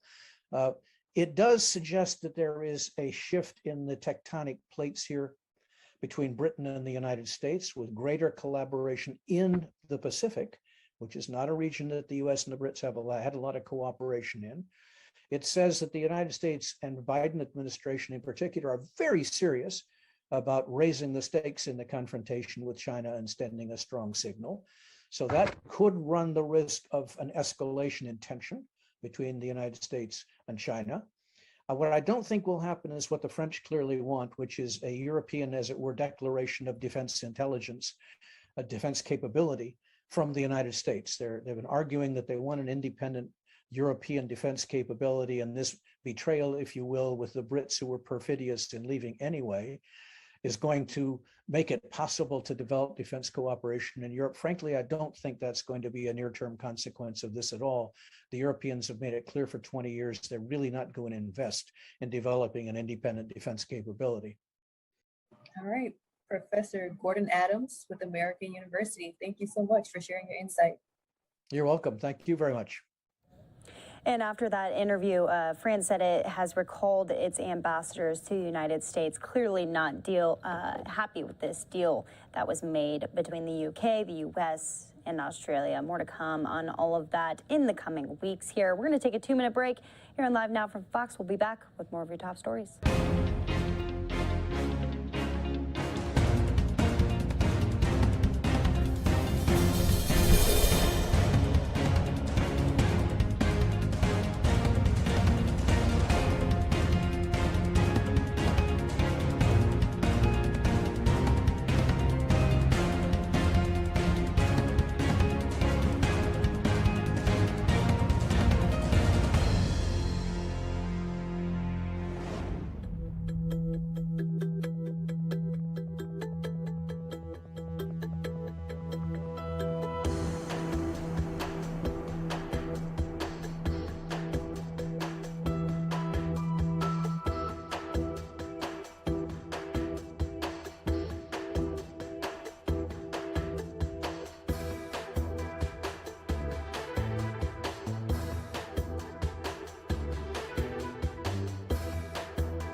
And welcome back here to Live Now from Fox. I'm Daytona Everett. We have been following this case all day today. Gabby Petito, where is she? New developments tonight. Brian Laundrie also unaccounted for at this time, but we're learning more from Evan Axelbank with Fox 13 in Tampa as he's been following this from the very beginning. He's been doing a great job from the field.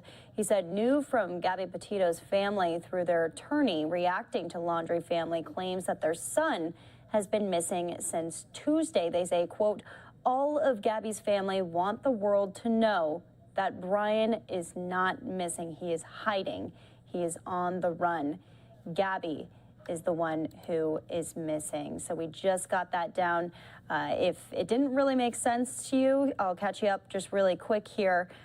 We got word from his family today that Brian Laundrie has been missing since Tuesday.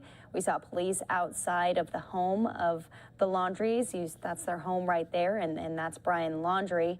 Northport police obviously have their hands full when it comes to this investigation. The FBI is assisting in all of this, but the search is still on for Gabby Petito. They were hoping to get some answers out of Brian Laundrie when it comes to this trip that the two were on.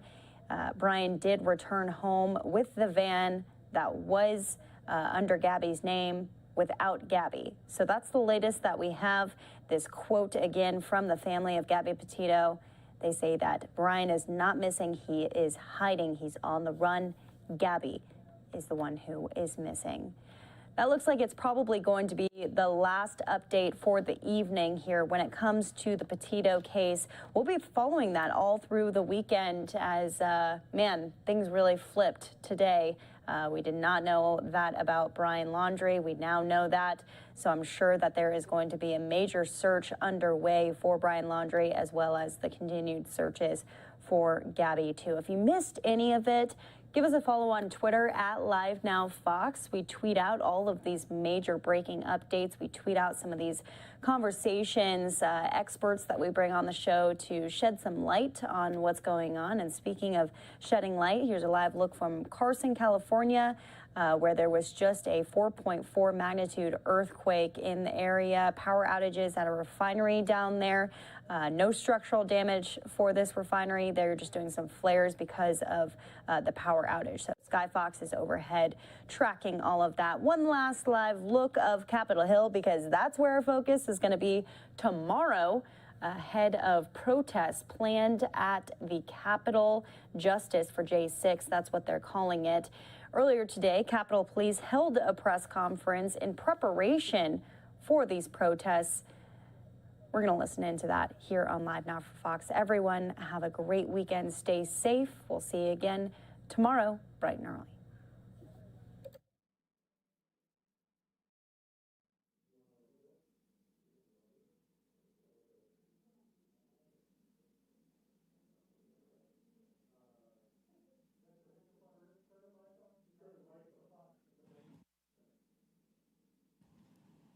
About now. There we go. Okay.